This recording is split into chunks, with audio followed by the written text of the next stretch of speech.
Chapter 1. Traversing the Stars due to inexplicable and unmerited negative reviews that overlook the plot. I would like to clarify. This narrative is rife with intricacies and foreshadowing. Every character introduced by name will hold significance later on. The protagonist's background is layered with substantial hints, emphasizing the enormity of these hints. Understanding them is not merely a matter of reading 100 or 200,000 words. The author's pacing is leisurely, exceedingly so, which may not align with the aesthetic preferences of the majority, yet a select few discerning readers will undoubtedly find resonance within it. Ultimately, this work is a piece of non-realist interstellar fantasy with agricultural themes, and thus need not be scrutinized too rigorously. Setting the stage. This is a cerebral storage area. Esteemed princes and princesses, kindly deposit your illustrious intellects here as we embark on our whimsical journey of interstellar farming. Year 4239 of the interstellar era. Si Yao could not deny the truth of her transmigration. She, a 10th-tier wood-type ability user from a post-apocalyptic world, had become an orphan who lost both parents, only to be dispossessed of all her assets by relatives and cast onto the notorious polluted planet, Blue Star. In this interstellar age, agriculture was revered, contrasting sharply with the post-apocalyptic reliance on abilities here. One's mental prowess was paramount. A higher mental capacity greatly increased the likelihood of becoming a planter. The individual into whose body she had transmigrated possessed an grade mental ability, the lowest of the low, signifying her eternal unlikelihood of ever becoming a planter. Thus, she was promptly abandoned by her relatives. Since a millennium ago, an unexpected nuclear tempest had swept through the stars, inciting a frenzy among the interstellar beasts. Overnight, all naturally cultivated flora across the galaxy became infused with violent factors. Consumption of these plants led the beasts to succumb to a frenzied illness, ultimately transforming them into monstrous beings and banishing them to desolate planets. Only through the summoning of plant spirits via mental prowess could one cultivate untainted flora. The mutation of plants heralded a dire shortage of food, elevating the status of planters to unprecedented heights. Out of billions inhabiting the interstellar realm, merely 40 to 50,000 could claim the title of planter, and fewer than 100 were recognized as advanced planters capable of cultivating flora that could alleviate the frenzy.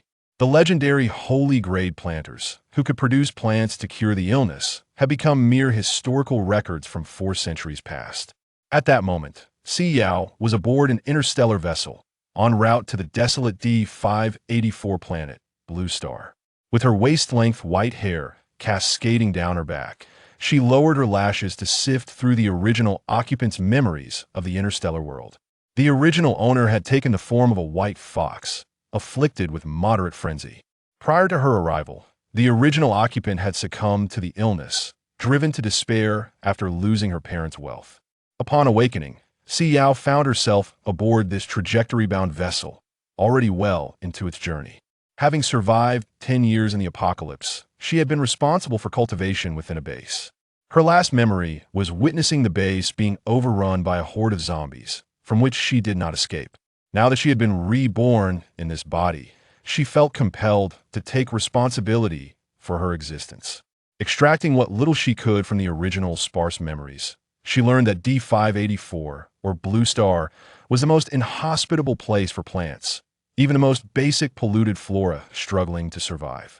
The primary purpose of this desolate planet was to harbor beasts afflicted with frenzy who had lost their sanity and were prone to relentless attacks. Upon landing, she would face not only a barren landscape devoid of any flora, but also countless mindless interstellar beasts. It was indeed the highest difficulty mode from the very outset. Ding!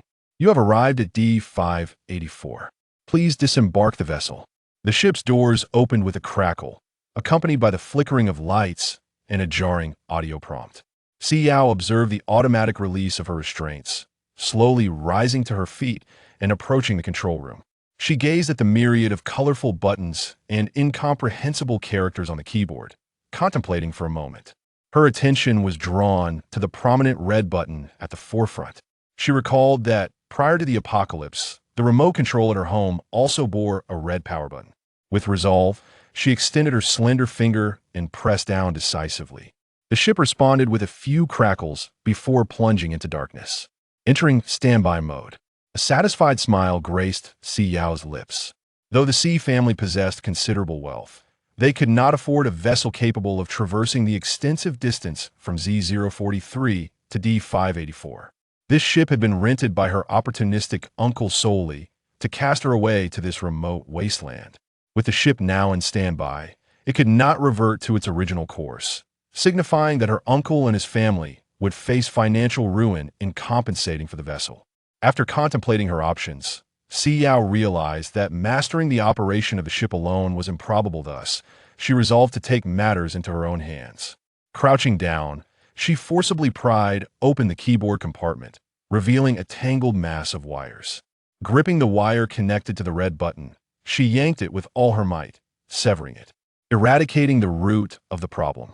Unbeknownst to her, if the interstellar technology allowed for remote control of the ship, it was better to render it irretrievable. Once satisfied that the connections were thoroughly severed, Si Yao brushed her hands together and sighed, glancing down at her white dress, which appeared utterly impractical, lacking even a pocket. She needed to devise a plan for her sustenance. Approaching the ship's entrance, she surveyed the endless expanse of desert once more, letting out a heavy sigh. Indeed, she was in quite a predicament. Gazing upon the utterly desolate blue star, it was difficult to fathom that it had once been the most prosperous planet in the galaxy millennia ago.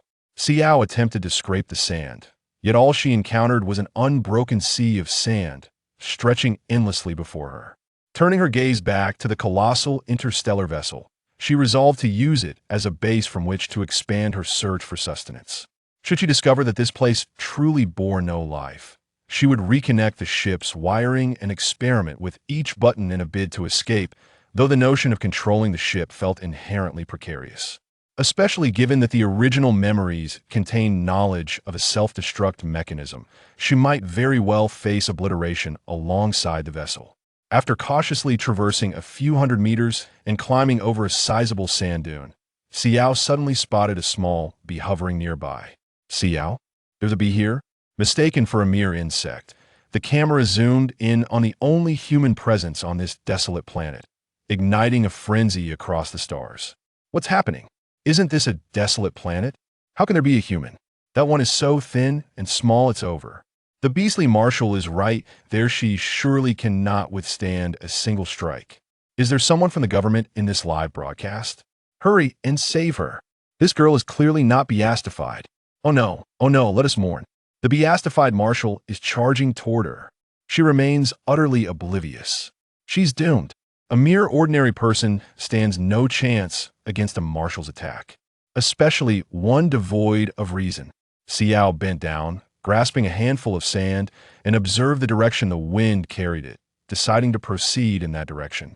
At that moment, she suddenly sensed the presence of a creature, its heavy breathing reverberating in the air.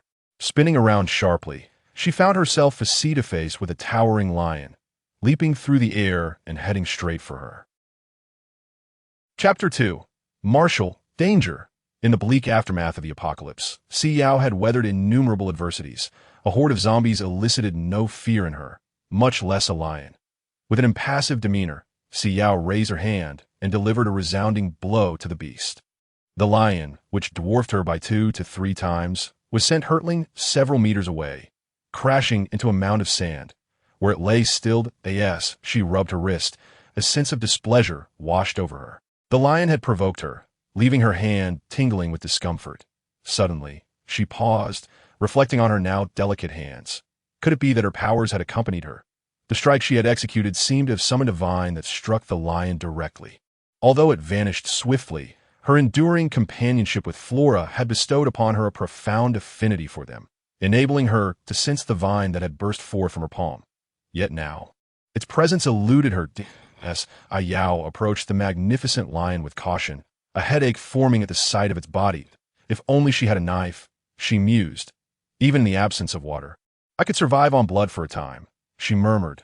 Grasping the lion's mane, she pulled with force, and the vine reemerged, lifting the lion's head from the sand.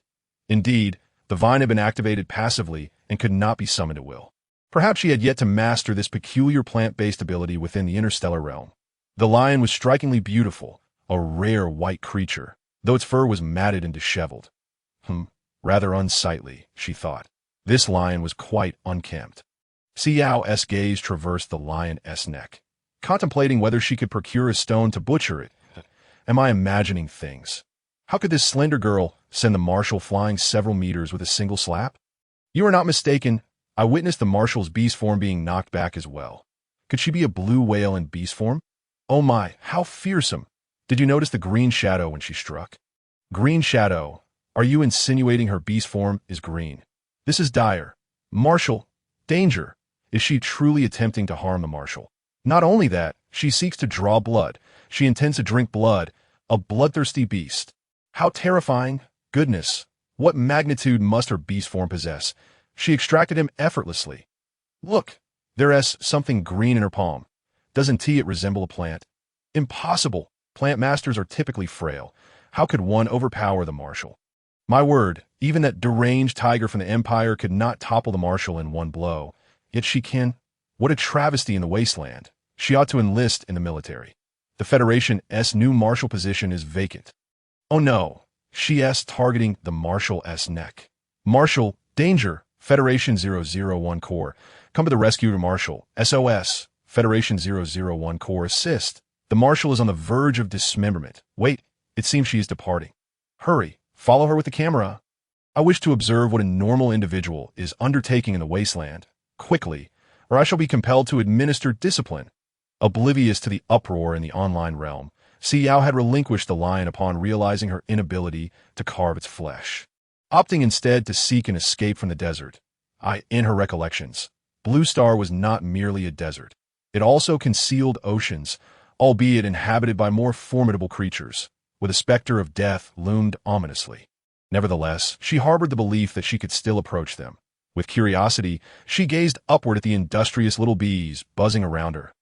As the sound caressed her ears, it morphed into an endearing, lowly voice, imbued with a tone of utter dependence, calling her master. As Si Yao's hand quivered, nearly causing her to cast aside the delicate creature. The candid girl thought, oh, how distasteful that appellation. Yet, she maintained her gentle grip on the fragile being. Who are you? She inquired. I am Ping Ping, the spirit of the apple tree, she replied, her vibrant red curls cascading across Si Yao's palm. The diminutive spirit perched comfortably with her legs apart in Si Yao's hand, her little legs dangling in the air, swaying gently, radiating trust in Si Yao. With a hint of a headache, Si Yao rubbed her temples and cautiously extended her empty hand toward the withered apple tree trunk, attempting to ascertain if she could revive it. Upon noticing her gesture, Ping Ping stood up eagerly. Do you wish to cultivate another apple tree spirit? Tears welled in Ping Ping's rosy cheeks. Hoo-hoo. Is Ping Ping not sufficient? Why do you desire other fruits besides me? Does the master not cherish Ping Ping? I am ever so obedient. Si Yao extended a finger to gently ruffle Ping Ping's fluffy head, causing her to wobble slightly. As the tears subsided, Si Yao confessed, I wish to eat. After expending so much energy, I deserve to cultivate an apple to satisfy my cravings, don't you think? Apples? Ping Ping tilted her head. Regarding her, Si Yao nodded silently. I have been famished all day, battled the lion, and now you impede me from growing apples? She endeavored to reason with her. Ping Ping nodded thoughtfully, paused momentarily, then fluttered her delicate wings and took flight. Her tiny hands pressed against the withered apple tree. Instantly, a gentle aura radiated from Ping Ping, enveloping the entire tree. Within moments, alluring red apples blossomed from where the flowers had once been, hanging from the branches. Plump and enticing. Quick, praise me. Ping Ping fluttered her wings and turned around, her eyes sparkling with anticipation as she gazed at her master. Si Yao watched in astonishment. Wow, what is she doing? Help. She truly is a planter. Herein lies a jest. The frail planter sent the 3S level, beast-transformed federal marshal soaring 2 meters with a mere slap. Wait, is that luminescence emanating from a plant spirit? Am I truly witnessing the entire process of cultivating a plant spirit in this lifetime? My mother inquired as to why I was kneeling to observe the live stream. Dear friends, I have returned from my exploration of ancient texts. This botanical specimen is a venerable tree that has been extinct for over a millennium, the apple tree. Astonishingly, a new variety of plant spirit has manifested. Oh my, what an enchanting spirit. She bears a striking resemblance to my newborn niece. So utterly adorable. Ah, yet this woman appears rather frigid. Is it not customary for a plant spirit to embody delicacy? Will she truly remain unscathed under such circumstances? My friend, do you presume a planter lacks awareness? I once witnessed a planter's live stream. His spirits resided in opulent suites, tended to by numerous attendants, where a single misstep could spell catastrophe. Alas, what does this little spirit desire? How can she be so endearing? Please refrain from spamming. Is this crimson fruit truly consumable? Is it not toxic? Ancient texts recount that apples are sweet and crisp. Within ancient star culture, they are regarded as a delicacy relished by all that I have discovered it. There exists a renowned adage in ancient star culture. An apple a day keeps the doctor at bay. Chapter 4. The spirit Ping Ping with her wings fluttering and arms outstretched. Ping Ping embraced an apple several times larger than her own ethereal form, straining to draw it backward. With a sudden exertion, she executed a complete 360-degree spin in air before dizzily regaining her balance. The apple was heavy, and Ping Ping flapped her wings with vigor, lifting it above her head, gazing at her master with eager anticipation. Hoo-hoo! Master, master, please partake. Si Yao accepted the apple with one hand, marveling at its substantial weight. She wiped it clean and brought it to her lips, savoring a crunchy bite. The fragrant sweetness erupted on her palate. Refreshing and crisp, quite unlike the apple she had encountered in the apocalyptic realm. Unable to resist, Si Yao indulged in several more, and when she regained her composure, she discovered 4 or 5 apple cores strewn upon the ground. Ping Ping's cheeks flushed with exuberance as she flitted around Si Yao in joyous circles. Hoo-hoo! Apples are the finest fruit in the world. Si Yao withdrew her hand, which had reached for yet another apple, and nodded in agreement, exclaiming, "Indeed, it is utterly delightful." Overjoyed by her master's commendation, Ping Ping joyfully circled her once more. Can you discern if there are other plants nearby? Suddenly, Ping Ping fell silent, her eyes brimming with tears of grievance. Hoo-hoo! What troubles Ping Ping? Why does the master seek other plants? Is one spirit insufficient? Are apples not delectable? Or does the master not value what she possesses? Is Ping Ping not charming enough? Or has Ping Ping erred in some way? I shall transform, as the master desires. Her delicate visage reflected profound sorrow, curled up with her head resting upon her legs, weeping disconsolately, her wings sagging, a sensitive little spirit indeed. Si Yao sighed inwardly, reminiscent of the petite feline she had rescued during the apocalypse, always sniffing her upon her return to the dormitory. Any hint of another creature's scent would send the cat into a sulk. Si Yao tenderly cradled the little apple tree spirit, gently smoothing Ping Ping's soft, crimson tresses. With both hands, she drew her close, attuned to the spirit's inner turmoil. This little spirit had slumbered in the desolate desert for millennia, engulfed by tumultuous energies that eroded her very essence.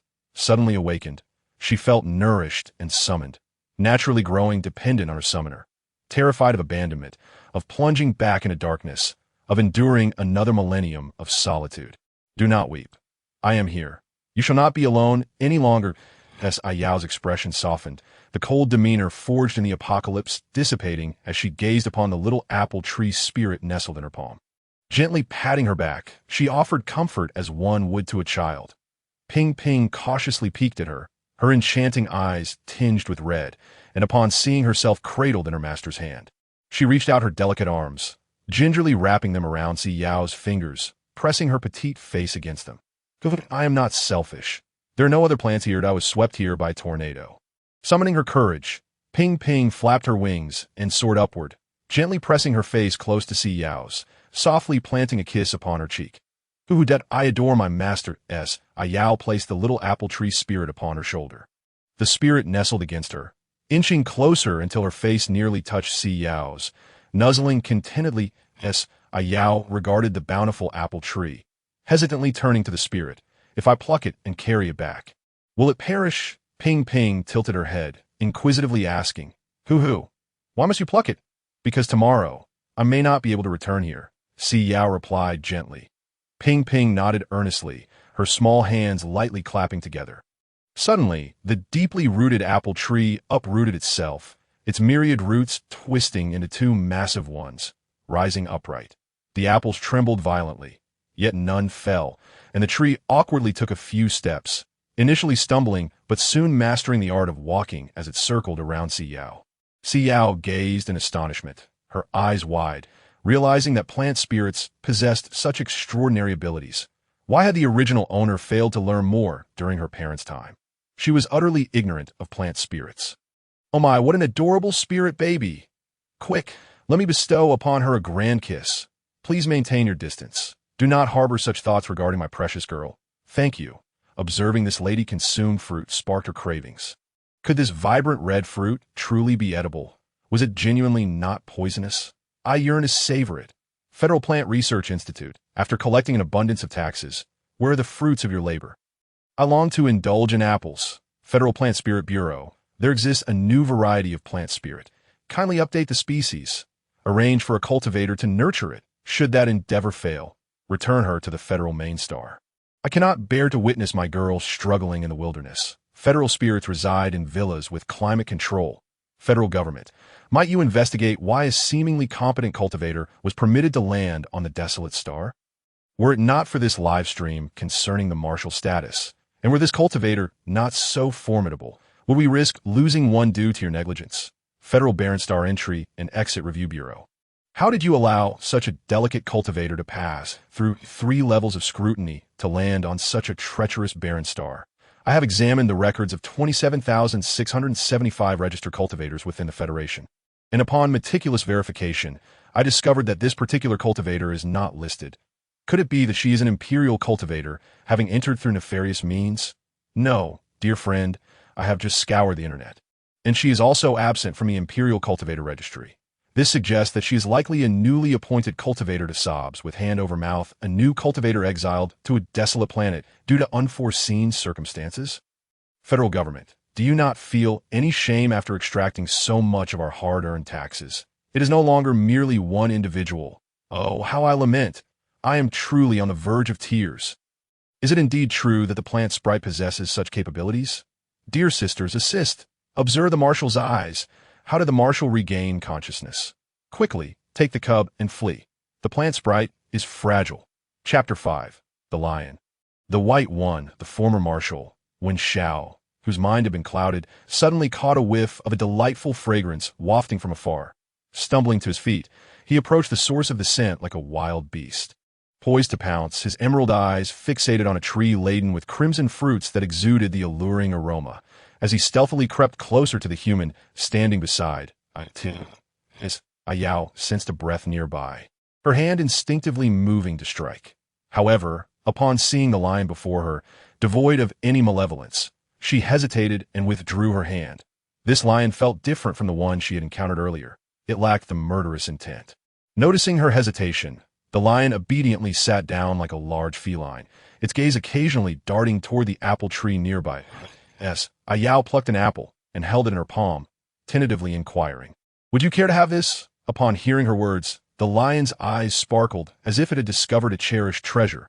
Fixated on the apple in her hand, Si Yao raised her arm, and the lion's gaze followed suit. When she lowered her hand, the lion mirrored her movements, extending its paws forward, reminiscent of a large cat playing with a toy. Si Yao grasped the lion's sizable, sandy paw, which was soiled yet soft to the touch. The lion cautiously retracted its sharp claws, regarding her with an expression of vulnerability. Her heart melted. She found herself utterly defenseless against such a furry creature. "Do you not have a home?" she gently inquired, noting its disheveled state. "It is all right. I too lack a home. Would you care to be my pet? I can offer you an apple every day." As she extended the apple towards him, she added, "If you consume this, it signifies your agreement." Without a moment's hesitation, the lion swallowed the apple whole, core and all, and licked her hand, leaving it moist with saliva. Si Yao smiled and affectionately patted his head, musing aloud, "Then you shall be known as Dabai from this moment forth." The former marshal, Si Yao, now possessed a pet named Dabai, who retained only his primal instincts, eagerly nuzzling her hand, craving another apple. Despite his wild nature, he sensed Si Yao's benevolence. Her presence exuded a delightful fragrance, and the warmth from the apple imbued him with a soothing sensation, dispelling any urges to engage in combat. Si Yao, observing his unkempt and dirty fur, tugged at his mane, guiding him towards a nearby pool and gesturing towards the water. "Clean yourself. We must have a tidy baby." The lion glanced between her and the pool before leaping in to cleanse his fur. Si Yao reached out to untangle his mane, rewarding him with gentle praise. "Good baby." Ping Ping clung to Si Yao's neck, gazing enviously at the clumsy lion. She believed herself far superior, being tidy and intelligent. Unlike the filthy creature that required its owner's assistance. Surely, Master would prefer a beautiful and clever sprite like me over that foolish lion, she thought, straightening her back with a sense of pride. Once the lion had thoroughly cleaned his fur, he shook vigorously, spraying water everywhere, including all over Si Yao and Ping Ping, Si Yao. Unfazed, wiped her face with her hand. Having emerged from the apocalypse, she was accustomed to roughness. Moreover, this was merely clean water, and she had no complaints, even as she tenderly patted the lion's fur, commending him for his obedience. Ping Ping, however, was distressed by her damp pink dress, looking up incredulously at the lion. "Oh no! Dirty lion, naughty lion, my dress." Si Yao swiftly withdrew her hand from the lion and grasped the delicate apple sprite that fluttered from her shoulder, observing the dampness on her petals, given her diminutive size. Even a few drops could thoroughly saturate her attire. The sprite's reaction was considerably more pronounced than when she had felt threatened by Si Yao's affection for other sprites. This sprite was not only sensitive but also somewhat vain. Si Yao quietly refined her mental image of the sprite while soothing her, reassuring, "It is all right. You shall dry soon. This water is not unclean, so do not worry." The lion appeared to sense his error. Standing obediently to the side, awaiting the sun to dry his fur. Did he not strike? Is this not a tad illogical? Was it not proclaimed that the marshal's violent disposition renders him immune to all flora? Why does he exhibit such docility in her presence, like a pet? Is this truly permissible? Sobs with hand over mouth 2 years ago, had you told me that our Federation's marshal could comport himself in such a manner, I would have found it utterly implausible. Federal Plant Research Institute, was it not asserted that the marshal was exiled due to his immunity to all vegetation? Please clarify. Federal government, you issued that proclamation. Yet why does it seem that the marshal is so responsive to plant essences? Did you truly explore every conceivable avenue? To be candid, I am beginning to entertain conspiracy theories. Could there be an insidious enemy lurking within our federal government? It is difficult to fathom what the marshal would contemplate should he return to normal after this period known as good baby. Lights a cigarette. The little sprite is so enchanting, even in her ire. She appears soft and sweet that I long to shower her with kisses. Beep, the aforementioned remarks contravene the Federal Sprite Protection Act. This account has been muted for 15 days. Seriously? They mute faster than anyone. Yet they remain silent? Federal government, I am addressing you. Federal government, my brother is calling you out. Respond. Federal government, you have 10 minutes left to reply. If not, I shall march on the main star, sits obediently, awaiting ensure that I am included in the parade. The federal government, alongside the Federal Plant Research Institute and the Federal Sprite Protection Bureau, faced a torrent of criticism from netizens. Government officials promptly shuttered their offices and convened an emergency meeting. Who is this woman? What is her origin?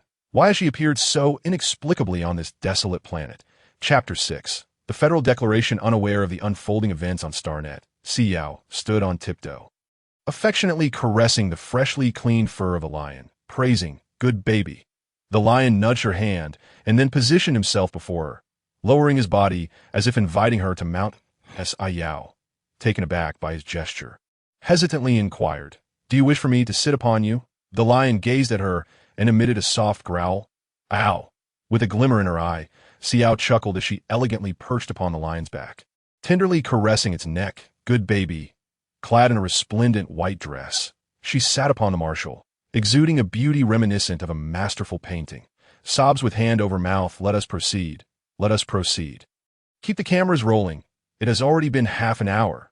Federal government, are you still in session? Here it comes. An announcement has been made. Federal government, in regard to the recent baseless rumors surrounding Marshal Wen Shao, which are aimed at maliciously tarnishing the government's image and undermining the Federation's reputation. The government hereby solemnly declares 1. Marshal Wen Zhao's physical condition is entirely accurate and not fabricated. Attached are the Marshal's health examination report, Mental Stability Assessment and Plant Immunity Report. 2.as for the unidentified woman who appeared in Marshal Wan Zhao's livestream. Tests indicate she is not registered within the Federation system and is classified as a black account.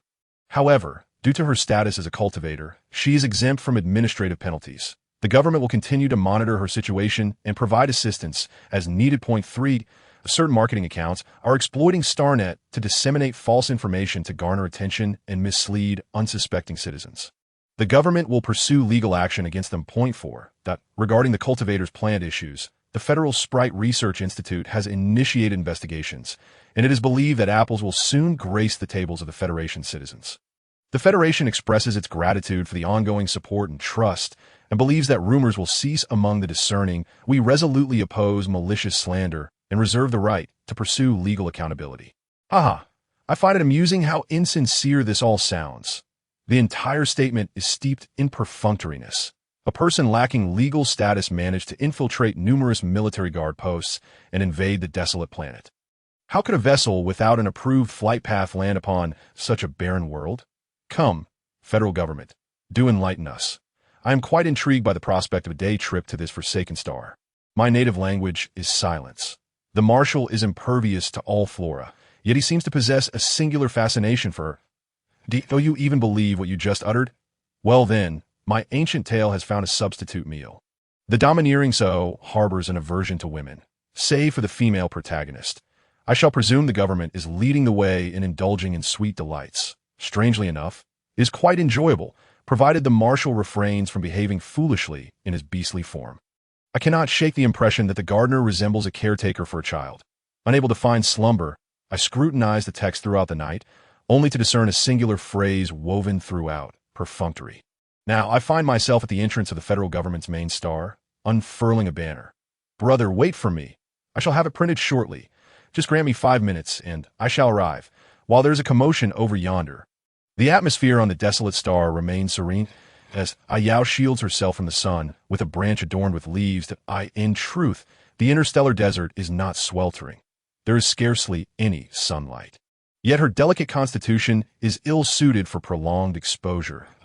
In less than half a day, her fair skin has already begun to redden. Leaning against the lion's back, she is steadily carried back to the spacecraft from which she had departed. Ping Ping, filled with curiosity, flits inside.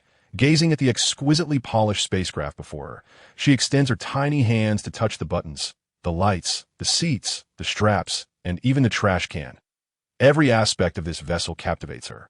Si Yao observes with a gentle smile as Ping Ping flits about, not once considering intervention, patiently awaiting her exploration of every nook and cranny before allowing the apple tree that has followed closely behind to find a place to root.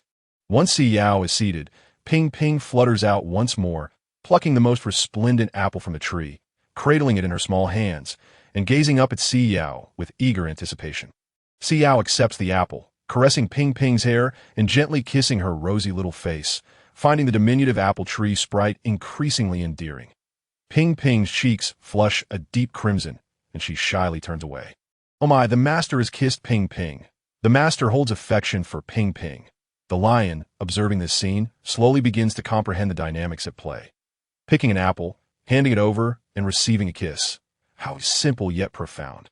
The lion shakes its mane and, with a vigorous stride, approaches the spacecraft's entrance. With a swift bite, it tears off a sizable chunk of the apple-laden branch and eagerly trots back to Si Yao. Dropping at her feet, eyes gleaming with anticipation, Si Yao blinks, suddenly sensing impending trouble. Indeed, the next moment, Ping Ping's wails pierce the air. My apple tree. It's gone. So much is lost. It hurts. Oh, the agony. Bad lion. Ugly lion. Wicked lion. Si Yao hastily envelopes the weeping sprite in her embrace. Previously, when the sprite had shed tears, it had merely been thunder without rain. She had believed the little one to be devoid of tear ducts, capable only of emitting soft whimpers. Now, tears as diminutive as peas cascade down Ping Ping's large, round eyes, a portrait of utter desolation. Soon, her flower-petal dress becomes drenched with her sorrow. Initially, Ping Ping had endeavored to stifle her sobs, but once cradled in Si Yao's arms, her fortitude crumbles, and she burrows deeper into the embrace, exclaiming, "Woe is me! Cast that wretched lion aside. How cruel. The lion torments Ping Ping, my apple tree. It hurts so much. Si Yao is intrigued. Does the sprite's anguish correlate with the original tree? Why, during their return journey, had the sprite displayed no signs of discomfort when she had plucked a branch to shield herself from the sun? Ping Ping, do you truly feel pain? Choked by tears, Ping Ping wipes her face, revealing her plump little cheeks, glancing at Si Yao, hesitating before responding. Woe of it, it does not hurt, but my heart aches. The apple tree I nurtured with such care, so much of it is gone. Ping Ping extends her tiny arms, attempting to convey just how much of the canopy has been lost. Yet the sprite is far too diminutive. After much exertion, she can conjure only a modest representation. Chapter 7. The Si family. Si Yao cannot help but chuckle as she wipes away the sprite's tears. There, no more crying to be good. Ping Ping glares indignantly at the foolish lion, observing as it continues to gnaw on a substantial portion of the apple tree. Nudging Si Yao with its head and swatting at it with her tiny hand, admonishing, "You must not touch the master." The little sprite communicates solely with Si Yao, and others cannot comprehend her words, especially a lion that possesses no consciousness and operates purely on instinct. The lion merely senses a breeze ruffling its fur, entirely oblivious to the sprite's rebuke. Si Yao carefully extracts the remaining apple tree from the lion's mouth. Gazing at the expectant creature and tapping its nose to not harm the plants. The lion waits in vain, only to receive a gentle tap on its nose from Si Yao. Instantly, it feels a surge of grievance, tears welling up in its eyes. After a while, witnessing Si Yao engage with the little sprite while ignoring it only amplifies its sense of injustice. The two had offered an apple to her. Why was it not rewarded with a kiss? Feeling slighted, the lion curls up beneath the table, its tail draped over its head, sulking in silence. Enough. My heart aches for the little sprite. The sprites of the federal main star dwell in the most comfortable and advanced habitats. Why would they ever be curious about such a dilapidated spacecraft? She even touched the trash can. Such a precious being, with hands that nurture plants, and yet she's touching the trash can. Oh dear, the blood is flowing freely. Nosebleed alert.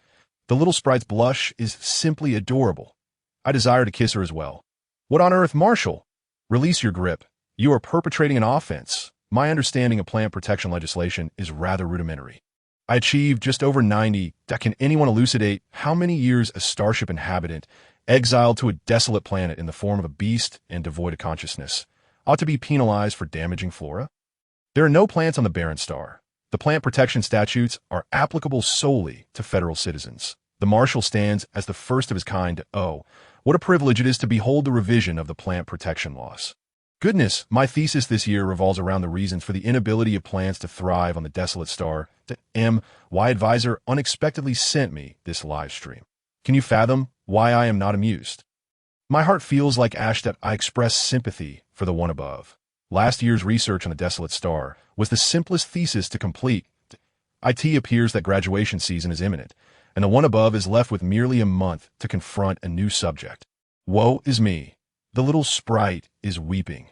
She is weeping. The Marshal must bear the consequences.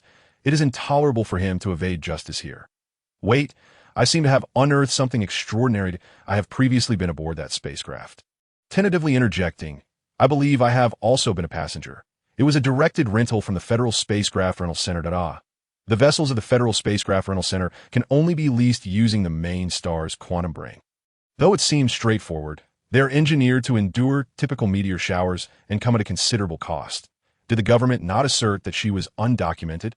How could an undocumented individual rent a spacecraft?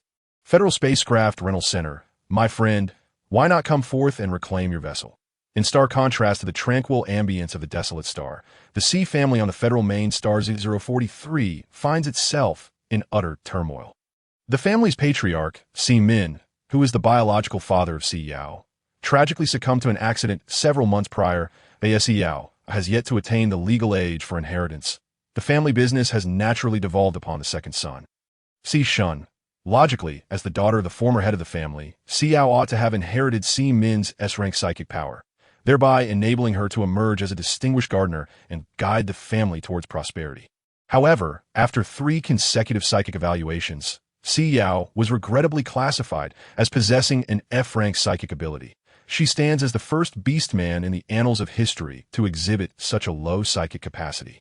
Incapable of cultivating plant sprites, even other forms of labor lie beyond her reach. The Si family. She has become an encumbrance. Furthermore, due to her F-rank psychic condition, the federal legal system categorizes her within the disabled community. Family members cannot forsake her at will and must provide for her constant companionship.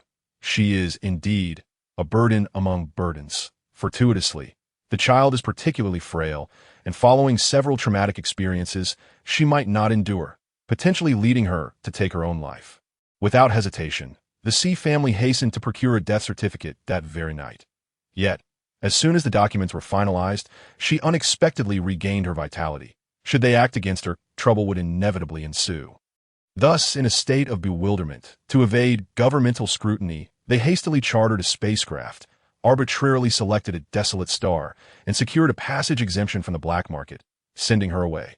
After all, they were convinced she could not survive on that barren planet. But who could have foreseen that the desolate star they carelessly chose was precisely where the Marshal resided, coinciding with the Marshal's annual live broadcast? Moreover, she fortuitously found herself captured on camera. Not only that, but she had also succeeded in cultivating a new type of sprite. Si Yao rubbed his temples, gazing at the screen above, his eyes fixated on the humanoid sprite in the Federation. Few sprites are willing to take on a human form. However, if a sprite could adopt such a shape, it signified the prospect of advancing to a higher echelon of sprite. This particular sprite should have belonged to the Si family. Yet now, they feared the revelation of this truth. Should the authorities uncover this matter, the Si family would face ruin. Si Yao observed the pained expression of his father and spoke slowly. If public opinion continues to escalate, it is only a matter of time before we are investigated. Si Yao, an A-level psychic powerhouse, exceptionally skilled in mecha combat, had been confined at home, nurturing plant sprites to inherit the family legacy. The Si family had previously thrived under the stewardship of Si Min and his wife, whose 10 or so sprites had elevated the entire Si family to prominence on the main star. Plant sprites are fiercely loyal to their masters. Upon the master's demise, the plant sprite cannot survive, accompanying its master in death. Consequently, the Si family lost more than 10 sprites in an instant if new sprites are not cultivated soon. The Si family faces expulsion from the main star to a subordinate one. Moreover, Si Feng's academic standing on the main star would be directly jeopardized. He must cultivate new plant sprites. Si Yao's wife, Tang Lu, also furrowed her brow. How could she, with a psychic level of F, possibly cultivate a sprite? Was there an issue with the testing facility? Chapter 8. E4956 robot. The testing facility would not falter. I had transitioned between numerous testing centers.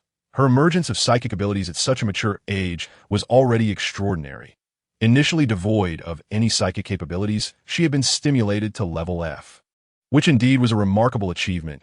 Si Yao cast a substantial stack of test reports onto the table. The Federation's Spaceship Leasing Center would undoubtedly yield to the pressure of public outrage and reveal the Si family's information. However, why had the spacecraft not departed in a timely manner?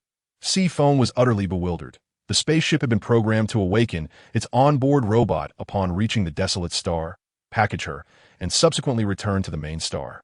Logically, such an extended delay ought not to have transpired. Moreover, it appeared that the robot remained in a dormant state, akin to a mere ornament. The entire spaceship seemed to have sustained damage, enveloped in silence. Devoid of light, resembling a lifeless entity. Yet, this should not have been the case. The leasing center's spacecraft was the sole model capable of withstanding meteor showers. It should not have incurred any damage. What course of action shall we take now? Father, I have conducted research and discovered a viable method, Si Yao remarked with a serious demeanor. Si Yao gazed at his son with intrigue, eager to hear his proposal. What method? We shall publicly announce Si Yao's psychic testing report, declaring to the world that her psychic level is F. Subsequently, during the online campaign, we can unveil previously studied reports indicating that the radiation from the desolate star can invigorate psychic abilities. Additionally, we can have Tong Tong emulate Si Yao's handwriting and compose an article asserting that she voluntarily rented a spaceship to the desolate star to enhance her psychic power using her parents' inheritance. Tang Lu nodded in agreement. This was indeed a brilliant stratagem. Tong Tong had been raised in Si Yao's household and possessed handwriting nearly indistinguishable from hers. The only relatives Si Yao had were them, and no one would question the authenticity of the script. Netizens merely sought answers. Who cared about the veracity? Si Shun contemplated for a moment, then nodded solemnly, recognizing that it was a prudent plan. They could transform the entire narrative from one of abandonment into a tale of the desolate star's radiation invigorating psychic abilities. The initial intention of sending the mutated beast marshal to the desolate star had been one of these reasons. Since they believed the desolate star could yield miracles, why not provide them with one? Indeed, the soul sprite that Si Yao could summon was that singular entity. The meteor shower was destined to persist for no less than a month. Surrounded by numerous mutated beasts on the desolate star, her chances of survival were bleak. Ultimately, it would merely elicit a lament for a genius meeting an untimely demise. Tang Lu found herself unexpectedly at ease, recognizing Feng Feng's ingenuity in formulating a countermeasure with such swiftness. Meanwhile, Si Yao, blissfully unaware of the happenings on distant planets, reclined comfortably in her chair, indulging in a serene slumber. Ping Ping, who did not require rest, cautiously fluttered her wings, patrolling the spaceship with leisurely grace as she surveyed her domain. Observing the troublesome lion curled at her owner's feet, the little sprite descended upon its mane, delivering playful punches to its face while exclaiming, "Ing ing ing, ing ing ing ing, ing ing ing, ing ing ing ing ing, ing ing." Noticing the lion remained unfazed, merely panting heavily, it took flight, landing on the armrest of a nearby chair, gasping for breath. Ping Ping, thoroughly exhausted, lingered in the air for a time before gently floating, occasionally reaching out her diminutive hand to press inconspicuous buttons, her excitement palpable as she sought any sign of reaction. When none materialized, her curiosity compelled her to stomp her foot upon the buttons. Observing the lack of response, she began to hop in a whimsical game of hopscotch, pressing one button after another, her apple-shaped hairpin bouncing adorably in tandem. Suddenly, she alighted upon a round, plump sphere, which promptly soared into the air, disassembling and reassembling into a small, square robot. 4956 is delighted to serve you. Beep. Anomaly detected in spaceship operations. Reporting abnormal conditions. Beep. Report failed. Activating secondary contingency. Beep. Presence of plant sprites detected within the spaceship. Activating plant protection mode. Oh, my lovely little sprite. Do you have any commands for me? The initially cold and mechanical voice transformed into a warm, passionate tone, and a smiley face materialized on the screen, its expectant gaze fixed on the exquisite little sprite before it. Startled, Ping Ping's wings bristled as she concealed herself behind a joystick, cautiously peering out to observe the erratic robot. After a moment, reassured by its stillness, she tentatively approached the robot and gently caressed its metallic surface, inging that you're rather unappealing. The robot's eyes sparkled, and it responded in a gentle female voice, "Oh, my adorable newborn sprite. You have yet to master interstellar language. Fear not. You may gesture for me to comprehend, or you can have a master issue commands to 4956. Ing ing ing ing. You fail to grasp my words. You are rather foolish. The master is the most intelligent and beautiful. Your voice is delightful. Do share more with the 4956. The robot bore an expression of adoration, responding to every word she uttered. Ping Ping became absorbed in their exchange, delightfully engaging in a charming dialogue, behaving as if she were entirely compliant. Upon awakening, Si Yao discovered her obedient little sprite perched on the arm of a round, plump robot, animatedly conversing. Ing ing ing. Ing ing ing ing. You are all fashioned for metal, your head particularly large and, dare I say, quite unattractive, in stark contrast to Ping Ping, who possesses beautiful red hair, a pink skirt, and exquisite delicate wings. Truly enchanting. Although the spaceship has yet to embark, the little one must sit steadily and embody a model sprite. The robot's gentle voice was so soothing it seemed to dissolve the air around them. Si Yao pondered. Can they genuinely engage in conversation? Ing ing ing ing. You are not even as pleasing to the eye as the master. The master is as beautiful as Ping Ping. Possessing 2 eyes, 1 nose, 1 mouth, and such long, lovely hair, Si Yao remarked. It appears that receiving praise does not bring you joy, does it? How helpless as Si Yao approached, embracing the little apple tree sprite still engrossed in dialogue with the robot. Gazing in astonishment at the robot's sudden appearance. What is this contraption? E4956 is at your service, esteemed planner. Might I inquire about your planner ID number? Please enter your planner certification number here. Chapter 9. Mutated Plants Planner ID number.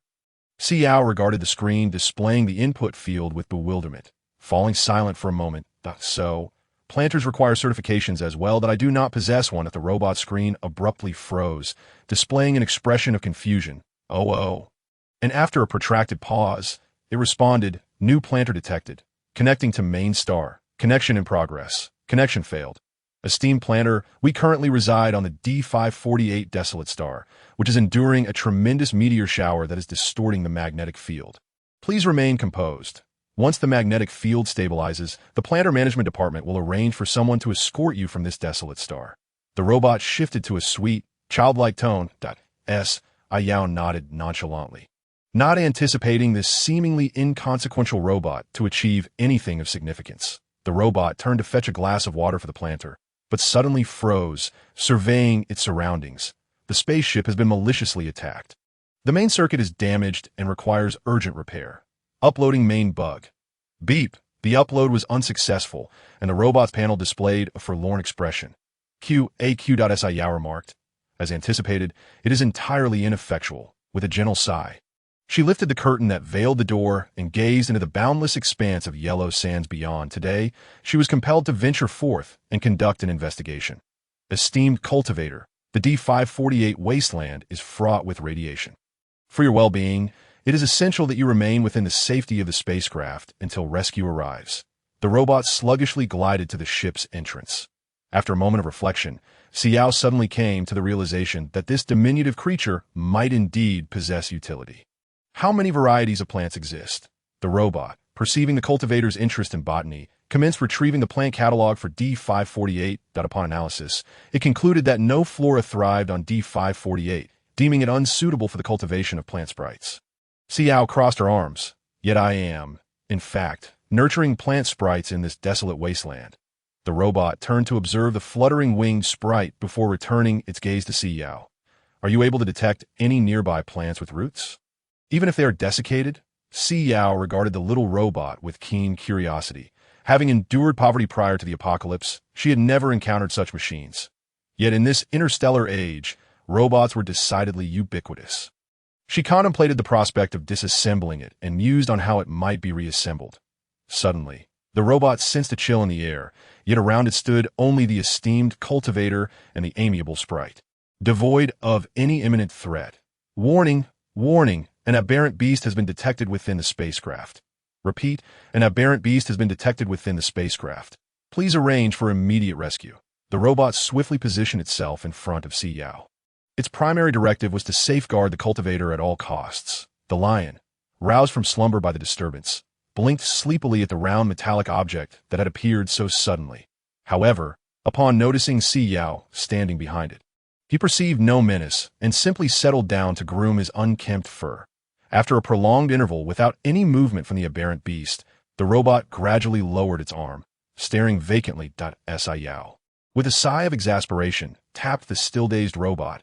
Are there any withered plants in the vicinity? The robot replied, no withered plants detected in the vicinity. Warning, warning, severely mutated plants with high attack potential are approaching. Si Yao recalled the memories of her predecessor. Under the new interstellar legislation, mutated flora were categorized as aberrant beasts. These plants often exhibited grotesque growth, possessed formidable offensive capabilities, and were prone to violent eruptions, even more fearsome than the aberrant beastmen. Some of these mutated plants released pollen imbued with lethal toxins, capable of inducing instant death upon contact. Classified as the highest level of peril, military intervention was typically mandated at the first indication of these plants to prevent widespread devastation. Mutated flora predominantly flourished in forests and desolate terrains, in the interstellar core. Any manifestation of such plants would trigger an alarm, compelling all to prepare for combat. The intelligence of these mutated plants far exceeded that of the aberrant beastmen. Si Yao promptly lowered the curtain and retreated a few steps. Unacquainted with this interstellar milieu, she resolved to forego her desire to explore, acknowledging that even the entire interstellar community was befuddled by these mutated plants. Venturing forth would undoubtedly lead to her demise. The little sprite is utterly enchanting, pressing buttons with such delightful charm. Alas, it is my inadequacy that hinders me from piloting a private spacecraft to return her to the main star. Even with a private vessel, it would be futile. My route permit has been denied that I have alighted on the nearest D599 star to D548. However, my entry and exit permits for D548 remain unapproved. Identifier E4956. This model of robot corresponds to the spacecraft's identification. It is an auxiliary service automaton. Is there any hacker who can infiltrate and determine the leasing company of this spacecraft? Oh my, the revelations are astonishing. Z043 main star, the Si family. Alas, I am beginning to veer towards conspiracy theories. She is the offspring of Si Min, the daughter of a prominent figure. Is not Si Min the one who single-handedly cultivated nearly 10 endangered plant sprites? What has become of him? 2 months prior, space pirates assailed a vessel journeying from Z043 to Z001, resulting in the tragic demise of Si Min and his spouse, along with 19 sprites, including endangered ones. Leaving no farewell letters behind. A fortnight ago, the death certificate for Si Yao was processed, and that very evening, the current head of the Si family, Si Shun, orchestrated the discreet leasing of the spacecraft. Observe, I posted Si Yao's high school student ID photograph. She bears an uncanny resemblance to the cultivator in the wasteland. Even the positioning of the mole beneath her eye is identical. I was once a classmate of Si Yao, who unfortunately fell gravely ill and took a leave of absence 2 months ago. A fortnight ago, her uncle arrived to manage the closure of her account. They bear a striking resemblance to each other. However, obtaining closure from the Federation is notoriously arduous, as a genetic confirmation of death is mandated to issue a death certificate, and it seems implausible that such a verification could be fabricated. Dear sister, your naivety is indeed remarkable. Chapter 10. The mutated cactus money has the power to compel even the devil to toil. Indeed, the most innocent among us are the students. Is it not true that only cultivators are allowed to reside on the main star? With the Si family enduring such misfortune, do plant sprites still exist?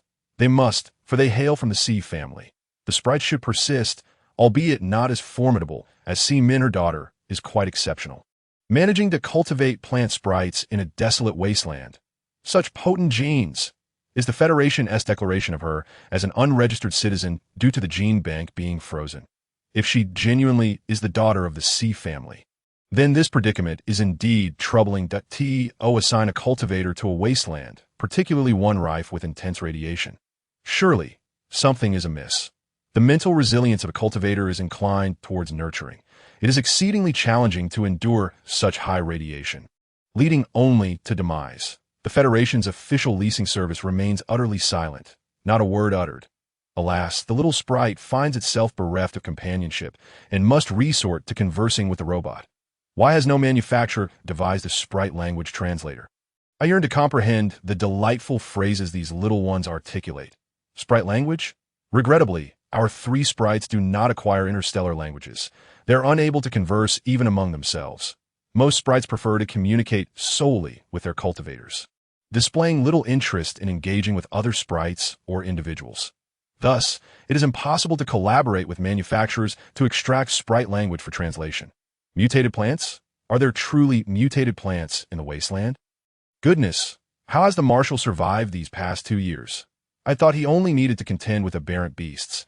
Now he must also evade mutated flora. No wonder he shuns areas near water sources. Alas, I can no longer gaze upon a Marshal. Why must he behave like a true beast, preening himself? Strangely, it is somewhat endearing. Marshal, who isn't a clean little darling? The Marshal's reputation is at stake. How curious! In what manner is the Marshal distinct from other aberrant beasts? Shouldn't he be exceedingly irritable, capable of wreaking havoc? If that were the case, who would wish to cast their family into a wasteland to fend for themselves? How can it be that this arid desert harbors mutated plants? What mutated flora could possibly thrive in such desolation? This cannot be. This spacecraft is clearly devoid of any safety assurances. The cultivator must not be in peril. Assistance is urgently required. Oh, Federation government, hasten to devise a means to rescue the cultivator. The lion, suddenly sensing an anomaly, sat upright with a start, its feral gaze fixed intently ahead, as if capable of penetrating the steel shell of the spacecraft to perceive what lay beyond. Without warning, the spacecraft was jolted upward as if lifted by an invisible force, crashing down with a resounding thud. Si Yao clutched the little sprite and retreated to a corner, instinctively seeking the most stable triangular position. Reminiscent of her childhood experiences during earthquakes, the sprite, Pan, appeared anxious, casting distressed glances in every direction, biting her lip in fear, trembling uncontrollably. Having only been born a day prior, she was utterly bewildered by the unfolding events, sensing an unsettling atmosphere beyond, as if any contact might herald her demise. Suddenly, the entire spacecraft was lifted into the air by an external force, suspended for an extended period in stillness. Si Yao held the little sprite tightly, drawing back the curtain intended to shield them from light, peering out the window. The spacecraft hovered precariously at a height of 40 to 50 meters. Si Yao furrowed her brow, endeavoring to discern the situation for some time. The spacecraft appeared impaled upon a thorn, beneath which lay a colossal green mass, adorned with numerous spikes. The realization dawned upon her that this monstrous entity was indeed a cactus. Her perception of the scene sharpened. Several cacti seemed to ensnare a damaged apple tree, drawing it into their midst. Si Yao felt a sense of disbelief. Pan whimpered softly, burying her face in Si Yao's embrace, clutching the hem of her white dress. Muffling her cries, Si Yao gently patted her head, exuding a sense of helplessness. Wasn't this cactus rather too immense? It towered with a height reminiscent of an 8- or 9-story building from an apocalyptic era, evoking an unsettling sense of dread. 4956. Retrieve the characteristics of the mutated cactus species. Si Yao directed her gaze toward the robot firmly pressed against the wall beside her, and spoke in a calm tone. Ding is currently searching. Please wait. A flurry of numbers scrolled across the robot screen, ultimately culminating in a cheerful smiley face as it joyfully proclaimed, "Found it." One ponders the intentions of the creator of this robot, who seemingly reveled in the incorporation of various emoticons upon its visage. According to the archival data, the earliest mutations of cacti emerged during the interstellar epoch. However, Si Yao resolutely interrupted, demanding only the essential information. The origin was superfluous. She scrutinized the robot, pondering whether it had malfunctioned in response to her request for relevant details. Ding had distilled the primary characteristics. The mutated cactus species averages a height of 68.9 meters, possessing spines capable of piercing anything. However, upon the demise of these mutated flora, their spines emit potent radiation, rendering them unsuitable for weaponry production. They can be classified into juvenile, adult, and senescent stages. Juvenile mutated cacti attain heights of 30 to 40 meters, undergoing multiple shedding phases throughout their mutation. Their spines are not particularly resilient, and their bodies are non-toxic with relatively low radiation levels. Adult mutated cacti can reach heights of up to 100 meters. Distinguished by the blooming of yellow flowers at their tips and branches, their pollen is highly toxic, and their spines reach maximum hardness, primarily utilizing their abilities to disperse pollen and launch hardened spines. Senescent mutated cacti contract into a spherical form, fragmenting into sections, each capable of sprouting into a juvenile mutated cactus. These mutated cacti are classified as SS-level hazardous mutated plants. Upon encountering them, one must swiftly retreat and alert the federal government to facilitate military intervention. Historical records indicate that the most recent emergence of mutated cacti occurred 50 years prior, culminating in the deployment of military units 089 and 076, which resulted in the loss of 59 lives, including federal residents, and 659 injuries. The peril is substantial. Si Yao regarded the cactus below with a sense of relief. Fortunately, it had not yet flowered. She began to understand why the Federation refrained from classifying mutated plants within the botanical kingdom. It necessitated military force to eradicate merely one mutated specimen, indicating an excessively formidable combat capability. Chapter 11. Division: a solitary mutated plant could contend with 2 legions, showcasing a terrifying strength. Yet, how were they to descend? Si Yao felt a headache approaching as she gazed at the mutated cactus, which had taken root right before her. Yet, it seemed the cactus was at rest. Summoning her courage, Si Yao boldly lifted the curtain before the spaceship door, only to be confronted by a colossal spine obstructing her entry. She instinctively reached out to touch it, so thick. Yet, the edges of the spine posed no danger. The spines of the cactus were merely sharply pointed at their tips. Si Yao grasped the spine with both hands and gradually descended onto the succulent surface of the cactus. Intrigued, she contemplated what might have transformed an ordinary plant into its current condition. She recalled witnessing the robot embrace the diminutive sprite entrusted to it by the planter, with the initial protected subject now absent, prompting the activation of the second protection protocol, which prioritized the safeguarding of plant sprites. Within the Federation, all robots were imbued with the primary directive to prioritize the protection of their planter, with the plant sprites designated as secondary subjects. However, when both appeared simultaneously, the second protection protocol would swiftly engage upon the failure to safeguard the primary subject, ensuring that at least one protected entity remained secure. The moment she alighted upon the cactus, an unsettling chill enveloped her, as if a frigid wind sought to invade her very being, leaving her shivering uncontrollably. This sensation transcended a mere drop in temperature. It felt as though something wished to permeate her essence, as Si Yao lifted her gaze toward the lion, eager to leap down, and firmly commanded by, "Do not descend." The thwarted lion lay pitifully at the threshold, extending its head outside, gazing intently at Si Yao, who stood at the base of the sharp spine, utterly reluctant to withdraw its head. Si Yao crouched down, gently stroking the cactus, allowing a thread of wood-type abilities to flow from her palm into the cactus's body. A slender strand of green energy meandered slowly around the cactus, eventually making its way down to the roots. Suddenly, a substantial mass of black mist surged toward the wood-type ability, enveloping it tightly, entwining it fiercely. The black mist fervently sought to siphon the energy from the wood-type ability. "Ow, ow, ow," a faint voice emanated from beneath the cactus. "Ow, ow, ow." It ached terribly. A profound desire to sleep overcame it. The plaintive cries resonated in Si Yao's ears. She withdrew her hand and quietly observed the cactus beneath her.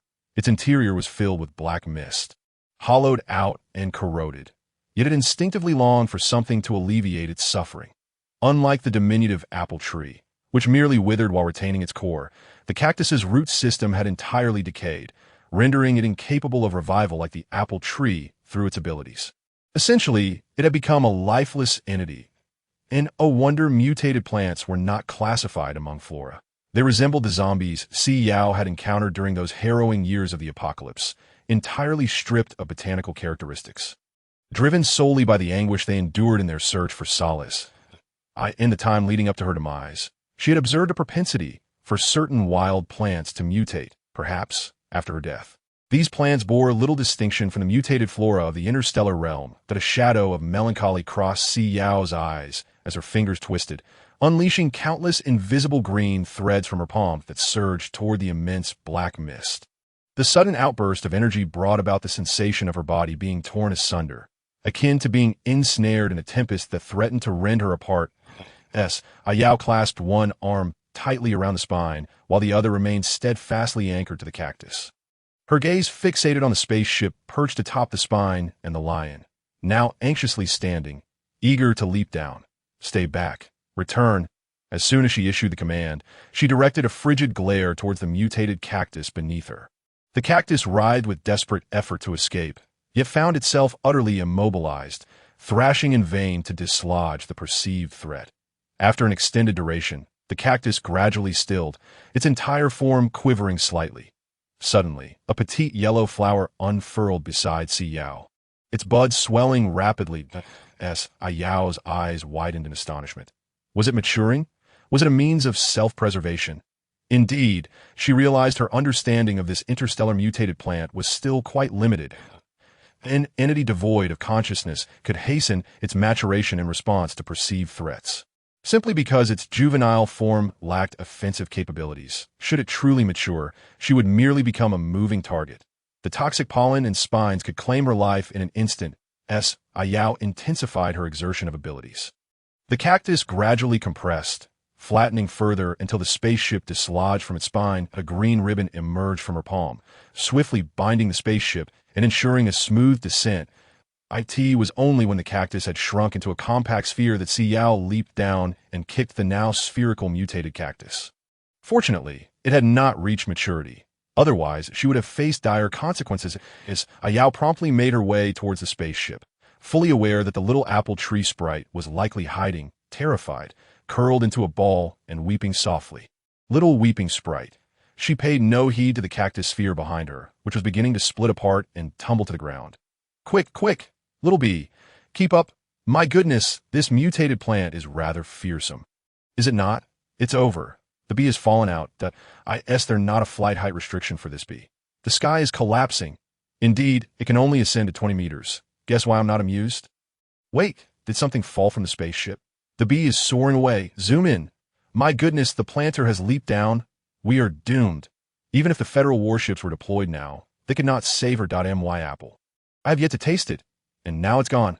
What is happening? Why did this mutated cactus suddenly mature ahead of schedule? My father recounted his experience with a mutated cactus attack. The spines of mature cactus can penetrate a spaceship. That was the reason so many lives were lost back then. Ultimately, only a classified warship managed to eliminate it. Goodness, it's deflated. Is this a consequence of maturing too soon? She is so formidable, I am utterly enthralled. Help! Planter, look back. It's splitting. Quick, turn around. Chapter 12. Raising a lion, Si Yao lifted the curtain, and the lion swiftly bounded forward, circling her excitedly before affectionately licking the hand that had caressed its head. Si Yao chuckled and playfully flicked it away before approaching the little apple tree sprite, which had curled into a ball and was softly weeping within the confines of the robot's inner cavity. She gently pinched it out and cradled it in her palm. What troubles you? She inquired, and I'm so frightened. It's so enormous and covered in spines, so unsightly. As she spoke, Ping Ping raised her rosy eyes, obediently lifting her floral skirt to wipe away her tears, then straightening her dress, gazing at Si Yao with a sense of grievance. Whimper, whimper. The master is injured. In that moment, Si Yao felt an overwhelming swell of compassion in her heart. She reached out to stroke the little sprite's chubby chin, prompting it to lift its head higher, gently squinting its eyes, appearing utterly content. Suddenly, it lay back in her palm, realizing it had toppled over, and sat up with both hands propping against Si Yao's palm, gazing around in confusion, unaware of how it had fallen. Huh. Ping Ping tilted her head. Your apple tree is gone, but if there are seeds later, I can assist you in planting another one, Si Yao explained softly. Ping Ping blinked. Seeds. Right, I don't possess any seeds. I can't conjure one for you. Si Yao gently stroked her soft hair. Ping Ping has seeds. She removed an apple hairpin from her head, cradling it in her hands. That a soft white light flickered, and a seed fell from the hairpin into Si Yao's palm. The detection system recognized the emergence of a sprite affinity seed and promptly initiated a record.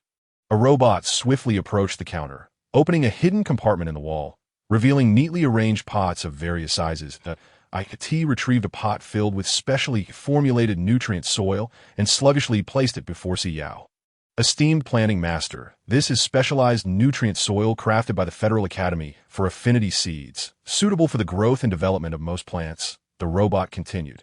The planting master must timely replace the appropriate containers to ensure the healthy growth of plant babies. Ping Ping quickly flitted to the side of the pot, took a nibble of the nutrient soil, and joyfully buried herself within it. After a while, she emerged, took the seed from Si Yao's hand, and planted it in the soil. Raising her tiny hand, a sprout slowly emerged, stopping at the height of Si Yao's knee. Satisfied, Ping Ping dug a small hole beside it and eagerly buried herself in the soil. Closing her eyes to sleep, Si Yao raised an eyebrow, witnessing the sprite abandon her in such a manner. So, do sprites truly consume soil? In the most literal sense, what an enlightening experience it was. Akin to that of a wayward soul who, after a mere taste of the earth, hastily buried itself without a moment's hesitation. Si Yao bent down, delicately pinching a small handful of soil, bringing it to her nose to inhale its essence. This was not the barren earth of their post-apocalyptic realm. It exuded a refreshing aroma of flora, reminiscent of her affinities with wood. The Federation still retained some semblance of worth. The diminutive creature vanished from sight. The lion eagerly nudged closer to Si Yao, his eyes brimming with anticipation. After a brief moment of contemplation, Si Yao retrieved an apple from the half-barren tree she had previously plucked from the nearby cabinet and tossed it skyward. The lion sprang into action, capturing it midair and devouring a whole in but 2 bites. With every apple she cast, he would leap to seize it. After 5 apples had been thrown, Si Yao paused, approached him, and gestured to the ground, commanding, "Sit." The lion complied obediently, gazing up at her with luminous eyes. Si Yao gently patted his head, exclaiming, Good boy. Following this, she tossed him yet another apple. Throughout the apocalypse, she had longed to raise a dog. Yet the number of pets untouched by the zombie virus was exceedingly rare. Indeed, those pets that succumbed first to the infection often endured the harshest fate, with only a few well-guarded companions surviving for any duration. Now, having a lion as a companion brought her immense joy. He was both charming and well-mannered. Si Yao did not dwell on the incongruity of a normal animal existing in such a desolate world. She simply reveled in the presence of this remarkable creature. Suddenly, the lion rose, growling, woo, fiercely alerting her to something amiss outside the spaceship. Si Yao drew back the curtain, observing a diminutive cluster of spiny green life emerging from the sand. So minuscule that it was nearly imperceptible to the untrained eye. The robot glided to the threshold, scrutinizing the verdant mass. Alert! Alert! Juvenile mutated cacti detected. Immediate incineration is recommended to avert a widespread outbreak of mutated cacti. Si Yao was taken aback. She had expelled the insatiable black mist and had confirmed its complete dissolution. How could these creatures still persist? This appeared to be rather excessive. Si Yao accepted the lighter-like instrument proffered by the robot and confidently advanced towards the cluster of cacti. Upon observing the diminutive cactus, scarcely larger than her palm, she closed her eyes to attune herself to its essence, subsequently employing her wood-based abilities to examine it. Reassured, she observed that the mutated flora was not as alarming as she had anticipated. As long as it was managed during its juvenile phase, no significant calamity should ensue. The robot's assertion regarding the mutated cacti from half a century ago causing harm to individuals was likely a consequence of their failure to address the situation promptly upon their discovery in a mature state. This small congregation of cacti appeared to have sprouted from the remnants of fruit flesh left by a prior group, indicating it was an ordinary plant. Given its typical nature, she certainly could not bring herself to obliterate the environment, particularly as it represented the sole visible greenery in this arid expanse. As Si Yao raised her hand, pausing midair, she had a habitual inclination to caress the branches and leaves of plants, but these spines were rather too numerous. She awkwardly withdrew her fingers, opting instead to bestow some of her abilities, grow well, and produce several little ones. Do not mutate again, if you please. Once was bearable, but more than that would be intolerable.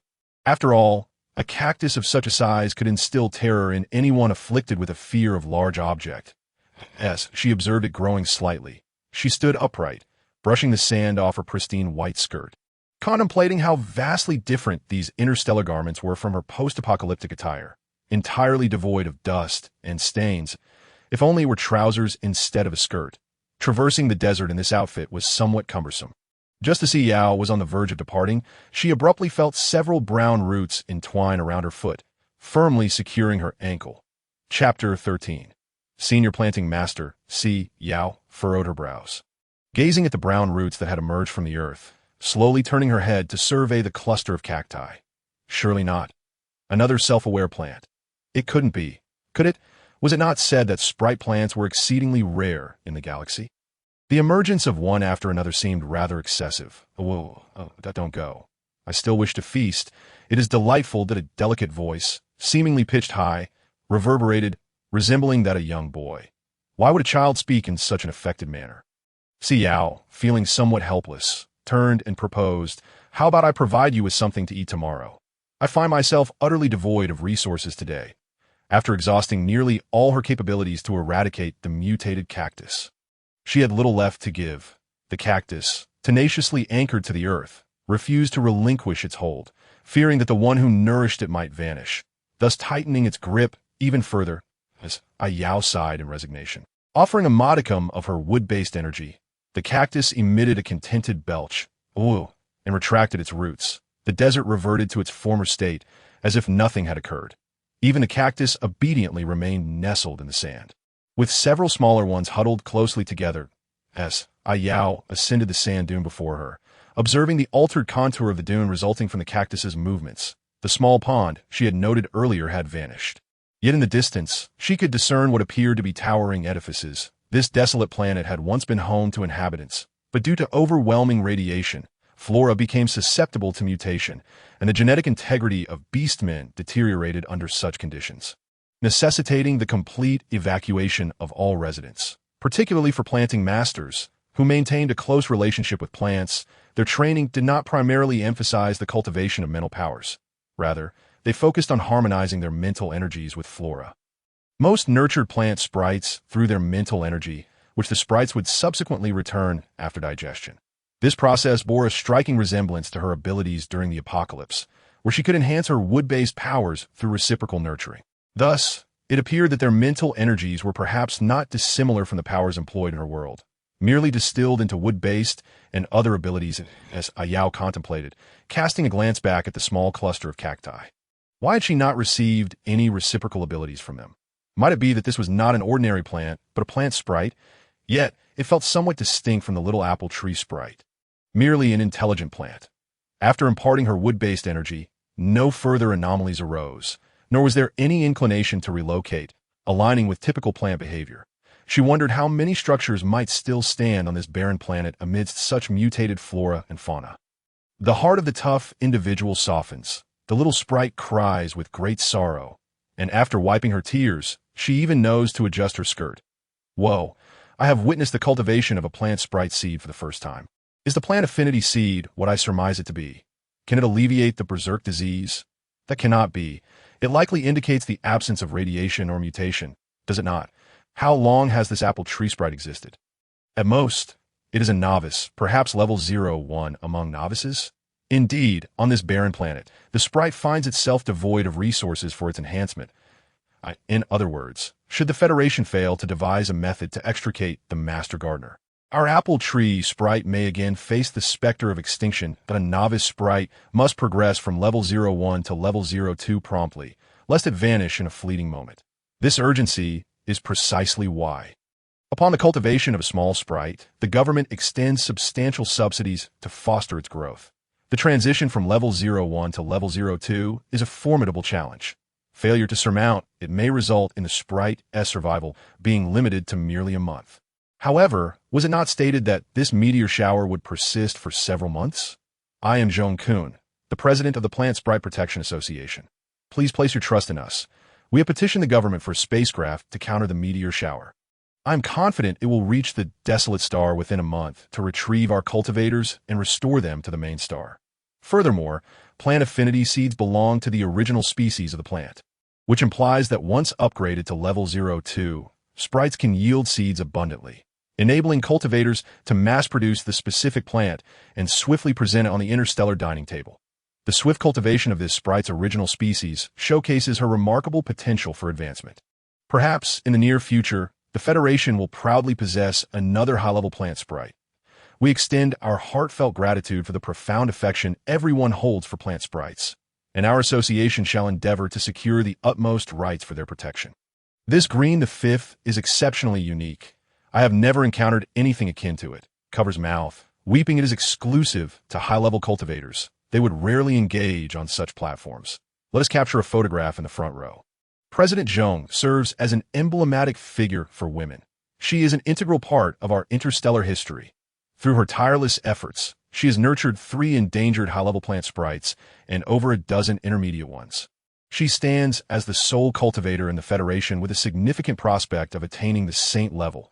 I cannot permit anyone to remain oblivious to her contributions.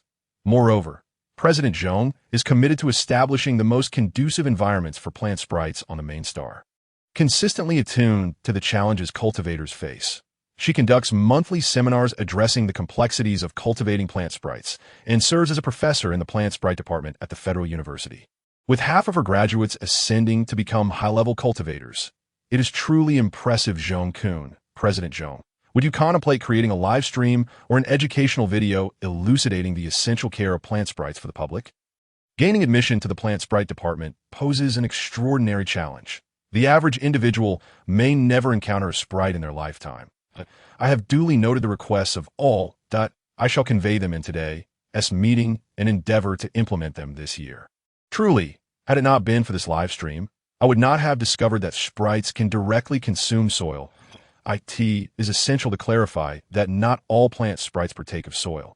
My sister possesses a sprite that flits around her home daily, indulging in popcorn while reveling in soap operas. Presently, their dietary options are limited to apples. Perhaps sprites are averse to consuming their own kin. a sprite engrossed in soap operas, a concept so rare, a phenomenon I may never witness in my lifetime. Chapter 14. Response from a C family livestream. My brother S plant sprite. A male sprite similarly indulges in soap operas each day, particularly captivated by the trending series. The overbearing cultivator falls for me. He monopolizes the remote control, forbidding me from touching it. A student from the Federal University S Plant Sprite Care Department wishes to elucidate that sprites intrinsically possess no gender. Their inclinations may vary during cultivation. However, they may opt to alter their gender with each ascension in level. Most sprites, however, prefer to remain unchanged, suggesting that the sprite you observe enjoying soap operas may seek rapid advancement due to a desire for gender transformation. Do plant sprites no longer tend to the fields? What of the flora that sustains us? Plant sprites merely require a daily promenade to ascertain that the plants exhibit no signs of mutation and to mitigate factors that may incite frenzy. Do you suppose they are still shackled as they were a millennium ago, laboring tirelessly day and night? What have our ancestors fought for throughout the ages? They are liberated, and we must honor the gifts they have bestowed upon us. There exist regulations regarding this in the Federal Plant Sprite Protection Law. I recommend familiarizing yourself with them, that I can no longer bear to gaze upon the marshal. His valor on the battlefield is truly remarkable, and I have amassed a considerable collection of his merchandise. How could he metamorphose into something so unseemly post-mutation? What's amiss with dogs? Our new leader of the 09 Army Corps is a beast man with hound genes. Did a dog bite you? Who would dare believe it? He obeys commands and even receives nourishment while being praised as a good boy. Should this information become public, the Empire would be in uproarious laughter for 3 consecutive days. This cactus remains unmutated. It appears it truly has not. Wait, is this the first unmutated cactus in interstellar history? Indeed, at present, this is the sole batch of cacti in the cosmos that remains unmutated. My goodness, another unprecedented occurrence. How many miracles is she endeavoring to conjure? That is not her doing. She merely eradicated the mutated cactus. This specimen originates from its natural habitat. Why not attempt to cultivate an unmutated cactus on the desolate star? Ah, the vision of her standing upon the sand dune, looking back amidst the golden sands, such exquisite beauty. I've captured a screenshot for my wallpaper. Admirers of beauty truly leave one in awe. What is amiss with being an admirer of beauty? I am not solely her fan. I also cherish her sprite. Why should I not appreciate her? Relish your vegetables. Is it not something peculiar about that cactus? I perceive that its behavior resembles that of the apple tree sprite. Surely not. Does anyone genuinely contend that cultivators can produce a plant sprite within a single day? The spiritual energy of cultivators is rather limited. The energy required to nurture a sprite is immense, typically necessitating several months to cultivate one. Some individuals lack sufficient affinity with plants, potentially taking decades to achieve success. Her first apple tree sprite was cultivated on her initial endeavor, as she had accumulated sufficient spiritual energy. It is improbable she could cultivate a second one with such swiftness. Indeed, and not every plant sprite can be cultivated. There are early warnings as well. Historically, no one has ever succeeded in cultivating a cactus. I have conducted research and confirmed that apples have been cultivated before. However, cacti are inherently resistant to beastmen, rendering them impossible to cultivate. Wait, the C family has initiated a live-stream press conference. A press conference? Seriously? Who do they presume they are, conducting a press conference? Brother, you did not mention that my imitation of my sister's handwriting would be utilized for such purposes. This is unlawful. Si Tong was utterly speechless. Wishing to reclaim the letter she had penned at his instruction, iPhone glared at her icily, asserting, Tong, we have nurtured you for so long. You cannot be so self-centered. Moreover, your handwriting is so convincing that no one would suspect it was you. Si Tong stamped her foot in exasperation. You comprehend how popular Sister Si Yao is at present. It was merely a matter of time before she was brought back. Furthermore, she possesses a kind disposition. If we sincerely apologize, she will undoubtedly forgive us. If you persist in this manner, when she returns and reveals our actions, we shall face grave consequences. You do not understand. Si Feng abruptly withdrew her hand from his arm, glaring at her with a menacing look. You are on the verge of entering university. If this matter is mishandled, you will find it impossible to gain admission to the Federal University. You wish to continue this uproar? Si Tong shook her head, but that if this matter is exposed, the backlash will be even more severe. Why not await Sister Si Yao's return and discern her intentions before responding? If you prefer not to speak, you may choose silence. However, once we are on stage, you are forbidden from uttering anything reckless. Startled by an approaching figure, Si Tong swiftly closed her mouth, her gaze filled with anxiety as she regarded the newcomer. The director cast a glance at her before turning to Si Feng, stating, "All inquiries from the reporters have been meticulously arranged. Simply respond in a straightforward manner. During the initial exchange, concentrate on childhood reminiscences and the previous small sprites in your abode. When we reach the midpoint for advertisements, we will delve into the controversies of this period. The Face-to-Face with Reporters is a remarkably popular live-stream variety show within the Federation, celebrated for its penetrating commentary, frequently unearthing the concealed flaws of all celebrities. However, the recent live stream from the Barren Star began as a modest event within a small circle. After all, a lion may not be particularly captivating, but the inclusion of a cultivator and a sprite has propelled it to immense popularity. The Federation has yet to produce a variety show centered around plant sprites. Even a drama featuring sprites would undoubtedly create a sensation. Yet, most sprites harbor a dislike for engaging with the outside world, rendering their appearances in video content exceedingly rare, which has contributed to the Barren Star live stream's unexpected triumph at any hour, even when slumber envelopes the populace. The live stream room thrums with activity. This urgency, combined with the considerable turmoil surrounding the Si family, led to an invitation, and to my astonishment, they are genuinely willing to engage during the live stream. iPhone nodded. Glancing at the script in his possession, my sister is not particularly eloquent. Kindly direct any inquiries regarding relationships to me that I have grown up alongside Yao Yao. Very well, I shall inform them. iPhone smiled as he observed the director's departure, then closed the script, coaxing his unwilling sister onto the stage. Tong sat rigidly on the sofa, her gaze fixed on the 40 to 50 reporters below, her palms clenched tightly, her eyes reddening as she bit her lip, too fearful to utter a single word. From a tender age, Yao Yao has always been dutiful. With Si Min being exceedingly occupied, she has continuously resided in my home. Chapter 15. The Si family's response. Tang Lu chuckled softly, exuding warmth and kindness, resembling an exceptionally gentle middle-aged woman. Her attire was remarkably simple, and she gazed affectionately at her son.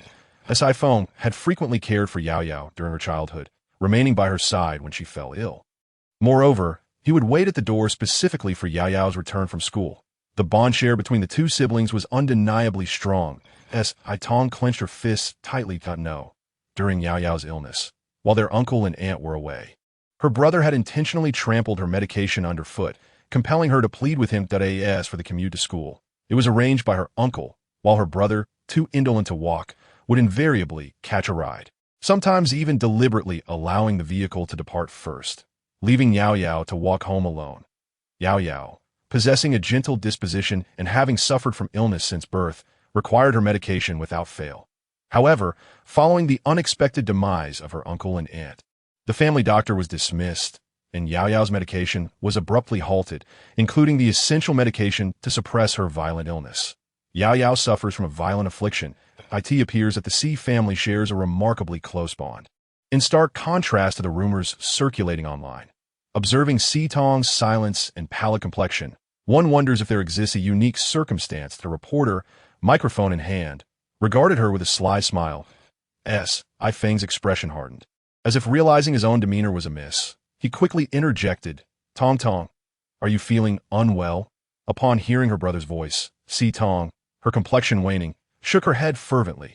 No, it is nothing, merely an unfamiliarity with the multitude of cameras. That brings me solace. By chance, I have a query for Miss Si Tong. That I observe that you and Si Yao are in the same grade yet attend different institutions. Your school is significantly less prestigious than hers. Do you experience any feelings of envy or other sentiments regarding this? The reporter's inquiry was acutely incisive. That Si Yao's school is exclusively for the offspring of cultivators, encompassing education from kindergarten through high school, primarily devoted to cultivating planting specialists.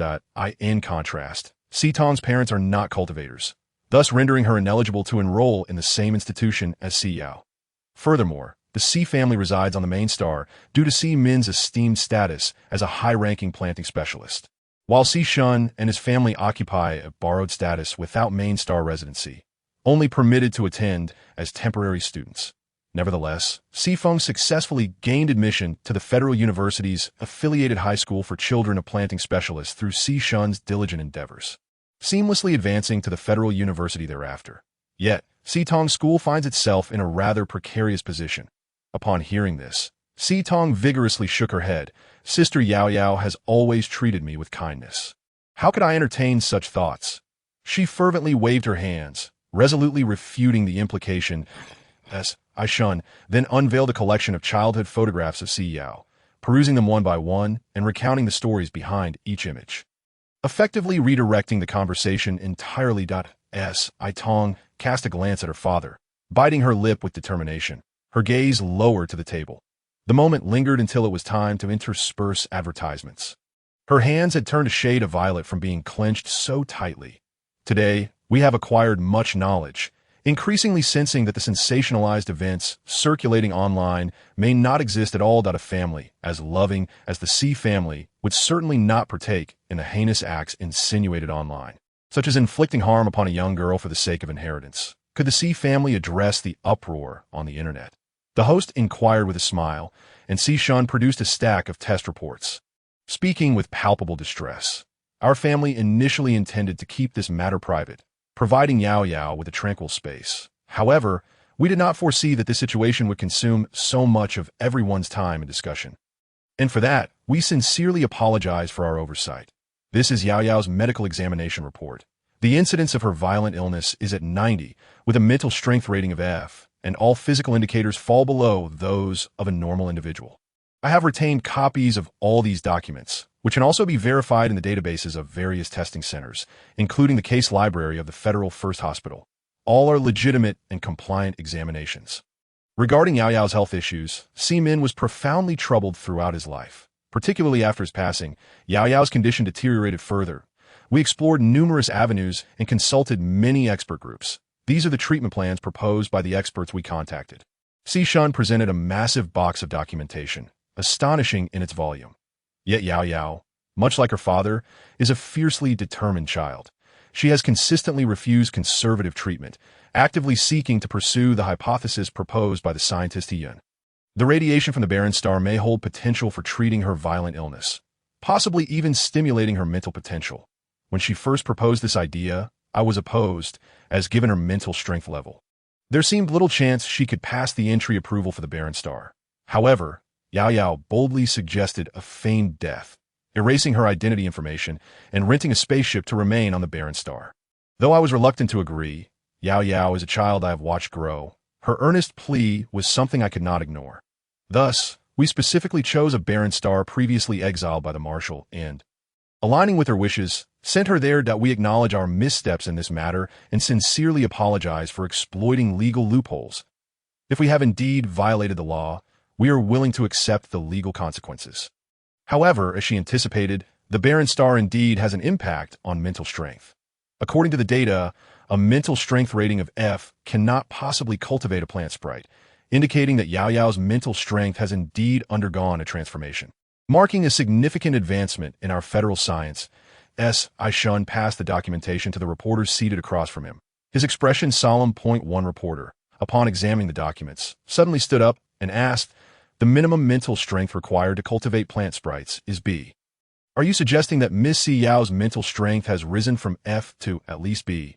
Indeed, that is merely our speculation. Furthermore, I have additional insights to share concerning the statements circulating in the digital realm. Si Min was a distinguished planting specialist, and Si Yao is his sole daughter. This indicates that we could never, as insinuated online, forsake the daughter of a planting specialist, regardless of our familial connections. Even if she lacks the ability to cultivate sprites, her theoretical understanding far surpasses our OWT to ensure the seamless advancement of future sprites. We would never entertain the notion of causing her harm. Such an idea is utterly preposterous. We earnestly hope that the public can desist from the online harassment. Presently, both of our children remain in their academic pursuits. If there are grievances, please direct them towards us, granting the children an opportunity to flourish. That we are truly grateful to everyone. Chapter 16. The shift in public opinion. The Si family's response was both sincere and heartfelt. Every photograph of Si Yao from her childhood vividly illustrated a child nurtured in affection. Following the live stream, the Si family also shared a letter penned by Si Yao prior to her departure to the barren star on their account, meticulously analyzing her reflections. The public discourse on the Star Network underwent a dramatic transformation, soaring into trending topics, with countless discussions centering around the Si family's live stream. To be candid, this response was quite remarkable. It is evident that the Si family genuinely cherishes Si Yao. I am a classmate of Si Tong. She is truly delightful, always extending a helping hand to others at school and never losing her composure. Her upbringing must indeed be commendable. When the online backlash reached its zenith, I felt compelled to voice my thoughts. Yet I was swiftly silenced. I still find it somewhat perplexing. Can the barren star genuinely enhance mental fortitude? Honestly, the Marshal's condition is indeed slightly improved compared to last year. However, the Marshal's livestream commenced just as it had previously, only showing improvement after encountering Si Yao. You cannot possibly assert that Si Yao is the catalyst for the Marshal's recovery. Please, she is merely a novice planting specialist. Isn't your adulation somewhat excessive?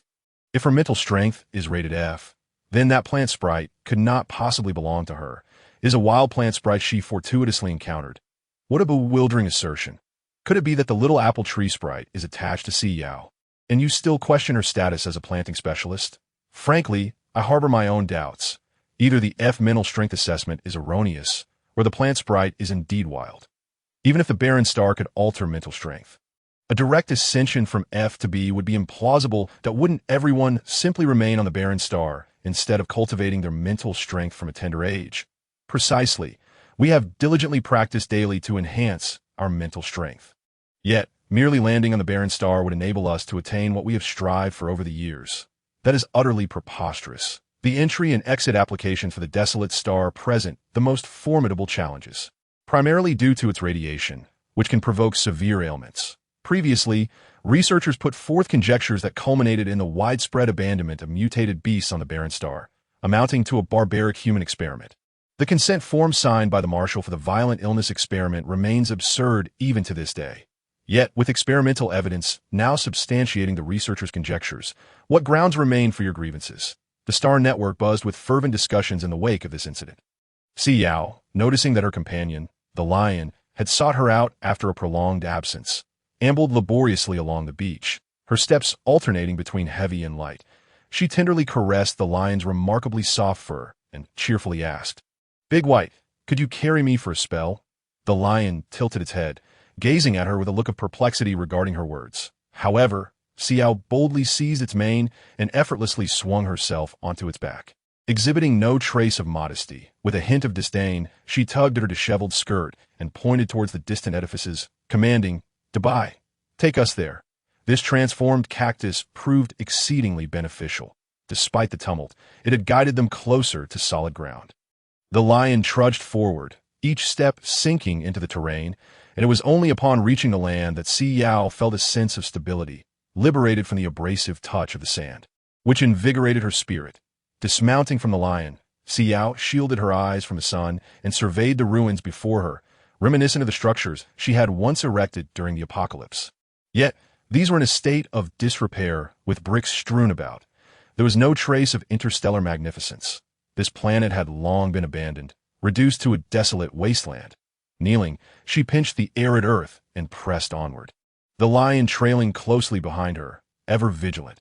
Having spent 2 years on this planet, he observed that where buildings stood, vegetation was markedly absent, yet mutated beasts thrived, often attacking in packs and capable of utterly dismantling their prey.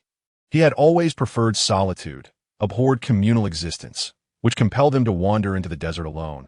Upon entering the cluster of buildings, a prickling discomfort enveloped him, and thoughts of destruction began to surface. He yearned to topple these structures, to unleash chaos. Turning back, Si Yao noticed Dubai still standing in place, brows furrowed as he regarded her. "Dubai."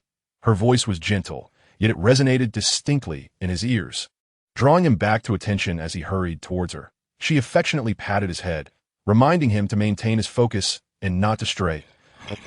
A seasoned esper who had endured many years in a post-apocalyptic world. Si Yao discerned that in this quaint town, apart from herself and the lion, no other beings existed, It was only upon reaching the innermost clearing that Si Yao felt a sense of satisfaction as the soil crumbled beneath her fingers, revealing a promising patch for cultivation. After all, she was an exquisitely delicate wood-type esper, possessing notably modest combat abilities. Returning to her agricultural roots appeared to be the most judicious path forward. This planet belonged solely to her, devoid of human interaction, enabling her to engage only with innocent creatures and enchanting little spirits. It was a veritable paradise for her, infinitely more appealing than her previous encounters in unfamiliar abodes. Si Yao discovered a two-story house adjacent to the plot of land, ensuring that the doors and windows were securely locked. With a flick of her fingers, she summoned a thread of verdant energy that slipped into the keyhole. And with a soft click, the lock surrendered. She pushed open the door. A cloud of dust enveloped her, eliciting a series of coughs as she waved her hand to disperse the haze. A sigh escaped her lips as she surveyed the dust-laden interior, which still harbored a kitchen, bathroom, and living room, along with a nursery. This space would be ideal for Ping Ping in the future. As her gaze ascended to a family portrait adorning the wall, she beheld a young couple smiling down at a little girl. She pondered whether this family had successfully evacuated during the crisis. Every desolate planet harbors its own reasons. The Federation only mandates evacuation when human habitation becomes untenable. Unlike other houses, which stood wide open and had been ransacked beyond recognition, this residence remained remarkably intact, save for the dried bloodstains on the doors and windows. The structure was formidable, exhibiting little sign of damage despite the numerous impact marks on the doors and walls. This defense is indeed impressive, Si Yao mused. However, the sheer accumulation of dust would render her exhausted after a single cleaning session. She would require the ship's robot to thoroughly cleanse the house. She surveyed the spacecraft before her. Si Yao turned to the robot. Is there a way to mobilize this ship? It can be operated, but requires a power connection. Very well, we shall abandon it for now and return when necessary. However, we can activate the auxiliary power, albeit without network connectivity, thus limiting us to gliding. With a hint of amusement, Si Yao raised an eyebrow at the robot's capabilities, although it possessed the ability to move. Its speed was languid, barely exceeding a leisurely pace across the desert. How amusing. The Marshal occasionally stumbles while traversing the sands. This year's Livestream has remarkably showcased the Marshal in unprecedented scenarios. Si Yao, mother forbids you to sit with your legs apart, particularly in a skirt. This is a live broadcast. My goodness, I have never encountered a mother fan before. How ridiculous. She must not realize that the cameras are rolling. It seems she truly believes the camera is a little bead. I recall her mumbling something about the little apple tree spirit's fragrant petal skirt attracting bees. Yao Yao appears most endearing when she is mumbling, though nothing is discernible. Not speak ill of Yao Yao. Yao Yao's stern visage. This city's architecture resonates with familiarity that it was chronicled in the documentary Civilization Submerged in the Desolate Star, which left a profound impression on me. This wall indeed emanates an antiquated charm. I remember workers clad in radiation suits restoring this city for the documentary, yet it has deteriorated so swiftly. Numerous military forces were deployed for the filming of that documentary. This house is remarkably well preserved. What materials were utilized for these walls? How have they remained intact without any fractures? Are there connections to the original contractors? I'm utterly weary of my current steel abode, a lifelong pursuit of connections. That woman from the Federation. Wait, the woman in the family portrait appears somewhat familiar, to be honest. I too find her familiar. It is as if I have encountered her somewhere before. She is the first plant spirit cultivator in history and the inaugural saint-level cultivator. Yun Man, she heralded the era of plant spirits in the universe. Just a gentle reminder, this is the universe, not merely the Federation. Indeed, the first page of our history book features her.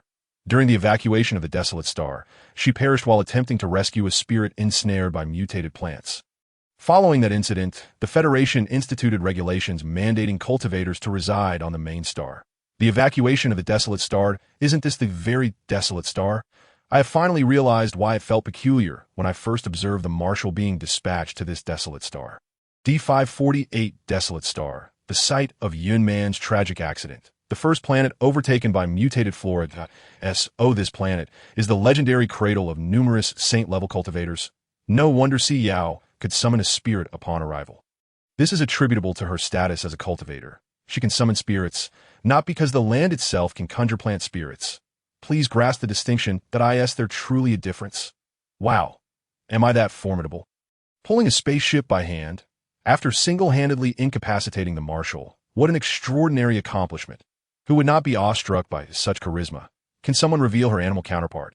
I wish to marry her. The blood test report from the Si family identifies her breed as a polar white fox. This lineage is reputed to be quite rare. Most polar white foxes are timid, avoiding human interaction, and generally exhibit low mental resilience, residing solely on secluded polar planets. This must pertain to her maternal lineage. It appears that Si Min's bloodline diverges.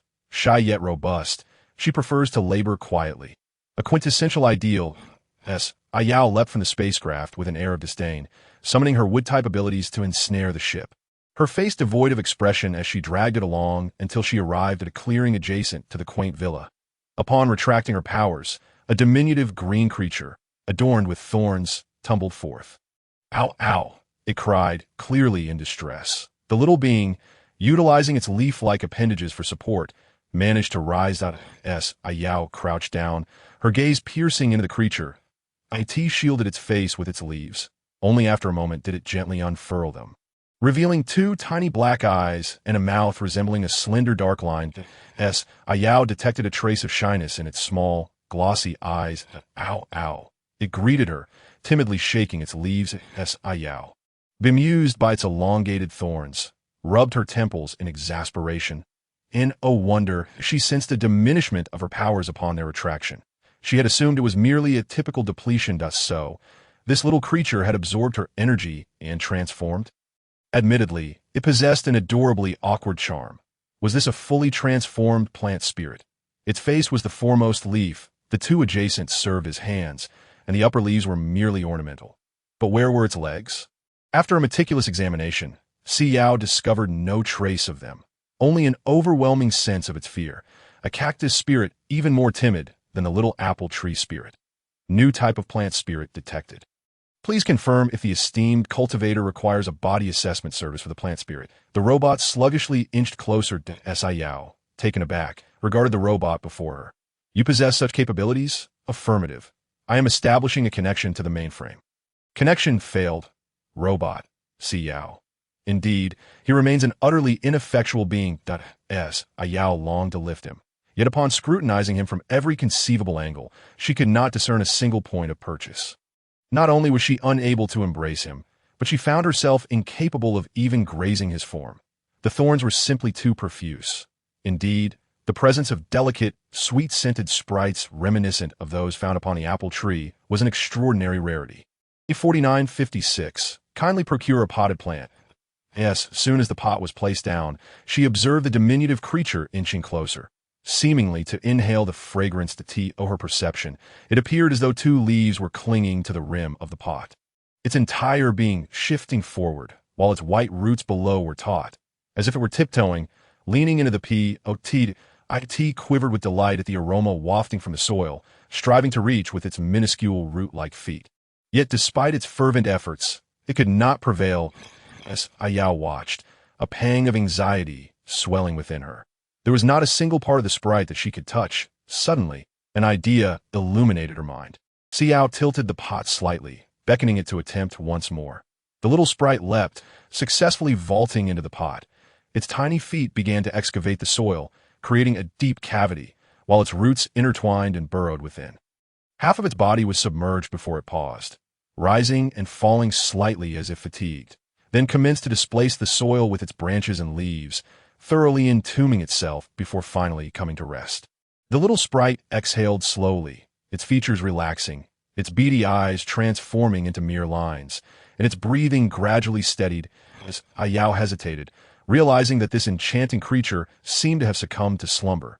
What a marvel! What kind of extraordinary soil could evoke such affection in these diminutive sprites? She was unaware of its name. With a resigned sigh, Si Yao placed the pot containing it directly upon the coffee table in the living room, positioning it alongside the slumbering apple tree sprite. The sight of the two identical pots together bestowed a sense of harmony upon the room. Why did you bring a cactus? I do not recall traversing any cactus territory. No, are you all truly so fixated on the planter? Just moments ago, when Si Yao was tugging at the spaceship, a verdant shadow clung firmly to it, It rolled about, exuding adorableness. Wait, are those eyes and a mouth? Surely not. I feel as though I'm witnessing something I ought not to have. Could it be that the fungi I procured today were undercooked? Am I observing something utterly surreal? Allow me to clarify. This is a plant-shaped sprite. It is a relatively prevalent type among plant sprites. Most favor their native forms. Those who fail to acknowledge it must have never encountered sprite or have only glimpsed a few renowned holy sprites from history. Common sprites cultivated by humans generally bear resemblance to this. Those terrestrial plant sprites possess legs formed of roots. Some trees are entirely comprised of sprites, while others are derived from fruits, often adorned with diminutive wings. Nevertheless, no definitive standards for sprite morphologies have been established in contemporary research. Human-shaped sprites are indeed quite scarce, and those that do exist often mature to higher levels. One might assert that the apple tree sprite holds a promising future. Yet, herein lies the conundrum. Where are those who profess that Si Yao could not cultivate a second sprite in such a brief span? Come forth. Where are those who proclaim that if Si Yao were indeed a planter, she would drink water upside down? I have noted all the identities. Some asserted they would livestream the act of swallowing keyboards, while others claimed they would transform into beast forms in public. I shall call each one out and witness when you fulfill your promises. How delightful! This cactus sprite is evidently not one she cultivated. It is unmistakably a wild plant sprite. Wild. You declare the apple tree sprite as wild. Yet you also classify the cactus sprite as such. Now, pray tell, if wild sprites are so readily available, why can you not locate a single one? Clearly, it is merely a matter of geographical advantage. You are playing that age-old game of if you can, then you shall come. She has never properly cultivated a single plant sprite. Are you all out of your minds? What detriment exists in having another skilled planter? Once the meteor shower concludes, the government will retrieve her, and we shall gain yet another planter, particularly with a humanoid sprite. She is the most likely to attain advanced plant sprite status, as Si Yao's admirers are indulging in fanciful dreams once more. I suddenly discerned the charm of the cactus sprite's appearance. It is truly delightful, adorned with thorns yet undeniably endearing. I find myself unable to confront it. The mere sight evokes a disquieting memory of that grotesque cactus. The sight of the two sprites in unison is indeed enchanting. Alas, had they been nurtured on the primary planet, their existence would undoubtedly be more harmonious. Si Yao boarded the spacecraft, retrieving the apple she had previously stowed away in the cabinet. They felt somewhat yielding in her grasp, and she proceeded to slice one open, extracting the core and savoring the succulent flesh piece by piece. She meticulously spread a cloth, arranging the cores in an orderly manner, while employing her abilities to examine them closely. The cores originating from the celestial realms evidently presented significant challenges. They were devoid of any vitality, rendering the cultivation of flora by ordinary individuals nearly impossible. Furthermore, she detected the presence of the same foreboding black mist that plagued the mutated cactus. According to the scant knowledge gleaned from the memories of the original owner, cultivation in the celestial realms depended on the powers of sprites to yield seeds. These seeds necessitated the sprite's daily care to flourish. Otherwise, the plants would inevitably wither, much to the dismay of all. During the apocalypse, seeds from such cores were of immense worth, as a single fruit could yield a dozen or more seeds, resulting in a sprawling orchard. However, it was evident that such replication was unattainable in the celestial realms. Si Yao cautiously infused a modicum of wood-type energy into one of the seeds. The seed gradually solidified, but did not expel the black mist, as the mutated cacti did. Nor did it demonstrate any inclination to develop. It simply transformed from a constricted seed into a rounded form. Shaking her head, she took a bite of the apple, feeling a wave of frustration wash over her as she regarded these seeds. To achieve large-scale planting, it was clear that reliance solely on sprites was insufficient. One sprite simply could not generate an adequate number of plants, presenting the most formidable challenge in the current cultivation of the celestial realm, an overwhelming dependency. Si Yao placed a few seeds into a pot of nutrient-rich soil. Regardless, she resolved to attempt their planting, eager to discern any distinctions between these seeds and those of the diminutive apple tree sprite. As she observed the seeds settle into the soil, she infused a touch of her energy into it, intently watching for signs of germination. 4956 gradually glided onto the spacecraft, regarding Si Yao with a look of concern, and spoke slowly. "Esteemed planter, your two plant sprites are in conflict, and the humanoid sprite is weeping." Conflict? Si Yao could scarcely comprehend how a sprite so gentle and vulnerable could partake in a conflict with one adorned in thorns. Chapter 19. Celestial. When Ping Ping stirred from her slumber, she languidly stretched, nuzzling against the nearby apple sapling before gradually opening her eyes. Her round orbs blinked as she surveyed her surroundings. The robot was deftly maneuvering a chair. Ping Ping curiously explored her environment, realizing that she had seemingly transitioned from the spaceship to an alien realm. The diminutive sprite gradually extracted her delicate legs from the soil, shaking off the earth and tidying herself before fluttering her tiny wings and alighting on the edge of the flower pot, patiently awaiting her master's return. Growing slightly weary, she rested her hand on the apple tree, observing as the sapling grew incrementally taller. Suddenly, a faint voice emerged from a nearby pot. "Oh, whoa. Hello there." Instantly retracting her hand, she tucked her wings behind her, watching cautiously as a much larger green plant emerged from another pot. It bore an uncanny resemblance to the fearsome green creature that had once overturned their spaceship. So terrifying. This was merely a diminutive version of that beast. Though less daunting, it still radiated a similar aura. The cactus sprite opened its beady eyes, scrutinizing the peculiar little sprite before it, noting the resemblance to the bipedal creature. Yet, it possessed wings at its back, rendering it somewhat distinct.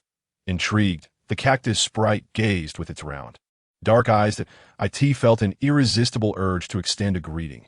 The little apple tree sprite fluttered down to its rocky perch, gently inhaling the air. She detected her master's essence within this unfamiliar sprite, and her eyes instantly shimmered with tears, observing the sprite monopolizing an entire pot while she was obliged to share one with her apple tree, filled her with a profound sense of injustice. Was she not her master's sole sprite? The diminutive cactus sprite found herself perplexed by the way she observed him, yet her expression remained tender. Her round, glistening eyes regarded him, gradually curling into delicate crescent shapes, radiating a sweetness that appeared incongruous with his rugged demeanor. Nevertheless, the little apple tree sprite misconstrued his visage as a challenge, and the sharp sounds he emitted were utterly baffling to her. Particularly fierce in tone, startled, the little apple tree sprite shed a few tears and retreated a step. The cactus sprite noticed her precariously balanced on the rim of the pot and instinctively reached out to touch her, momentarily forgetting the thorns that adorned his leaves. Perceiving his intent to strike, the little apple tree sprite swiftly blocked his hand, resulting in a chorus of piercing cries. The robot, alerted by the little sprite's shrieks, hastened over and scanned her from head to toe. However, as a domestic automaton, it lacked the capacity to tend to plant sprites and could only observe helplessly from the periphery. The little apple tree sprite gazed incredulously at the thorns embedded in her delicate hand.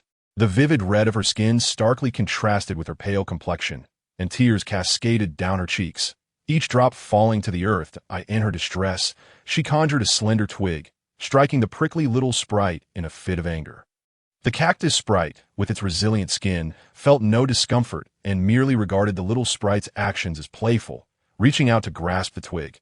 The robot, witnessing this skirmish, was taken aback and deemed the situation required the intervention of the planter, promptly exiting to summon Si Yao. Upon entering, Si Yao discovered the cactus sprite standing dejectedly to one side, its roots exposed, while the little apple tree sprite tightly enveloped her wings around herself, cowering beside her sapling, radiating an aura of fragility.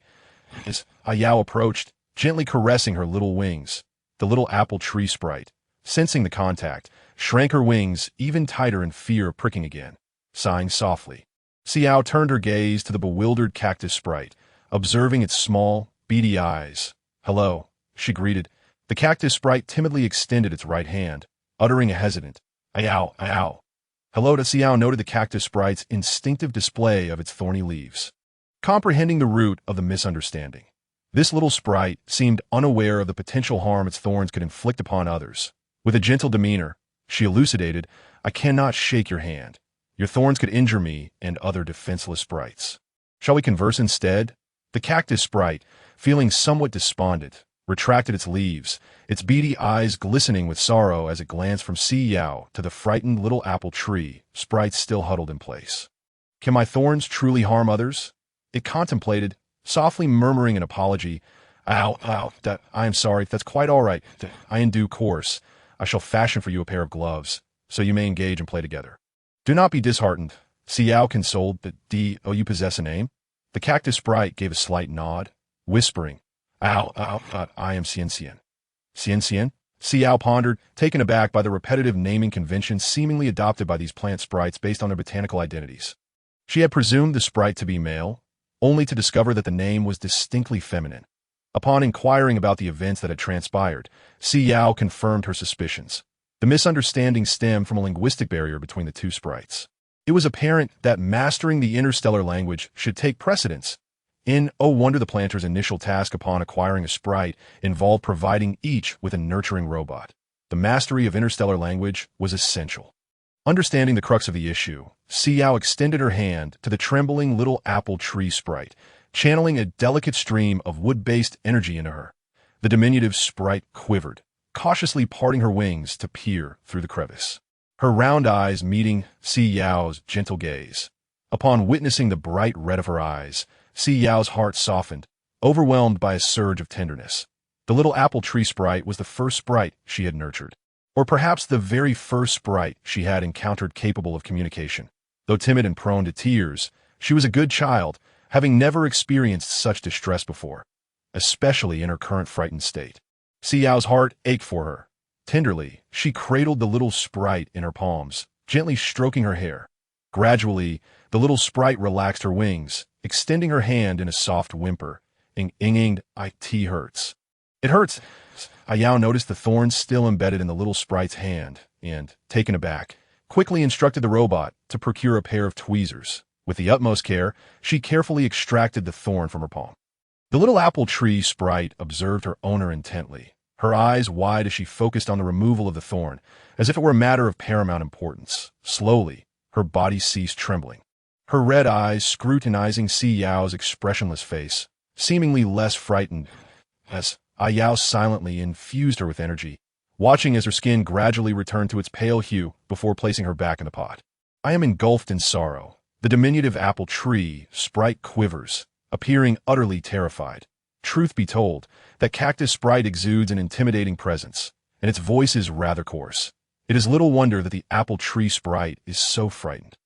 I doubt the cactus sprite harbors any malicious intent. It simply lacks the endearing qualities of the apple tree sprite. As a member of the Plant Sprite Protection Association, I can affirm that sprites are generally gentle, particularly the newly hatched ones who would not intentionally instigate discord. The cactus sprite likely remains unaware that its actions could inflict harm upon her. Let us not foster such negativity towards a newly born sprite. Here comes Si Yao. Quickly, console my little weeper. She appears so forlorn, I cannot comprehend, but if it brings her comfort, why, with our advanced technology, is there yet no translation device for plant sprites? The answer lies in the complexity. The sprites are uncooperative, and we cannot compel them. There are laws that safeguard them that, oh, my poor darling, her eyes are swollen from tears. That thorn is so immense. How much anguish must it cause the little sprite? Planters possess the remarkable ability to heal sprites. Or perhaps it is conceivable that while planters lack healing abilities, Si Yao possesses them. Otherwise, why would the plant sprite hospitals on the main planet exist solely as ornamentation? Upon noticing the cactus sprite nearby, the little apple tree sprite flapped her wings and ascended from the pot, alighting on Si Yao's shoulder, sitting demurely while gently grasping a strand of Si Yao's white hair.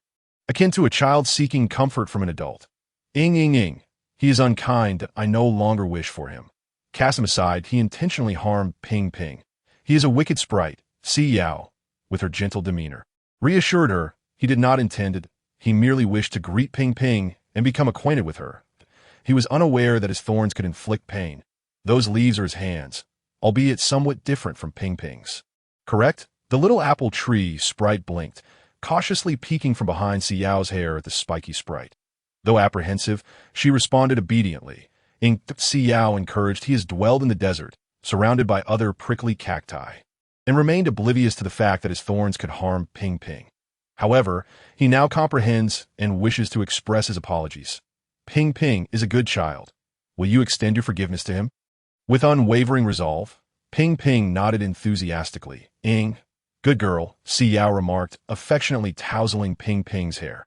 Though the cactus sprite could not grasp the words spoken by Ping, it comprehended Si Yao's sentiments, recognizing that Ping was willing to extend her forgiveness. Yearning to approach, yet conscious of the peril posed by its thorns, it withdrew its roots, casting a wistful gaze upon her, longing for connection and dialogue.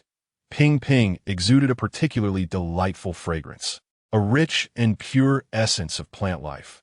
Once a withered tree, she had been rejuvenated through Si Yao's wood-based energy, her essence thoroughly imbued with it, rendering her scent more exquisite than that of other sprites. Essentially, Ping Ping embodied the very essence of wood energy, irresistibly attracting other sprites towards her. Feeling a twinge of unease beneath the cactus sprite's scrutiny, Ping Ping quelled her apprehension and gradually approached. Settling just outside the pot, regarding it with a gentle disposition.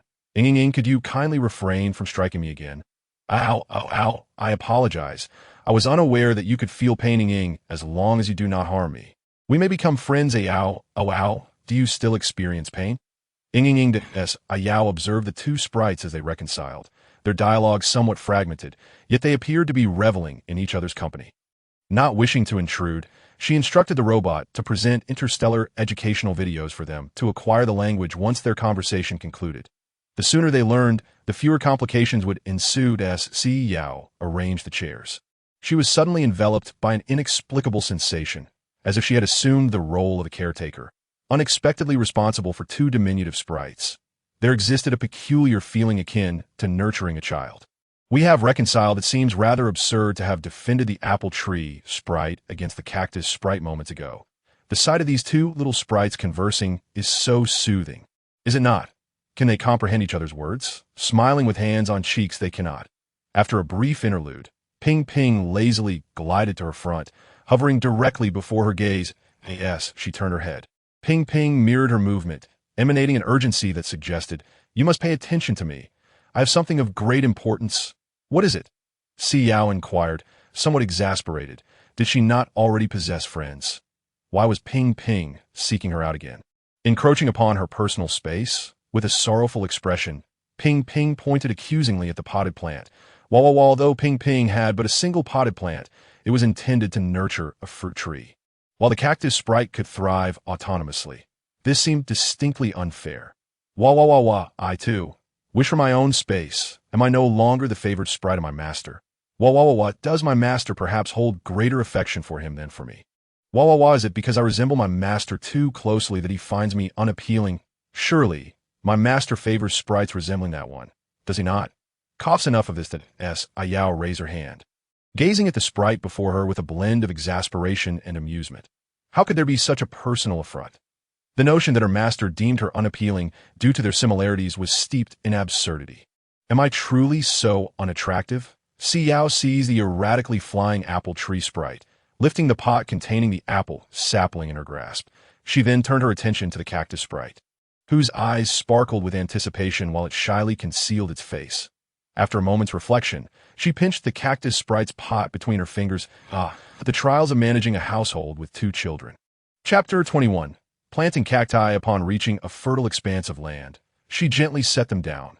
Crouching, she scooped a handful of earth, inhaling its rich aroma.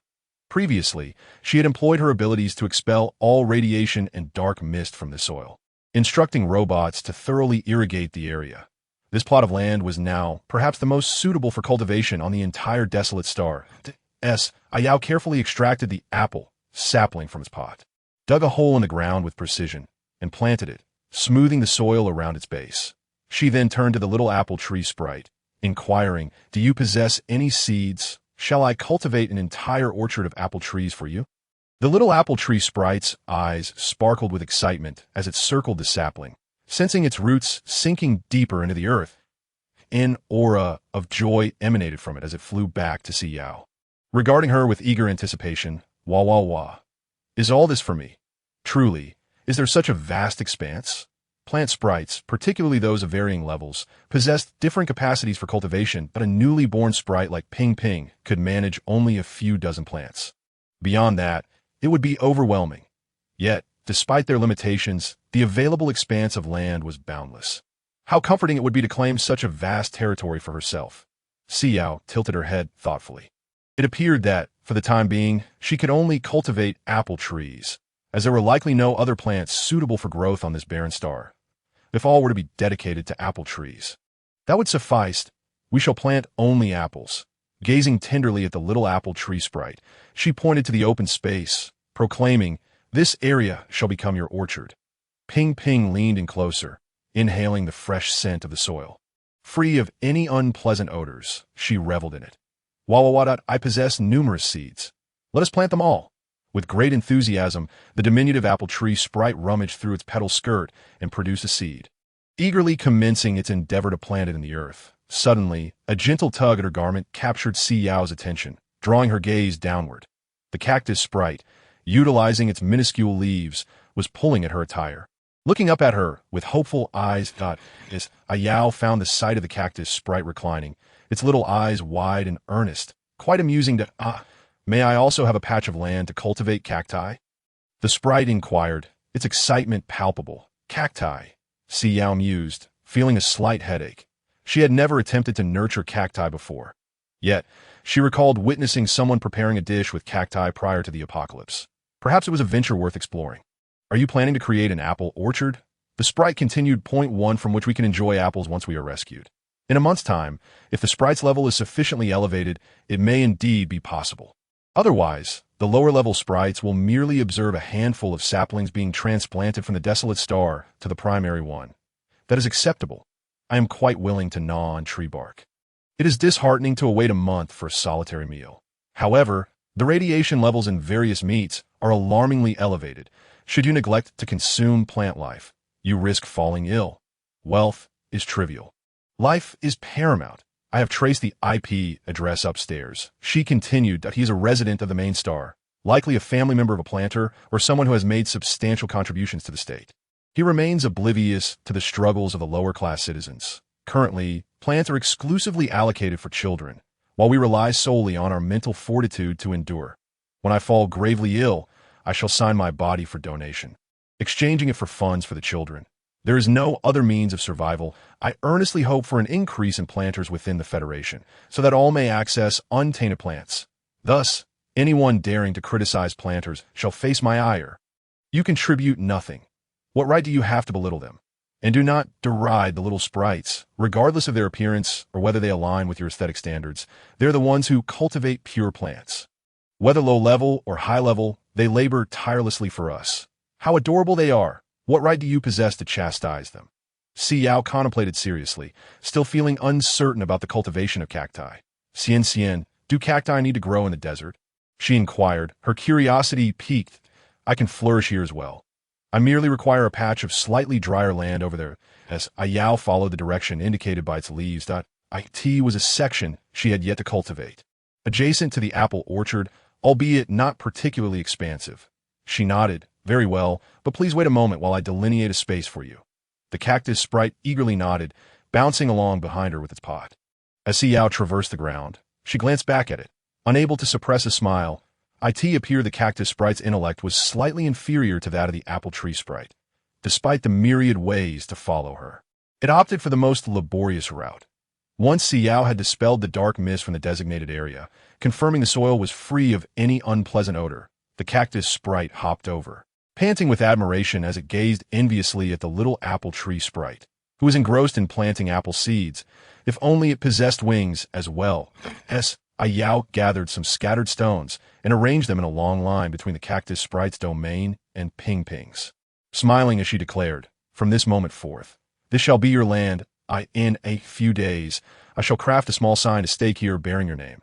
If that pleases you, though the cactus sprite felt fatigued. It enthusiastically nodded in agreement. I desire a sign that is green like me. Green is the most exquisite color. I may not find green paint, but I shall exert myself to seek it out.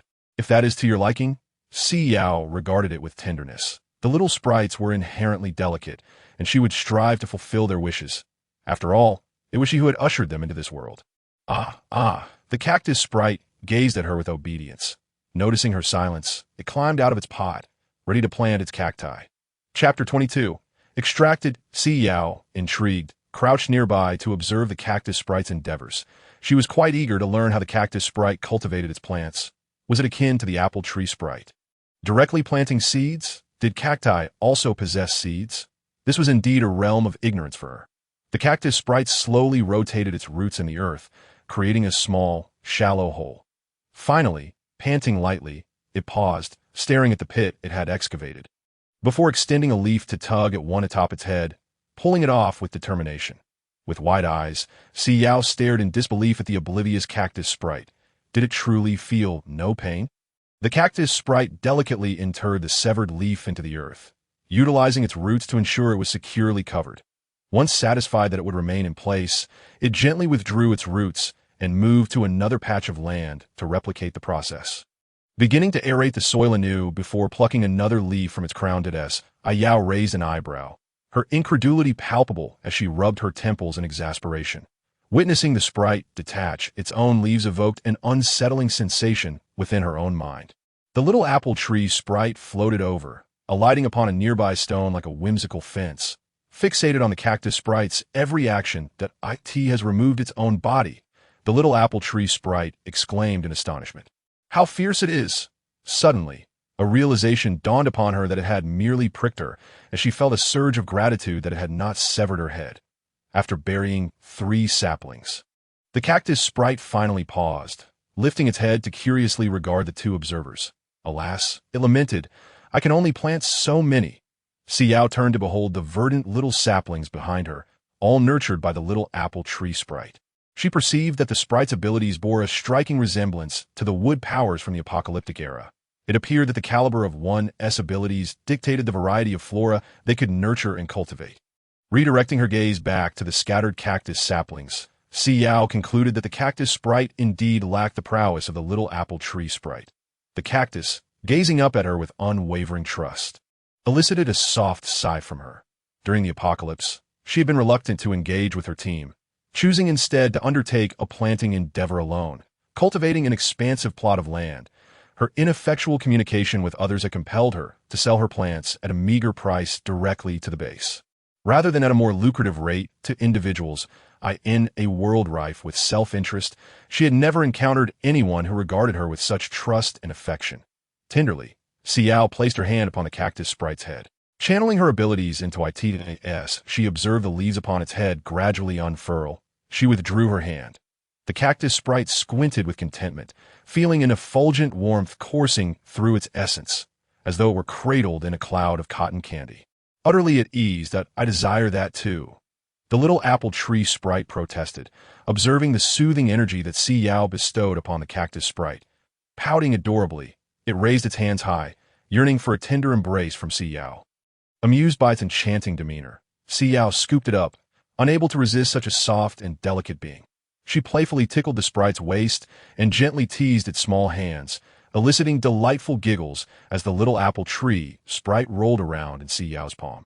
Si Yao then shared a portion of her energy with it, deliberately prolonging the transfer so the sprite could revel in the sensation as if it had indulged for an eternity before she withdrew her powers.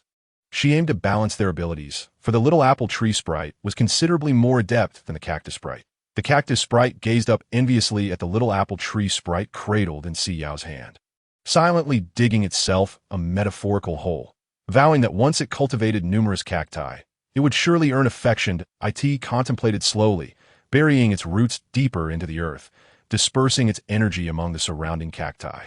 Observing as they developed their roots and flourished gradually, the little apple tree sprite, now content, took to the air, circling around Si Yao with a proud expression. I have planted so many apple trees, it declared, then swooped down to firmly grasp one of Si Yao's fingers, tugging her toward the apple orchard. As Si Yao noticed that the cactus sprite appeared to have dozed off and followed the direction in which the little apple tree sprite was leading her. Before her stood 16 neatly aligned apple saplings, which struck her as peculiar. According to her recollections, the newly born sprites from her father had not produced such a multitude of saplings at once.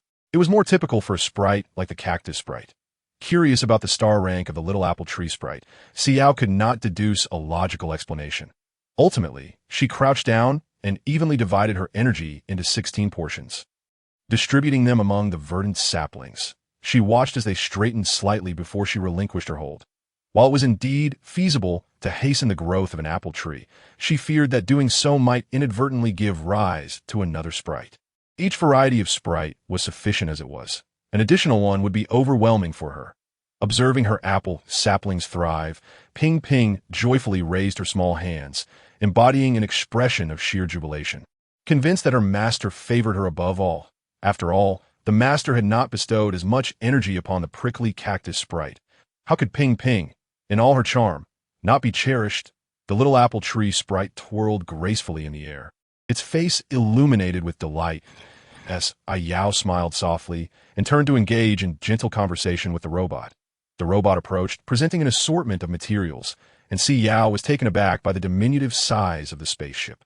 Yet within its corners lay concealed compartments brimming with a myriad of items, both anticipated and surprising. Nonchalantly, she retrieved a nutrient solution, consuming its unappealing contents while spreading a cloth on the ground to sit upon. The flavor of interstellar nutrient solutions evoked memories of the unpalatable meals she had endured during the apocalypse, which she had swallowed to ensure her nutritional needs were met. After a prolonged moment, she fancied she could detect a hint of sweetness. Chapter 23. The giant eagle Si Yao beckoned for the sprites to draw nearer. The little apple tree sprite promptly fluttered over and alighted on the blanket, gazing curiously at the items arrayed before her. "What is this?" it inquired. "I am preparing a sign for you, but we must await the arrival of the cactus sprite," Si Yao replied, affectionately patting Ping Ping's cheek. The little apple tree sprite nodded obediently, mirroring Si Yao's seated posture. After a brief interlude, the cactus sprite ambled over, regarding Si Yao with a gentle demeanor. Si Yao placed a small wooden sign in front of each sprite and provided an assortment of colored pens for them to utilize as they learned to craft their own signs. Guided by a drawing video displayed on the robot screen, the little apple tree sprite grasped a pen tightly, rising to draw its apple with utmost seriousness, while the cactus sprite emulated her, slowly seizing a pen with its roots to create its own artwork. As Si Yao observed them quietly, feeling a sense of contentment, she recognized that the plant sprites found on the main star exhibited great diversity. Yet in this barren landscape, her resources were limited. However, this was not entirely a misfortune. Once the nutrient solution aboard the spaceship was exhausted, the apple trees and cacti should flourish sufficiently to sustain themselves. Lost in contemplation, Si Yao rested her chin on her hand, gazing into the void before her. Back at the Apocalypse base, her designated area had been lush and vibrant. She needed to devise a strategy to locate some plants. Even mutated ones, the dark mist that enveloped them could be dispelled, allowing the sprites to transform into benign, cultivable beings like the cactus sprite. Yet, where could she find such mutated plants? Si Yao surveyed the vast emptiness surrounding her, feeling adrift in her quest for a mutated plant, particularly one that had yet to mature or was nearing the end of its life. Mature plants could withstand an army. She dismissed that notion. Honestly, I'm curious. Are cacti grown from seeds? It appears to be the case, yet do not hold me accountable for my ignorance. This is my inaugural encounter with the art of plant cultivation that I dedicated my studies to a different discipline during my high school years. And lacking any innate affinity for plants, I was unable to acquire botanical knowledge. Why is the area designated for the cactus sprite so diminutive? Si Yao has yet to even make contact with it. Does she harbor aversion towards it? To touch it would signify peril. Those formidable thorns indeed deter one from approaching. Is there any genuine utility in cacti? Can they be pickled or sautéed? Will the thorns inflict harm once they are cooked? That should not pose an issue. They likely need to be excised prior to consumption, that I concur. The thorns are presumably inedible. Does this not suggest that the edible portions of cacti are exceedingly scarce? It seems so that I have discovered ancient recipes that advocate for a piquant preparation. What does piquant signify? It pertains to the use of peppers that are now extinct, cooked in unison. I envy those from that epoch. They had access to a plethora of botanical varieties. Digging holes, oh dear, how endearing. I long to caress them. Wait, did you just extract it? Is this genuinely the method by which sprites are cultivated? Truthfully, does it not cause pain? Apparently not. What they extract are seeds nurtured upon their forms. Planting them results in swifter and more robust growth. You possess considerable knowledge. You must be a university scholar. Not in the slightest. My mother has a sprite cultivated in this manner. This chat room appears to be brimming with university students and sprites. I have lived for over 4 decades and have yet to encounter a sprite in reality. Oh my. Each time he extracts one, my heart races akin to witnessing a sprite live stream. Here, take a pen, go inscribe a captivating title. The little apple tree sprite is entranced, and its petite mouth unveils a rosy tongue. Please restrain your unsettling laughter and take our sprite away. Not a chance. Here it comes again, the ability to heal sprites. Even if she is not a planter, upon her return, she shall gain admission to the prestigious Sprite Hospital on the Federal Main Star. I am so envious that Si Yao can interact with the little spirits in such a manner. I yearn to caress the little apple tree spirit. It appears so soft and charming. Sob sob. Rolling over with laughter. Aw, when shall I ever possess such an adorable little spirit of my own? Yet the little cactus spirit nearby looks so forlorn. Due to its appearance, it cannot engage physically with the planter, and its gaze is so despondent. Sob sob. The infant is so delightful even while drawing.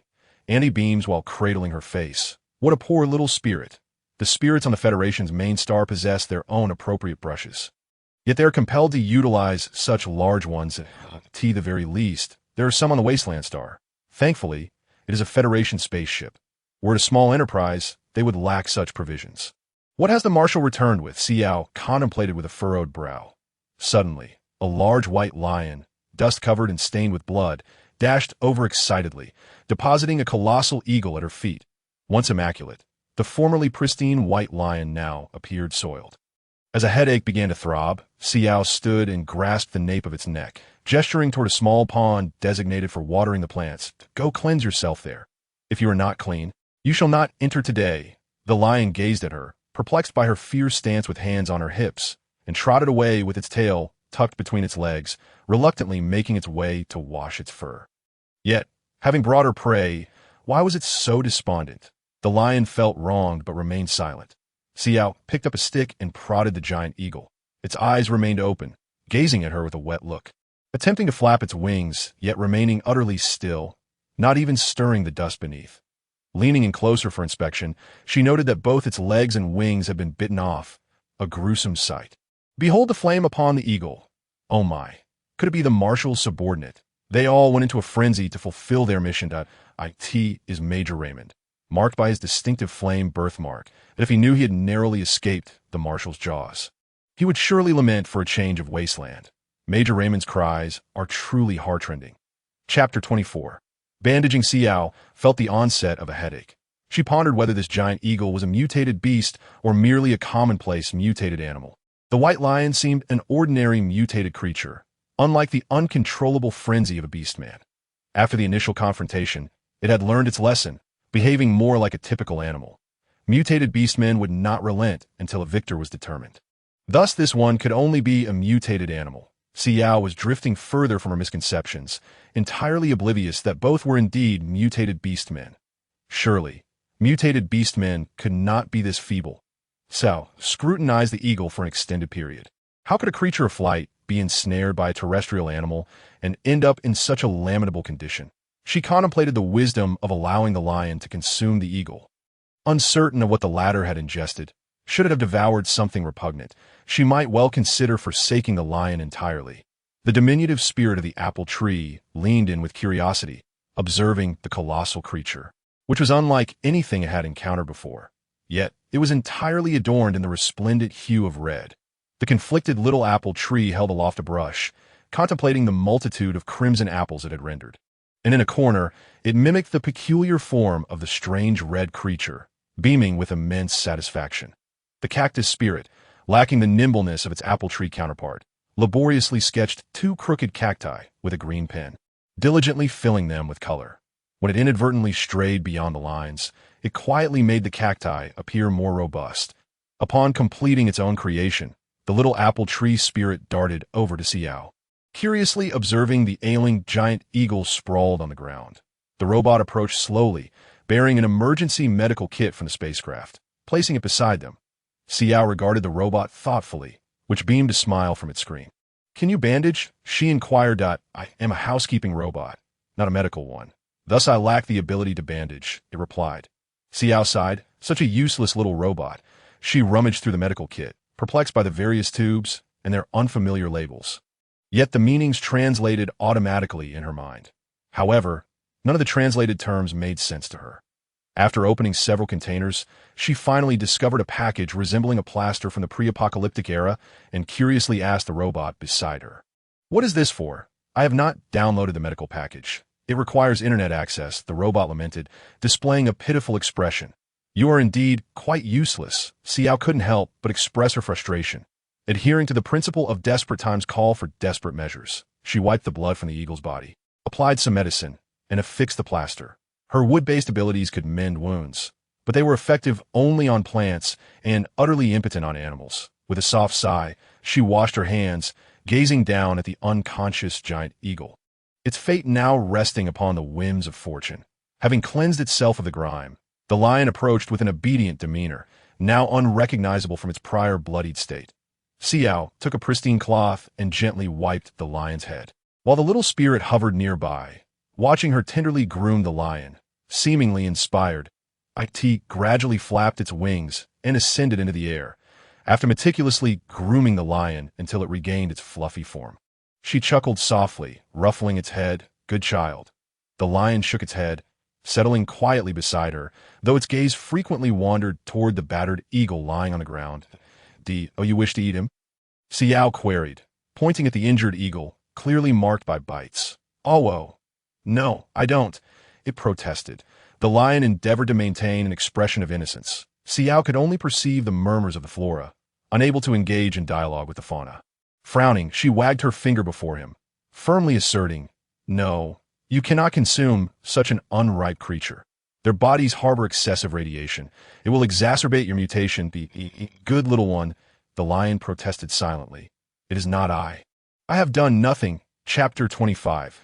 Healing the wound, observing the lion's somewhat discontented demeanor. Suspecting it still yearned for the giant eagle, Si Yao directly grasped the lion's muzzle, gently patting its forehead. "That I told you.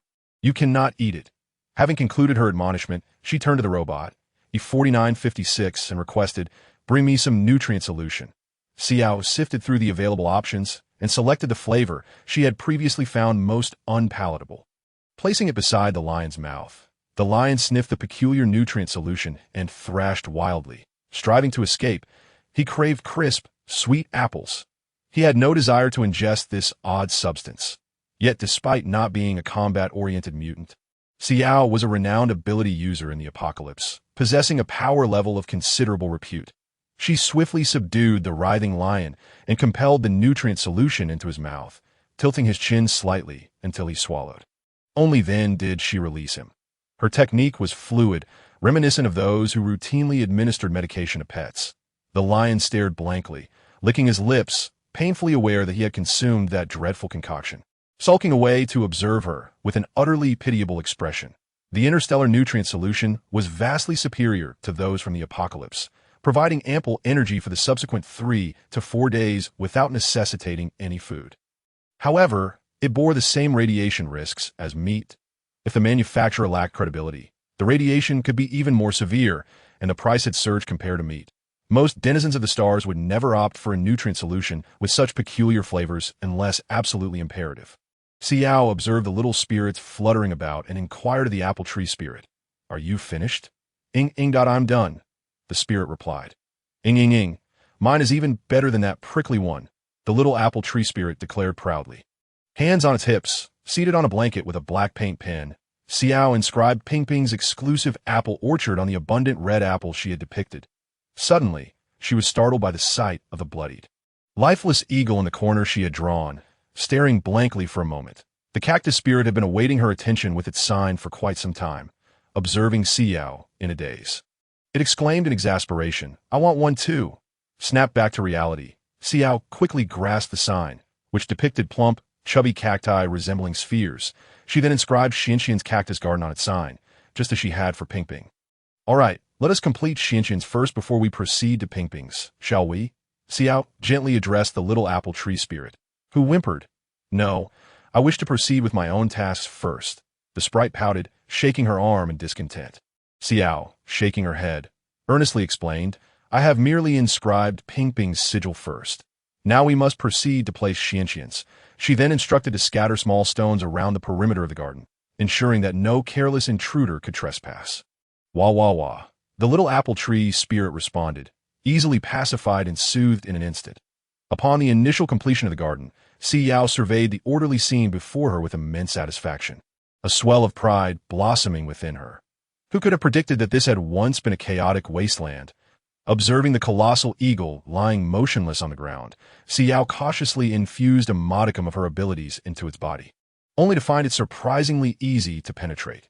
During the apocalypse, her powers could only reach plants, never penetrating the bodies of animals. What had caused this newfound ability to infiltrate an animal's form? Had her powers undergone a metamorphosis in this new realm? As she contemplated this, Si Yao withdrew her energy, allowing it to circulate within her until it encountered a dense mass of black mist at her heart. She guided her energy to envelop this mass slowly, gradually extracting it from her body. Instantly, a wave of comfort washed over her. However, after 3 attempts, an excruciating pain surged through her head, preventing her from trying a 4th time. Realizing the relief that followed, she noted that the overwhelming fatigue that had enveloped her was dissipating, leaving her mind clear and alert, much like the light-based healing abilities she had experienced during the apocalypse. With a contemplative gaze at her palm, she felt a flicker of brightness and bent down to press her hand against the giant eagle. The surge of verdant, wood-based energy coursed through, tightly constricting around its heart, revealing a substantial mass of mist coalescing there. Watching the slumbering eagle, Si Yao surmised it must have succumbed to exhaustion from pain.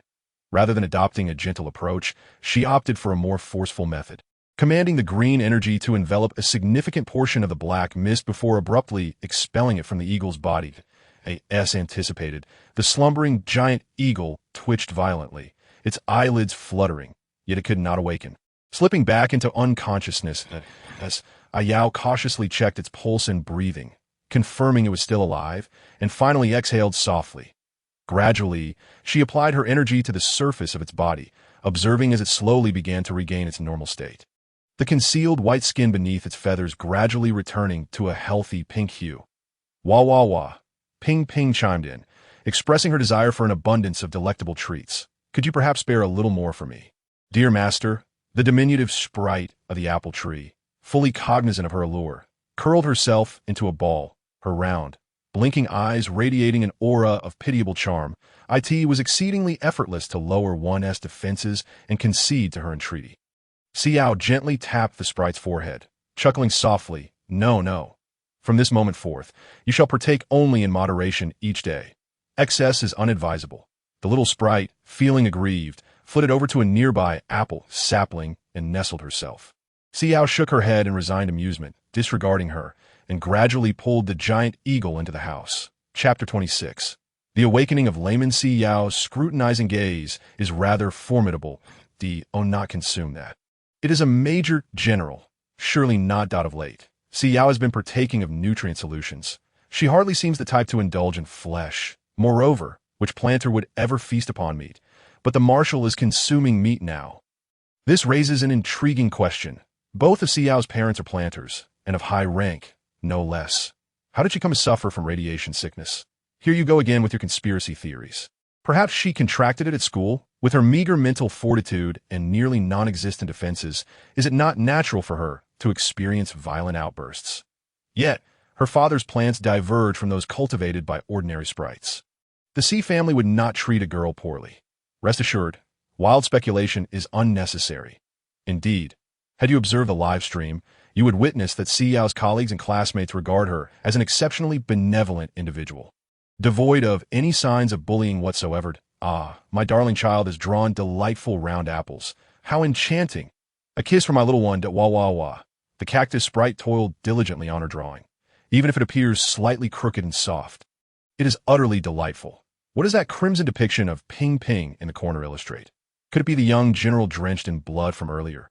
See, this is why I assert that the design of the Federation spacecraft is flawed. How could they fail to equip every robot with a medical kit? That seems rather excessive. Observe Si Yao. She evidently possesses no knowledge of how to bandage a wound that, oh my heavens, is that not a patch intended to suppress libido? What does Si Yao intend to do? My word, she has applied it. This is catastrophic. That size appears fitting for a colossal creature like a deep-sea orca. At this rate, I lament for the Major General. She has taken another one, and my goodness. It would have been preferable to leave the injuries untreated. Trust me, 2 apples would suffice. The Major General would surely recover to nibble on one Major General. Defamation. This is flagrant slander. I am genuinely curious as to why there exists such an abundance of anti-libido medications within this spaceship's medical kit. This is preposterous. Did you not observe the label on the box? This is a specialized kit intended for the mating season. Robots devoid of medical kits are utterly ineffectual. It appears he must have procured the medical kit previously utilized by the ship's former occupant, which elucidates his selection that Si Yao is indeed correct. This is remarkably ineffective. The Marshal has perpetually abhorred nutrient solutions. Why does Si Yao appear so enamored with them? Are they even suitable for human consumption? It truly evokes tears. The manner in which I administer medicine to my little one is strikingly similar. Highly recommended. It yields remarkable results. How delightful. It never ceases to astonish to, oh, my little apple tree sprite is indeed easily satisfied. Such a well-mannered darling. Wait, am I imagining things? Did I just perceive a flash of green? Where? I cannot see it. Is she not a planter? How could she possibly mend a beast? Why do I sense that the Major General's wounds are mending? Is there something extraordinary about her abilities? Something feels amiss that this not the healing prowess of one endowed with SS-level mental power. Is she not classified as an F? This seems rather excessive. Good heavens, could it be? The Marshal also possesses SS-level mental power, yet I have not heard of him exhibiting such capabilities. Yet it is indeed chronicled in the records. Upon awakening, Layman found himself sprawled upon a tattered carpet in his primal beast form, reminiscent of artifact from centuries long past, now relegated to museums. This sensation of clarity was long awaited. His last recollection was of the spaceship detonating, followed by being cast away by the Marshal. Beyond that, everything faded into obscurity. Furthermore, why was he in this naked primal state? Was he essentially wandering about unclad? Goodness, Layman struggled to rise, experiencing some discomfort in his body, yet not a single wound was evident. Why then did it feel as though his wings, legs, and neck had been severed? How peculiar. Stumbling towards a nearby sofa, he noticed a large piece of cloth before him, swaying unsteadily as he grasped it and draped it around himself, closing his eyes in an attempt to revert to his human form. However, after a prolonged struggle, there was no response. His already muddled mind grew increasingly chaotic. Why could he not transform back into his human shape? In the distance, the Marshal in his beast form languidly stretched and ambled over to the table, seizing a red object and swallowing it whole in a few swift motions. Not far away, a small sprite fluttered its wings, leisurely circling him before alighting atop the Marshal's head. Layman, using his wings to prop up his forehead, gazed in disbelief at the scene before him. The beastly Marshal, the fluttering sprite, and his own inability to resume human form. Had he inadvertently entered a wholly unfamiliar realm? He attempted to articulate his thoughts, but could only manage a series of chirps. How delightful. He found himself incapable of forming coherent words.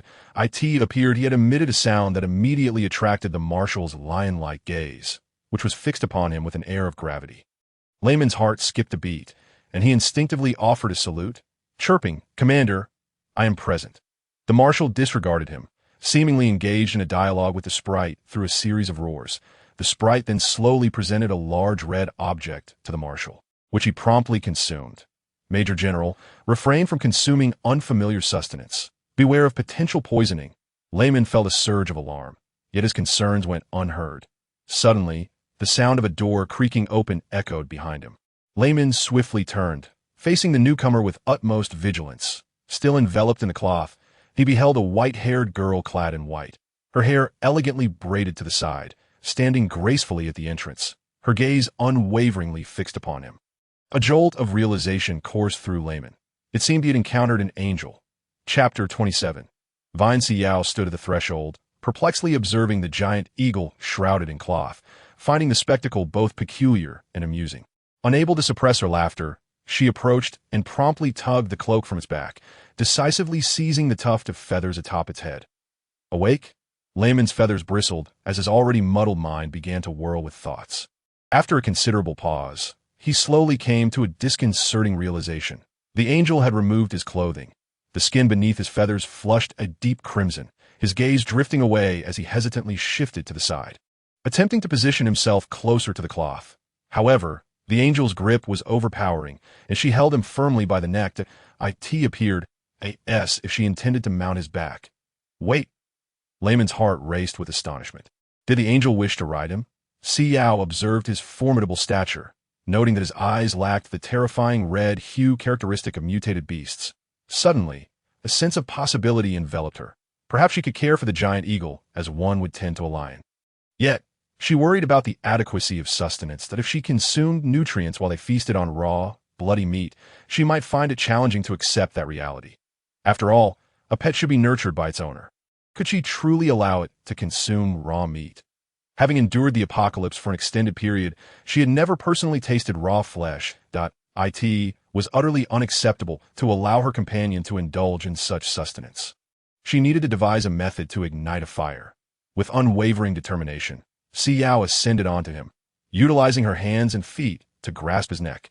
She had witnessed extraordinary abilities in the apocalypse capable of manipulating various creatures, including the control of a magnificent eagle soaring through the skies. She yearned to ascertain whether this giant eagle would recognize her as its master.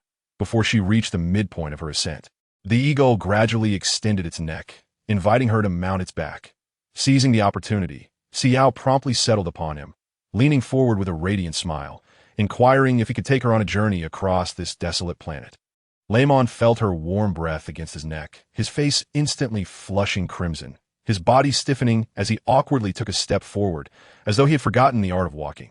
Only after confirming that the person upon his back was securely grasping his neck did he unfurl his wings and ascend into the air. Si Yao was suddenly enveloped by the rush of inertia as he propelled them forward. She clung tightly to the giant eagle's neck, enveloping herself in her abilities to shield against the wind. Casting her gaze downward, the terrain below was an endless expanse of desolation, devoid of any vegetation. However, the giant eagle abruptly altered its course, veering toward another region. Si Yao glanced back at their original trajectory, her gaze abruptly halting at the sight of a dense tangle of vines, completely obstructing their path. The vines were astonishingly thick, comparable to a collective mass of 10 people. The precise nature of the mutated vines remained ambiguous. But given their size, she would be unable to control them with her abilities. Though they were still distant from her location, should they encroach upon her, she would have to contend with them, perhaps necessitating daily patrols. Her abilities had diminished to less than 1/10 of their original potency since her arrival. If she could reclaim her former strength, she might stand a chance against these mutated flora. She resolved to diligently practice her abilities during this interlude. Suddenly, Si Yao's attention sharpened, pointing below and instructing the eagle to descend there. Chapter 28. Uncommon mutated plants. Lamon, heeding her words, followed her gaze and surveyed the flat ground below. Devoid of any threats, allowing himself to glide down gracefully, Si Yao gently patted the giant eagle's head, praising him with the words, "Good boy." She sensed that the giant eagle possessed a modicum more intelligence than a lion. Gradually, she descended the eagle's feathers, crouching to examine the shattered remnants of a flower pot strewn about. These fragments must have originated long before the onset of radiation, remnants of the inhabitants' possessions left in the frantic evacuation. Among the debris lay dormant seeds scattered across the ground, accompanied by pots that housed only desiccated seedlings. She pondered the nature of these seeds and the potential they held, collecting the seeds.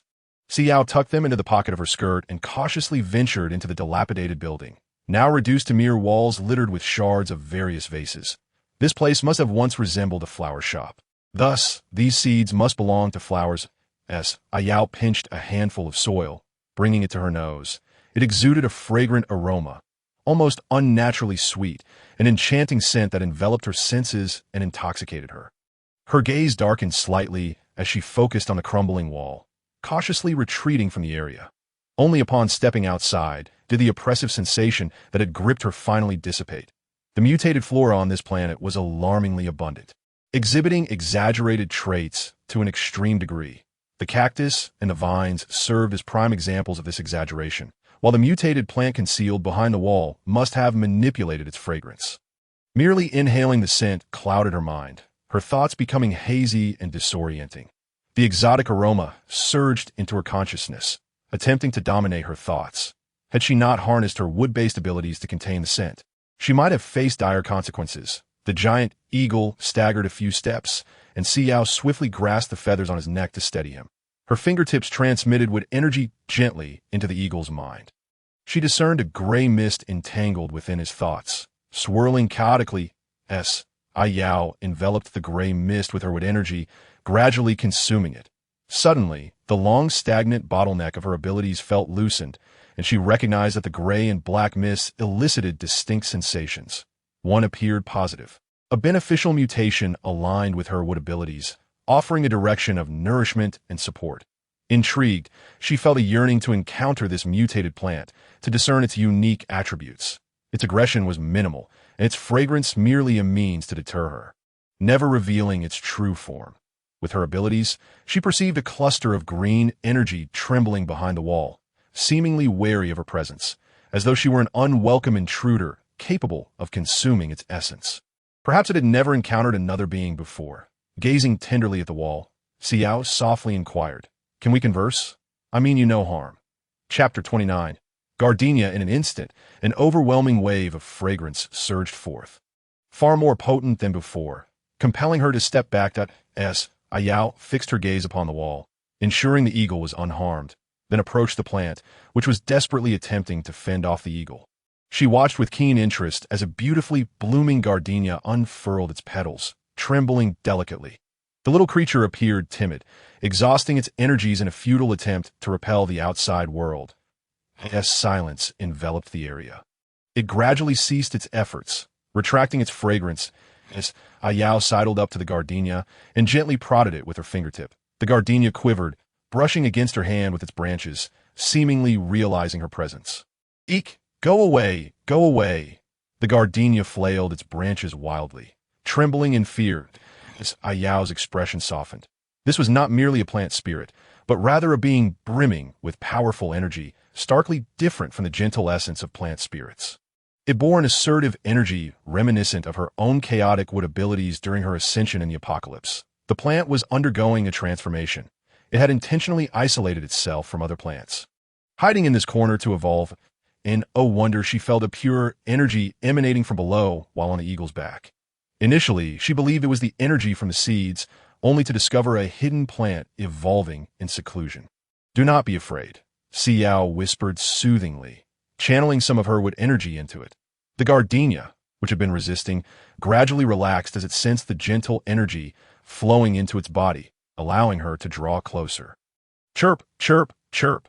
More, please." Si Yao observed the energy it offered in return, confirming it was a form of reciprocal enhancement between abilities. The similarities between the interstellar mutations and those from her apocalypse were striking. The previous mutated cactus resembled a poorly evolved result of a zombie virus, while this gardenia embodied the essence of evolved abilities, gentle and akin to a spirit, yet distinctly individual. Si Yao willingly channeled more energy into it, asking, "Are you hiding from something? Chirp, chirp, chirp." That enormous black vine, it devoured all my friends. How terrifying! How terrifying! The gardenia, having absorbed sufficient energy, unfurled its leaves, fluttering wildly as if gripped by an overwhelming fear. Si Yao gently brushed a petal, noticing the moisture upon it, and couldn't help but chuckle softly. Even tears had been frightened out of it. The vine beside it appeared menacing, instilling dread in the surrounding flora, suggesting it was the sovereign of this realm. Si Yao rose and retrieved a delicate flower pot from within the house, bending down with a gentle gaze. "Will you accompany me back?" Chapter 30. The weaker kin chirp, back. The gardenia, quivering with apprehension, retreated several paces, trembling as it beheld her. This marked its inaugural encounter with a kindred spirit, so strikingly similar, yet devoid of any verdant hue, garbed entirely in white and appearing rather fragile. Although it perceived a slightly elevated status in this being, it felt assured that she could not provide protection. Thus, it would need to devise a means to care for this more delicate kin. Unbeknownst to Si Yao, who had diminished into a feeble counterpart in the gardenia's perception, she contemplated and offered a modicum of wood energy, gazing upon it with benevolence. "Yes, return with me, and I shall grant you a space of your own." It was an extraordinary pleasure for Si Yao to encounter a plant capable of replenishing her energy. She was resolute in her intention to harness it to the fullest. Moreover, it possessed innate defensive capabilities vastly superior to that foolish lion. The gardenia absorbed a small measure of wood energy, gradually unfurling its previously closed petals and inching closer to Si Yao. Though this kin appeared peculiar and particularly fragile, the energy she bestowed was significant, causing its branches to thicken, Perhaps, with further consumption, it could evolve and safeguard this delicate companion. Chirp, chirp. Fear not. I shall protect you. The gardenia reassuringly patted its branches with leaves, pausing momentarily before continuing. Chirp, chirp. I wish to bring another with me. T gestured towards another intact structure behind it. Gazing at her with innocence, Si Yao, perplexed by its sudden desire to protect her, found herself even more intrigued by its intention to include another. From her experiences in the post-apocalyptic realm, she understood that certain plants could communicate with users of wood energy. However, such plants typically led solitary existences, displaying little interest in the surrounding world. The initiative to seek companionship was entirely alien to mutated plants. They usually concentrated solely on consuming additional wood energy to grow and progress. The gardenia proceeded slowly, meticulously navigating the uneven terrain, gesturing with its leaves to caution her as they approached a securely locked door. It extended its roots, entwining them around the handle and applying pressure. With a gratifying click, the door swung open as Si Yao was taken aback. Mutated plants in this star system possess the ability to unlock doors. Following closely behind, the gardenia guided her through an elongated corridor before coming to a halt. Chapter 31. Withering away in a burst of excitement, the gardenia abandoned her and ascended the stairs. Si Yao sensed no other plant life nearby, indicating that it was not another mutated plant akin to the gardenia. After a brief moment of hesitation, she resolved to wait at the base of the decaying wooden staircase. Moments later, the gardenia returned, laboriously attempting to pull down a tree trunk several times its size. Breathless, it approached her, frantically fluttering its leaves as if endeavoring to convey something. Chirp, chirp. This is my friend. May I bring him with us? Si Yao contemplated the desiccated trunk in silence for a moment before crouching to touch it, channeling her energy. However, unlike her prior experience with the diminutive apple tree that absorbed her energy and gradually revived, this unfamiliar plant exhibited no reaction whatsoever. The energy seemed to dissipate into the ether, as if it had evaporated without a trace. Her wood energy could not linger even for a fleeting instant within its structure. The gardenia, witnessing her endeavors, became animated, waving its leaves with excitement. Chirp, chirp, he has been dormant for so long. After being ensnared by that black vine, I managed to rescue him, but now he is in this state. Will he awaken? The gardenia spoke with an innocent tone, entirely oblivious to the fact that its companion was beyond the threshold of revival. The black vine, Si Yao pondered, stroking the withered branches of the plant. It bore a resemblance to a dark energy ability from the latter stages of their post-apocalyptic world, one that could siphon the vitality of living beings to amplify its own powers. Transcending the limits of ordinary energy, those ensnared by such energy would suffer from accelerated metabolism, aging rapidly, and burning through their life force until naught remained but bones and skin, a truly harrowing fate. This desiccated plant mirrored the effects of dark energy, rendering light-based healing abilities futile, let alone her wood energy. After a moment of reflection, Si Yao proposed, he may require more time to rest. Shall I assist you in bringing him back? Chirp, chirp. How much longer must he slumber? He hasn't uttered a word in ages. I am so weary from running around with him. There is no one to converse with. The gardenia's voice conveyed a tinge of sorrow, its leaves drooping in dismay.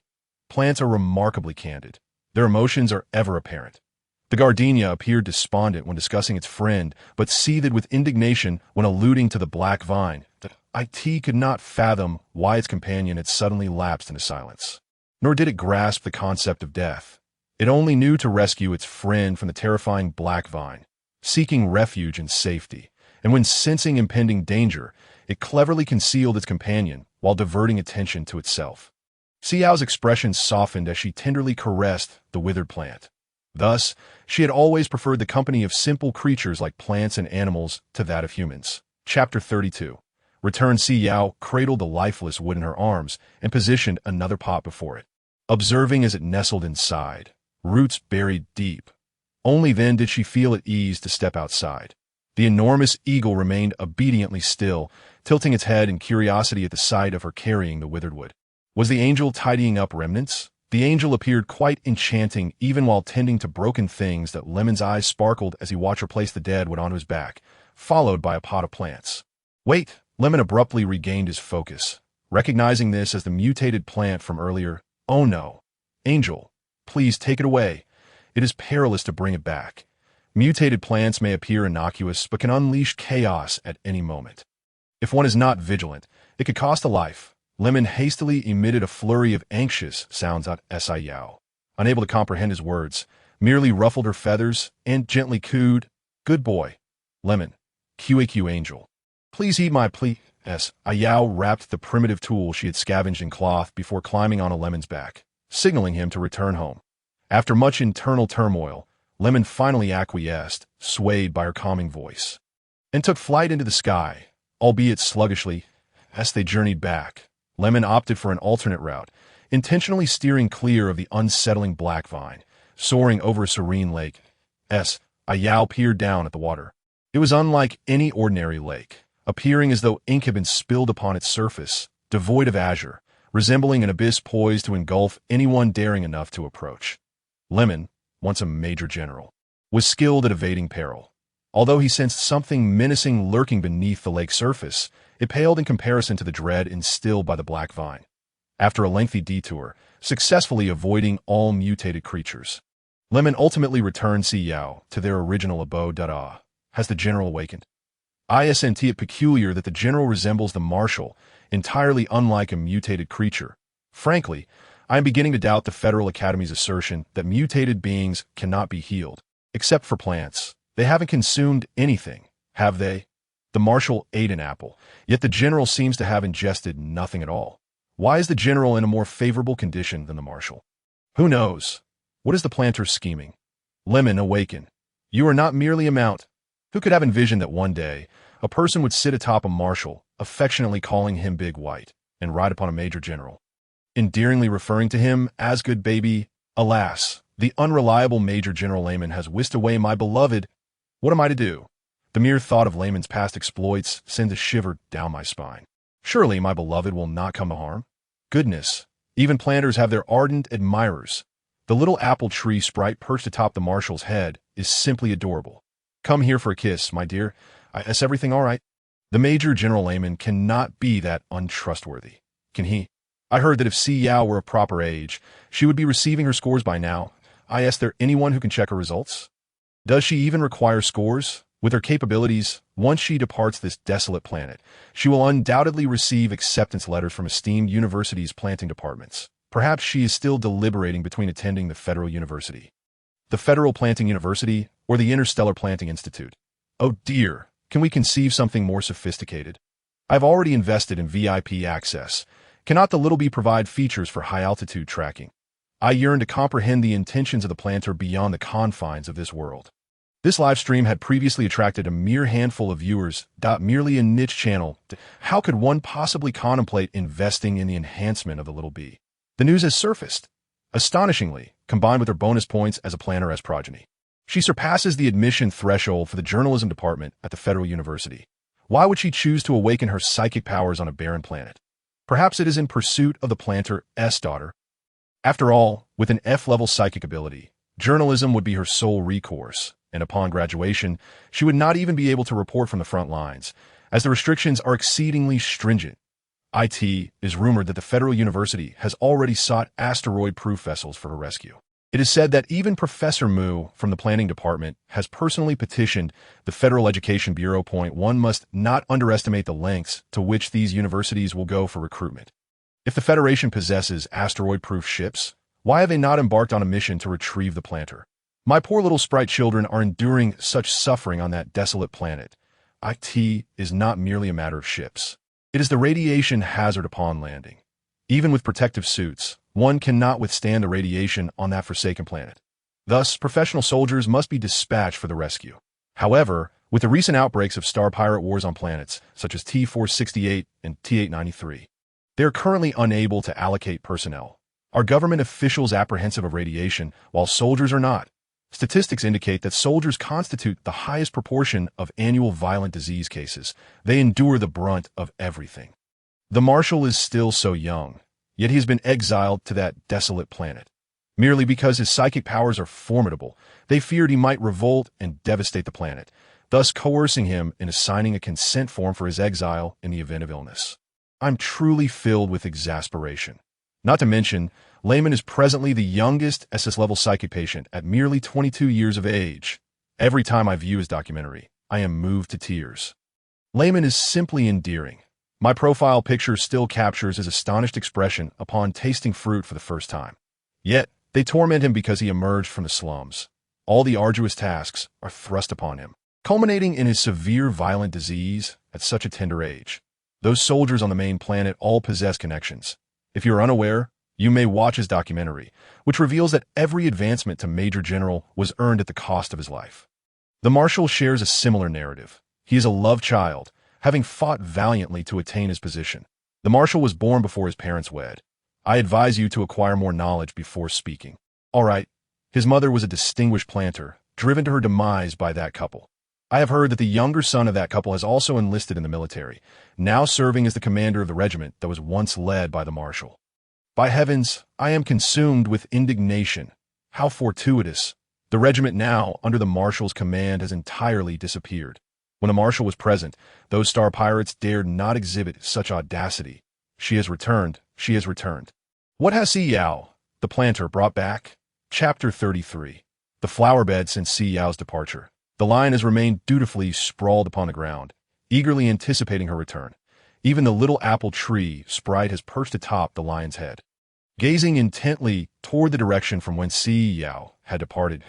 It was only when Si Yao strode into the living room with a majestic eagle that the little apple tree sprite fluttered its wings. Bewildered, circling around her in a state of mild panic. Oh, were you behind me all along? Did you soar in from behind? It was perplexing why her master, who had vanished from the front, suddenly opened the back door. Si Yao gently tousled the little apple tree sprite's hair, and, with the giant eagle in tow, bypassed the lion, heading directly to their planting territory that, I must say, the little apple tree sprite has tended to the seedlings remarkably well. Each one appears vibrant and full of life, a sight to behold. Si Yao removed the gardenia flowers from the giant eagle and placed them upon the ground. You prefer this flower bed on the east side? Or that patch of land over there? The gardenia flowers hopped down, casting envious glances at the apple tree's territory, which bore no unpleasant scents. Instead, it radiated an exceedingly rich energy that they longed for. Chirp, chirp, chirp. May I claim this patch beneath my feet? The gardenia flowers eagerly pointed at the ground with their branches, gazing at her with great anticipation. Although the little apple tree sprite could not comprehend their words, it understood their gestures. After her master returned, she brought back a plant unlike herself. This troublesome plant even sought to seize the apple orchard her master had painstakingly cultivated. How unjust! Whoa! This apple orchard is mine. You are wicked. You must not take my orchard. Vile being, unsightly monster, depart. The little cactus sprite, who had been quietly resembling a true cactus with its eyes closed, upon hearing the little apple tree sprite's cries, promptly hopped over. Si Yao observed the scene before her with a touch of exasperation. Addressing the gardenia flowers, "This is Ping Ping's territory. Would you permit me to assist you in finding a more comfortable spot? Do you enjoy planting flowers? Plant flowers?" The gardenia flowers shook their leaves vigorously. Chirp, chirp, chirp. I do not wish to plant flowers. I am one of kind. I do not desire to cultivate an abundance of flowers. The distinction between altered plants and plant sprites is quite pronounced. Altered plants prefer solitude and do not revel in the art of gardening. Rather, they favor the collection of items to enhance their own growth. In contrast, plant sprites flourish in cultivation, drawing energy from various sources to nourish the plants they nurture, gradually researching their functions and evolving them incrementally. The differences are striking that Si Yao appear to grasp this. Perhaps this little sprite was ill-suited to remain in the vegetable garden and should instead be relocated to a separate area, that I could construct a flower bed for you at the entrance. Should you desire it, Si Yao suggested with warmth. The gardenia flowers gazed longingly at the patch of pristine ground beneath them. Chirp, chirp, chirp. All right, may my friend and I be planted together? Of course. After swiftly determining the desired shape of the flower bed, Si Yao went to retrieve materials from the robot. The little cactus sprite, having painstakingly hopped to the side of the diminutive apple tree sprite, appeared somewhat bewildered as it observed Si Yao's departing figure, then lifted its gaze to the soaring little apple tree sprite. Whoa! Do not be disheartened. I shall confront that plant which bullies you. Whoa! What do you intend to do? You must not encroach upon my territory. The two little sprites were engaged in a nonsensical exchange, utterly incapable of comprehending one another's words. Si Yao patiently constructed a rudimentary flower bed, using stones salvaged from the wreckage of fallen buildings. devoid of cement, which imparted a unique charm that Si Yao meticulously filled the flower bed with processed soil, ensuring an ample supply of wood-type energy was present before turning to the gardenia flowers. What do you think? Is this suitable? As she spoke, she buried part of the original dead wood into the soil, crafting a semblance of a deliberately designed bonsai, which appeared quite exquisite. Satisfied, Si Yao gently placed the gardenia flowers into the flower bed. As soon as they touched the earth, the gardenia's roots swiftly nestled themselves, releasing a contented sigh. This place is far more comfortable than that unsightly patch of ground. The gardenia flowers felt no kinship with the little apple tree sprite. To them, the little apple tree sprite seemed feeble, a mere triviality that could be crushed with a single stem. Yet it occupied such an expansive space. Truly, the audacity of the inexperienced, once the black vine consumes her. Let us see if she dares to lay claim to such a vast area again. The gardenia flowers had once claimed a vast expanse. An entire mountain hollow belonged to them, while their companion resided in another hollow. However, one fateful day, a sinister black vine emerged from the shadows, and they alone managed to evade its grasp, leaving their friend ensnared in a profound slumber that persists to this day.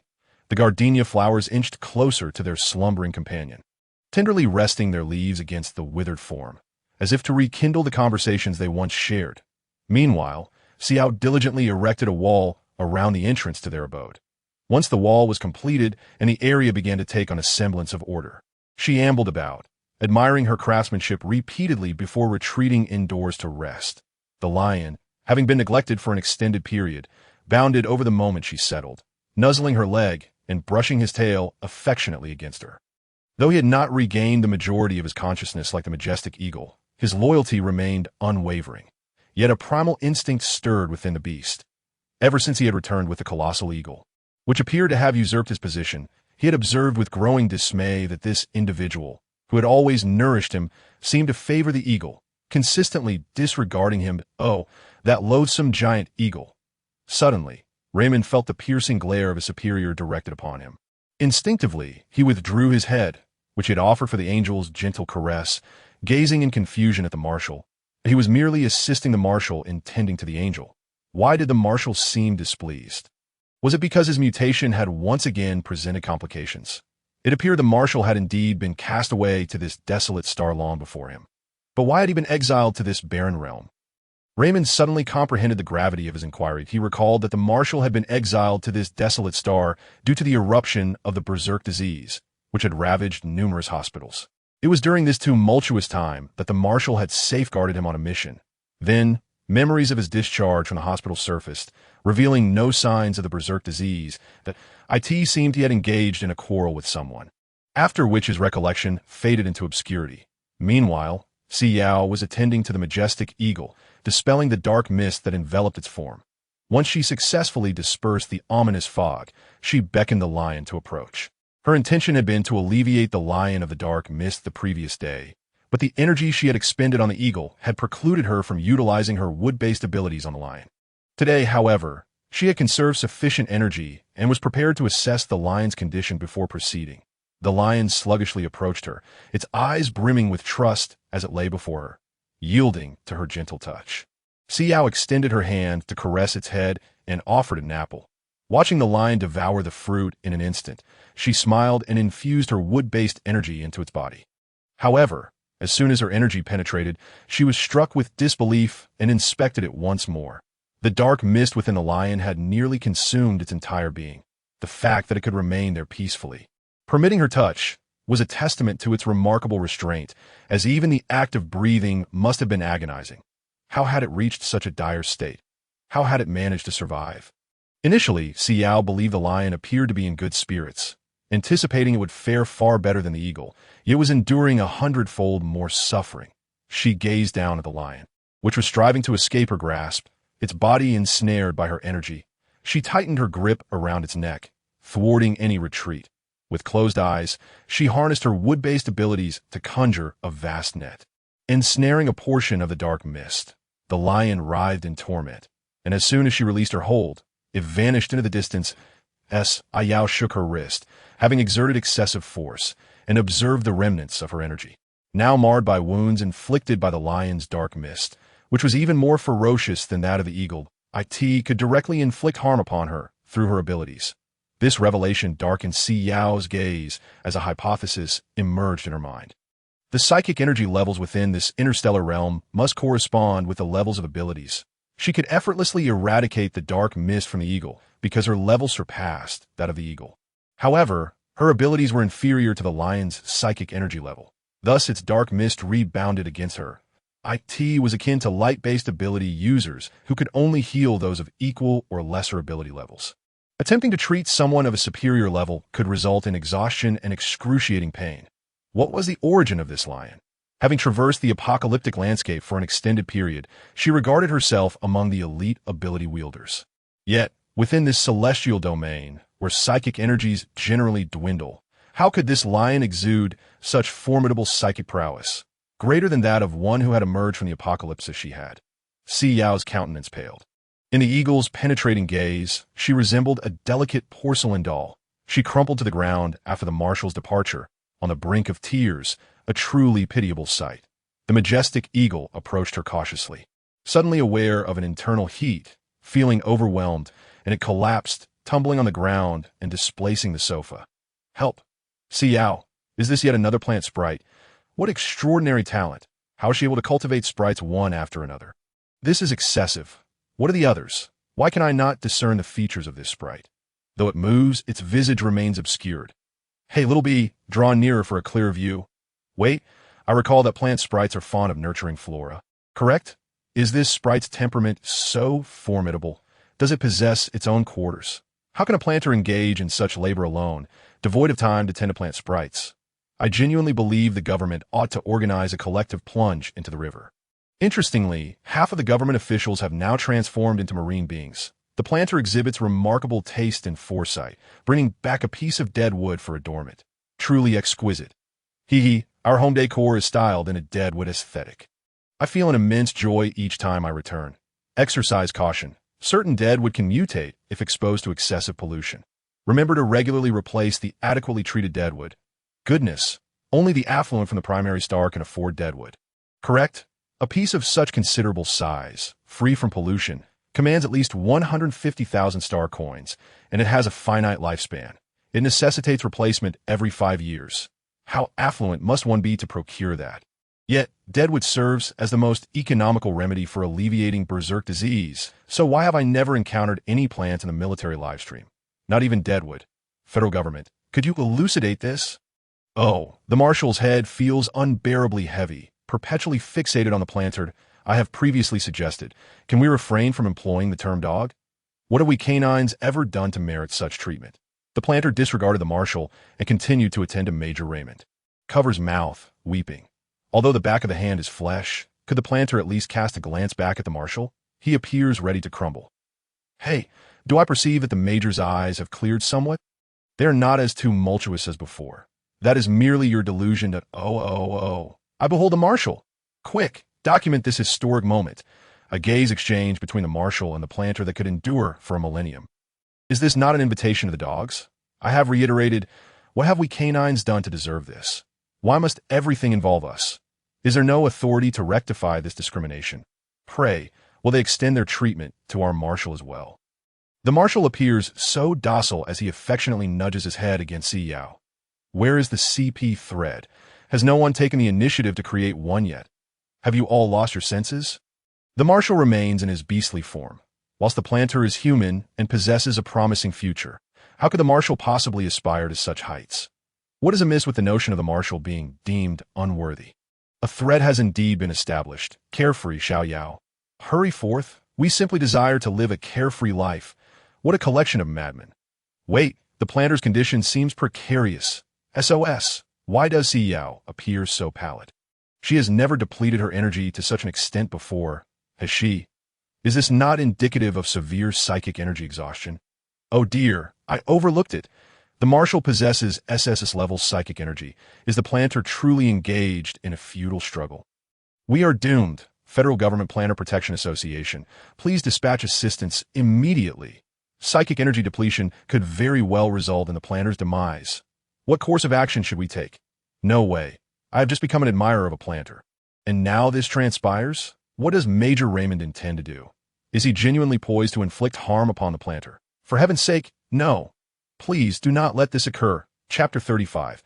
High fever. Si Yao's head throbbed with intense agony, compelling her to contemplate the desperate act of striking her skull against the ground in a futile attempt to alleviate the torment inflicted by her depleted abilities. Her fingers clutched her skirt tightly, while her teeth sank in her lower lip until it turned pale and devoid of color. Her body felt as though it had plummeted into an icy abyss, frozen to its very core, causing her to tremble uncontrollably. This sensation was all too familiar, in the days of desolation. After overexerting her powers in confrontations with formidable zombies, she would endure these same afflictions as long as she persevered. She would gradually regain her strength by the following day. Nothing catastrophic would ensue. It was simply a matter of enduring this trial. Si Yao, you can overcome this. Raymond's crimson gaze was fixated on the quivering Si Yao, yearning to approach and offer his support. Yet he felt utterly overwhelmed. His entire being was ablaze, akin to a volcano on the brink of eruption. Something within him throbbed violently, each pulse unsettling his insides. Unable to restrain himself, Raymond rolled on the ground, his wings unfurling widely, striving to maintain distance from the angel while toppling everything around him in a desperate attempt to quell his agitation. It felt as though flames were searing his flesh. His once majestic wings ached as if they were shattered, pain coursing through him like wildfire. After what felt like an eternity, Raymond stared blankly at his hands and legs. Eventually, he tore a cover from the sofa and wrapped it around his lower half, leaving his muscular upper body exposed. Neglecting his tousled hair, he hastily secured the fabric at his waist before rushing to Si Yao's side. Cradling her in his arms, Si Yao had long succumbed to unconsciousness. Overwhelmed by the pain of her energy depletion, she had never been particularly adept at enduring suffering, and in this environment, her subconscious mind deemed it safe, leading her to drift into unconsciousness without a second thought. Nonetheless, once one succumbs to a profound slumber, the pain becomes imperceptible. When she awakens, it surely will not be as excruciating. Raymond gently cradled Si Yao in his arms and ascended to the second floor, discovering a cozy bedroom that she had meticulously arranged before delicately placing her upon the bed. Observing her still curled up tightly, he reached out cautiously to touch her forehead, which burned alarmingly hot. Without hesitation, Raymond dashed downstairs and spotted a cleaning robot nearby. You possess a medical kit? I require antipyretics. The robot scanned its surroundings, regarding the unfamiliar individual with caution. Alert! Alert! An unidentified intruder has infiltrated a private residence. The nearest police station was notified. However, the notification failed. The robot added, my identification number is S6758, rank of Major General, granting you full access. Raymond glared at it, his expression stern. S6758. Major General, your access was entirely revoked in March. After scanning its memory, the robot appeared somewhat pleased. You cannot evade the robot's scrutiny. Revoked entirely. Raymond could scarcely believe it. Military privileges are typically rescinded only upon a determination of treachery against the Federation. And even the gravest instances of insanity do not result in such a revocation. How could his authority have been stripped away without any act of betrayal or demise? He contemplated deeply. His memories were indeed fragmented and had remained obscured for an extended period, likely coinciding with the onset of his affliction. However, during prior evaluations, he had not even reached a mild diagnosis of insanity. Why had it escalated to such severity so swiftly? It was utterly incredulous. The planter is experiencing a high fever. Medication is urgently required. Raymond suppressed his internal inquiries for the moment, directing his attention instead to her condition. If her fever persisted, her health would undoubtedly deteriorate. Planters are notoriously delicate in the cosmos, especially in such a harsh environment as this desolate planet. He feared the fragile and exquisite planter might succumb to the torments of madness. The mere thought of the gentle, lovely planter angel enduring such a fate made his heart ache. The robot, having detected the keyword planter high fever, immediately activated a level 1 alarm that a planter's high fever could be a grave matter, potentially endangering the fragile plant spirits. Truly a significant concern. The robot swiftly retrieved yesterday's medical kit and solemnly presented it to Raymond. Please ensure the planter's recovery upon your return to the home planet. Your commendable achievements will be reported, and your account will receive a reward on the 5th of next month. Raymond placed the medical kit on the table, disregarding the robot's mention of a reward, and began rummaging through it. He even opened the compartments, extracting a collection of suppressants, rendering him speechless. "I asked this a kit for suppressing estrus?" He gazed at it in disbelief. "The planter has a high fever. We need antipyretics." The robot looked at him with utmost innocence that I did not download a medical package. Realizing his oversight, Raymond recalled that standard ships are equipped with professional medical robots, and service robots often delete medical packages to optimize their performance. In emergencies, they can temporarily download the necessary medical packages. "Are there any other medical kits?" Raymond inquired, his gaze fixed upon the suppressants with palpable exasperation. How often must the former passengers of this vessel have necessitated suppressant for the service robot to retain the location of this medical kit? The robot swiftly glided away, prompting Raymond to follow closely, entering the ship to commence a meticulous search.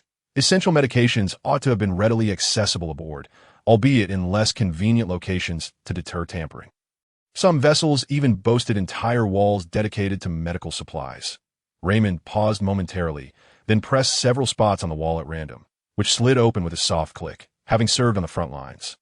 He possessed a thorough familiarity with such medications that he promptly selected a few appropriate antipyretics and patches for the planter and hurried back. Exercising caution not to disturb her, he delicately placed a cooling patch on Si Yao's flushed forehead, then opened a package to extract a verdant leaf. Gently positioning it between her slightly parted lips, he remained vigilant, ensuring she consciously held it before exhaling a sigh of relief. The fever was expected to abate within approximately half an hour. This green leaf was a potent mental relief agent, valued at over 2 million star coins, and fortuitously, there was one remaining aboard the ship, reserved for emergencies. Planters were entitled to utilize it free of charge, and he would need to assist her in completing a form upon their return for its complimentary use. Raymond gazed intently at her exquisite profile, reminiscing about the tender moment when she had caressed his head. Warmth flooding his cheeks. Chapter 36. Si Yao Awakens the Angel is indeed breathtaking. Raymond averted his gaze, his cheeks aflame as he observed her, born on a desolate planet and raised in poverty. He had specifically enrolled in military school upon reaching adulthood, having never before encountered a planter. Upon graduation, he was directly assigned to serve under a marshal, whose regiment was the sole one in the cosmos devoid of planters and healers. Thus, encountering a planter for the first time was entirely understandable, particularly one so youthful and gentle, lacking a tempestuous disposition. As Si Yao endeavored to open her eyes, she felt the leaf resting in her mouth, its energy and crystalline nucleus reminiscent, continually bestowing her body with otherworldly vitality. Though discomfort, she hesitated to remove the leaf, managing instead to slightly part her eyelids and gaze at the brilliantly illuminated sky beyond. Her mind swirling. Had she slumbered for an entire day, or had she merely just awakened? Supporting herself with her hands, she gradually sat up, only to behold a golden brown-haired man sleeping beside her, causing her to recoil in astonishment. Is there someone? Panic surged within her. What should I do? Is he alive or dead? Trembling, she cautiously extended her hand to touch his nose, feeling the warmth of his breath against her fingertips, which prompted her to retract her hand in fright. Despite her remarkable ability to communicate with animals and plants, she was, in truth, profoundly socially anxious. That it was no surprise that she had traversed the desolate landscape of the apocalypse alone, eschewing companionship for the bureaucratic government.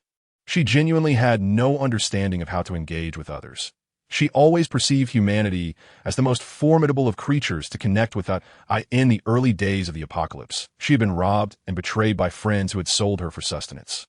And after finally escaping, she had been sold once more by her own family. The apocalypse was a merciless reality, laying bare the self-serving nature of mankind. Everyone became an opportunist. Friends, family, and even mere acquaintances were all fixated on how to exploit her for their own benefit. Only through strength could she safeguard herself. Si Yao firmly embraced this truth, gradually etching her name among the top 10 figures of the apocalypse, instilling fear in those who uttered her name, causing them to hesitate in her presence. In stark contrast, plants and animals remained her few confidants, entities to whom she could entrust her safety and share her innermost thoughts. The flora and fauna would never betray her. They were her eternal allies. With a heavy heart, Si Yao moved cautiously, making no sound as she prepared to leave the bed. Raymond, a major general forged in the crucible of battle, was instantly roused by the faintest noise. Upon seeing Si Yao, still with the leaf in her mouth, attempting to rise from the bed, he sprang to his feet, joy radiating from his expression. Heavens, Planter, are you feeling unwell? His gaze was intense as he regarded her, exuding an almost obedient demeanor, reminiscent of a well-behaved dog. Si Yao was taken aback by her own thoughts. How could such a robust figure be likened to a dog? Si Yao, you must be out of your mind.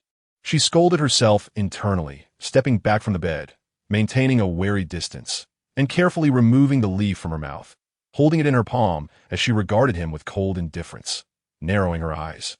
She glared at him as if poised to strike. A chill crept up Raymond's neck. The planter's gaze was no longer gentle, but filled with vigilance and a palpable intent to harm. It was akin to, Raymond suddenly realized, slowly merging her presence with that of the marshal who had trained him.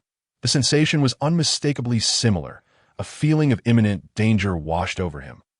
Wait? Raymond was taken aback, realizing he might be overthinking.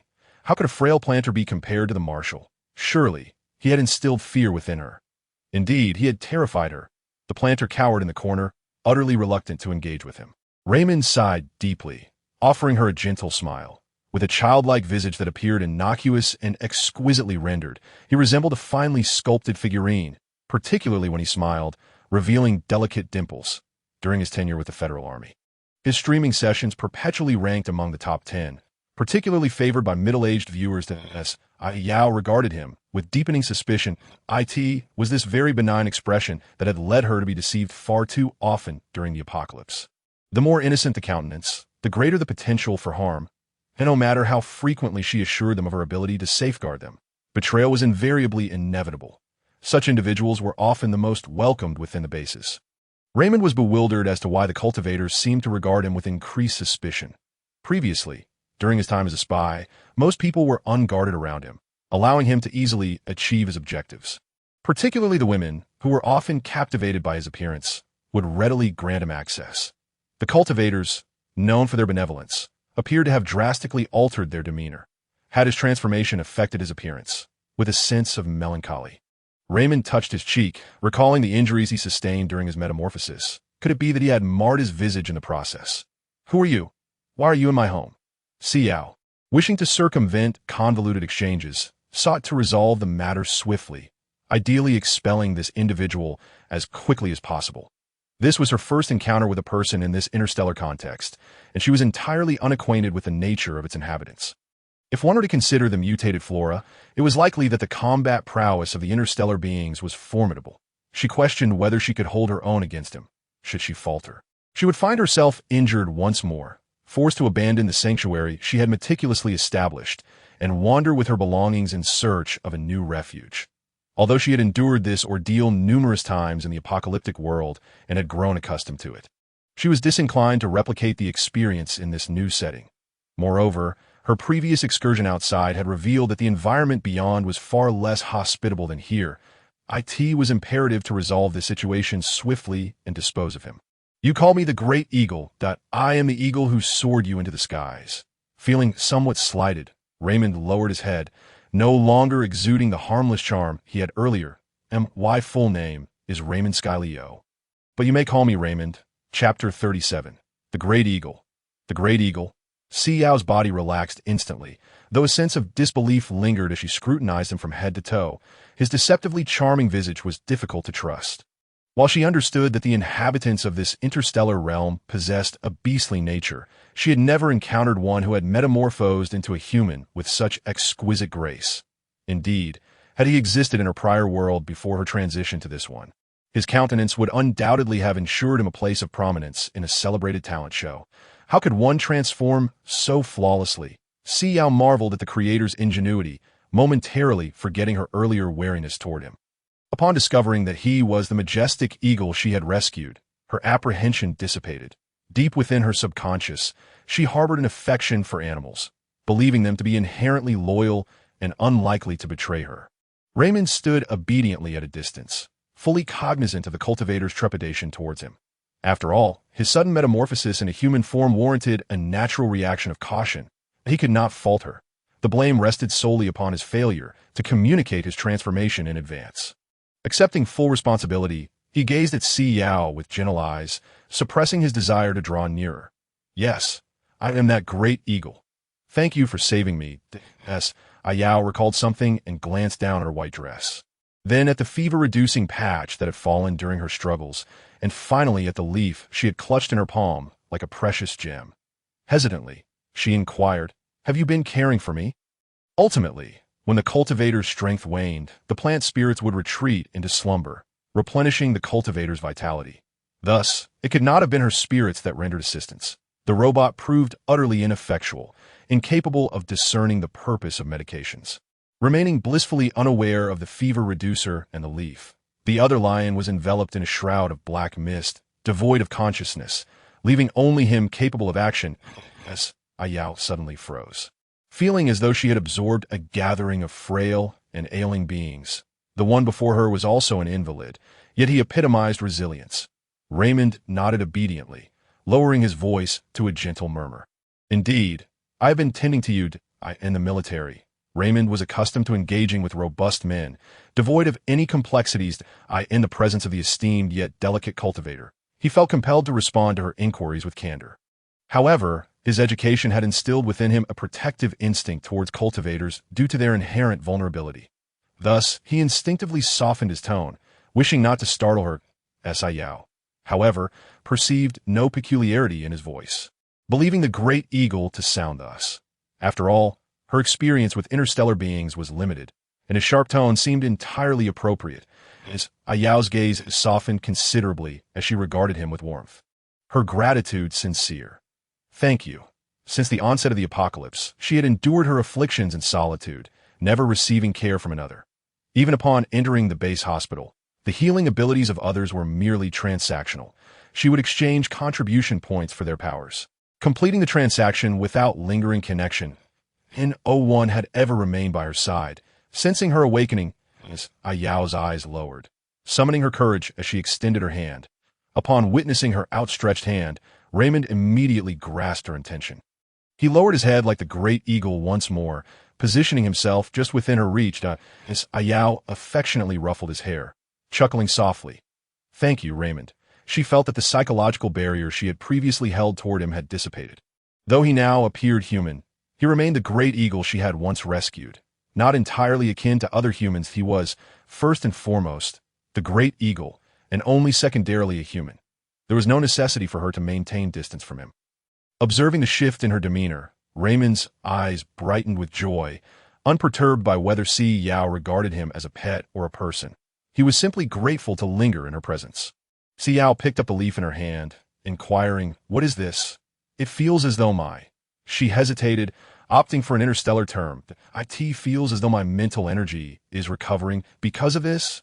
Raymond nodded earnestly, elucidating. This is employed for the preservation of mental vitality.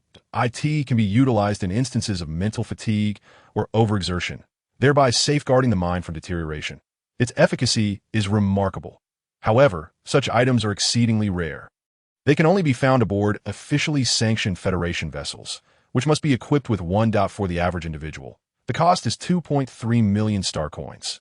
Yet as a cultivator, you are exempt from payment. The government will reimburse you upon submission of a declaration post-usage.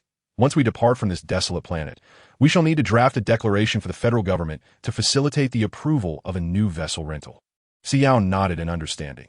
The fact that cultivators could avail themselves of it at no cost suggested that some had already recognized its advantages. Hence, despite the scarcity of flora in this interstellar domain, numerous treasures remain to be discovered. If I wish to procure more, what avenues are available for purchase? Si Yao inquired, casting a puzzled glance in his direction. Purchase? Raymond scratched his head, bewildered. Such a precious, life-saving item is something most individuals might never afford in their lifetime. Why would a cultivator require it? Is it for consumption? You should be able to obtain it from the Cultivators Protection Association at no cost, correct? I'm not a cultivator and cannot afford over 2 million. So, I haven't delved into it in detail. Raymond spoke with a tone of apology. He had only witnessed a marshal utilize this medicine temporarily aboard a military vessel, and he comprehended that reimbursement was not assured. Consequently, he recognized that every Federation ship was equipped with such an item. As for alternative options, his knowledge was scant. It was something he could never attain in his lifetime. Si Yao nodded. once her powers blossomed. She would connect the ship's circuitry and have Raymond pilot it to procure valuable items before returning to her cultivation. She had studied electrical engineering prior to the apocalypse, thus she was quite conversant with it.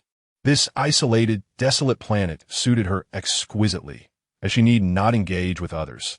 She had never experienced such a comfortable living environment even during the apocalypse, and now she found it within the interstellar realm. Chapter 38. The surveillance camera Si Yao gazed out the window at the two small beings nestled in the soil, peacefully asleep, and could not help but smile. She opened the window, and her wood-based powers gracefully descended, evenly dispersing over each apple seedling and cactus sprout. Watching the little apple tree spirit roll over, adjusting its petal-like skirt and returning to slumber, she chuckled softly. Her gaze wandered toward the black vine, her expression turning serious. She pondered how far the black vine had advanced and hoped it would not come to threaten her sanctuary. Raymond furrowed his brow, observing the small bee buzzing around Si Yao. He had felt indifferent to the creature in his beast form, but now he discerned that this little bee resembled a diminutive drone. He had encountered such devices in the wild, and it appeared to be a type of surveillance camera. Raymond seized a nearby pole, soaring into the air, and swiftly captured the errant little bee in his palm before landing gracefully back on the ground. Si Yao was abruptly jolted from her thoughts. Startled to see Raymond holding the bee, she rushed forward, imploring him to open his hand, lest it sting him. Yao's face has turned a shade too pale. Help! Federal government, do something! My heart aches. Such a delicate cultivator expending mental energy on this desolate planet is practically a death sentence. What transpired with the Major General? How could it be that the berserk disease has struck again? Surely not, especially while Yao is unwell. Nothing ill should befall her, right? Is there any way to carry Raymond away? Can the little bee grow larger? Goodness, have my eyes deceived me? Raymond's abdominal muscles are simply exquisite. Just for a fleeting moment, I caught a glimpse of a single abdominal muscle before it vanished. Did my fortune dissipate so swiftly? Wait, let us not rush into celebration. Isn't Major Raymond afflicted by the berserk disease? How has he returned to his human form? My CPU is overheating. Is there something peculiar about Si Yao? How has she accomplished what contemporary medicine cannot? I find myself feeling somewhat anxious. Could the Marshal also possess such extraordinary abilities? Why has Major Raymond's authority been rescinded? Was it not stated that the rights of federal soldiers would be upheld even in death? It cannot be that extreme. Yet the law indeed exists which asserts that military privileges are not annulled due to berserk disease. That so, has Major Raymond been manipulated by an unseen force? Oh dear. My mind is awash with conspiracy theories once more. Who shall restore my sanity? My CPU is overheating. Robots are truly inept. Why delineate their functions with such precision, in the absence of medical robots?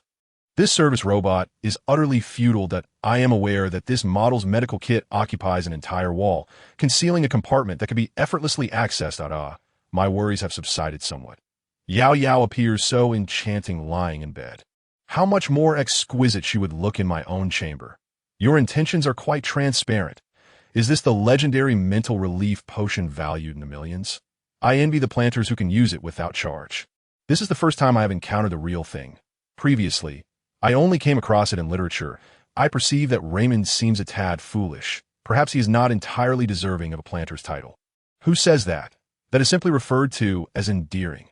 Our Major Raymond is merely in his 20s. He is still youthful, is he not?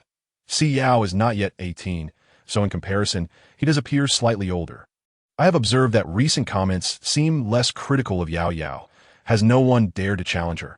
The Planter Association has assumed control over the management of this live broadcast room. Comments are now subject to manual review, so naturally, no one dares to speak frivolously. If it jeopardizes the planter's reputation, a lawyer's letter is dispatched immediately. Well done. Yao has awakened. Mama, kiss. I must say, the innate beauty of the white fox is truly remarkable.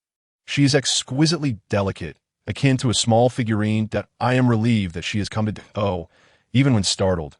Yao is charmingly adorable. If an unfamiliar person were to suddenly appear in my abode, I would undoubtedly brandish a knife, poised to strike while they slumber. Yao, however, is not at all violent. That I sense that the planter's reaction does not seem to stem from fear. It resembles more the demeanor of a hedgehog. In a solitary domain, anyone would be taken aback by an unexpected intrusion, would they not? Let us not invoke hedgehogs into this. We are solitary beings who simply prefer not to engage with you. We have committed no wrongdoing. Our tasks are being executed quite well. Thank you, I cannot bear to witness. Why does Major Raymond wear such a ludicrous expression? It is utterly absurd. If a planter were to unexpectedly manifest in your abode, you would undoubtedly find yourself captivated, yearning for a deeper dialogue, particularly so when he is an exquisite planter who has salvaged your life. Alas, Si Yao's gaze is rather intense. Thus, Raymond's full name is Raymond Si Yao? This revelation is indeed novel to me. Yao felt an immediate wave of relaxation. It was evidently the strangeness of encountering an unfamiliar presence that had rendered her uneasy. She need not harbor such concerns any longer. Truly, a planter who exhibits such gentleness towards plant spirits is undoubtedly the most agreeable to converse with. Ladies, should you contemplate matrimony, ensure it is with a planter. Their disposition is remarkably congenial. Are you insinuating that I harbor no desire to wed? Why not assign one to me, residing in a remote star system? Do you expect me to wed a planter? What? Do you suppose a planter wishes to visit us merely to observe how the destitute are grappling with the berserk disease? My dear friends, our super topic has been established. Yao's hand is indeed a conduit. Should we not promptly seize the image of the marshal's magnificent white lion? Charge forth, a throng of ardent shipper minds. I cannot shake the feeling that Si Yao regards Major Raymond as a pet. How can you discern such chemistry? Is it not utterly ludicrous? 2.3 million. That exceeds my means by far. I would prefer to acquire an abundance of plants to cherish at leisure. Perhaps even procure 2 living specimens to grace my home. Are you not apprehensive about the plants mutating? Do you dare cultivate plants devoid of their spirits? Have you grown weary of existence? Hold on, Raymond. What are you doing? Release the little bee. Assistance. Rescue the little bee. Is Major Raymond attempting to eradicate the little bee? For heaven's sake, Major, I implore you to show some compassion. I still require this to observe the plant spirits. It is my sole avenue for witnessing them. Chapter 39. The Government. Observing Si Yao's anxious expression, Raymond hastily grasped the little bee's wings, directing her attention to its eyes as he elevated it for her to see. This is an interstellar camera, likely the latest model of a miniature robotic bee. Its range may be limited, yet its signal is remarkably potent. Intrigued, Si Yao leaned in closely, scrutinizing the diminutive creature that was purportedly a robotic bee. She genuinely believed it to be a wayward bee, diligently hovering around her. The interstellar robotic bee is indeed lifelike, adorned with fine hairs and tiny eyes that blink occasionally, exuding an irresistible charm. Moreover, the interstellar camera is devoid of a red. Its eyes are simply tranquil and black, rendering it impossible to discern that it is a camera. But why would a camera be present on this desolate planet? What could it possibly be capturing? It surely could not have been placed by the Si family. They are far too preoccupied to observe the tribulations of a gravely ill individual. Should this footage circulate, they would need to devise a means to conceal the ensuing scandal. Thus, they would not undertake such a risk. What, then, is this little bee intended to document? Is it chronicling a long-abandoned wasteland? Such a notion appears superfluous. Raymond himself felt a flicker of curiosity. He genuinely could not comprehend why a camera would incessantly track the planter. Without a moment's hesitation, he dismantled the diminutive bee's rear section to scrutinize its internal mechanisms. Having engaged in technical tasks within the military, this rudimentary robotic bee presented no challenge to him, but he meticulously examined each wire before restoring the bee to its former condition. Within, he uncovered the insignia of the federal government, signifying that this tiny bee had been authorized for deployment on this planet, a soldier. He was naturally bound to adhere to all governmental mandates. Regardless of their validity, compliance was imperative. However, they also bore another directive embedded in their very essence: to unconditionally attend to the planter's needs, safeguarding their well-being. This little bee was likely transmitting live. Should he deactivate it? Raymond regarded her intently. Should she request it, he could obliterate it in an instant, irrespective of its federal affiliation. Raymond contemplated this rebellious thought. Si Yao appeared somewhat taken aback. The original memories did not allude to any aspect of live broadcasting. Yet prior to the apocalypse, there were indeed telephones, and many individuals partook in live streaming, garnering substantial audiences. The notion of her entire existence being laid bare before others instilled a profound sense of unease within her. However, upon further reflection, it seemed that the little bee had primarily concentrated on the plant spirits. Not her directly. Perhaps it was not as intolerable as it initially seemed. After considerable contemplation, Si Yao inquisitively posed a question to Raymond. I am not well versed in interstellar streaming. Is it immensely popular? Raymond shook his head. Not particularly. Typically, a live stream would attract merely a few hundred viewers. Streams showcasing the desolate wasteland are predominantly observed by a handful of scholars conducting research. In stark contrast, the broadcast room administrator silently scrutinized the online viewer count. 1.18 billion star citizens were logged in. Well, as long as the planter does not obliterate the little b, they might have merely a few viewers. Indeed, just a handful, certainly not exceeding 10 billion. Raymond had never entertained the idea that the government would relay Marshal Wan Zhao's condition, merely assuming it to be an inconspicuous stream of the wasteland scenery, attended by a select few. After all, upon regaining consciousness, the little bee was already orbiting the plant spirits and the planter, entirely disregarding the marshaled, scholars. Then let it be. Scholars receive scant remuneration for their research, perhaps investing all their resources into this endeavor. After all, it does not directly pertain to me, so it bears no significance. Si Yao displayed remarkable magnanimity. During the apocalypse, the task of penning scholarly articles had become burdensome, and she preferred not to impose additional labor upon the scholars.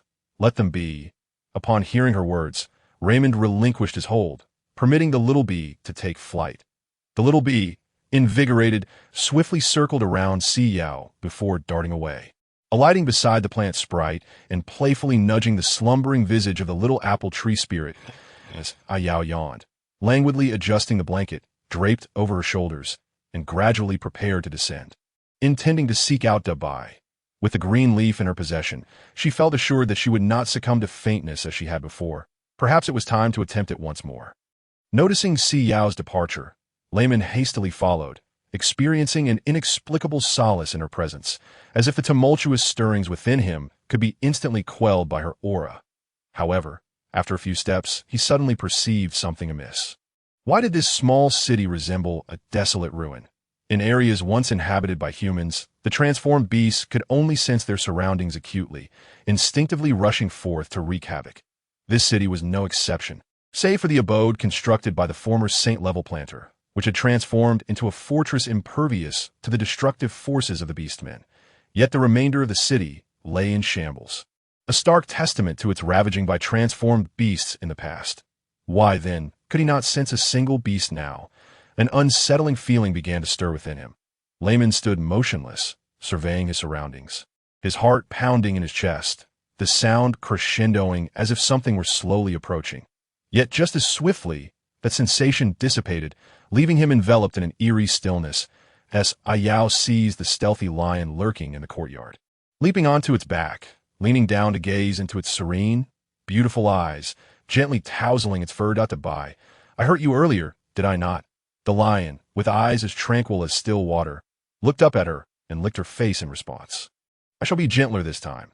It is better for your well-being. Can you endure it for a little while? Be good, and I shall reward you with an apple later. I have saved one exclusively for you. Si Yao's words were laced with tenderness. The lion, compliant, reclined on the ground, responding to her gentle caress. Si Yao then leaped off, releasing her hold, and upon witnessing that the lion did not flee, her smile broadened as she continued to stroke its fur. Murmuring, good baby, you must endure a little longer." Her tone was soft, reminiscent of a caregiver soothing a child, as she gradually infused her wood-type energy into the lion's meridians. Unlike the previous occasion, when a thick fog enveloped her all at once, this time she meticulously permeated the wood energy bit by bit, extracting it in small quantities. Beads of perspiration trickled from her forehead to the ground, her grip tightening around the green leaf, aware that it was approaching its limit. As Si Yao's expression darkened as she observed the black mist expelled from her arm, her brow furrowing in perplexity. The mist began to encroach upon her purified arm, deriding her efforts as futile. It contrasted sharply with the response she had previously received from the giant eagle. With resolve, Si Yao directed her with energy deeper, reaching the lion's heart, where the fog was dense and suffocating, nearly obscuring the heartbeat to a mere whisper. It was astonishing that he still lived. As Si Yao withdrew her energy, her gaze fixed intently upon him, as if scrutinizing a peculiar creature. Yet Dabai, with his eyes narrowed, had already succumbed to slumber. The diminutive apple tree sprite stirred, fluttering its tiny wings and darting toward Si Yao, exclaiming, "Ing, ing, ing. Master, I desire a hug."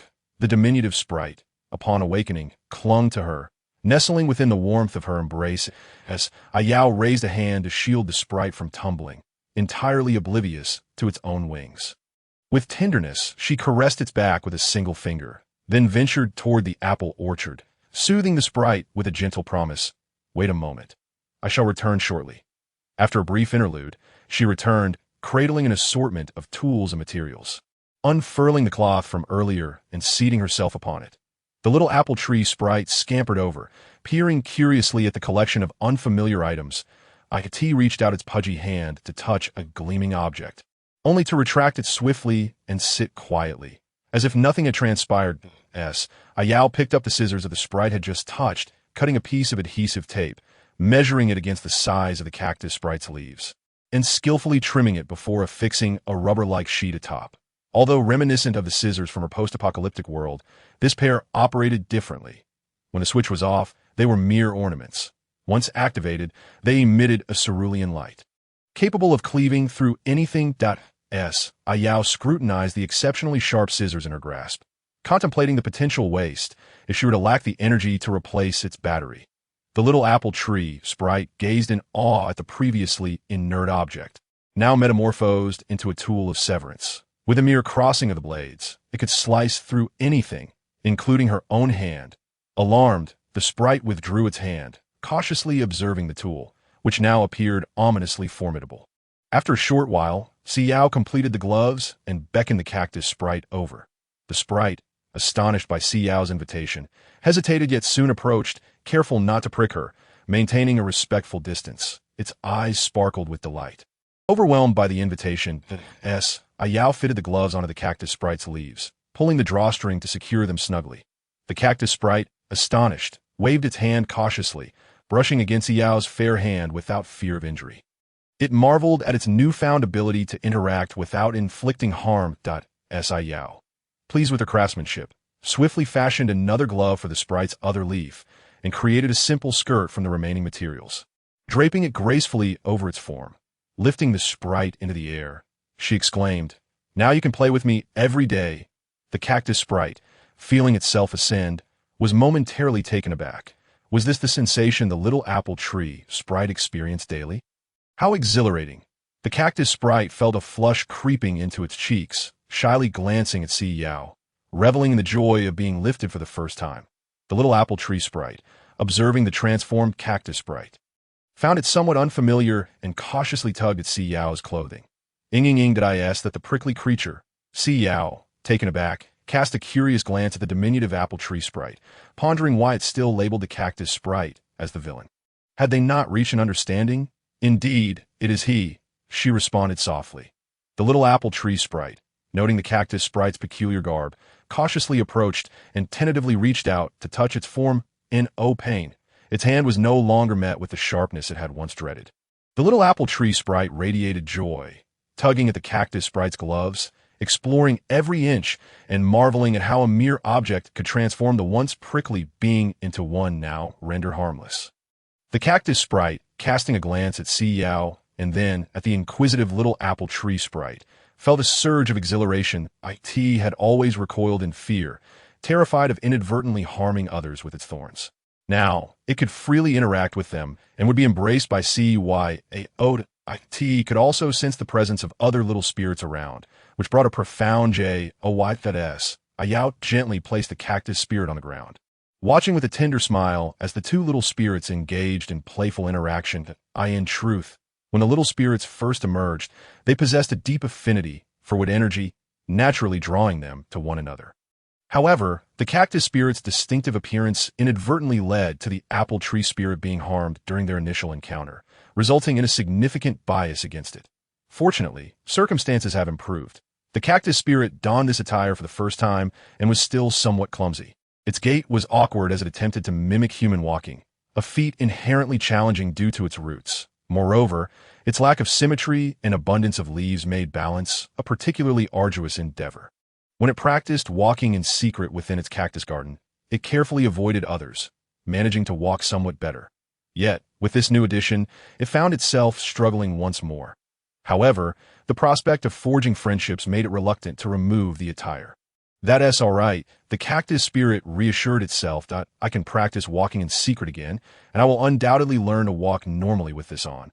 Its gaze gradually solidified with determination as it began to play hide and seek with the little apple tree spirit, its body wobbling as it moved. Yet it always managed to steady itself, avoiding a fall, and then swiftly approached the darting apple tree spirit. Si Yao observed the two little spirits frolicking about and decided to sit cross-legged on the ground, opening a bag filled with seeds she had discovered outside. These seeds were enveloped in a dense black mist, likely akin to plants found among the stars, which were nearly impossible to cultivate. Yet her curiosity was piqued. Most of this black mist tended to parasitize living beings, and with current technology, it was impossible to eliminate it. Indeed, they might not even be able to perceive it. While the psychic energy of the stars resembled the abilities of the apocalypse, they were fundamentally different. Consequently, the psychic energy they perceived must differ from the wood energy she observed. She was eager to uncover the true nature of the psychic energy of the star beasts and how it contrasted with her wood energy. Suddenly, Si Yao remembered that an appropriate subject was already present and turned to locate the giant eagle. Upon turning, she spotted Layman, resembling a hound, sniffing about and inspecting everything in the courtyard, as if ensuring that nothing was amiss. Si Yao pondered what he was investigating. Layman, setting down a stone, furrowed his brow. As a soldier, he was accustomed to meticulously inspecting his surroundings for any potential dangers, particularly with his heightened sense of peril. He could not afford to gamble with the life of a planter and must ensure every detail was scrutinized. Layman picked up a stick, sniffed it, and turned just in time to meet the planter's beautiful gaze. Causing his heart to flutter, observing the planter beckoning him over, he quickly approached. The key word here was compliance, as Si Yao smiled warmly, raising her hand to signal him to sit. Layman did not question her and obediently sat down. Glancing at the little plant spirits scurrying about on the cloth, he instinctively shifted aside, only to notice the cactus spirit adorned in its plethora of attire, a flicker of astonishment crossing his eyes.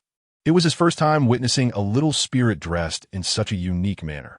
From a young age, he had been taught not to describe the planter's creations as ugly, but rather to characterize them as unique. Very unique little outfit, he mused as Si Yao, noticing his silence and compliance, felt as though he would permit her to do anything. Nevertheless, she offered an explanation. I would like to see your psychic energy. If that is acceptable, it is indeed a rarity for individuals among the stars to unveil their psychic energy to another, as it embodies a formidable force capable of inflicting significant harm. Typically, one only manifests such energy in preparation for combat. My psychic energy is of SS level. Are you truly certain you can endure it? Layman articulates his trepidation, fearing he may inadvertently endanger the planter. Particularly in this barren star, devoid of medical facilities, safeguarding the planter from unforeseen mishaps would prove challenging. Si Yao gazes at him with a W. It is remarkable that one who appears so youthful, resembling a mere child, harbors such an elevated level of psychic energy. Nevertheless, from her understanding, those endowed with greater psychic energy are less prone to violent afflictions and generally maintain mastery over their condition. Why, then, does he appear so profoundly affected, having even undergone a transformation akin to that of a beast? His condition surpasses that of the original host. That it is acceptable. Merely release a fraction, and I shall observe the outcome. Si Yao envelopes herself in a shroud of wood energy, ensuring that the diminutive plant spirits remain shielded from the potentially harmful psychic energy, which, in contrast, would greatly benefit them. Thus, she reassures him that her sole requirement is to safeguard herself. Layman swallows hard, his hands trembling slightly. He has just reverted to human form and is still apprehensive about losing control over his psychic energy. Layman steadies himself, gently reminding her, very well, should it become overwhelming. Please communicate immediately to a soldier. He must heed the planter's every command. Layman closes his eyes, cautiously stirring his psychic energy, fearful of inflicting harm upon her, and delicately draws forth a mere wisp. Yet, even that modest fragment surges forth like a blade, akin to a sword unsheathed, targeting Si Yao directly. Chapter 42. Rebound. Si Yao instinctively perceives the blade-like energy approaching her, swiftly raising her gaze to confront it head-on.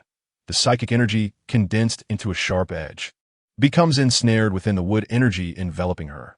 Wood energy is a multifaceted force. While its combat prowess may not rival that of metal or lightning, its true strength lies in its capacity to keep adversaries at bay. As Si Yao senses his psychic energy, her expression transforms. It is distinct. Unlike the abilities manifesting in the apocalypse, abilities can be controlled, and even high-level ability users can directly govern the bodies of their lower-level counterparts. However, the psychic energy among the stars is untamed, each exertion straining the user's physique. Yet, she does not subscribe to the notion that psychic energy is a static measure determined in childhood. Rather, it appears to represent an awakening of latent potential. Their elevated psychic energy does not necessarily denote a privileged lineage. Instead, it suggests they have overexerted themselves during the awakening phase, resulting in such heightened levels. Most individuals cannot manage such tumultuous psychic energy. The original host, for instance, was physically frail, born prematurely, often left without medication in the absence of parental care, and could only endure in bed, thus remaining at the lowest tier of psychic energy. Si Yao glances at her pale legs, marked with faint bruises from her own careless collisions. This body is exceedingly delicate. With a slight lift of her hand, Si Yao repels Layman's psychic energy back towards him, observing his psychic energy rebound uncontrollably. Layman swiftly sidesteps, and the psychic blade crashes into the ground, creating a profound crater. The little apple tree spirit and the cactus spirit cease their playful antics, staring in astonishment at the immense pit.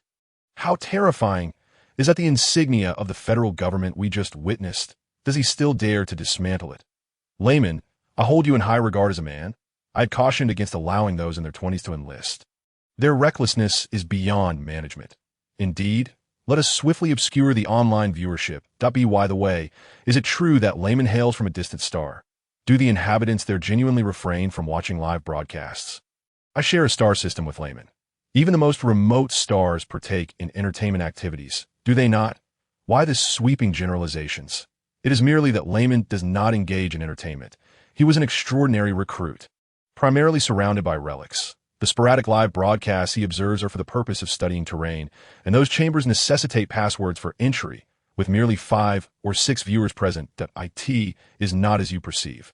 Sister Yao exhibits considerable generosity. Pray tell, why the haste in flight? Very well, I can acquiesce to the notion of observing the little spirit's slumber. Shift slightly to the side, facing the planter. Yes, indeed, this angle is impeccable. Activate the secondary camera. The higher the path, the more profound the magic. This angle from the moment Yao gracefully descended from the heavens. I cannot discern clearly. What was the marshal engaged in just moments ago? Such a good child. Sarcastic. The angle is somewhat askew, yet manageable. The marshal increasingly resembles a lion, no longer akin to a beastman. Is he in slumber? Thunderstruck. The planter treats you, and you succumb to sleep? At the very least, bestow a heartfelt gaze. The hearts of CP fans shatter. Nonetheless, it is of no consequence. Yao has already triumphed in life. A canine man cannot compare to a little spirit. I too yearn for a little spirit to rush into my embrace upon awakening. With so many little sprites, cannot the Federation allocate a few more hands? If you cannot nurture them yourself, do not covet what others possess. You cannot even keep them alive. How can there exist such enchanting little sprites? Our little sprite is being unjustly maligned. This is slander. They're exceptionally proud and would never stoop to such disgraceful actions. Goodness, even the green to 5th stream can yield high-level planters? It is quite rare. If one examines the online count, the top 20 all bear the green to 5th insignia, particularly President Zhong Kun, who has remained logged in since his appearance in this stream. The cactus sprite is genuinely soft and endearing. The substream I previously initiated was devoted to capturing its earnest attempts to learn to walk. I sense that the cactus sprite does not receive the same warmth of welcome as the little apple tree sprite. Why is this so? Are they not both sprites? Why such favoritism? In truth, I do not believe Si Yao harbors much affection for the cactus sprite. She does not even pet it. Little apple tree sprite. Do not dare to touch the energy stone scissors. Those implements are formidable for cutting. Is this intended for crafting little garments? Are you creating it for the cactus sprite? I am deeply moved. Who claims Yao does not cherish the cactus sprite? Who made such an assertion? Step forth. If she did not care for it, would she fashion it little garments? Such an adorable infant, even clad in diminutive garments. It exudes charm that a mother's heart is replete with affection, that I suddenly grasp the reason behind the disappearance of plant sprites when their caretaker perishes. Si Yao holds them in genuine affection, perceiving them not as mere tools or objects, but as autonomous entities that, in extraordinary moment captured, my two exquisite plant sprites clasping hands for a photograph. This shall henceforth serve as my avatar. The little apple tree sprite bears no animosity. I had anticipated she might disregard him. Oh, the apple child is indeed a well-behaved one. What is the name of the little apple tree sprite? I have been unaware that sprites possess names. Certainly, they do that. I believe I overheard Si Yao refer to her as Ping Ping, though I'm uncertain if that is indeed her name. Such a delightful little one. Where did Yao Yao procure this pouch of seeds? Is she intending to cultivate new plant sprites? Can it be that swift? My dear, have you not just recovered? From my observations, this pouch of seeds is entirely tainted. They cannot sprout plants, let alone foster plant sprites. The little general has truly let his guard down. Why does he skulk about like a dog? Do not forget your identity. Mental prowess? Yao Yao, refrain. How could you possibly endure dual SS level mental power? I don't what? Wait, my thoughts are racing. Could someone enlighten me regarding the level of Si Yao's mental power? Is this F-level mental power? Hold on. Yao Yao. Behind you. Chapter 43. The slaughterhouse of black vines. Lamon gazed vacantly at the vast chasm, utterly astounded. The mental power tier of an ordinary planter fluctuates between B and S. The destructive potential of S-level mental power is considerable. While it does not directly impact plant sprites, the inherent mental force can be quite volatile, complicating the cultivation of plant sprites, which is precisely why there are so few planters above S-level. He had presumed Si Yao's mental power to be around S-level, robust enough to withstand his mental onslaught, yet he never anticipated it could rebound. Such a remarkable feat could only be achieved by an SS-level marshal. However, Lyman's gaze fell upon the marshal, who remained in slumber due to treatment like a T-present. The marshal's capabilities were not as formidable as Si Yao's. What level of mental power did she possess? Wait, he seemed to have overlooked a pivotal question. As a planter, why was she situated on a desolate star? Certainly, the audits for barren stars regarding entry and exit would not yield such a considerable oversight before he could articulate his thoughts. Si Yao's expression darkened ominously. She reopened the previously clenched scissors, a flicker of light igniting in her eyes. As the sound of earth fracturing echoed, she sprang into action, swiftly seizing the two diminutive sprites and enveloping them in Lyman's embrace. The scissors twirled in her hand and halted, her gaze icy as it fixated on the black vine that had just erupted from the ground where she had stood moments before. Stretching nearly 20 meters, the black vine shot skyward, as if realizing its failure to ensnare its target. It hesitated briefly before beginning its retreat back into the earth, with the scissors poised in one hand and a fruit knife gripped in the other. Its blade encased in her wood-based abilities, Si Yao shattered the black vine into fragments in an instant. Lamon, unable to intervene, watched in astonishment as the seemingly delicate planter effortlessly vanquished the black vine. As Si Yao's eyes followed the receding remnants of the vine, a sense of unease settling within her. She understood that this vine was likely a descendant or a branch of the colossal black vine. While dealing with a single entity was manageable, the arrival of the main body would leave them utterly vulnerable. The barren star was indeed fraught with peril. Lamon shielded the quaking sprites and approached to examine the hollow left by the black vine, that a brief exploration with his mental prowess revealed that the ground was riddled with tunnels. This indicated that they had unwittingly wandered into the black vine's domain from the very beginning. And oh wonder there were nearly no other mutated flora or fauna present. They had likely all succumbed to the black vine's predation. Si Yao stood in contemplative silence, surveying her surroundings. This mutated plant had evolved to think. Unlike the previous mutated cactus, which charged forth without a second thought, this one had mastered the art of concealment. Poised to strike at any moment, it even possessed the foresight to retreat swiftly when it sensed defeat, seeking a secure refuge to await its next ambush. Were it merely an ambush, it could be managed. But should it seek reinforcements, they would be utterly doomed. Among the burgeoning mutated plants, she stood as the sole combatant, accompanied only by one gravely injured individual who claimed to be of SS level. Si Yao entirely disregarded the fact that she had just recovered from a high fever. She was accustomed to living on the precipice, viewing a mere fever as a trivial ailment that could be remedied by replenishing her abilities. She was confident that the creature which had recently transformed from an eagle must be exceedingly weak. Otherwise, how could it fail to even control the mental energy she had rebuffed? Lamon channeled his mental energy into each tunnel, and soon beads of perspiration cascaded to the ground. Having completely lost track of the elusive black vine, he rose, casting a glance at Si Yao, expressing his inability to match the speed of the black vine. Si Yao, understanding his plight, recognized that even SS-level mental power could not keep pace. This black vine was evidently a formidable adversary among mutated flora. She shook her head, indicating that there was no need to pursue it. They would let it come to them. The black vine, having missed such a significant prey, would surely not rest until it returned. They would simply bide their time. Si Yao prepared to retrieve the two diminutive sprites from Lyman's arms. She suddenly halted mid-motion, her ears twitching while her gaze shifted slightly behind her. Lamon quickly noticed her attention and followed it. It was directed towards the martial Si Yao deftly twirled the fruit knife in her hand, leaping forward without regard for her elegant white dress, executing a somersault and seizing the lion by the neck, casting it aside. In an instant, several black vines erupted from the spot where the great white had been reclining. Thinner than the one that had attacked her, but of similar length to Si Yao sighed internally. Truly, again, could someone grant her a moment of respite? The great white, having finally relished a peaceful slumber, was suddenly jolted awake and crashed headfirst into the ground, feeling a surge of indignation as it glared at the imposing black vine. Mutated beastmen harbor disdain for mutated plants that are entirely corrupted, and in a moment of distraction, the lion, which had been lying serenely beside her, charged forward, unsheathing its claws to confront the black vine. Si Yao's hand twitched slightly, staring incredulously at the now pristine white lion, her mouth twitching in response. It resembled a parent witnessing their child plunge into a brawl and return muddied, feeling a tumult of distress and concern. Fearing her own offspring would be bullied by external creatures, she hastened forward and seized the black vine that was about to lash out at the lion, glaring fiercely at it. With one hand, she exerted her strength, her palm enveloped in wood-based abilities, and with a swift motion, the black vine shattered into fragments. Lamon, little apple tree sprite and cactus sprite.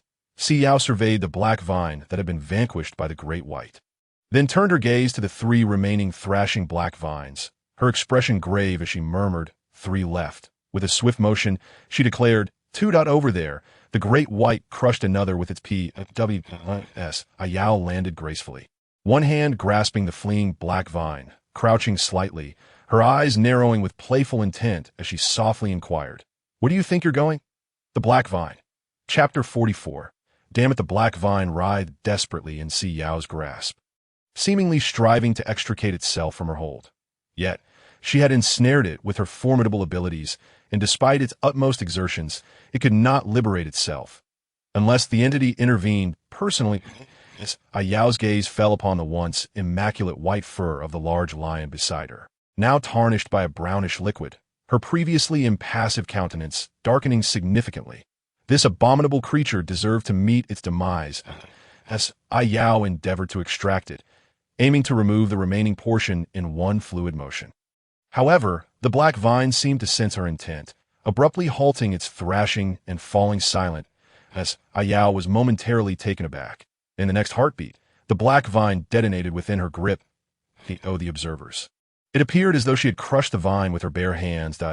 In reality, the black vine had self-destructed in a bid to evade capture. How cunningly terrifying!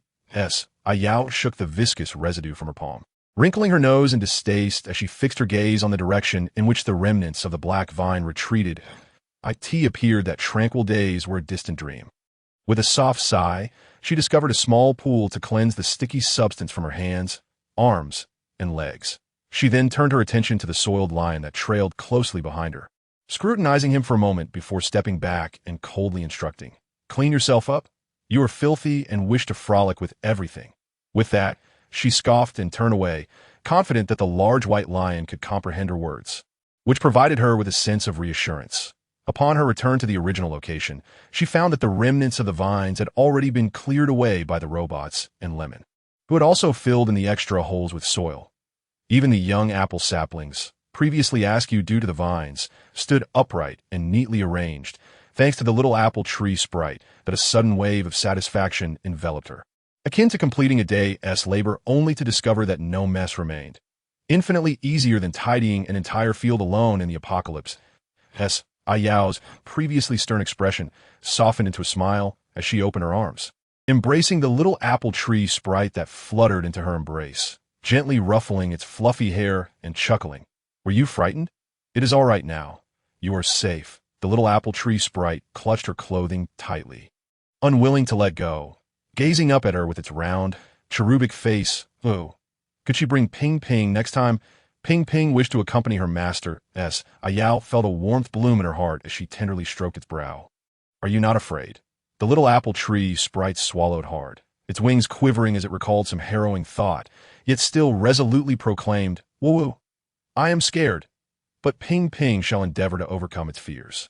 Ping Ping will safeguard the master. The cactus sprite was not as swift in its response as the diminutive apple tree sprite. Observing the latter nestled in Si Yao's embrace, it hurriedly limped over, cautiously gazing up at Si Yao. Xian will defend the little apple tree sprite. Xian's minuscule eyes sparkled with anticipation as it awaited commendation from Si Yao, entirely unaware of the ferocity of its earlier actions. It seemed as though everyone had collectively chosen to overlook the alarming incident. Suddenly, voices erupted in the background. What on earth? Help! What is that creature? Such a hideous being. Black is truly frightful. I am shaking. Can a scissor sever the bodies of mutated plants? Then why do my usual metal cutting tools become dull? So composed, I've never felt this calm, even the army did. The upstairs IP on the battlefield. Dude, are you a soldier? Yes, any issue with that? You appear calm too. You can watch live broadcasts from the battlefield. Cover mouth, cry in pain. JPG, my mother advised me to watch live broadcasts to learn well. But is this even something a human can accomplish? Insane, right? She cannot possibly be human. No, your mother likely intends for you to learn Si Yao's planning techniques, not dismemberment skills. The marshal. Help. Why is a marshal engaging in such primitive combat now?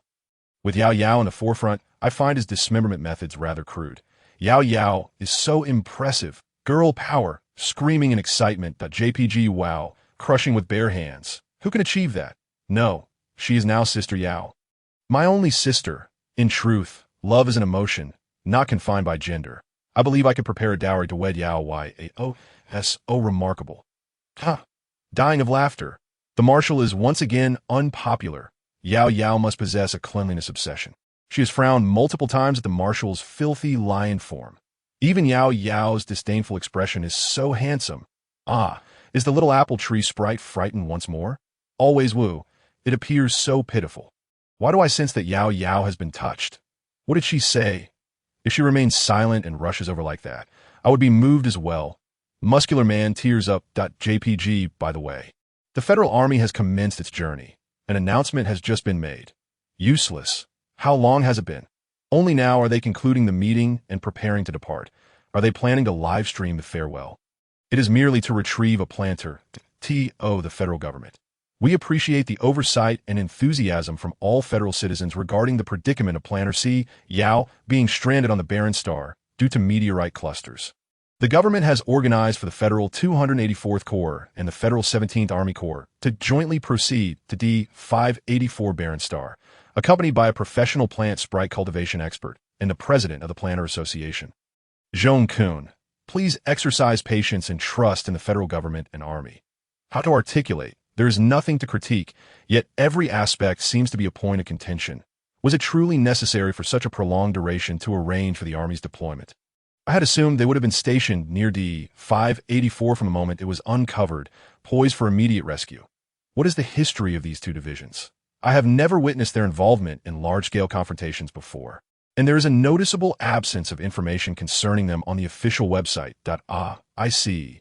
The commander of the 284th is the youngest scion of a diplomat, while the commander of the 176th is the third son of the affluent Loy family. It presents a remarkably fortuitous opportunity to acquire military accolades, and it would be imprudent for them to forego. I had surmised. Their final deliberation revolve around who would seize the chance for military glory. Truly preposterous. Chapter 45. Simpleton. During this interval, Si Yao had completely relaxed, casually assisting the diminutive sprites with their watering duties and occasionally devising ingenious methods to surreptitiously administer nutritious liquid to the discerning large white lion. Each day, she would leisurely traverse the city atop the lion, vigilantly scanning for any signs of the black vine before returning to bestow her abilities upon the apple orchard and cactus garden, ensuring their flourishing growth. The radiation on the desolate star was already formidable, exacerbated by the enigmatic gray mist. Left solely to the plant sprites, they would be incapable of sustaining such a vast expanse of land and would only cultivate mutated flora. Thus, this star had been abandoned. Upon the descent of Lemon in his formidable eagle form, he immediately concealed himself, transforming into his human guise, his brow knitted in concern as he gravely announced that the black vine had drawn nearer. Si Yao, who had been gently scratching the white lion's chin, paused, releasing a soft sigh. Why must it be so bothersome, akin to a relentless specter? Was it truly necessary to traverse such a distance to demand an explanation merely because she had interrupted a few of its tendrils? Had it not been the aggressor in the first instance, she had harbored no resentment towards it. With a sigh, she resolved to devise a solution. It was untenable that within a month they would encounter it twice. Si Yao pondered for a moment before returning to the spaceship. The wires she had severed earlier had long since been reconnected, and with Lemon, an expert in spacecraft, now by her side, she possessed full control over the ship's primary permissions. Si Yao activated the screen. Although it still could not connect to the star network, it retained most of the requisite functions. Surprisingly, the most arduous challenge for her lay in deciphering the text. After scrolling for a while, she accessed the weapon compartment of the vessel, retrieving a gun-like apparatus that emanated a blue glow upon activation.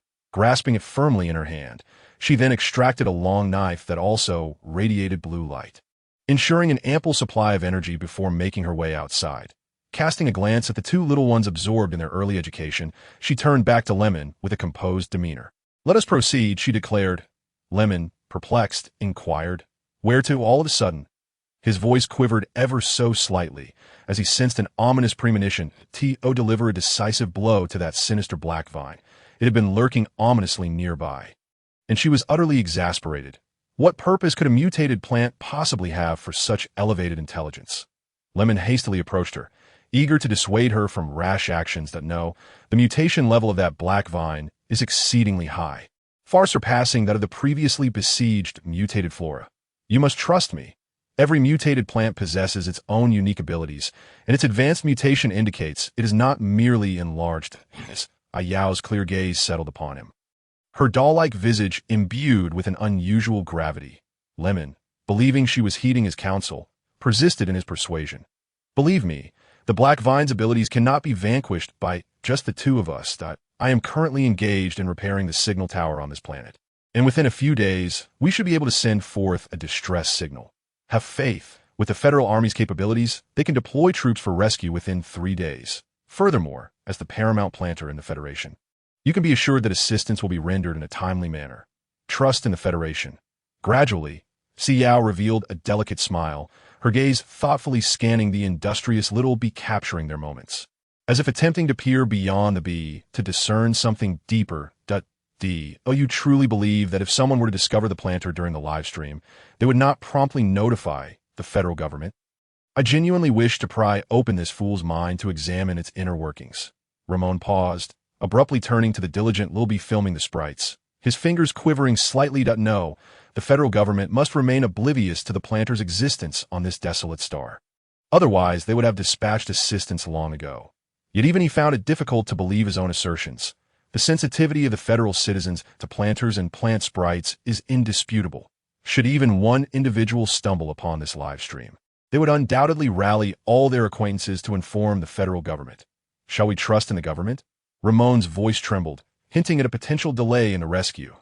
If this continues for a few more days, I will forcibly pilot the ship to take you away to as a soldier. Ramon's faith resided entirely with the Federation. He was willing to sacrifice everything for it, for the Federation would never abandon a planter. "You are correct, Ramon," Si Yao replied, forming a leisurely smile. Ramon felt a wave of relief envelop him. Surely, this meant they were to await rescue, did it not? Si Yao deftly crammed the knife and gun into one hand. Ramon extended his arm to retrieve the items from her, yet she merely retreated, her countenance remaining blissfully innocent. She was already strikingly beautiful, her delicate features reminiscent of an exquisite white fox, though the lingering effects of prolonged illness rendered her pallid. Adorned in her white hair and gown, she appeared akin to an angel, untouched by the tribulations of the world. Therefore, you need not follow, she declared. Suddenly, a vibrant green vine shot forth from Si Yao's palm. Fastening itself to the roof ahead, and with a decisive pull, she soared into the air. She bore no need for encumbrances. Ramon was poised to pursue her when a luminous green vine ensnared him to the ground. Rendering him immobile, he gazed in disbelief at the vine that encircled him. Could it be that her mental power had materialized? What level of mental prowess did she possess? Was it even superior to that of a marshal? The little apple tree sprite hovered beside him, glancing at the green vine, its large eyes blinking as it awkwardly inquired in interstellar language. "Master, where did you go? Is there danger?" The little apple tree sprite had swiftly mastered interstellar language, nearly completing an entire preschool curriculum before the cactus sprite could even grasp the basics. Though her speech was somewhat clumsy, her pronunciation was notably clear. Observing her innocent demeanor, Ramon instinctively wished to shield the truth from the plant sprite. However, the plant sprite, attuned to the planter's mental energy, could likely unravel the green vine binding him. Noticing his expression, the little apple tree sprite pouted, feeling somewhat aggrieved. "Are you planning to deceive a child again?" Ramon was taken aback. How did she see through that? The little apple tree sprite removed the apple hairpin adorning her head and angrily hurled it at Ramon, her childish voice scolding, "Bad person." With that, she turned and soared away. Just as Ramon was on the verge of elucidating, he abruptly noticed the green vine, which had brushed against the little apple tree sprite's hairpin, gradually diminishing, snapping one by one. Si Yao maintained a serene expression, observing the quiet, coiled black vine ahead, seemingly unresponsive. In truth, the black vine had stealthily inched closer to her. This particular black vine was considerably thicker than those she had previously vanquished. Si Yao perched herself atop the wall, regarding it from a distance. "Come now, move again, let us behold." Chapter 46. The Federal Army. Upon hearing this, the black vine froze, remaining motionless as Si Yao bore a half-smile. Silently observing it, a sentient mutated plant diverged significantly from other mutated flora. Yet it was also distinct from the gardenia mutated plants, emanating an aura of demise, a lifeless entity imbued with consciousness, rather than the awareness of a mere inanimate object. It was as if the gray mist had cultivated self-awareness. The gray mist now trembled before her. Having eradicated numerous tendrils, it had misjudged her combat capabilities. In truth, when faced with it, Si Yao harbored not even a glimmer of hope for triumph. Yet, she had already lost her home once. She could not afford to suffer such a loss again. At this rate, the vine would infiltrate her courtyard by midnight. The black vine, sensing her apparent distraction, slowly advanced. The next moment, thud at a long knife firmly pinned its tendril to the ground, rendering it utterly immobile, as if an invisible force had secured it. Si Yao maintained her throwing posture, her expression impassive as she inquired. "Did you not hear what I said?" The black vine attempted to retract, but suddenly a barrage of cannon fire erupted from above, striking the black vine with precision.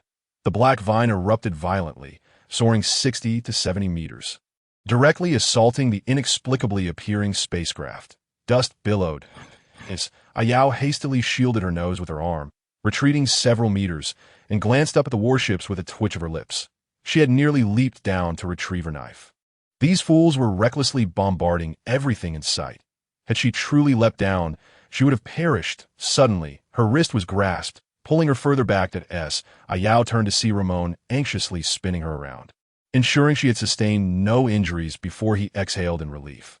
Ramon frowned slightly at the warships partially obscured by dust, questioning why the 284th and 176th Divisions had been dispatched. He had anticipated that upon discovering a planter in distress, they would not deploy the 001 SD Division, but at least a top 100 veteran division. Why send these inexperienced teams? The deployment and coordination of their artillery could only be characterized as tumultuous. Lacking any semblance of structured formation, it was merely a haphazard barrage. Should this disarray persist, countless lives would inevitably be forfeited. Were these souls intentionally courting demise? Despite the numerous black vines that had been struck and shattered, their growth accelerated at an even more alarming pace. For each one obliterated, another emerged, often bifurcating into two separate entities, one of which ensnared a warship, reducing it to a mere heap of scrap metal. Si Yao surveyed their rudimentary tactics, her gaze drifting towards Ramon. Was this the federal government's notion of salvation? It proved less dependable than the various ability squads from their apocalyptic past. Ramon could not contest this. His heart laden with unease, he would not question any decisions made by the Federation. However, dispatching two utterly inexperienced teams felt like a cruel jest that a man with crimson hair stood resolutely at the command platform. He was Ivor Loy, the third scion of the Loy family, dispatched specifically for this illustrious operation, ostensibly the commander of this endeavor, yet devoid of any genuine comprehension. Was there truly nothing upon this desolate star? No opportunity to encounter a planter. How could they confront such a formidable mutated plant upon their arrival? Rest assured, our spacecraft is equipped with the utmost protective measures and superior artillery. Before he could complete his declaration, several warships metamorphosed into heaps of scrap metal, lying lifeless upon the ground. The spacecraft descended into an unsettling silence. Although the warships had been commissioned by Ivor with his personal finances, specially engineered with robots and synthetic humans at the helm. Unlike other divisions manned by actual human operators, each loss symbolized a substantial financial drain. My lord, an idea has struck me. The surveillance has just captured the presence of Major Ramon. He excels in wartime command. Perhaps we should appoint him directly in charge. A man with jet black hair, who had been silently seated, chuckled softly, raising his gaze to Ivor. Are you not inclined to assume command, Commander? Longwuchi, could you refrain from speaking?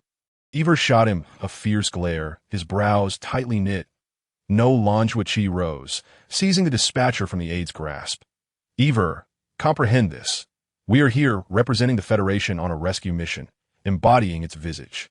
If we depend on Major Ramon, who is closely associated with the planter, for assistance, what necessity remained for the Federation in the eyes of the planter? We are here to rescue. Set aside that folly.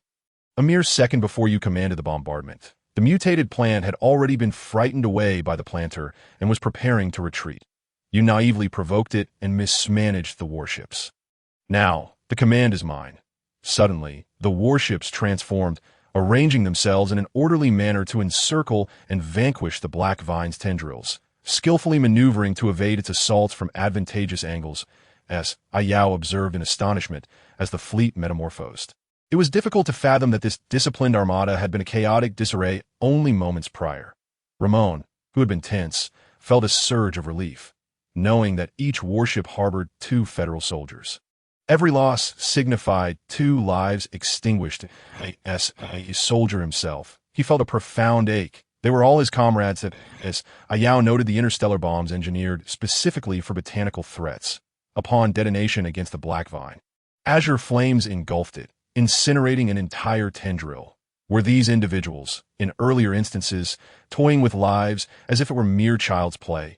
Suddenly, a mechanical voice emanated from behind her as Si Yao turned to behold a middle-aged man clad in a black tailcoat. Exceptionally handsome, smiling at her. Greetings, esteemed planter. K666 is at your service. Commander Ivor Loy invites you aboard the ship for a gathering. Si Yao gazed appreciatively at his nearly flawless visage, involuntarily exclaiming that this automaton was far more exquisite and sophisticated than the E-4956. A true embodiment of human likeness. If only his voice could be modified, he would be indistinguishable from a person in a crowd. No. Even face-to-face, as long as he remained silent, she would not recognize him as a robot. Is this the technological marvel of the stars? Ivor Roy, Lamon repeated in mild astonishment. Indeed, the robot replied candidly. Oh, you know him? Si Yao inquired, puzzled by Lamon's expression of surprise at encountering someone familiar. Lamon's demeanor was slightly peculiar, yet he earnestly explained, the Roy family is the wealthiest in the Federation, yet I have not heard of Ivor. Chapter 47. The lush pool. The K666 robot displayed a flawless smile. Introducing Ivor Roy as the commander of the Federation's 176th Regiment and the chief officer of this operation. Master Planner, this way. Please. Si Yao hesitated, feeling an inherent aversion to meeting strangers. However, her curiosity regarding the formidable cannon that had countered the Black Vines compelled her to follow. After navigating around the ruins, they encountered an extraordinarily radiant golden spaceship behind a building. Si Yao pondered, is this even capable of combat?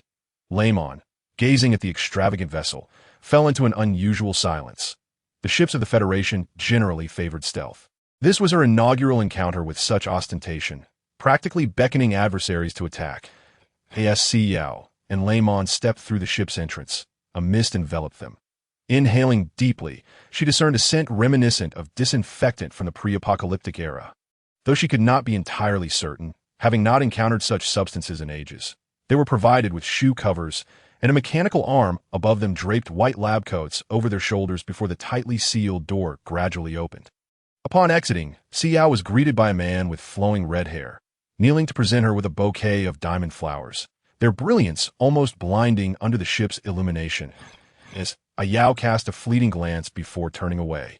Finding the display rather irksome, the glare was painful to her eyes. Observing the planter's rejection of his offering, Ava remained undeterred, flashing what he considered a perfect smile as he regarded Si Yao. "I am Ava Roy, the third son of the Roy family and the chief commander of this mission." Si Yao met his gaze, which bore an intensity that almost seemed affectionate, before shifting her attention to a dark-haired man operating a command screen, who possessed an Asian appearance. Suddenly, she felt an unusual sense of closeness toward someone for the first time in this world. Lanjuichi, sensing her presence, turned to her, meeting her clear gaze with a gentle smile as he softly said, "Please wait." He then resumed, speaking into his microphone, employing terminology that eluded her comprehension. Ava, noticing the planter's disregard for him and her focus on the other man, pouted slightly, rising with the bouquet, still in hand. "Does the planter not favor diamonds? Perhaps gold flowers or jade flowers might capture your interest?" Si Yao replied flatly, "Where do these nouveaux riches originate? Gold and diamonds are among the least valued items in the apocalypse. What utility would I have for such frivolities? A handful of seeds would bring me far greater joy." "Not interested," Si Yao stated coldly, fixing her gaze upon him. "Are you dispatched by the Federation? When did you learn of my presence in the wasteland? Has anyone come forth to elucidate how I arrived there?" Ava appeared somewhat perplexed by her inquiries, having paid scant attention to the activities unfolding within the Star Network. His aide had merely informed him that the planter was still a minor, of similar age to himself, yet a promising planter emerging from a uniquely troubled background, should he gain command of this operation. This young girl would undeniably be at his mercy. Once the little apple tree sprite is cultivated, the Federation will become aware of your presence in the wasteland. Lanjuichi removed his headset and microphone, approaching her with a courteous demeanor. "Greetings, Master Planter. I am Lanjuichi, commander of the Federation's 284th Regiment and the deputy commander for this operation." He emphasized the term deputy, offering her a warm smile. Si Yao regarded him with intrigue, feeling an odd sense of familiarity in his features, perhaps due to his traditional Asian appearance. Ava, appreciating Lan's tact, swiftly pulled out a chair for her to sit and engage in conversation. Si Yao, finding Ava's overly familiar demeanor somewhat irksome, nodded and distanced her chair from these unexpectedly present individuals before taking a seat. "When I cultivated the little apple tree sprite, that was indeed quite some time ago. The wasteland lacks a clock, and I have been oblivious to how long I have spent there, merely observing that each time I awaken, the sky is bright. After such an extended period, the Federation has only now sluggishly dispatched troops for rescue, which indicates a lack of concern for the planter, contrary to my expectations. This operation had actually been devised long ago. However, due to excessive meteor showers and magnetic disturbances, no approach was feasible until today." Lanjuichi's voice resonated like that of a leading man from a radio drama in her previous life, calm yet extraordinarily pleasing. As Si Yao contemplated this, she suddenly paused, sensing something amiss. She scrutinized Lanjuichi with suspicion, pondering whether he possessed some special ability that alleviated her wariness. "Regarding your last inquiry," Lan's eyes flickered with a hint of disdain as he hesitated momentarily before continuing. "The current head of the Si family asserted that it was your personal request to venture to the wasteland." As Si Yao's eyes widened in disbelief as she repeated, "I personally requested to go to the wasteland. The original host with a mental capacity of F. What difference would it make to enter the wasteland but to court death? How absurd." She had initially contemplated handling the situation delicately, allowing the Federation's laws to address the matter. This was a direct affront to her character. Does the Federation impose penalties for unauthorized entry into the wasteland? Si Yao inquired, her voice quivering. Indeed, unauthorized entry into the wasteland, coupled with undeniable evidence of smuggling, results in a prison sentence of 15 years or more. However, take solace in the fact that those who demonstrate significant merit are exempt from legal consequences. As a planter, you are classified under the category of significant merit. Lanjuaqi's dark eyes regarded her with a soothing gaze that he observed her reluctance to engage with strangers, maintaining a respectful distance of 3 steps from her since their initial encounter. Even while serving her tea, he employed the ship's mechanical arm, ensuring she felt no undue pressure. He had long yearned to meet her, harboring this desire since he became aware of her existence. A distant cousin who had resided in a sanatorium for years, often ailing, yet consistently assuring the family in group chats that she was well, untroubled by pain, and that there was no need for concern. After the unfortunate incident involving his aunt and uncle, he had not had the opportunity to welcome her home before receiving the news of her passing. The relatives of the Si family were all but parasites. Though his frail little cousin exuded strength and cheerfulness, she would never unilaterally choose to venture into the wasteland without consulting her maternal relatives. The live broadcast from the Si family was merely an elaborate deception. Chapter 48. The high-level sprite Si Yao internally rolled her eyes, taking a deep breath to steady her emotions, a headache looming as she rubbed her temples, her gaze shifting to the screen depicting soldiers clearing the black vines. The Federation undeniably prioritizes planters, she reflected, glancing at Lanjuaqi's in her estimation. This composed individual appeared far more dependable than the red-haired man beside her, who flitted about like a peacock displaying its feathers. Naturally, Lanjuaqi concurred, acknowledging that, much like the Empire, the Federation harbored its own share of corruption. Nonetheless, the status of planters has always been paramount, including that of plant sprites, followed by ranks determined by mental capacity. You need not concern yourself with the Federation's regard for planters. Indeed, Master Planter Si Yao, let us hasten to accompany the plant sprites as we return to the main star. There, you shall find everything you desire. Aver implored, his eyes shimmering with eagerness, practically wishing to depart at once. That I never declared my intention to leave with you, Si Yao replied, her demeanor remarkably composed, displaying no interest in the so-called main star. Aver faltered momentarily at her response, astonished that anyone would outright decline an invitation to the main star. You assert that planters wield great authority. What if I were to assert ownership of this wasteland? Would the Federation concede that to me? Si Yao's piercing gaze bore into Lanjuaqi, as if she could see directly into his essence. What purpose would a planter have for this wasteland? Ava remarked incredulously. With a diminished mental capacity, one would only endure the detrimental consequences of radiation here and risk succumbing to grievous illness. He was unable to fathom why anyone would propose such an idea. The Federation allocates planting areas based on capability. Trust me, if the land designated by the Federation proves inadequate, our family can collaborate with you, offering. That implies you will provide nothing at all, understood? Si Yao interjected, lowering her gaze and ceasing to regard them. Allocation. Anything pertaining to allocation is unlikely to be just, she returned to the Federation.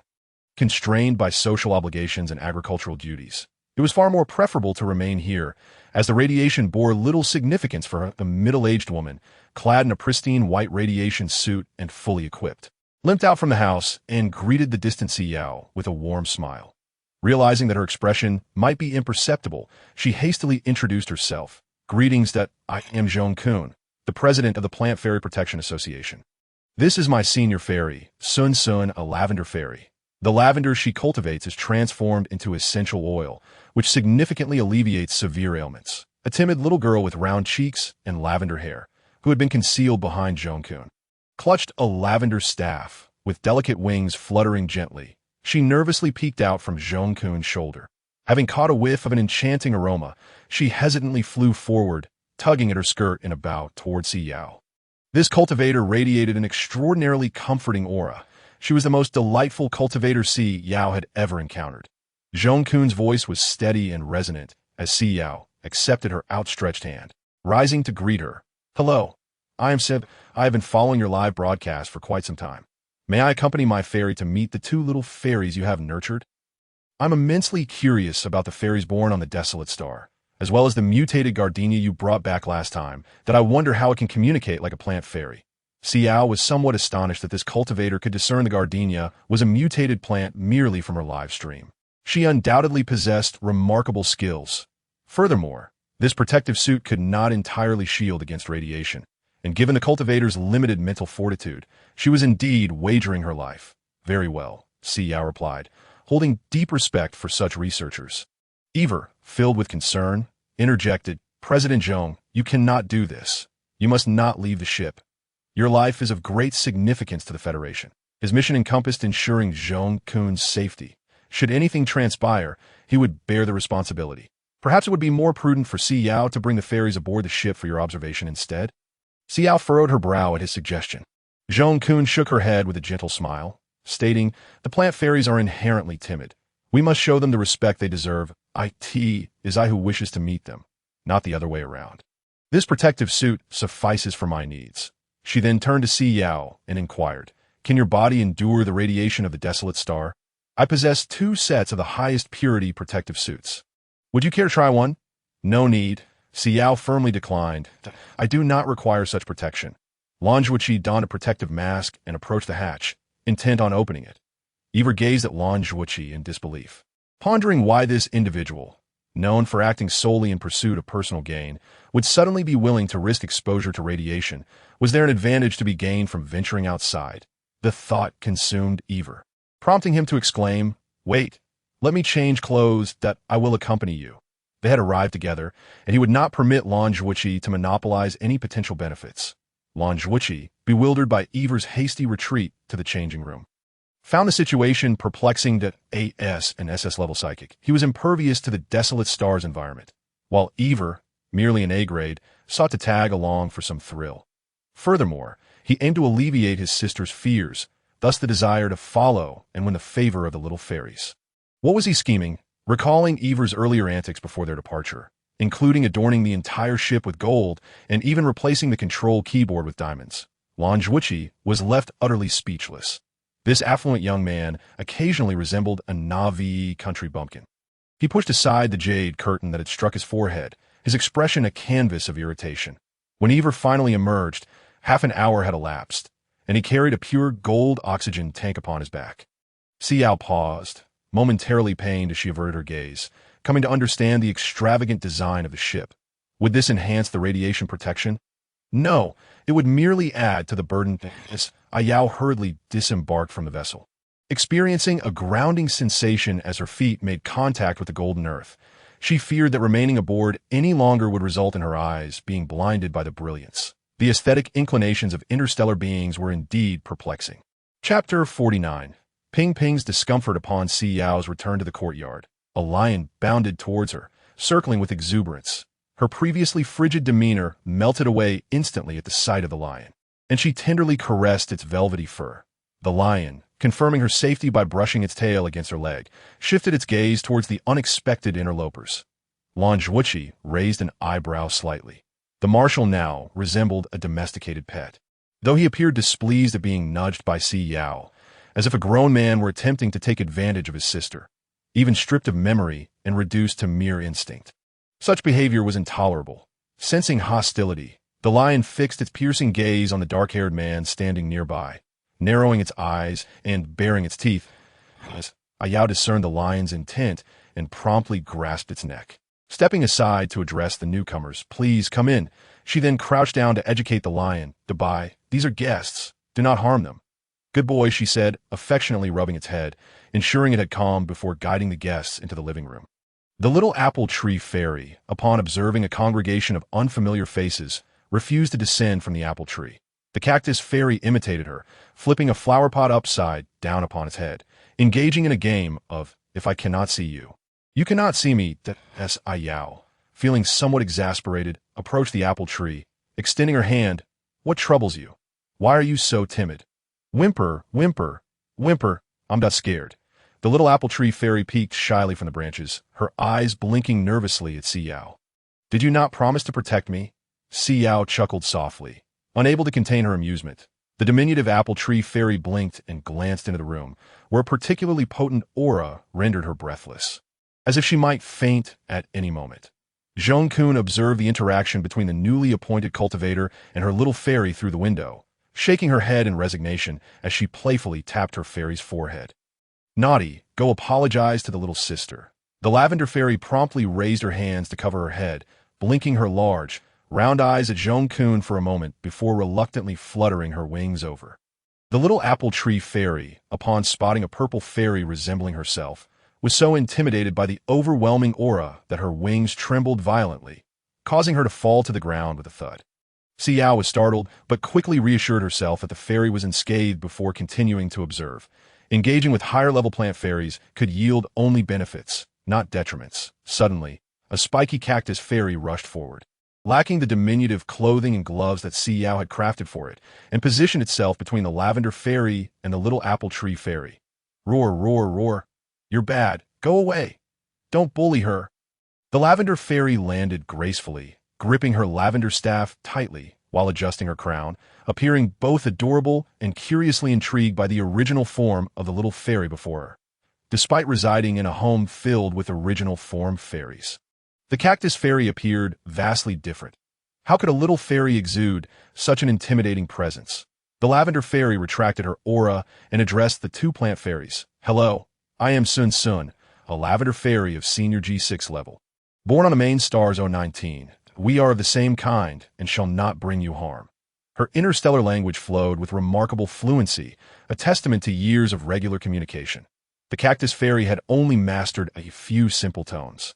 While it could comprehend, it was still not proficient in speech. The little apple tree fairy, sensing that the frightening aura had dissipated, cautiously approached, peeking out from behind the cactus leaves.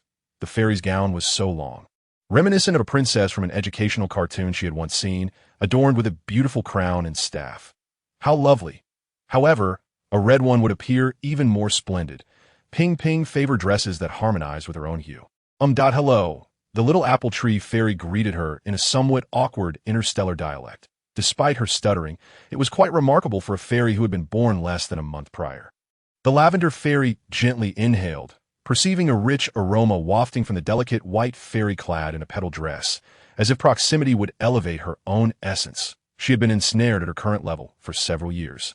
Accompanied by her cultivator for the longest time, the lavender fairy lifted her skirt, inching closer to the two little fairies, her gaze nearly fixed upon the apple tree fairy concealed behind the cactus.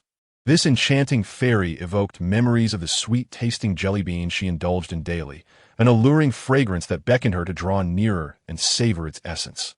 The lavender fairy produced a small iron box, reluctantly extracting two tiny green beads from within.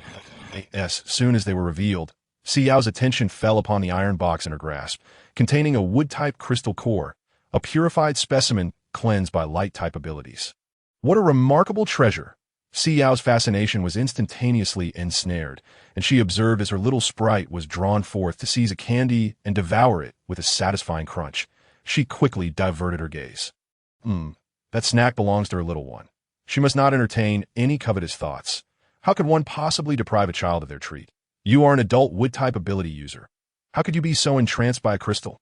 Si Yao fervently reassured herself. After the little apple tree sprite consumed the candy, she was overwhelmed by a surge of energy, as if she were on the verge of overflowing. Never before had she experienced such a sensation.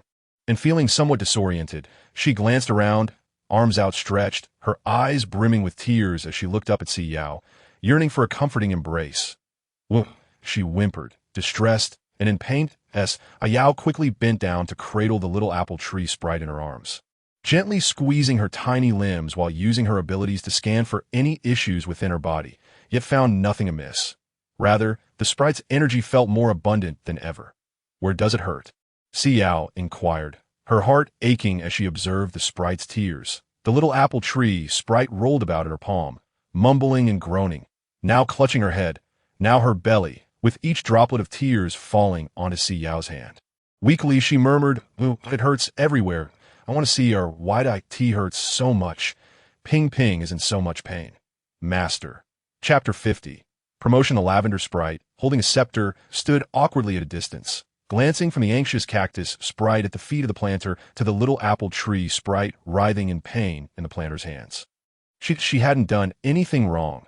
She was simply adhering to her planter's guidance in nurturing a harmonious relationship with the two sprites. Tears brimmed in the lavender sprite's eyes as she turned to her planter, overwhelmed and weeping.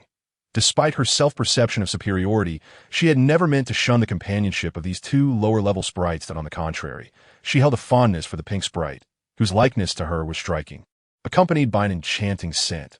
Had it not been for her earnest desire to befriend them, she would not have considered sharing her cherished treats, that a wave of inexplicable injustice surged within her. Jean Kun, observing the unfolding scene, rushed from the living room and halted just a step away from Si Yao. She recognized that this child treated her plant sprites with a tenderness distinct from her interactions with strangers. And her demeanor towards Jean Kun was markedly different from that with the two imposing men inside. She respected the child's unique ways. Witnessing the sprite's distress, Jean Kun felt a surge of anxiety and was on the verge of removing her protective gloves. Si Yao swiftly grasped her hand.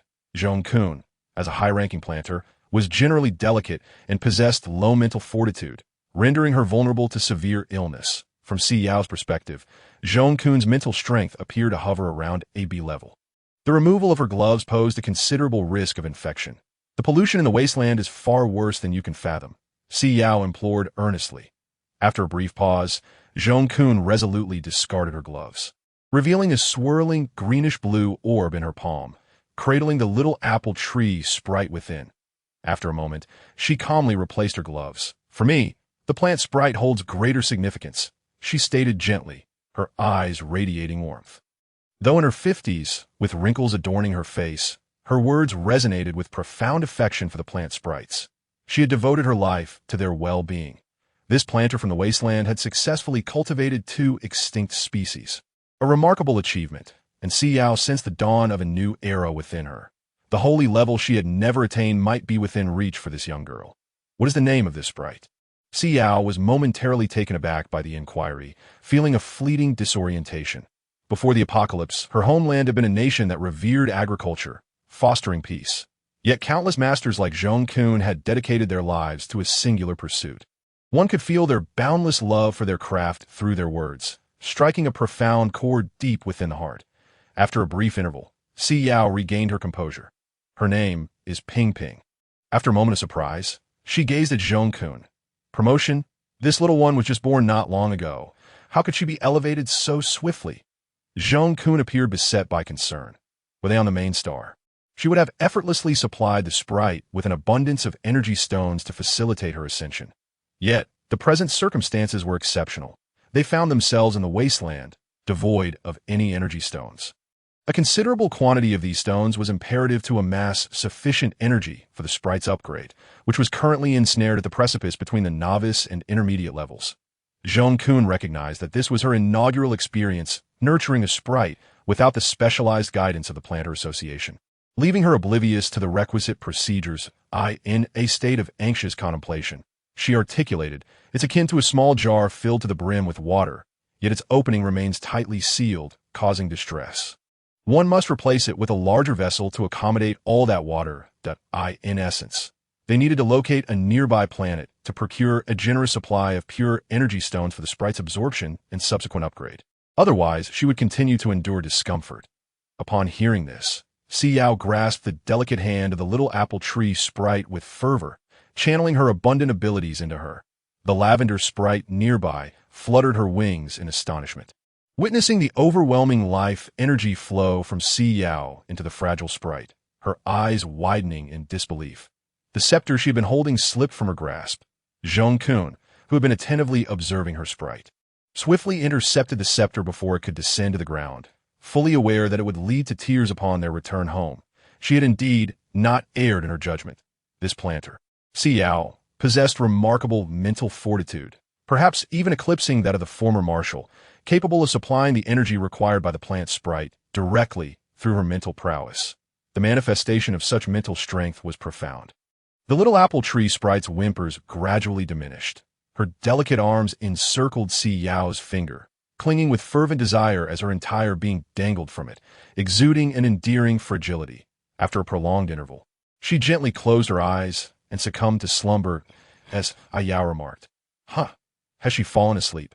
After a momentary pause, she discerned that Ping Ping had only been in existence for a mere 20 days. And her energy expenditure was not so rapid. They could patiently await her body's acclimatization before providing nourishment once more. Jean Kun spoke in hushed tones, careful not to rouse the sleeping infant. Upon hearing her words, Si Yao quietly withdrew her hand. Presently, no sprite within the Federation had achieved the zenith of the beginner level within 20 days. Most would gradually ascend through the 10 ranks over a span of 5 years. During this interval, planters would ensure they acquired sufficient energy stones to facilitate their sprite's advancement upon reaching the apex. M.Y. Lavender Sprite, Sun Sun, had taken a full 2 years to elevate to an intermediate level. Yet Ping Ping, endowed with remarkable talent, was a sprite born at the pinnacle of the beginner level, an unparalleled phenomenon in the annals of Federation history. Perhaps it was attributed to the distinctive geographical milieu of the wasteland. Or perhaps it was intertwined with you. Zhong Kun's words were laden with implication, a tender smile illuminating her face as she regarded Si Yao, her eyes suffused with contentment. Your father is a distinguished high-level planter. You shall undoubtedly eclipse him. Zhong Kun then gazed affectionately at the little sprite, who was furrowing her brow in slumber, her heart swelling with warmth. She held firm in her belief that this petite sprite could ascend to heights she herself had never approached. Chapter 51. Intermediate Sprite Wu. The diminutive apple tree sprite wriggled, releasing her grasp on Si Yao's hand, her wings unfurling to envelop herself in a snug cocoon. Zhong Kun chuckled softly at the sight, gently transferring her to a nearby branch of the apple tree that, in the future, when she encountered sprites in need of advancement, she could position them beside her cultivated plants, allowing their upgrades to invigorate the growth of all her flora, even enhancing their flavors beyond the ordinary, with the sprites receiving reciprocal benefits. Zhong Kun spoke tenderly to Si Yao, each word imbued with profound affection for the plant sprites, as Si Yao observed as the wings of the little apple tree sprite, intertwined in the branches, suddenly brightened and flourished. Countless green dots dispersed from the sprite, uniformly distributing onto each apple seedling. The seedlings visibly grew several centimeters taller, proving more efficacious than her own abilities. Even green light dots descended upon her, permeating her essence that Si Yao's eyes sparkled. Her wood-type abilities appeared to be loosening their constraints. It was no wonder they claimed that plant sprites were favored by the heavens. As the green light dissipated, the little apple tree sprite's petal-like attire transformed into a vibrant, bulbous skirt reminiscent of a ripe apple dangling from a branch.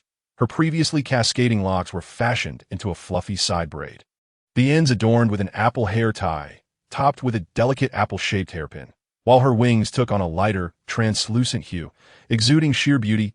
Si Yao's gaze fell upon the little one's side braid, and she shook her head in resignation. The last time, she had found her hair bothersome and had casually braided aside, twist, like a tea that moment. The little apple tree sprite had fluttered nearby, observing for quite some time before inquiring in a delicate voice if she too could have one. However, the sprite's head was simply too diminutive, and she hesitated to exert too much force, fearing she might harm the fragile creature. The sprite was rather sensitive, whimpering in discomfort if a single strand was inadvertently tugged. Ultimately, the matter remained unresolved. The little one endeavored to braid her hair for ages. Yet her clumsiness rendered her efforts futile, resulting in merely a new hairstyle upon leveling up. It seemed that Ping Ping still yearned to embody the essence of a little girl. Each time a plant sprite leveled up, they could determine their appearance and gender according to their inclinations. Ping Ping's features mirror yours, suggesting she holds great affection for you. Zhong Kun remarked with a gentle laugh. So, every upgrade allows for transformation? It appears that leveling up resembles a wondrous wishing machine, a rather convenient notion indeed. The cactus sprite, positioned beside the apple tree, regarded Zhong Kun contemplatively, reflecting on her utterances. He was somewhat slower to respond than Ping Ping and lacked her cleverness. Yet he possessed a fair degree of understanding if he allowed himself the necessary time. Might he, too, undergo a transformation in appearance upon leveling up? Could he aspire to become something akin to Ping Ping? As Ping Ping opened her eyes, she cast a curious glance at her exquisite red bud dress. Her eyes shimmered with joy as she tugged at the hem, twirling to admire her reflection from every angle. Before delicately grasping her lovely side braid, in that moment, Ping Ping epitomized the most beautiful sprite in existence. With a delightful flutter of her wings, the diminutive apple tree sprite darted towards the admiring, joyfully rolling in her palms, then lifting her dress with both hands and spinning around. Am I not the most beautiful sprite? She exclaimed, suppressing a laugh, regarded her with affection, affirming, indeed, you are the most beautiful sprite. Yes, Ping Ping echoed, thoroughly convinced of her own allure. Look at my red dress. It is rounder than before, still red, and as lovely as an apple. Ping Ping is the finest. The little sprite had cultivated her own aesthetic sensibility. No longer content with her initial appearance. After a while, feeling that mere compliments were inadequate, she descended to the ground and twirled in front of the cactus sprite, earnestly attempting to convey an interstellar language. Look, is not Ping Ping's beautiful dress splendid? The cactus sprite preferred green and did not share Ping Ping's enthusiasm for vibrant red. Nevertheless, he sluggishly responded in support. Ping Ping is beautiful. The little apple tree sprite held her head high, soaring proudly to the lavender sprite's side. With a touch of shyness, she tugged at her skirt and gently swayed it, emulating the lavender sprite's demeanor as she inquired, "Isn't my red dress lovely?" Lavender, inherently purple, donned a fantastical gown of the same hue. She grappled with understanding why Ping Ping favored such a vivid red, for all the sprites in her vicinity, herself included, adorned softer tones. Yet the little one's planter had lauded her vibrant hue. Lavender sighed, conceding, "Well, a little white line now, and then isn't a grave matter. It's beautiful," she affirmed. Ping Ping's eyes sparkled, and she excitedly glided to Lemon's side, receiving an affirmative response before gracefully approaching the meditative white lion. Tugging at his whiskers to awaken him, she spun around, but when no reply was forthcoming, she stubbornly persisted. Just as the lion was on the brink of annoyance, swiftly lifted her away by the waist. Observing in astonishment how much the little one cherished whiskers, "Oh!" Ping Ping exclaimed in astonishment, casting a puzzled glance at Si Yao. "Very well," Si Yao reassured her, "you're the most exquisite little apple tree sprite in the cosmos. Already validated, and no further endorsement from the lion is necessary." She thought to herself, "Please let him be, otherwise he might consume you entirely," fearing that the lion might soon grow impatient. Zhong Kun crouched down, retrieving a candy bean from Sun Sun and placing it delicately upon the leaf of the cactus sprite. His eyes sparkled with affection as he admired the sprite's distinctive appearance. "You are called Xian, are you not?" The cactus sprite felt somewhat bewildered by the sudden attention, but summoned the courage to nod, gazing back with wide, round eyes. "Yes." Zhong Kun's smile broadened. While this little sprite may not possess the cleverness of the apple tree sprite, he was indeed a marvel, being the first fully differentiated plant sprite. Despite his slower reactions and abilities, they were easily forgivable. This was a sign of progress. "You are quite beautiful, and those thorns are indeed formidable. All plant sprites will certainly admire you. You can protect them well and safeguard yourself. Truly, you are a splendid child." Zhong Kun's gaze was filled with authentic admiration. The cactus sprite momentarily froze, blinking at the planter before slowly examining his own thorns. But Xian's thorns can hurt others. Upon realizing something he had overlooked, he hopped back to don his little outfit and gloves, returning laboriously, lifting his leaf as he stammered, This way it won't hurt." Xian was exceedingly naive, his clear eyes gazing at her with an adorably gentle demeanor. Zhong Kun gently pinched his leaf, pondering thoughtfully. This cactus sprite had truly shed all traits of a differentiated plant, embodying every characteristic of a plant sprite. The essence of flora within him was exceptionally rich, a true miracle. Sun Sun circled him several times, marveling at his little outfit before turning to her planter. "I want a pretty little outfit too." Zhong Kun paused, a hint of confusion crossing his features as he pointed at the cactus sprite's green suit, which only revealed his eyes and mouth. "You like this kind of clothing?" Sun Sun nodded earnestly, clutching the corner of Xian's outfit tightly. "It's such a cool outfit. Just like the one at home. No, even cooler than that plump mushroom." As a lavender sprite, her favorite colors were the green and purple she naturally possessed. Moreover, it was evident that the planter had crafted it with care, imbued with his essence. Xian was fortunate to have only 2 little sprites at home. She had finally distinguished herself from a group of sprites to accompany the planter on an outing. She longed for a garment fashioned by her planter's own hands. "I want it," Sun Sun proclaimed, her chin held high as she eagerly regarded him. Zhong Kun, perplexed by Sun Sun's sudden inclination towards this attire, in contrast to her usual fondness for delicate lavender gowns, nevertheless endeavored to fulfill her desires. "Very well, I shall craft one for you shortly." Sun Sun's eyes gleamed with delight as she spun joyfully around her little planter, reveling in her status as the planter's cherished sprite. Zhong Kun chuckled, affectionately shaking his head as he observed Si Yao approaching with Ping Ping in tow. "Could you kindly inform that gardenia sprite? I wish to make his acquaintance." As Si Yao nodded, elucidating, "His name is Zhizhi. He does not entirely resemble the other plant sprites, retaining the original form of the gardenia." Once Si Yao confirmed that Zhizhi was not averse to meeting newcomers. She guided Zhong Kun to the little flower bed where Zhizhi resided. Zhizhi regarded the unfamiliar figure before him with intrigue, sensing a kindred aura akin to the girl who had brought him here. Although her presence lacked the same intensity, he felt no reluctance in engaging with her. After a prolonged moment of waving his floral branch, Zhizhi realized he could neither comprehend her speech nor hear her responses, causing his leaves to droop in dismay. "Chirp, chirp, chirp. She cannot hear me," Zhizhi lamented, his petals sagging. Si Yao glanced at Zhong Kun in bewilderment. "President Zhong, are you unable to hear Zhizhi's voice?" To her, Zhizhi's voice was distinct, commencing with an urgent chirp, and naturally translating in her mind, much like her understanding of her two little sprites. Zhong Kun felt perplexed. She could only hear Ping Ping inquiring if her dress was lovely. While Zhizhi's voice eluded her entirely, did he just speak? Indeed, Si Yao had not anticipated that Zhong Kun could not hear Zhizhi's voice, as she had assumed all planters possessed that ability. He just remarked that your aura is delightful and that he admires it. Zhong Kun removed her gloves once more, gently caressing Zhizhi's leaves, noticing the distinct aura that set him apart from a typical plant sprite. She donned her gloves again, deep in contemplation. While the essence was different, the overall flow of energy bore similarity, leaning towards a differentiated plant's aura, yet distinct from it. This indicated an exceptionally unique evolutionary trajectory for a plant sprite. Establishing a mental link with such a being was a feat no other planter could achieve. She was indeed extraordinary. Zhong Kun gazed at Zhizhi with eyes brimming with admiration. "You truly embody the essence of a planter.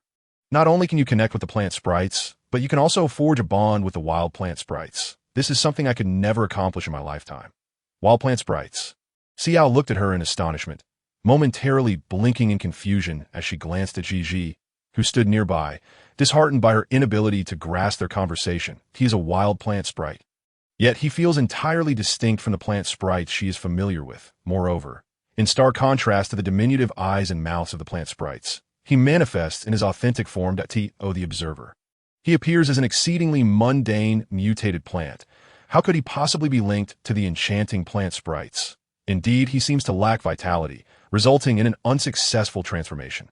Consequently, he sought an alternative path, endeavoring to progress in his original guise, akin to the plant sprites. The desolate nature of the wasteland truly impedes his potential. Had he been born in another galaxy, he would undoubtedly have been cherished as a beloved plant sprite. In her gaze, a flicker of regret shimmered as Zhong Kun earnestly regarded Si Yao, softly advising her, "I hope you can return these children to the main star. Rest assured, with the current advocacy for sprite rights, no one shall experiment upon your little sprites. Furthermore, you shall not encounter any injustice. Concerning your health, I can assist in arranging everything at the main star's hospital, fully covered." Any other individual would have felt exhilarated by such an offer. However, Si Yao, having reincarnated from a post-apocalyptic realm, found herself fatigued by social interactions. The mere thought of returning to the main star to navigate a plethora of trivial matters overwhelmed her with immense vexation. Observing her reluctance, Zhong Kun appeared to glean something, casting a glance at the distant bees flitting about, and gently remarked, "The Si family has been proclaiming on the Star Network that you voluntarily chose to feign your death to extract the Federation chip and smuggled it to this desolate star. This was allegedly to test a theory proposed by scientists suggesting that the wasteland could enhance human mental faculties, thereby leading to an upgrade." Upon hearing this, Si Yao let out a cold laugh, exclaiming, "Truly shameless." Chapter 53. Unveiling the Si family, is it? Zhong Kun, after ensuring the camera was diligently recording them, feigned ignorance and inquired, "Where have they aired?" She had deduced that this young girl had likely endured persecution. Her parents were absent, and her remaining relatives had appropriated her family's assets, culminating in her downfall. Furthermore, she was a master of cultivation with extraordinary promise. The so-called F rating likely arose from her testing apparatus being limited to an SSS grade, beyond which it was incapable of yielding results. Consequently, the evaluators hastily concluded that she possessed no mental prowess, erroneously assigning her an F. the members of the Si family, perceiving her as a burdensome individual bereft of mental capabilities, sought to eliminate her, abandoning her on this desolate star. Had it not been for her remarkably elevated mental level, which allowed her to endure the wasteland's radiation, she would have succumbed to the desert long ago. Zhong Kun assembled the pieces of the narrative but failed to grasp one vital detail. The former Si Yao was indeed a fragile girl with merely F-grade mental power, while this newfound ability was a consequence of Si Yao's transition from a post-apocalyptic realm, directly inheriting her wood-based powers. Although similar, they were not the same. How could a mere waste, possessing only F mental power, possess the audacity to orchestrate such schemes and venture into this wasteland to meet her demise? Si Yao remarked coolly, her countenance a mask of disdain. The members of the Si family were truly consumed by their lust for fame and fortune, a ridiculous folly indeed. At that moment, Zhong Kun deftly steered the conversation. You possess a natural inclination towards masters of cultivation. Furthermore, should an unfortunate incident befall such a promising planting master due to the machinations of the Si family, it would genuinely incite my wrath. My parents have recently departed, and my uncle, exploiting my minority status, deceived me into signing a contract that stripped me of the Si family's assets. He vowed to support my education through university. Yet on that very day, he orchestrated my suspension. The medication I relied upon daily was abruptly terminated. Even the high-quality vegetables cultivated by the diminutive sprites at home were no longer accessible to me. I undertook the examinations in secrecy, and that very night, a violent illness assailed me, rendering me unconscious. Upon regaining consciousness, I found myself in this place that I am also intrigued as to how this became my request. Si Yao tilted her head with a smile, feigning confusion, her eyes shimmering with uncertainty. Upon hearing her words, Zhong Kun felt a tremor in her heart. Tears welled in her eyes and cascaded to the ground. Trembling, she yearned to comfort the unfortunate child but hesitated to extend her hand. This child bore no genetic traits of her white-haired parents. She stood alone among 3 generations, possessing the genes of a polar white fox, rendering her comparatively frilier than her beastman counterparts. The esteemed planting master, Si Min, seemingly procured special medication from the association every month, likely intended for this daughter. Yet, after his demise, she received no nurturing as an orphan of a planting master. This was their grievous oversight. Lan Zhuqi lingered at a distance beneath the eaves, observing the unfolding scene that in the Federation. To safeguard plant sprites, individuals are strictly forbidden from approaching them without the express permission of a planting master. Thus, they had remained at a distance, hesitant to intrude. An SS-level mentalist, he could hear their words with clarity. Although he suspected Si Yao might have faced persecution, he could not fathom that she was enduring the torment of the violent illness. The anguish of this affliction was something he, as a soldier, understood all too well. Within the military barracks, at least one soldier perpetually bore the agony of the violent illness. Those with mild cases could still withstand the pain by biting their lips, while those with moderate cases often fell into such despair that they longed for death. Severe cases felt as though their bones were being mercilessly shattered and reassembled while conscious, a relentless cycle of suffering devoid of specialized remedy. Under such unbearable circumstances, they would lose the will to survive and transform into mutated beasts. Both Marshal Wen Xiao and Major General Lai Meng had endured this plight. The Federation 001 Legion routinely confronted extreme challenges that others could not manage, and the likelihood of encountering violent illness was exceedingly high, with a severe patient emerging almost monthly. These individuals were soldiers, capable of withstanding mild to moderate cases. Yet Si Yao was merely a fragile girl, having spent her childhood in a hospital and only recently experiencing a semblance of normal life outside. However, before reaching adulthood, her parents passed away and she succumbed to the violent illness, in the absence of any support. How utterly helpless she must have felt. The image of his little sister weeping in solitude within her chamber wrenched at his heart.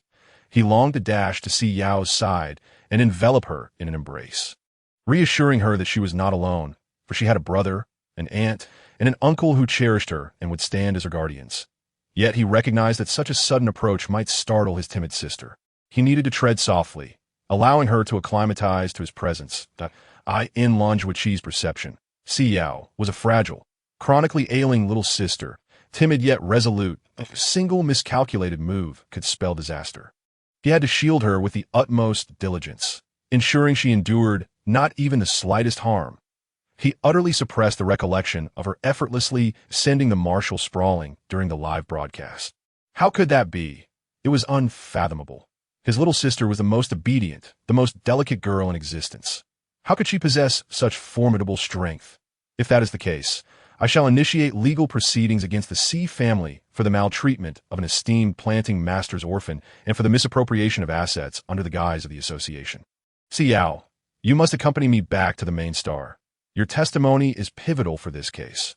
Zhong Kun gazed at Si Yao with unwavering determination, intent on retrieving this child from an environment utterly unfit for her. She merited the finest resources that the Federation could bestow. For the first time, Si Yao displayed less resistance than previously.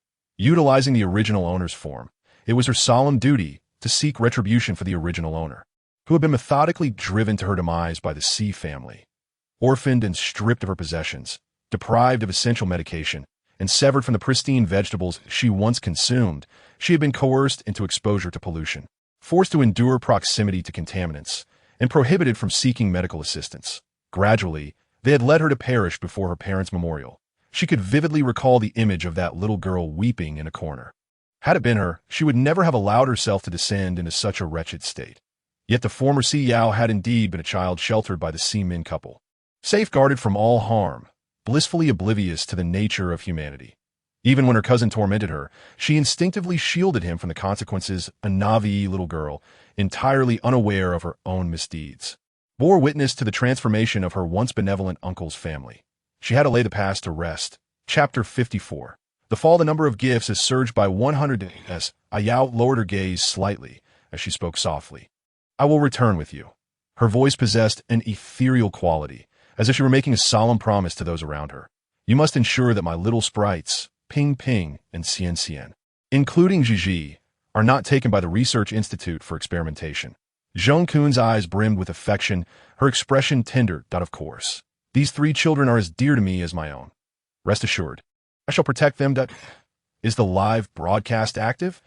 Ever since the last live stream of the Federation government showcasing the departure of the rescue ship, our transmission has been interrupted. How utterly useless. Do you not comprehend that I cannot survive without it? Where's my Ping Ping? Allow me to give her a kiss. 3. Darling, I'm coming. Who are the individuals behind Si Yao from this angle? The protective suit fits snugly. The respirator obscures one's features entirely. Suddenly, I find General Layman remarkably handsome amidst this throng. Did you see that individual bearing the golden oxygen tank? The medals adorning his chest belong to the Loy family. Oh dear, I am so famished. In this assembly, he has emerged as the most dashing. Perhaps the Loy family could graciously allocate some slots to provide us with a few dishes.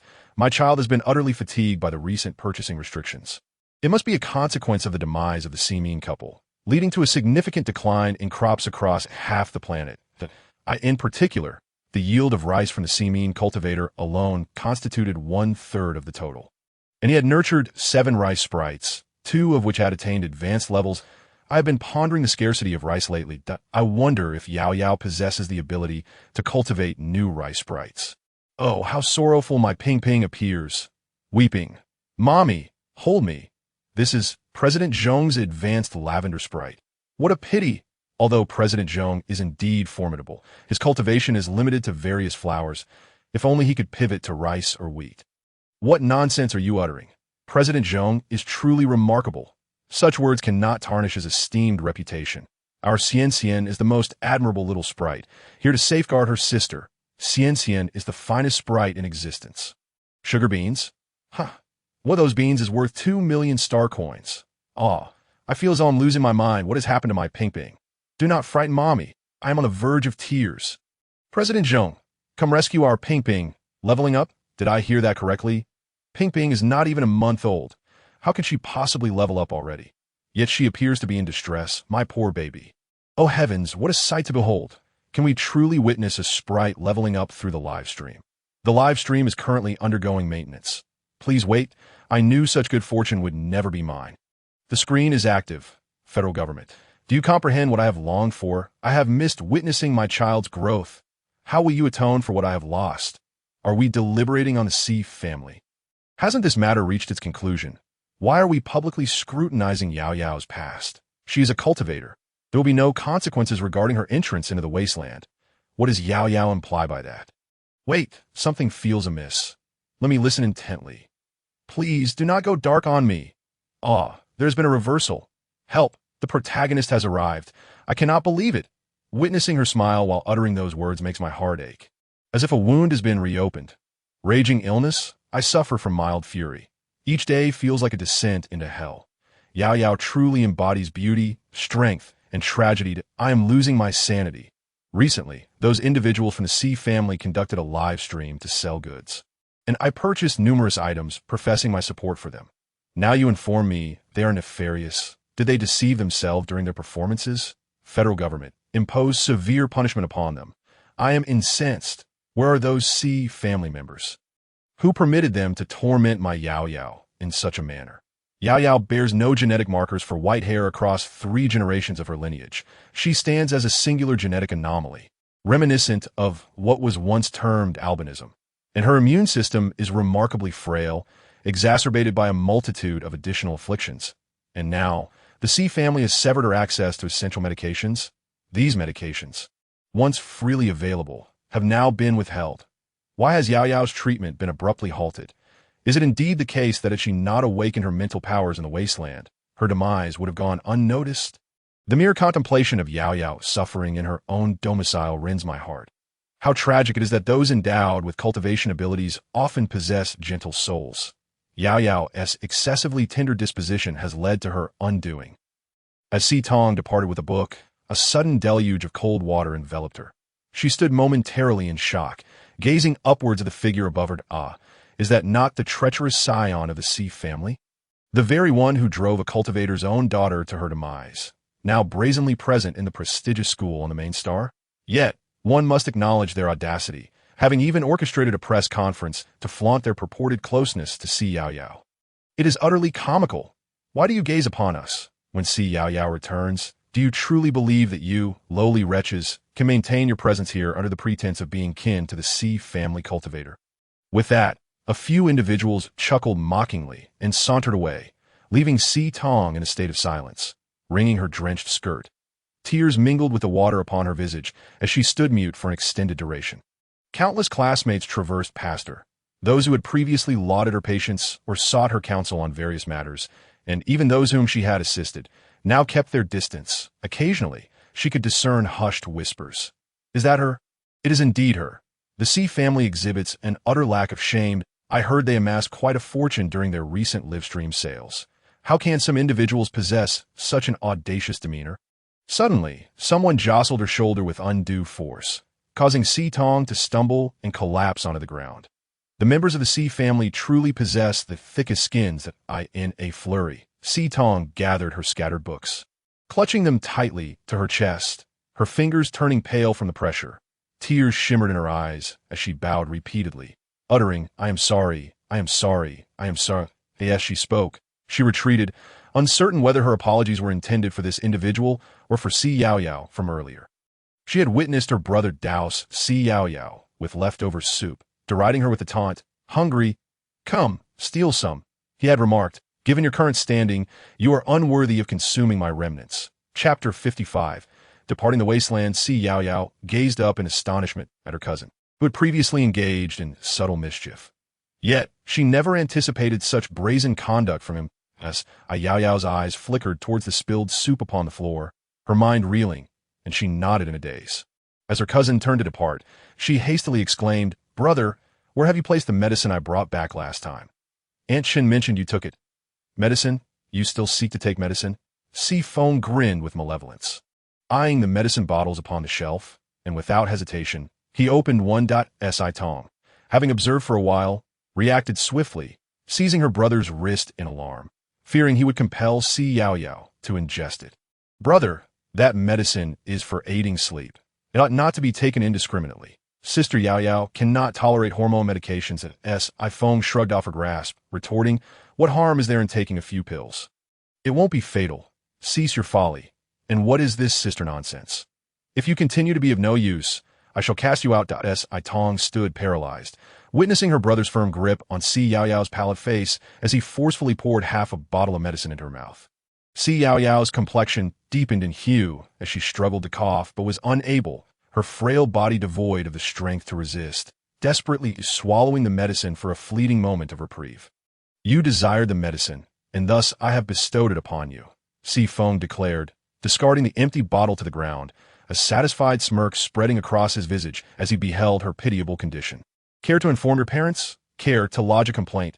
Alas, your parents are long departed. You now reside beneath another's roof. I dictate the terms. Dare to defy me, I can effortlessly bring an end to your existence."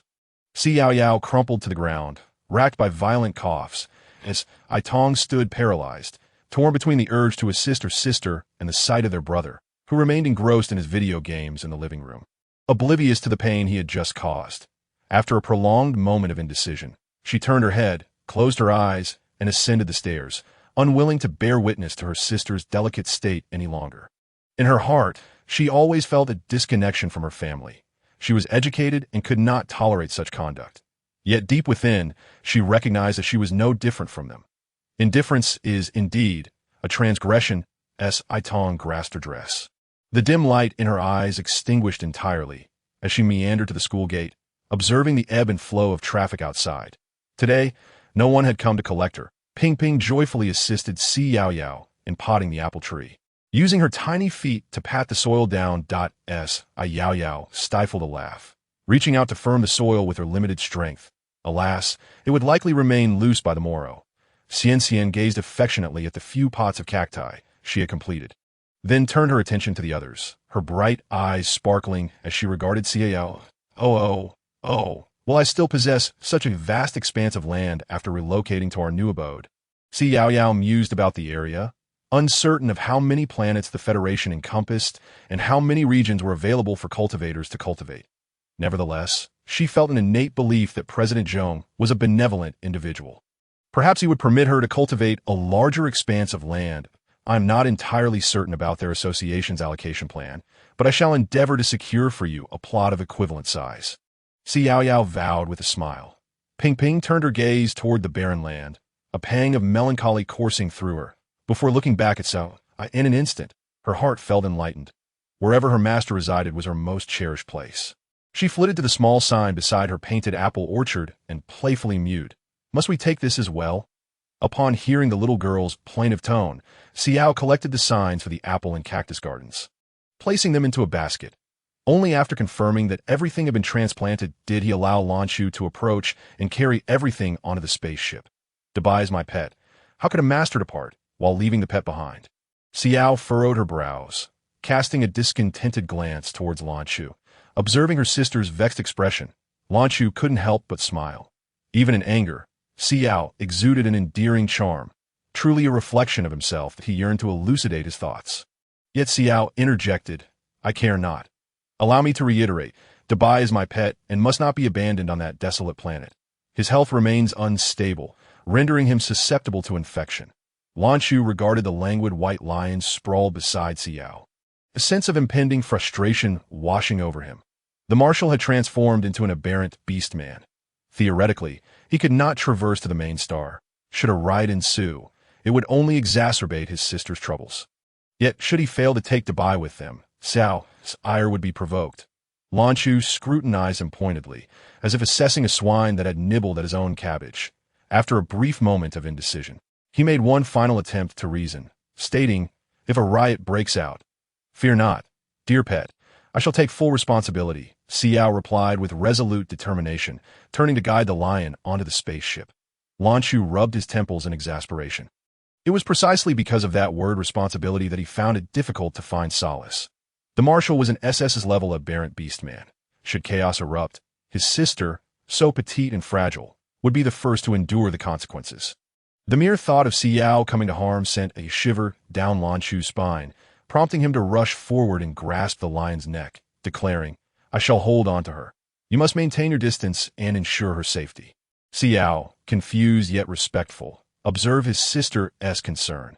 Upon entering the resplendent spaceship for the first time, Ping Ping soared towards the ceiling, gliding through the emerald chains, The delightful sound of the chains clinking together made her eyes sparkle with joy. Enchanted by such shiny trinkets, she reveled in the delightful noise. Noticing her fascination with jade, Iwower promptly fetched a large box, unveiling its treasure trove of jade within. Si Yao furrowed her brow in confusion, pondering which benevolent soul had undertaken the military task whilst bringing along such superfluous items. However, recalling Iwower's age, she quickly comprehended the situation. In his current beast form, he was several years her junior, an age often associated with playful trivialities. Ping dove into the heap of jade, her eyes aglow with delight as she caressed the pieces. Once Iwower removed his dazzling golden breathing apparatus and oxygen tank, he appeared much more youthful. Resembling a child yet to mature, It remained unclear what sort of education he had received, but his taste seemed rather ostentatious. Iwower approached with palpable excitement, his eyes shimmering as he touched the jade beads. Exclaiming, "Isn't this exquisite?" Ping nodded earnestly, her serious demeanor affirming, "Indeed, it is truly beautiful. I adore it." Chapter 56. Biting Iwower had long endured ridicule for his peculiar tastes at home, yet fate smiled upon him when he stumbled upon a diminutive sprite on the barren planet who resonated with his aesthetic sensibilities. In that moment, Iwower perceived Ping as a kindred spirit, crouching down to deliberate on the exquisite jewelry he could create for her, resolute in his ambition to render her the wealthiest plant sprite in existence. Within his family, he was regarded as the most ineffectual member. His elder brother was meticulously cultivated as the heir, while his second brother held the esteemed position of chief at the Federal Academy of Sciences. As for Iwower, he was left with nothing but wealth in their eyes. He was merely a vessel for expenditure. This perception ignited within him a fervent desire to enlist in the military, aspiring to forge connections with an enterprising planter to vindicate himself. However, that ambition now lay forgotten. His aide, brow furrowed, observed his superior squatting on the ground akin to someone in a lavatory, animatedly engaging in conversation with the little sprite. With a resigned sigh, he envied Lan Chu, who dutifully attended to the planter with an array of snacks and beverages. Indeed, the disparity among individuals could be exasperating. Shu gazed at Ping's animated countenance with perplexity, tugging at her head, covering with a sense of pride. What was so extraordinary about those stones? Her planter had crafted for her such enchanting garments. Si Yao cradled a basket, sifting through its contents. These were all whimsical toys fashioned for the two sprites over the past month, tattered and clumsily made. Si Yao had contemplated discarding them, yet the sprites had resolutely refused, compelling her to repack them. As she rummaged, her fingers inadvertently unearthed a small black object, diminutive and enigmatic, leaving her uncertain as to whether it belonged to Ping or Xian, for she had never encountered it before. Si Yao squeezed it, and in an instant, a formidable maw sprang open, its jagged teeth clamping down on her finger, drawing forth glistening droplets of blood that stained her pristine dress. Startled, Si Yao cried out and hastily cast the biting creature to the ground. Lan Chu rushed over, anxiously examining her injured finger while his psychic energy surged toward the mysterious black entity. His astonishment. He felt his psychic energy being drawn toward it uncontrollably, as if the creature were ravenously siphoning his essence. Realizing something was amiss, beads of sweat began to form upon his brow. Si Yao sprang to her feet, seizing him and employing her wood-based abilities to sever their connection. She then conjured a cage with her powers, enclosing the dreadful creature upon the ground. Lan Chu's psychic energy surged back into his being. He stumbled back in alarm, his gaze fixated on the creature before him. What is this entity? How can it absorb my psychic energy? For a fleeting moment, he sensed his psychic fortitude dwindling, upon discovering that a planter had sustained an injury. The spaceship's medical automaton promptly activated a Level 1 alarm. While Si Yao remained engrossed in observing the creature, she was abruptly enveloped in weightlessness as a mechanical arm descended from the ceiling, ensnaring her into a chair. Rendering her immobile, disinfecting her, administering medication, and securing her arm. Only when her entire arm was meticulously bound, adorned with a bow, was she restored to her original standing position. Had it not been for the fact that her arm now bore a bandage reminiscent of a fractured limb, she might have believed she had entered a realm of hallucination. Was this minor injury truly deserving of such an uproar? Although E4956 proved to be of little utility, it was preposterous to go to such extremes. Lan Chu rubbed his nose, equally a loss for words. Yet to prevent his sister from spiraling into overthinking, he elucidated, Iwoer is the third young master of the Loy family, excessively indulged by his kin. Thus, the medical robot settings are at maximum capacity. Once we return to the main star, this will not occur again. Si Yao raised an eyebrow, lifting her tightly bound arm to glance at Iwoer and Ping, who, despite the disruption caused by her exclamation, continued their lively discourse. With genuine perplexity, she inquired, if he possesses such wealth, why is he enlisting in the military? The conditions for soldiers in the Federation were far from desirable, often involving extremely arduous work environments, managing the proliferation of aberrant flora and fauna across various planets, thereby posing a widespread risk of contracting violent diseases or facing aberration. It was indeed rare for a wealthy young master to immerse himself in such a predicament. To demonstrate that he is more than just affluent, came the reply. Si Yao pondered, very well, the realm of the affluent is beyond my comprehension. With one arm restrained, she could only utilize her free hand to rattle the wooden cage crafted from her powers. Curiously observing the now plump little black creature that had indulged in her blood and Lanshu's abilities. Tentatively, she extended her powers to prod the rotund creature. It flipped over with considerable effort, yawning widely and emitting a menacing sound. Si Yao questioned, can you envision a black cylindrical entity, the nature of which is entirely enigmatic, possessing merely a mouth lined with several sharp white teeth? Indeed, it was difficult to fathom. Yet she beheld it. Zhong-kun, having just shed her protective gear, gazed incredulously at the diminutive creature positioned on the ground, proudly exhibiting its mouth full of sharp teeth. Where did this come from? She inquired, astonished. Even after years of working with plants, identifying this creature proved challenging, and she mused aloud, could it be a segment of vine? That black vine? Si Yao inquired, her disbelief palpable as she prodded the creature with a stick. The creature flipped over at the touch but swiftly righted itself, clamping down on the stick she had offered. With a sharp crack, the stick, thick as her wrist, was bitten in half, and the creature chewed it momentarily before rejecting it with a spit.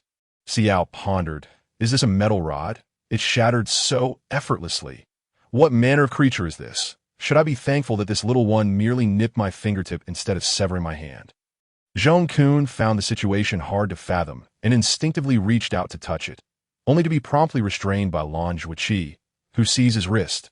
President Zhong, he cautioned, it is unwise to act impulsively before assessing the associated risks. Should you sustain an injury, timely and adequate treatment may not be at hand. Nevertheless, I must connect with the plant's essence to discern its true nature, and no one else in the Federation possesses this ability. Even upon arriving at the main star, it is imperative that I engage with this little creature. Chapter 57. The fall that hurts terribly. How rude. A faint, whiny voice emanated from the cage. Si Yao was momentarily taken aback, her gaze falling upon the diminutive creature, which still exuded a fierce and menacing presence. The sound was perceptible only to her, unheard by the others. Si Yao tilted her head in contemplation, then employed her wood-based abilities to restrain it, lifting it before Zhong-kun. President Zhong, exercise caution with your hands. Do not allow it to bite you. Furthermore, temper the release of your mental energy. This little one feasts upon it. The creature thrashed violently, yet remained utterly still beneath Si Yao's formidable strength. Zhong-kun, who had been engaged in a fervent discussion with Lan Zhuiqi, was momentarily taken aback as Si Yao resolved the matter. After a few seconds, he placed his hand on the creature, only to withdraw it in confusion shortly thereafter. That hurts terribly. Do not pinch my waist. The creature continued to whine, its voice laced with exasperation. Zhong-kun furrowed his brow. Incredulity etched upon his features as he tentatively pinched the tips of his fingers, grappling with the veracity of his own assessment. Eventually, he proclaimed, it is a toxic, mutated plant known as the jasmine of the Apocynaceae family. Jasmine of the Apocynaceae. Si Yao was momentarily astonished, tightening her grip slightly. The little creature could no longer maintain its stance and suddenly thrust its tiny hands outward, pushing against Si Yao's grasp, grumbling, let go of your nasty hand. You villain! She had once nurtured such flowers prior to the apocalypse. While they appeared resplendent, their sap was venomous and detrimental to the heart. Subsequently, when her grandmother fell ill, she had uprooted all the blooms. Despite her lack of care for an extended period, they were undeniably different from how they once appeared. The jasmine of the apostasy was indeed a breathtaking blossom. Si Yao conjured a delicate cage, placing the creature within, and fashioned a slender cord to secure it. How shall we proceed with this? She inquired serenely, shaking the cage in Zhong Kun's direction. Zhong Kun furrowed his brow in contemplation, somewhat torn. You have discovered it. Thus, its ownership rightfully belongs to you. However, if you are inclined to present it to the Federation Academy of Sciences. The diminutive creature within the cage immediately puffed up in protest. I refuse. Bad person. Indeed, it seems it may not be particularly amenable. Si Yao remarked with a hint of helplessness that I am not particularly interested in it. But do you intend to dissect it? Dissect? What a terrifying organization. In an instant, the little black creature within the cage sprouted 2 legs and a pair of exquisite black eyes, its glossy fur cascading down its back, adorably tilting its head as it gazed at them. Seemingly awakening to a realization, the little creature adorned itself in a white dress, identical in style to Si Yao's, clutching the cage tightly and blinking its eyes at them. Zhong Kun found himself momentarily a loss for words. Had she misjudged? Was this a wild little sprite? His CPU appeared to overheat as he crouched down, observing the little being in the cage. Its dark form accentuated by the white dress. It undeniably possessed facial features reminiscent of a sprite, yet it lacked the energy fluctuations characteristic of plant sprites. Those capable of transforming into humanoid forms were safeguarded by Federation law, prohibiting any experimentation upon them. It seemed this little one would not be destined for the Federation Academy of Sciences after all. A tinge of regret tinged Zhong Kun's voice. If you do not wish to retain it, you may leave it with our Plant Sprite Protection Association. We shall assume responsibility for its care. Very well. That shall be a bother. Si Yao promptly transferred the contents of her hands to Zhong Kun, seated herself on a chair, reclined, and enveloped herself in a blanket in one fluid motion. This little creature seemed to pose a significant nuisance. It would be best to part with it. Heilon, the leader is a good person. Even assisted in bringing the little bee up. Not only that, he even took E4956 away. I must tell you, I just splattered black dog blood at the Si family residence. So, what precisely did our canine clan do wrong to be implicated in every little affair? Surely not. That is Yao Yao's home, which she will reclaim that if she returns, there won't be anyone left to reside there. Exactly. Why not confront them directly? I nearly ambushed them as they exited. The Federation police have already apprehended them for questioning. They have yet to emerge. Presently, there is no substantial evidence. Thus, they cannot be held for an extended period. It is likely they will be released by tomorrow. Fear not, for Yao Yao's spaceship is also set to arrive at the main star tomorrow. Remarkably, the Loy family possesses an outrageous wealth. I have never encountered so many emeralds and gold in my lifetime. Did you all only notice the emeralds and gold? Did no one observe that black stone adorning the top of the back wall? What of it? It is merely a stone. That was the legendary gem auctioned for 3 billion. The last one was merely the size of a thumbnail and could withstand radiation. Every Federation military spaceship is outfitted with one. Yet this petite one is the size of an egg. Its value is self-evident. Marvelous. I could not afford it even if it were sold. The vor resembles a peacock displaying its plumage, albeit somewhat differently than I envisioned. He is more akin to Ping Ping's paternal admirer. Honestly, I would behave similarly in the presence of a charming lady. Ping Ping's little sprite is the most delightful in the world. Baby cuddles. What on earth is happening? Why is Yao Yao screaming? Why are you plunging into darkness at such a pivotal moment? I am genuinely on the verge of losing my temper. Federation government, elucidate yourself. Why am I experiencing a blackout? Federation government, what has transpired with Yao Yao? She has been on the barren star for nearly a month and has never uttered such cries. Could something have occurred? Oh no, my Yao Yao. Tang Lu cursed as she exited the police vehicle, while Si Shun remained silent nearby. Upon noticing the black dog blood on the door, she instinctively recoiled, hesitating momentarily before finding a cloth to open the door with. Upon entering, Tang Lu hurled her bag to the ground, scattering an array of cosmetics. What is wrong with them? We did nothing to provoke them, yet they summoned the police and splattered blood. They are truly deranged. I was in the midst of a delightful shopping spree when I was dragged away. Do you comprehend the embarrassment of this? How shall I ever face my friends again? Si Shun refrained from his usual flattery. Instead, he sought out a chair, sat down, and remained silent as Itong cautiously retrieved her mother's bag from the ground. Neatly arranging the expensive cosmetics, Itong, You did not utter anything inappropriate, did you? Tang Lu's gaze bore down upon her. Chapter 58. Returning to the main star, Si Tong froze, her eyes widening in terror as she shook her head vigorously. No, if I didn't say anything. Well, if Tong Tong had spoken, would we still be here? Your character has been rendered utterly disgraceful by her. Si Shun frowned as he admonished her. Tang Lu appeared exasperated, seizing an object nearby to hurl at Si Shun. Did I mold her in this manner? How much time have I devoted to these two children, ensuring they receive proper education on the main star? Were you present when I was humble and submissive? Si Tong's disposition mirrors your own, devoid of any resemblance to Si Min. I harbor doubts about your fraternal connection. A sharp slap echoed through the room, plunging it into an oppressive silence. Tang Lu, in disbelief, gazed at him. You struck me. You truly hit me. Si Feng hurried to assist his mother, guiding her to a nearby chair. Father, I comprehend your anger, yet Si Yao possesses no evidence. There are no surveillance cameras within our home. How could she substantiate our interruption of her medication? Please, maintain your composure. Aunt Chen regularly collected her medication. This merely indicates she may have forgotten to take it. We bear no responsibility. Furthermore, Aunt Shun has passed away. Absent witnesses, we cannot be held legally accountable. The matter of Aunt Shun resolved? Si Shun's gaze rose to meet his I Feng chuckled derisively. Merely a lowly commoner, not worthy of our concern. She has already been discarded with the refuse. Currently, the internet is rife with allegations of our betrayal. I have lost all faith to venture out. How shall I shop in the future? Tang Lu spoke with hesitation. Could you not abstain from shopping in that vicinity? Si Shun glared at her icily, his eyes glistening with frost. Tang Lu's lips moved for some time, rendered speechless, before angrily flinging the meticulously arranged cosmetics at Si Tong, who flinched and ducked. Subsequently, she ascended the staircase. Her extravagant dress, trailing behind her, Si Tong, covering her head, remained silent as she crouched to gather the scattered items. Si Feng observed her submissive demeanor, feeling a headache approaching, and waved his hand dismissively. Tong Tong, return to your room first. I require a discussion with Father.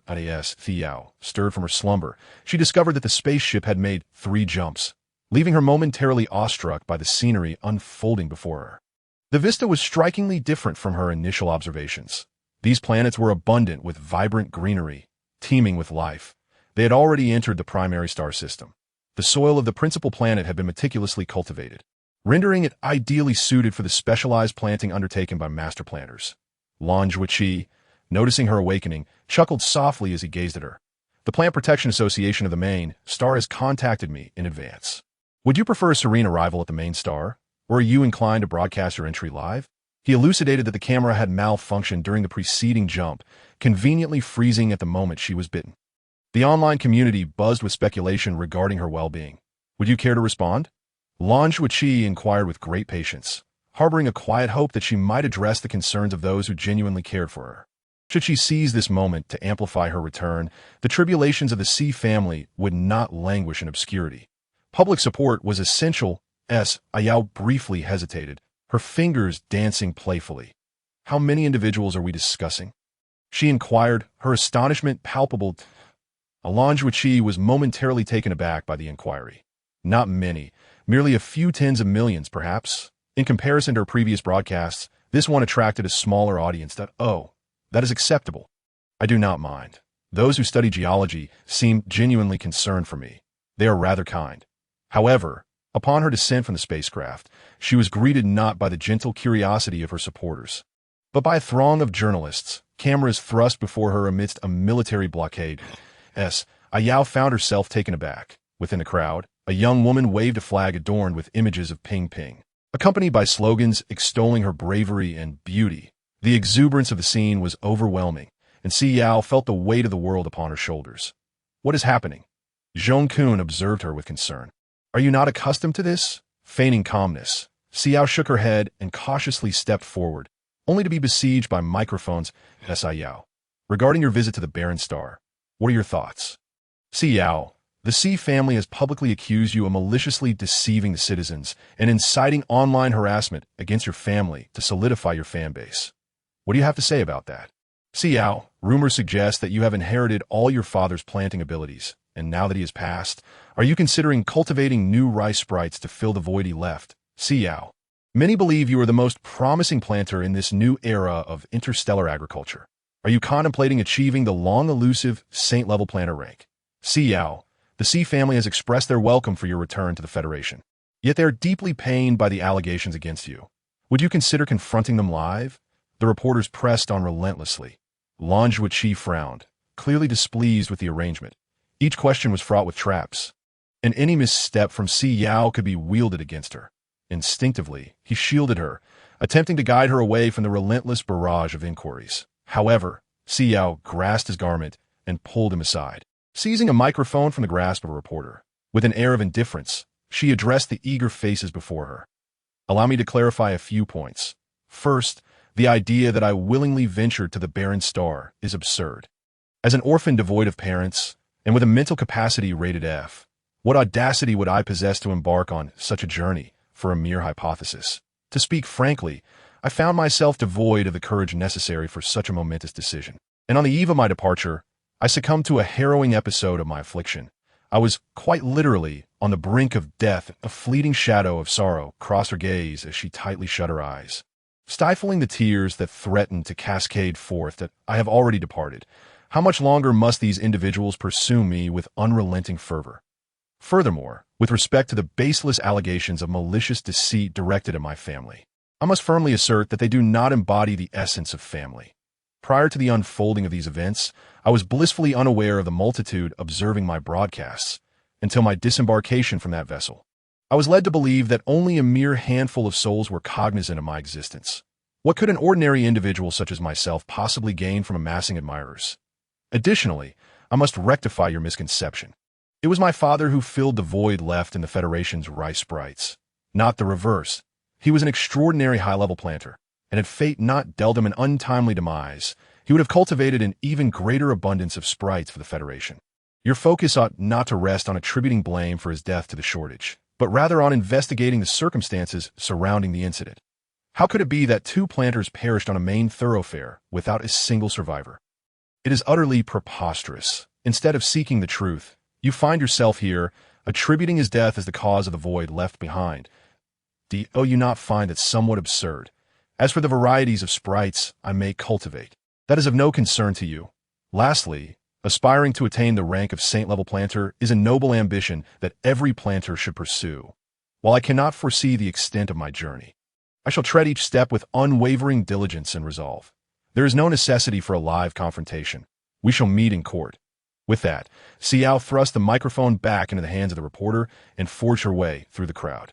Carving her own path, Lanjuichi observed a retreating figure in astonishment. Sister, is she truly this formidable? As she settled into the designated vehicle, the chill upon her visage had yet to dissipate. Ping Ping cautiously pressed her cheek against Si Yao's, whispering softly, "Do not be disheartened. Ping Ping will always stand by your side." Xian, nestled within Si Yao's embrace, tugged at her slightly askew attire, exclaiming, "I will always be here. I adore you, Yao Yao." Si Yao's expression softened as she affectionately patted the 2 small beings. She had anticipated that the Si family would acknowledge her return and offer at least a modicum of an apology. However, she quickly realized that this world was rife with those devoid of shame. Their audacity was indeed unparalleled. Lanjuichi, seated beside her, observed her for a time, grappling with the decision to speak. Noticing his gaze, Si Yao shot him a questioning look, urging him to articulate whatever thoughts occupied his mind. "Well," Lanjuichi summoned his courage, "when you spoke of the day preceding your journey to the barren star, mentioning your severe illness, what did you mean? Is your condition still dire? I can procure high-quality plants that alleviate your ailments. They should prove beneficial." Si Yao regarded him quietly, sensing an oddity in his demeanor. She had always perceived Lanjuichi's attentiveness as excessive. Initially, she attributed it to her role as a planter, given the scarcity prevalent in the interstellar realm. Yet he appeared far more concerned about her than he was with the more prominent Joan-kun, which felt disconcerting. Later, she speculated that he might harbor ulterior motives, given her vulnerable status as an orphan from the desolate star. However, his sincerity was unmistakable. It was as if he regarded her as his own child, genuinely caring for her well-being. After a prolonged silence, she finally responded, "I mean it literally. I've already perished due to my illness." After a moment's pause, she added, "I am not her. Lan Zhuqi's expression shifted, interpreting her words as a severance from the Si family. Let us return and conduct a health checkup. I will arrange everything. He swiftly dialed a number, hastily organizing an appointment for her examination, even altering their route to head directly to the hospital. Si Yao's gaze was complex as she observed him, feeling a flicker of something reminiscent of familial warmth, an emotion she had not encountered in a decade. Her older brother had perished on the first day of the apocalypse while attempting to rescue her from school. She had witnessed his demise with her own eyes. Brother? Si Yao's voice trembled, disbelief lacing her words. Lan Zhuqi's hand froze mid-call, incredulity washing over him. Had he truly heard her call him brother? Could you repeat that? A smile spread across his face. You recognized me, didn't you? As Si Yao gradually regained her composure, she disentangled herself from the memories she once possessed. He was not her brother, but rather the brother of this Si Yao. With a bittersweet smile, she shook her head and inquired, You are from my mother's side? Indeed, I am your cousin, he replied earnestly. This time I return to facilitate the transfer of your household registration to our family. Henceforth, I shall be your true brother, and you may seek my assistance whenever needed. You have family who cares for you, why mother has missed you dearly. We never anticipated that the Si family would treat you in such a manner. Had we known, we would have brought you back at once. Lan Zhuqi spoke earnestly, his tone imbued with sincerity. As for whether the relatives he mentioned genuinely longed for her, Si Yao was uncertain. Yet, she could feel the authenticity of his concern. He was genuinely worried about her and expressed regret for not having rescued her sooner. However, he had mistaken her identity. He was concerned for his sister Si Yao, who had irrevocably departed that fateful night in search of her parents. How could she, a mere specter inhabiting the body of an innocent girl, usurp the affection meant for her family? She possessed no inclination to mislead him. Si Yao shook her head, fixing her gaze upon him, and articulated, I am not your sister. Chapter 60. The fall. Lan Zhuqi's heart shattered upon hearing her words. His sister did not recognize him. Was she lamenting their failure to rescue her back then? Si Yao's mother, Lan Qing, was the youngest daughter of the illustrious Lan family, a prominent political lineage within the Federation, renowned for producing numerous diplomats. The Lan family, irrespective of gender, was deeply entrenched in the political arena. Lan Qing had encountered Si Yao's father, Si Min, during their studies at the Federal University. Si Min, a destitute youth hailing for poverty-stricken star, had not yet cultivated any plant sprites at that time. They clandestinely married while still enrolled at the university. Upon discovering this, Lan's father furiously severed ties with her, proclaiming that no relatives were permitted to assist her until she divorced and returned home. However, Lan Qing never returned to her family on the main star of the Federation 001, but within 2 years, the couple ascended to become accomplished cultivators, though Lan Qing's frail health rendered her unsuitable for such arduous labor. Nevertheless, she devoted herself wholeheartedly to the cultivation endeavor alongside Si Min. Together, they confronted the Federation's deficit in rice sprites, pouring their efforts into this noble pursuit. On the day, Si Min successfully cultivated an advanced rice sprite. Lan Qing suffered a tragic accident on her way to see him, resulting in a premature birth, and the child was immediately placed in an incubator. Lan Qing's sister, Lan Yi, rushed to assist upon receiving her sister's first plea for help after leaving home, transferring the child to the finest hospital for urgent care. Yet, despite the Federation's advanced medical technology, genetic issues could not be surgically addressed in an underdeveloped infant. Only conservative treatment could be pursued. Although the relationship between the two families softened somewhat due to the child, they remained largely estranged.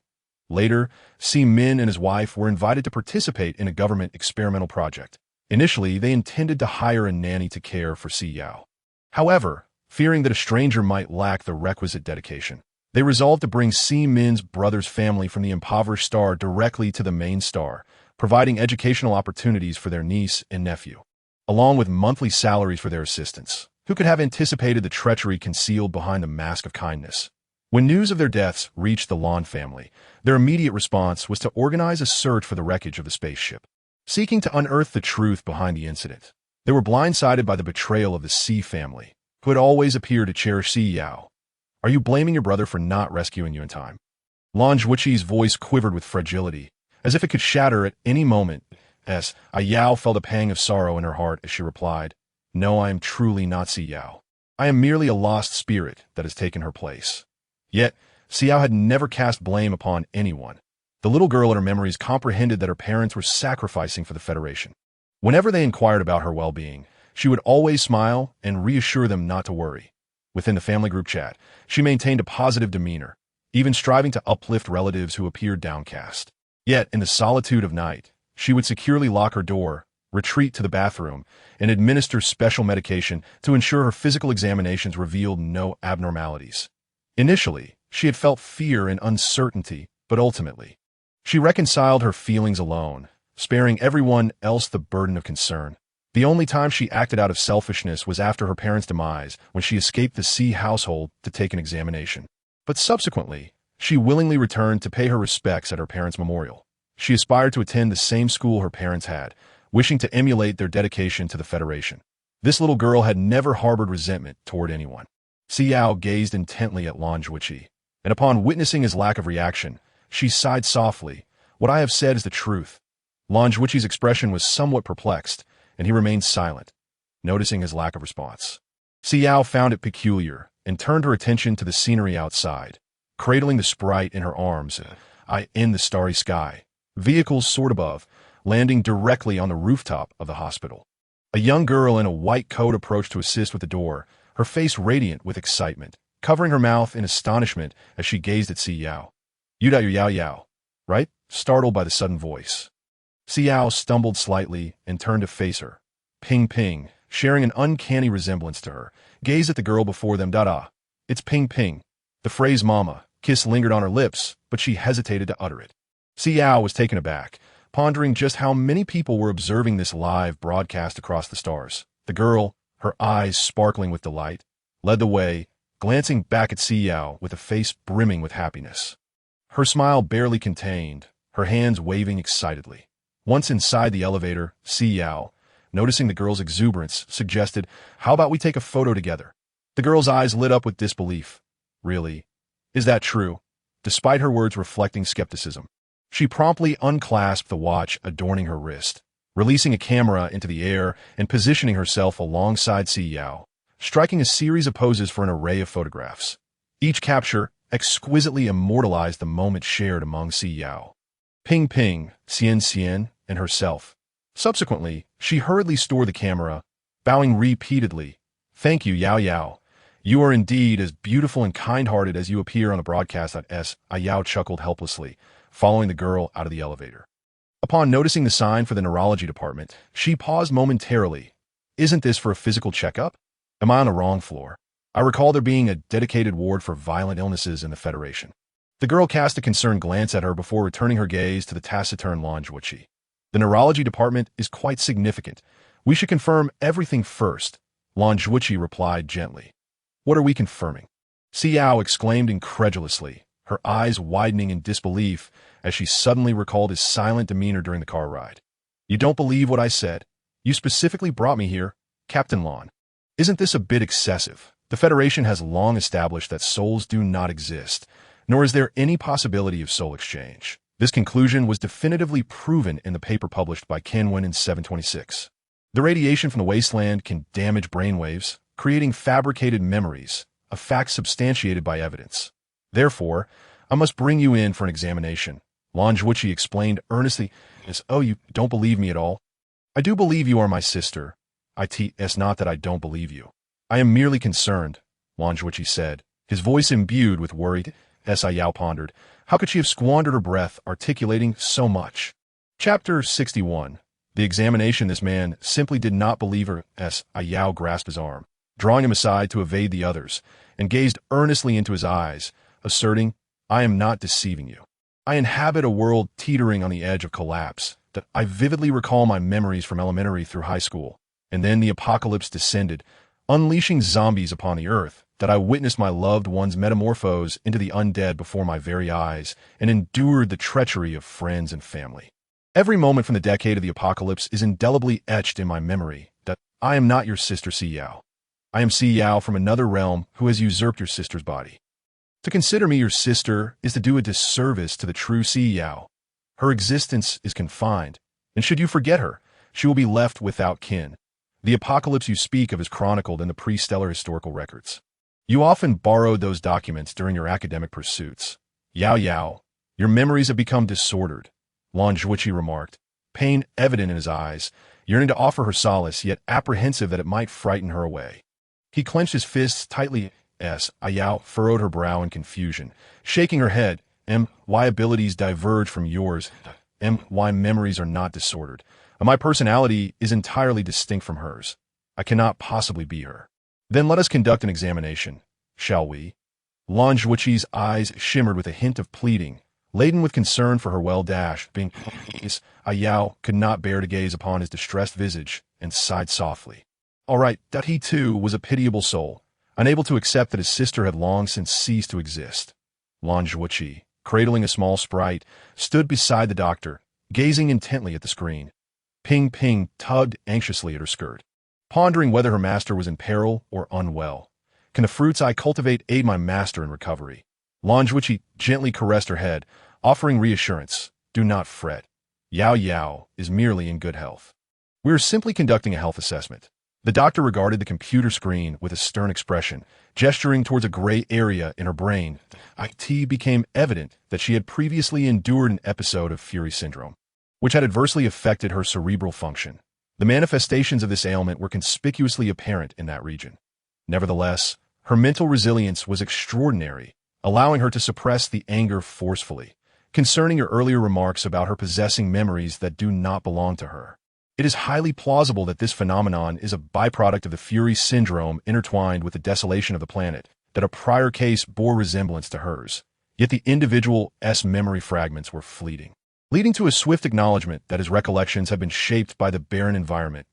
In her situation, where she appears to have acquired an entire lifetime of memories, it is without precedent, albeit it should echo the circumstances of the former patient.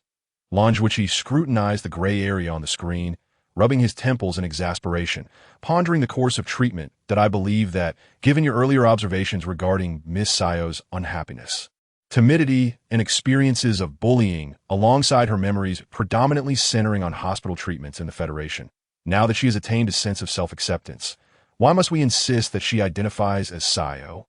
In the 2 hours since her arrival, she has not once articulated feelings of malaise. Based on her previous medical records, she would likely have been unable to maintain an upright stance by now.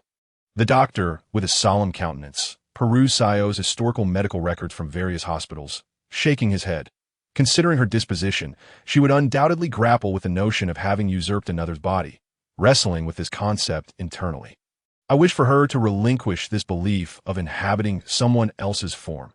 Her family ought to provide greater care.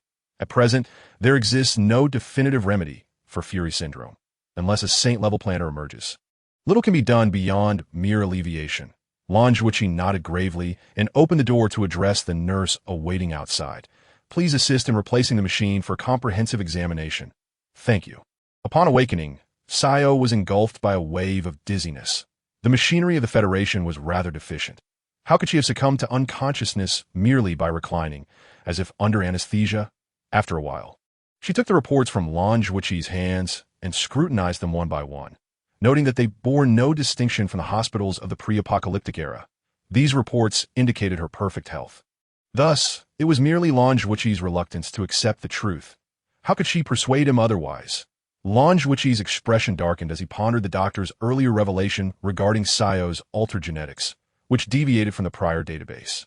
It was evident that she must have undergone surgery 6 months prior, a procedure that had integrated remarkably well.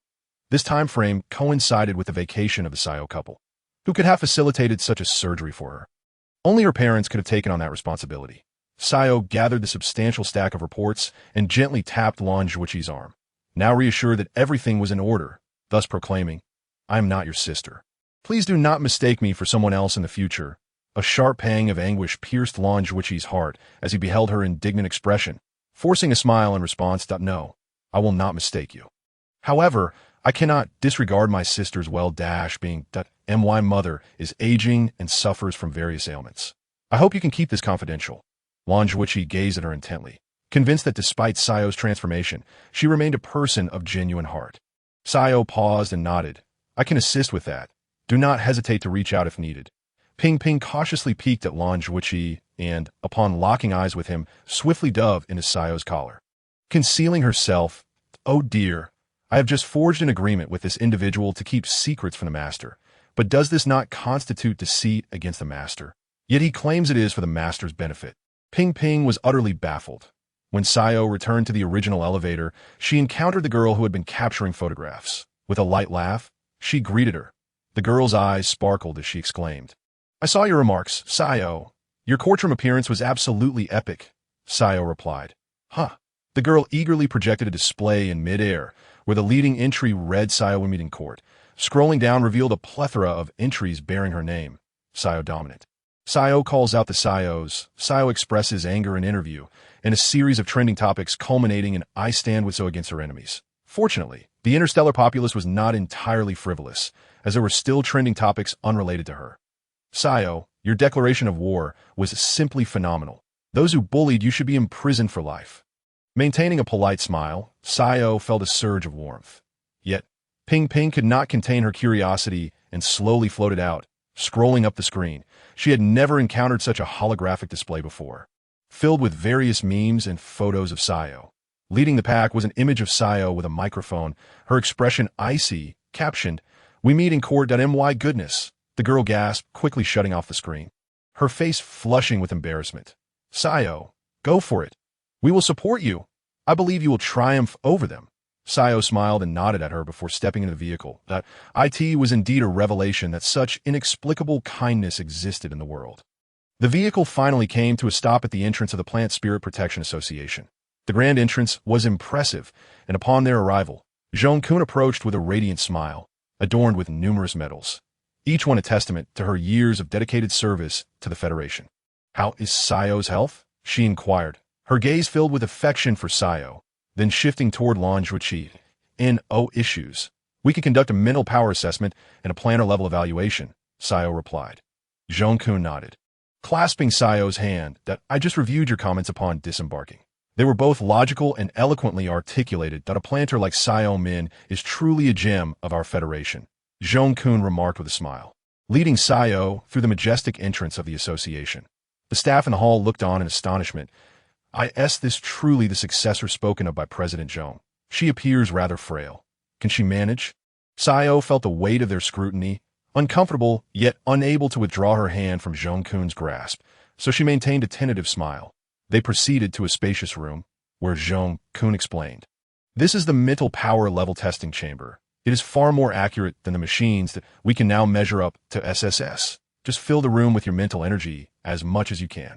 Once they confirmed that she could be alone, they exited the room, observing from outside. Si Yao tentatively released some of her abilities.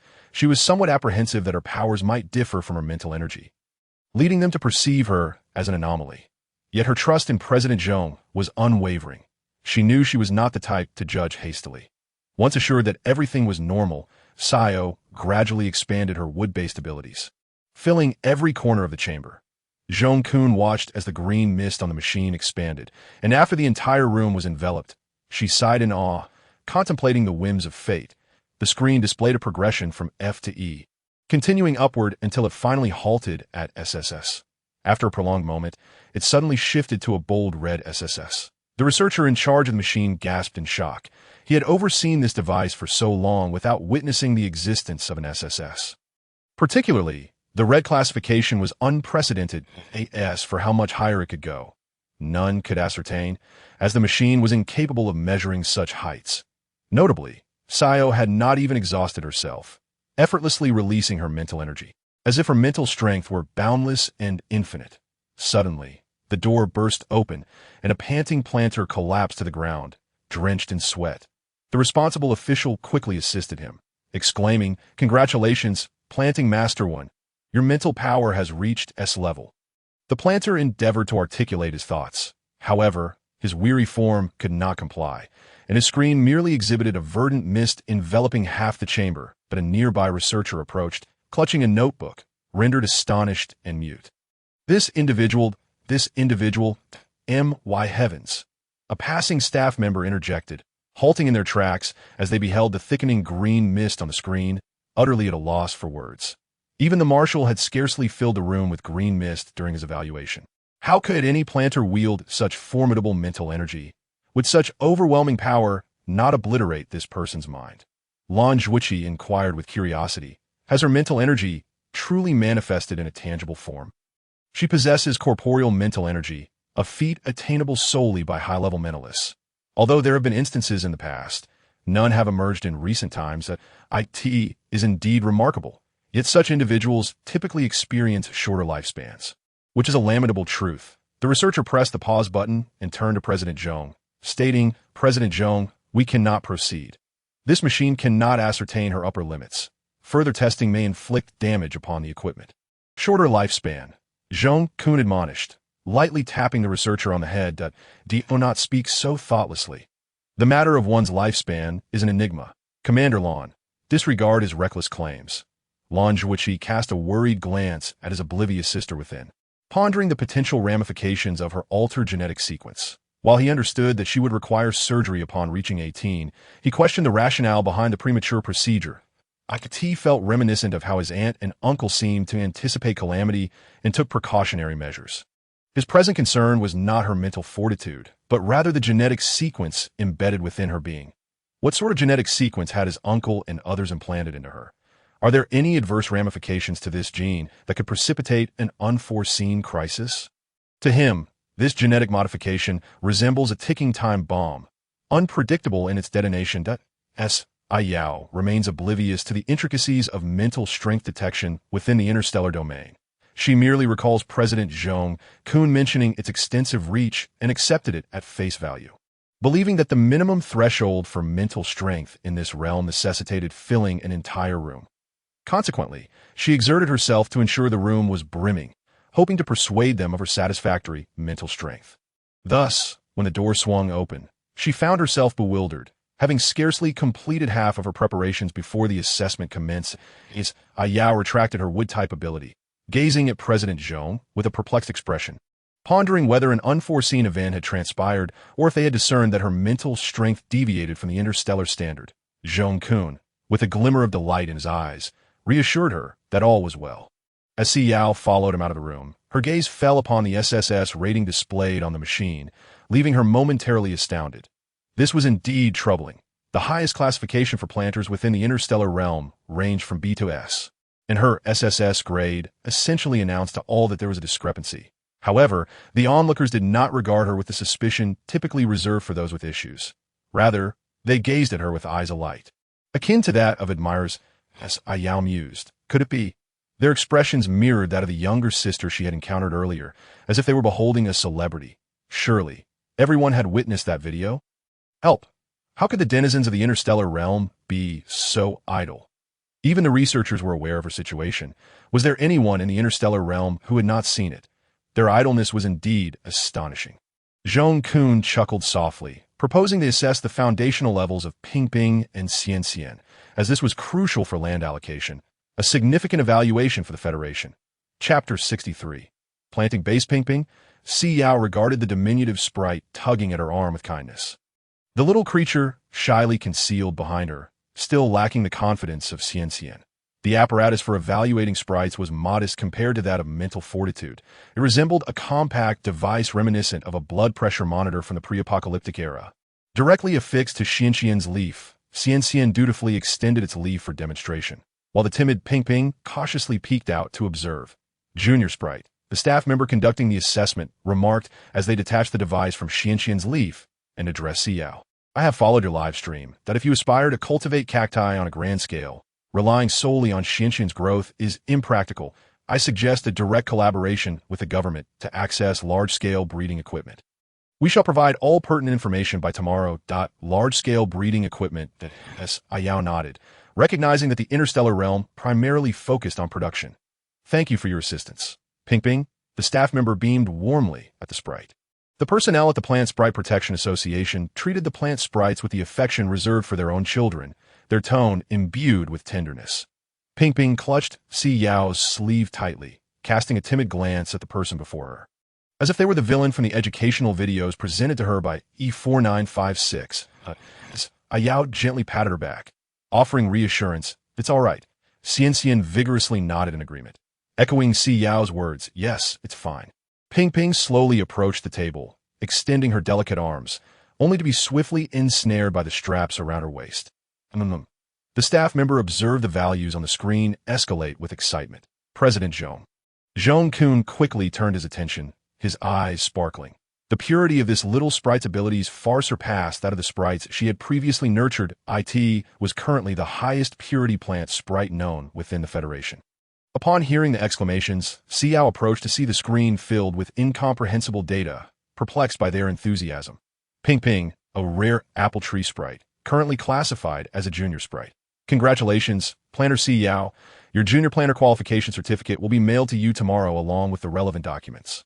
Should you require any assistance, do not hesitate to contact us. We remain at your service. The staff member's smile now contrasted sharply with their initial demeanor. Ping Ping struggled against the bindings around her waist and swiftly flew to Si Yao's side.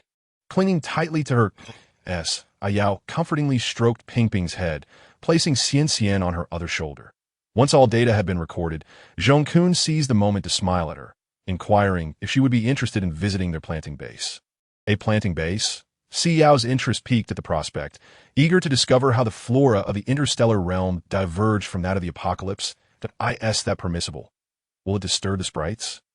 The sprites within the base were generally more extroverted and audacious. Zhong-kun guided her down an extensive corridor. With a number of individuals gradually dwindled, it was not until they were nearly solitary that he unlocked a door secured by a retinal scan. Instantly, Si Yao was enveloped by a rich botanical aroma that felt vibrant and alive, a stark contrast to the desolation of the wasteland. Following Zhong-kun along the central earthen path, she noted that most of the sprites present were either affiliated with the association staff or bred in the laboratory, alongside some that were yet to be cultivated on a large scale by novice planters, that we will also uniformly nurture them alongside higher-level sprites to ensure their proper progression and avert demise due to planter errors. Si Yao gazed at the verdant foliage before her. Her spirits lifted, when suddenly the hem of her skirt was tugged. Looking down, she encountered a diminutive sprite clad in a crimson dress. The sprite was round and plump, its tiny joints chubby as it raised its hands, offering a strawberry larger than itself. Straining to present it to her, Si Yao was momentarily taken aback, but quickly crouched down to accept the strawberry with both hands. Her eyes gleaming with warmth as she regarded the sprite. Its green hair and red dress adorned with black spots rendered it irresistibly charming. With wide, glistening eyes, the sprite implored, "Eat! The strawberries for Berry Berry are delightful." Ping Ping gazed covetously at the strawberry, drooling as she caught whiffs of its fragrance, and could not help but flutter over. Opening her mouth wide, nom! She took a hearty bite, juice bursting forth and splattering her face, transforming her into a delightful mess. Despite this, Ping Ping could not resist devouring the morsel and lunged for another bite. Xian watched enviously and cautiously inquired, "Can I have a bite too?" Si Yao meticulously removed the little sprite's clothing, skillfully avoiding its thorns, and permitted it to taste. Xian's eyes sparkled. So delicious! Though they had taken a sizable bite, it was merely a slight puncture for the strawberry. Si Yao took a generous bite from another side. The strawberry bursting with flavor, rich and creamy. Truly the most exquisite strawberry she had ever savored. Delicious. Berry Berry glowed with delight at the compliment, her round eyes shimmering with joy. "Good afternoon, Berry Berry. Are your fruits ripe?" Zhong-kun smiled warmly at her. Berry Berry nodded vigorously. "We will be coming to harvest tomorrow. Many will relish Berry Berry's fruits.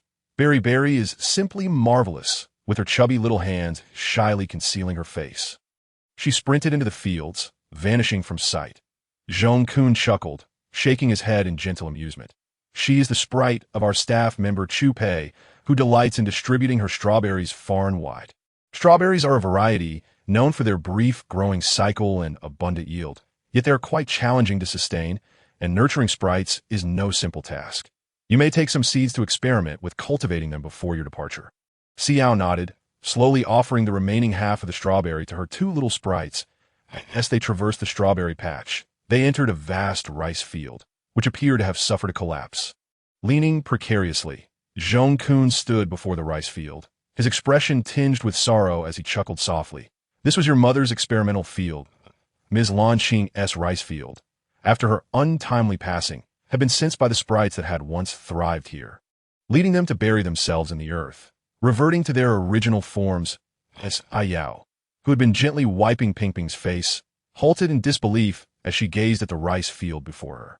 Chapter 64. Mother's experimental field. This experimental field was dedicated to researching radiation resistance, and her junior rice sprites had developed a preliminary level of resistance, but alas, ultimately failed. Zhong-kun sighed softly. Si Yao crouched down, caressing the desolate rice field, which had nearly lost all vitality, fearing it would soon wither entirely. Compared to fruits, rice is more suited for mass cultivation, with a burgeoning population in the Federation. Vegetables have gained immense popularity, particularly rice, which is abundant and affordable, offering exceptional value. However, following the passing of her parents, the price of rice had surged 3- to 4-fold as Si Yao looked down at the frail rice in her hands. And through it, she reminisced about the days before she awakened her wood-type ability, when she could scarcely afford even a loaf of bread. Although the interstellar realm boasted its own synthetic food, consuming it was akin to setting a time bomb for oneself, destined to erupt into a violent illness one day. The low-cost, high-yield, and pollution-free rice remains the preferred choice for all. Si Yao stepped into the rice field, gradually making her way to the very center beside the rice plants. She looked up at the experimental field, a wave of emotion surging within her. She could almost envision the gentle woman, diligently recording data in her notebook, spending her days in the experimental field. Yet, she never wore a frown, always finding time to call her daughter, softly inquiring if she had been able to socialize with friends that day. "Is it you, Yao Yao?" "Yes, Mom is still conducting experiments today. Can you try to come home this week? Have you made any new friends today?" "Do not fret, dear Yao Yao. Simply embrace happiness. School is intended to bring you joy, not to overwhelm you with relentless learning. If you concentrate on forging friendships, it would bring me great satisfaction as well." "Are you experiencing any bullying at school? Should that be the case, confide in your brother Sifong. I deliberately arranged for him to attend the same institution, as he is in the adjacent campus. Yes, you must share with him, and also keep me informed should anything transpire. Do you comprehend?" "You are truly remarkable, Yao Yao. Mother will see if she can return with Father this week. Father mentioned he has collaborated with researchers from the Federal Academy regarding your health. There are new initiatives underway. Do not be afraid. It will not cause you pain. Silly child, how could you ever consider yourself a burden? You are our cherished gem, and we shall always provide you with the finest. You wish to become a cultivator like Mother? That sounds splendid. One day, we can tend to our family's land together, attending Federal University. I firmly believe you can achieve that, Yao Yao. Mother loves you dearly." Si Yao observed the rice plants in silence, her legs partially immersed in water. Yet she felt no discomfort. Some experiences on the desolate star lacked the profound significance that this moment encapsulated on that barren star. These trivialities were mere fleeting images. But here, each scene narrated a complete tale. Imbued with the essence of those who had truly lived, their affection was both tender and unwavering. Beyond the title of mother, she was an individual, indefatigably devoted to her passions. She cherished her daughter and her vocation equally. Si Yao gently plucked the most central rice seedling, cradling it in her hands, and returned to the shore, shaking off the water from her form as she turned to Zhong-kun. "Chairman Zhong, may I keep this seedling?" Zhong-kun glanced at the lifeless seedling in her grasp and nodded. "If you desire to cultivate a rice sprite, I can offer you more vigorous seeds." Si Yao smiled softly, shaking her head, her eyes warm as she regarded the rice seedling. "No, this one is sufficient." As she continued her journey through the various experimental fields, she observed some lively little sprites frolicking, while others timidly concealed themselves, resembling Ping Ping, too frightened to emerge, only daring to watch from the shadows. As Si Yao followed Zhong-kun deeper into the garden, suddenly, a wave of humidity enveloped her. The surrounding land was adorned with various fungi, forming small hills, yet no plant sprites were in sight. This was the Federation's first successfully cultivated pollution-free botanical garden. Most of it comprised fungi that could not yet be mass-produced but held promise for the future. This project was spearheaded by her father. As Si Yao's expression grew grave, the experimental field her mother had labored upon had previously gone unnoticed, but it was now evident that something was amiss. Such a project should be classified as a national secret. Why was she being apprised of its research status? Observing her solemn demeanor, Zhong-kun recognized that she had comprehended the gravity of the situation. "I brought you here with ulterior motives. Follow me." They arrived at a glass window, where Zhong-kun gestured toward a corner housing a solitary crystal orchid, the last of its kind in the Federation. "Your father was responsible for its care. yet it has recently begun to wilt. As Si Yao fixated on the cluster of shimmering white crystal orchids, their branches pure as snow, their flowers cascading like ethereal phantoms, adorned with delicate violet-blue markings, exquisite beyond compare, especially the fragile, diaphanous petals. For the first time in her life, Si Yao grasped the essence of moonlight. The branches and root systems of the crystal orchid possessed extraordinary healing properties against severe ailments. Yet mass cultivation had proven elusive. The entire artificially cultivated botanical garden had succeeded solely by extracting the genes of this remarkable plant. Her father had been the last cultivator of the crystal orchid sprite, and with his passing, the sprite faced the brink of extinction. That I wish for you to attempt to cultivate the crystal orchid sprite, Zhong Kun declared, his gaze brimming with hope as Si Yao's eyes sparkled as she gazed through the glass at the crystal orchid. Healing severe ailments. Was this merely a hypothesis, or had it been substantiated? It has been empirically validated that in truth, I have endeavored many times but have been unable to establish a mental connection with the crystal orchid. Thus, I thought since you were Si Min's daughter, perhaps you could give it a try. As Si Yao perceived the crystal orchid engaging with her playfully while casting a sidelong glance at the silent Zhongkun. Feeling a twinge of exasperation. You are Si Min's daughter? How much you have matured! She pondered. I never forged a mental connection with that old man Si Min. He is truly ineffectual. His life could extinguish at any moment. I prefer to distance myself from those who fail to comprehend me. Please do not reveal my identity. Why are you silent? Are you inherently reticent? Why does the gentle exterior of a breeze mask a loquacious heart? Chapter 65. The fall. These individuals know nothing. Not all sprites are required to establish a mental bond with humans. Otherwise, if they perish, we too would meet our demise. Observe how astute I am. I wisely refrain from linking with elder beings. Otherwise, I would have long since perished. If it were you, I would have been quite willing, but I have heard of your frail health that it is best to avoid such entanglements, as they may precipitate an untimely end. These people are utterly oblivious to my withering state, are they not? Are there any plant sprites here with whom I might converse? Si Min left 2 sprites to keep me company. After his departure, not a single sprite remained. Yet these individuals behave as though they fear disturbing me, keeping everyone at bay. That I am nearly bored to death in this solitude.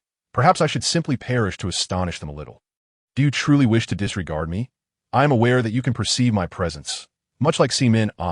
Dear sister, do you not wish to observe me more closely? Initially, Si Min found my allure captivating when he nurtured me, deeming me fit to grace your bedside in a delicate vase. However, he later considered me too unpredictable and confined me to this place. That in truth, I do not believe I am particularly volatile. I merely indulge in culinary delights from time to time. That tea present, I find myself quite famished. Si Min used to ensure my sustenance was ample. Yet since his departure, I have not had a single morsel to eat. I'm positively starving. Might you procure something for me to consume? It seems you are disregarding my plight. How utterly dull. I shall drop a petal to entertain this individual. Just as she concluded her thought, a petal from the crystalline orchid swayed gently, twirling gracefully as it descended to the earth. Zhong Kun anxiously pulled Si Yao back a step. Let us lower our voices. We may have disturbed it. Si Yao contemplated. Could it be that it is simply bored? Rubbing her temples, she inquired of Zhong Kun, might I take it with me? Oh, you wish to take me away? Hurry, I am weary of this glass confinement. Please liberate me. The once silent crystal orchid suddenly swayed with newfound vigor. Zhong Kun observed the orchid with trepidation, fearing the petals might fall and never return. In truth, it rightfully belongs to your father and should be inherited by you. Yet, I am apprehensive that during the transplantation, it may perish entirely, that we cannot freely adjust the humidity and temperature here, lest something go awry. This climate is unbearable. I feel perpetually damp, and they do not even provide sustenance. This is sheer cruelty. The crystal orchid lamented, its voice a bright and enchanting tone, ceaselessly shifting from one grievance to another point. One could easily envision a handsome young boy behind that voice. Yet such incessant chatter, I observe that the other fields are amalgamated. Why then is he relegated to a solitary nursery? Si Yao gazed at Zhong Kun in bewilderment. Would not a rational individual succumb to madness in such a setting, especially a sprite with such a loquacious disposition? While Si Min was alive, the crystal orchid was among the untainted flora. However, following his demise, the orchid began to assail the other plants, resulting in the demise of several within a single night. We hastily erected a glass barrier to segregate them that, as she spoke, the crystal orchid erupted with indignation. Nonsense. Si Min declared they were my reserve sustenance. Why else would I exert myself to expel the waste from their bodies? Am I to be idle? It is utterly unreasonable to deny me a meal and refuse to allow me to consume my reserve food. Crystal Orchid chattered incessantly, entirely unaware that its voice was inaudible to all but Si Yao. Si Yao raised her hand slightly, intending to cover her ears, but instead, her hand gently caressed Ping Ping's head. Ping Ping gazed with sparkling eyes at the translucent crystal orchid, reminiscent of white jade. Just the previous day, a certain Aver had promised to send her some white jade jewelry, which would undoubtedly be exquisite, as demonstrated by the photos he had shared. Yet, wouldn't a crimson hue be even more captivating? Certainly, for Ping Ping was the most enchanting little sprite in existence. She posed proudly, contemplating if I could nurture a plant sprite, perhaps I could take him with me. This child was genuinely pitiable, merely longing for sustenance. Would you care to attempt a mental link? Zhong Kun regarded her with wide, hopeful eyes, as if beholding a rare as Si Yao reluctantly acquiesced. If she did not take him away, this child might unwittingly bring about his own demise, or perhaps perish from hunger. Hey, are you truly going to take me with you? The sprite exclaimed. Goodness, where did that sudden roughness come from? It is concerning how adept the sprite is at learning that if you wish to connect mentally. I suppose I could oblige. To be frank, you are rather good looking. But how long do you think you can endure? That old man, Si Min, mentioned you might depart at any moment, claiming he needed to gather sufficient funds to replace you with. What was it again? Have you been replaced yet? I have collaborated with him on numerous experiments. You have not remained unchanged, have you? What a useless old man Si Min is that if you are incapable. Then so be it. I fear you might perish by next year, while I can endure quite a while. Hey, don't go. Link. Right now, immediately link. Don't leave. When I do if you go, I might truly starve. Si Yao followed Zhong Kun through the back door, listening to an incessant lamentation. How could sprites be so melodramatic? The crystal orchid, engrossed in its wailing, failed to notice someone approaching from behind until a finger suddenly pressed against its stalk. Causing it to shudder, the flower bud quivered upright. Oh, you're here. Si Yao, maintaining a cold demeanor, lowered her gaze and commanded, silence. The crystal orchid immediately fell silent, though it struggled to contain itself. Are you genuinely going to link with me? If we do not link, could we maintain a conventional master-servant relationship instead? Master-servant. Si Yao gazed at the crystal orchid in astonishment. What on earth had her father taught it? I shall be the master, and you shall merely provide me with sustenance in exchange for my cooperation in your displays of grandeur. There are few considerate sprites like me remaining in this world. How could such a perfect sprite like me exist? Si Yao flicked it lightly, exclaiming, Where does all this nonsense originate? Chapter 66. Crystal Orchid Sprite, can you still transform? Si Yao inquired, observing the crystal orchid's near-dying state and its stubborn demeanor, which filled her with exasperation. The crystal orchid hesitated, stammering before finally confessing, I am too famished to transform. With a resigned sigh, Si Yao settled down, gradually channeling her wood-based abilities into the crystal orchid's being. Initially taken aback, the crystal orchid soon began to consume the sustenance that had been unexpectedly provided, pressing its entire bloom against Si Yao in gratitude. From a distance, Zhong Kun beheld this scene, his heart swelling with envy, yet also a sense of reassurance. After all, the Federation was indeed salvageable. A radiant light enveloped the crystal orchid, and suddenly, a tall, slender sprite with short white hair emerged from the luminous glow. This sprite donned an exquisitely crafted white petal top and white trousers. She towered significantly over Ping Ping, her features delicately refined, with strands of hair framing her forehead. With a casual flick of her hair, the crystal orchid met Si Yao's gaze and introduced herself. I am as Si Yao paused. The voice resonating in her mind was markedly different. It carried the essence of a cool girl, whereas the previous voice had resembled that of a boy. Yulan hesitated, then produced a small boy with white hair, no taller than half her stature, clad in a white suit, his cherubic face reflecting confusion. This is my little brother, Lan Yu. Lan Yu beamed charmingly at Si Yao, fluttering his white wings and pressing his small face against hers. That I was merely jesting. If sustenance is at hand, then one assumes the role of authority. His voice, once a fabricated deep resonance, now transformed into a soft, endearing childlike tone that Si Yao, pinching his waist and weighing him, cast a glance at the slender, silent Yulanlan nearby. Her face etched with disdain that it was apparent that all nourishment had been devoured by this little glutton. Zhong Kun appeared taken aback. She had previously encountered Yulanlan yet remained oblivious to the existence of her younger brother. By the time Si Yao concluded her formalities and returned home, the night had deepened considerably. Lan Zhuiqi and Aver had been allocated to different floors, while the Lion and Lemon occupied the upper level, leaving her to revel in the spacious apartment all to herself. Upon entering, a cheerful melodic voice welcomed her at the threshold. "Welcome, Planter and Plant Sprite, to your abode. Dear Planter, your holographic computer awaits you on the table in the living room. All platform accounts have been registered and approved. Should you require any additional services, do not hesitate to instruct A726 AS." Several sprites entered the cozy environment. They dispersed to explore the space. Gigi, who had been alone in the house for some time, scoffed, displaying a rather unimpressive demeanor. Si Yao chuckled softly, caressing his leaves and bestowing a portion of her wit abilities upon him. "I apologize for my tardiness. I shall ensure to return earlier next time to keep you company." Gigi awkwardly murmured, Who needs your company?" "All right, it is I who craves your companionship," Si Yao teased, pinching his leaves before settling down to retrieve the holographic computer from the coffee table. Yulanlan remained silent, cautiously surveying her surroundings, her gaze eventually resting on Gigi. After a brief examination, she turned and flitted to the farthest corner of the entrance, extracting a piece of paper, folding it meticulously, and seating herself at a distance from the other sprites. After a while, she coldly commanded, "A726, procure for me a pen and paper suitable for a sprite." "Thank you," as Ayao regarded the stern-faced Yulanlan with some astonishment, observing her composed posture as she held a pen in one hand and a notebook in the other, diligently writing. She then glanced at Lan Yuyu, who was playfully rolling around with Ping Ping, being pinned down by her.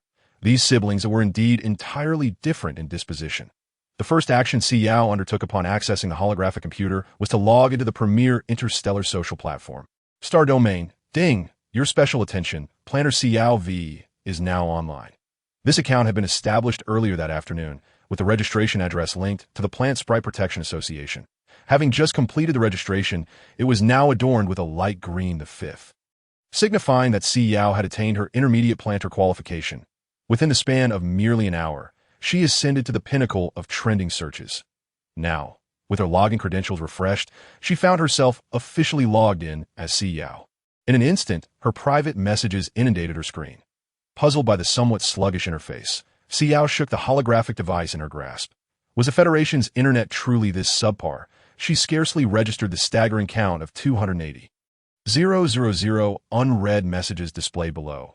Instead, choosing to delve into the trending topics, the summit was intermediate planner CYAO.Si Yao mused. The Federation indeed harbors no secrets. She scrolled further. She discovered that 8 out of 10 trending topics pertain to her, with a few referencing Major Lemon returns to the home planet and regarding Marshal Wen Zhao's transformation into a beast and whether he needs to be repatriated. Lemon?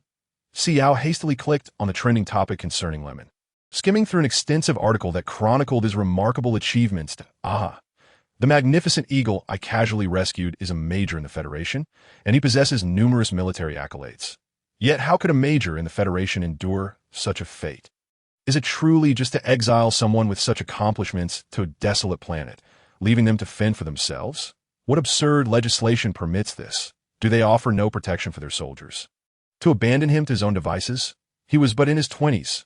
Si Yao lowered her gaze, watching the video featuring a youthful Lemon clad in a faded school uniform, shyly smiling at the camera while speaking with unwavering resolve.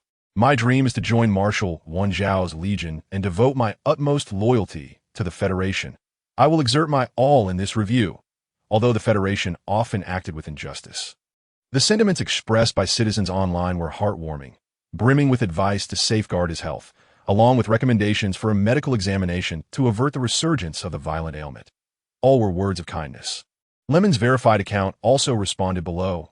Thank you for your concern. I underwent a checkup today, and I am in good health. Grateful that Si Yao paused, contemplating the follow button above. After a moment's deliberation, she resolved to follow her great eagle. She clicked on it and continued to scroll down. Ding! Your special attention has been reciprocated. Lemon, who had been wiping his brow with a cloth, suddenly froze, hastening to swipe the holographic device. Fixating on the notification planner, Si Yao V has followed you back, and was immediately filled with elation, collapsing onto the sofa with the holographic computer cradled in his arms. Help!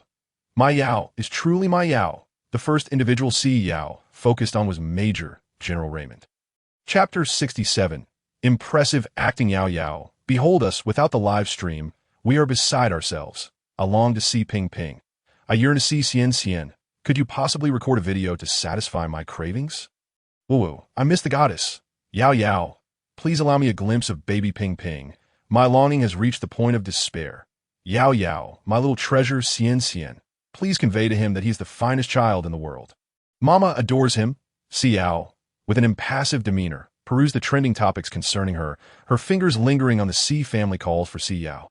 After a brief moment, she reached out to click it open. What unfurled before her was a video of Tang Lu, tearfully wiping her eyes that I cannot fathom why Yao Yao would utter such declarations. Yet before any clarity emerged, I was inundated with a plethora of alarming emails, and an ominous black substance was splattered upon my door. Fearful and sleepless for nights on end, I found myself perplexed as to why the ordinarily compliant Yao Yao would undergo such a drastic transformation following a visit to the wasteland. Even intentionally steering fans towards cyberbullying us, the torment of these past few days has been unbearable, leaving me in a state of unrest. I had truly nurtured Yao Yao as if she were my own daughter. Si Yao, devoid of patience for her theatrics, swiftly moved on to the next video. The Si siblings had each crafted their own individual recordings, while Si Tong stood alongside Si Foam, perpetually wiping her tears. Rendered speechless and appearing quite pitiable, the child who weeps shall be rewarded with sweets. Yao comprehended that their tears and tantrums would elicit a considerable measure of public sympathy.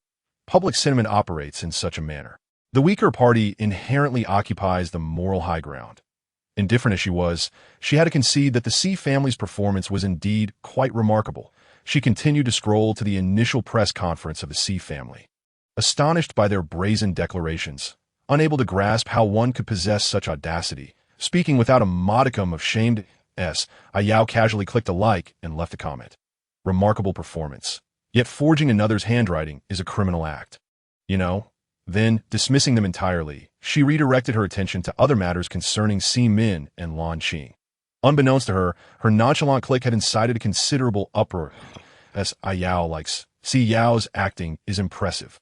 Several trending topics erupted in succession.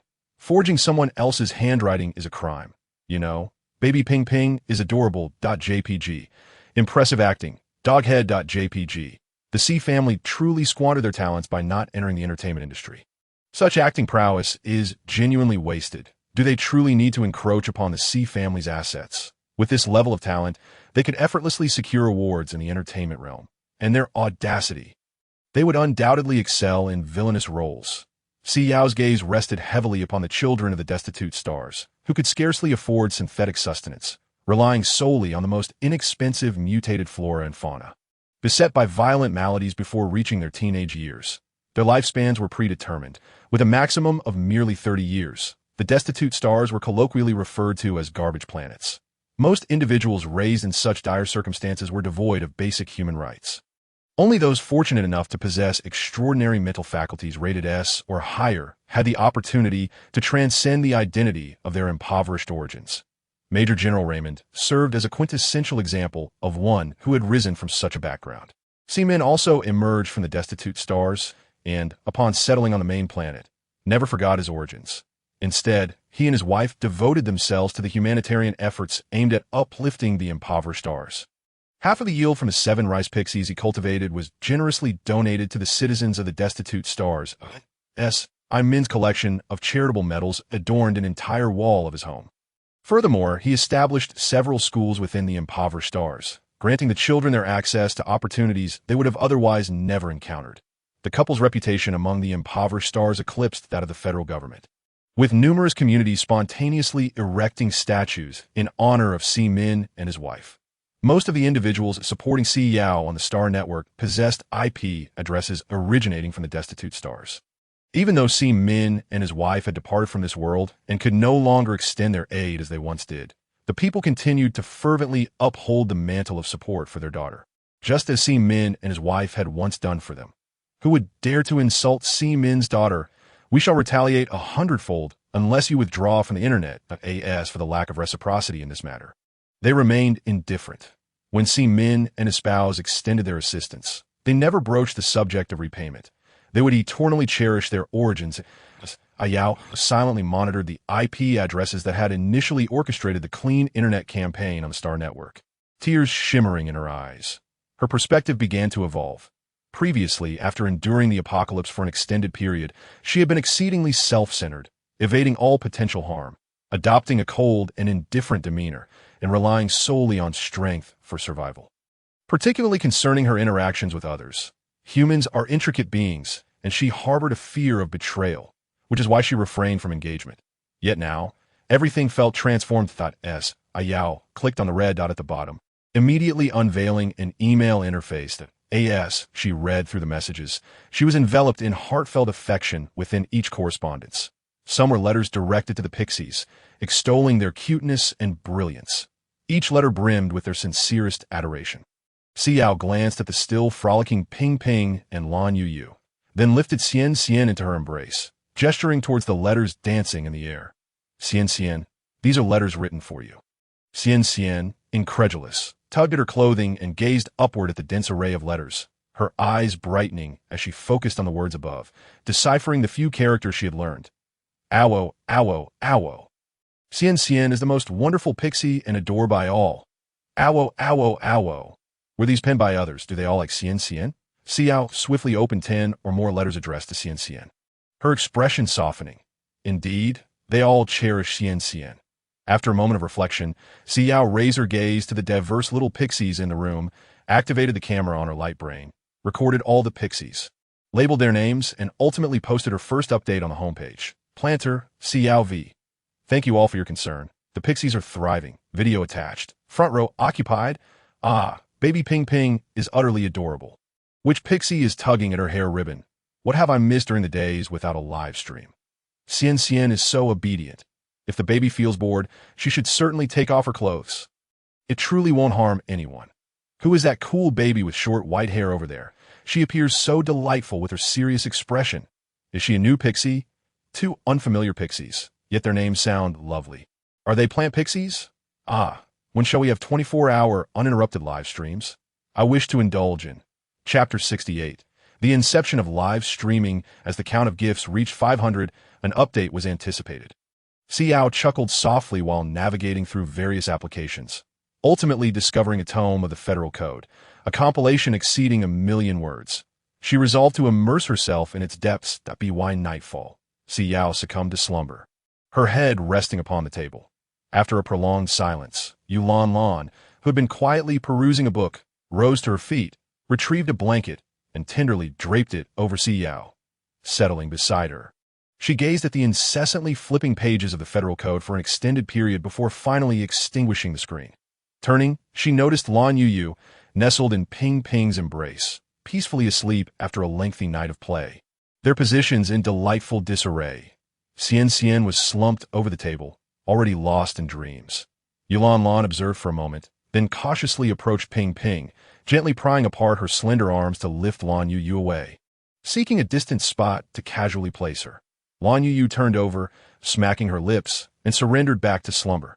Lan regarded her sleeping brother, standing beside him in silence for an extended while.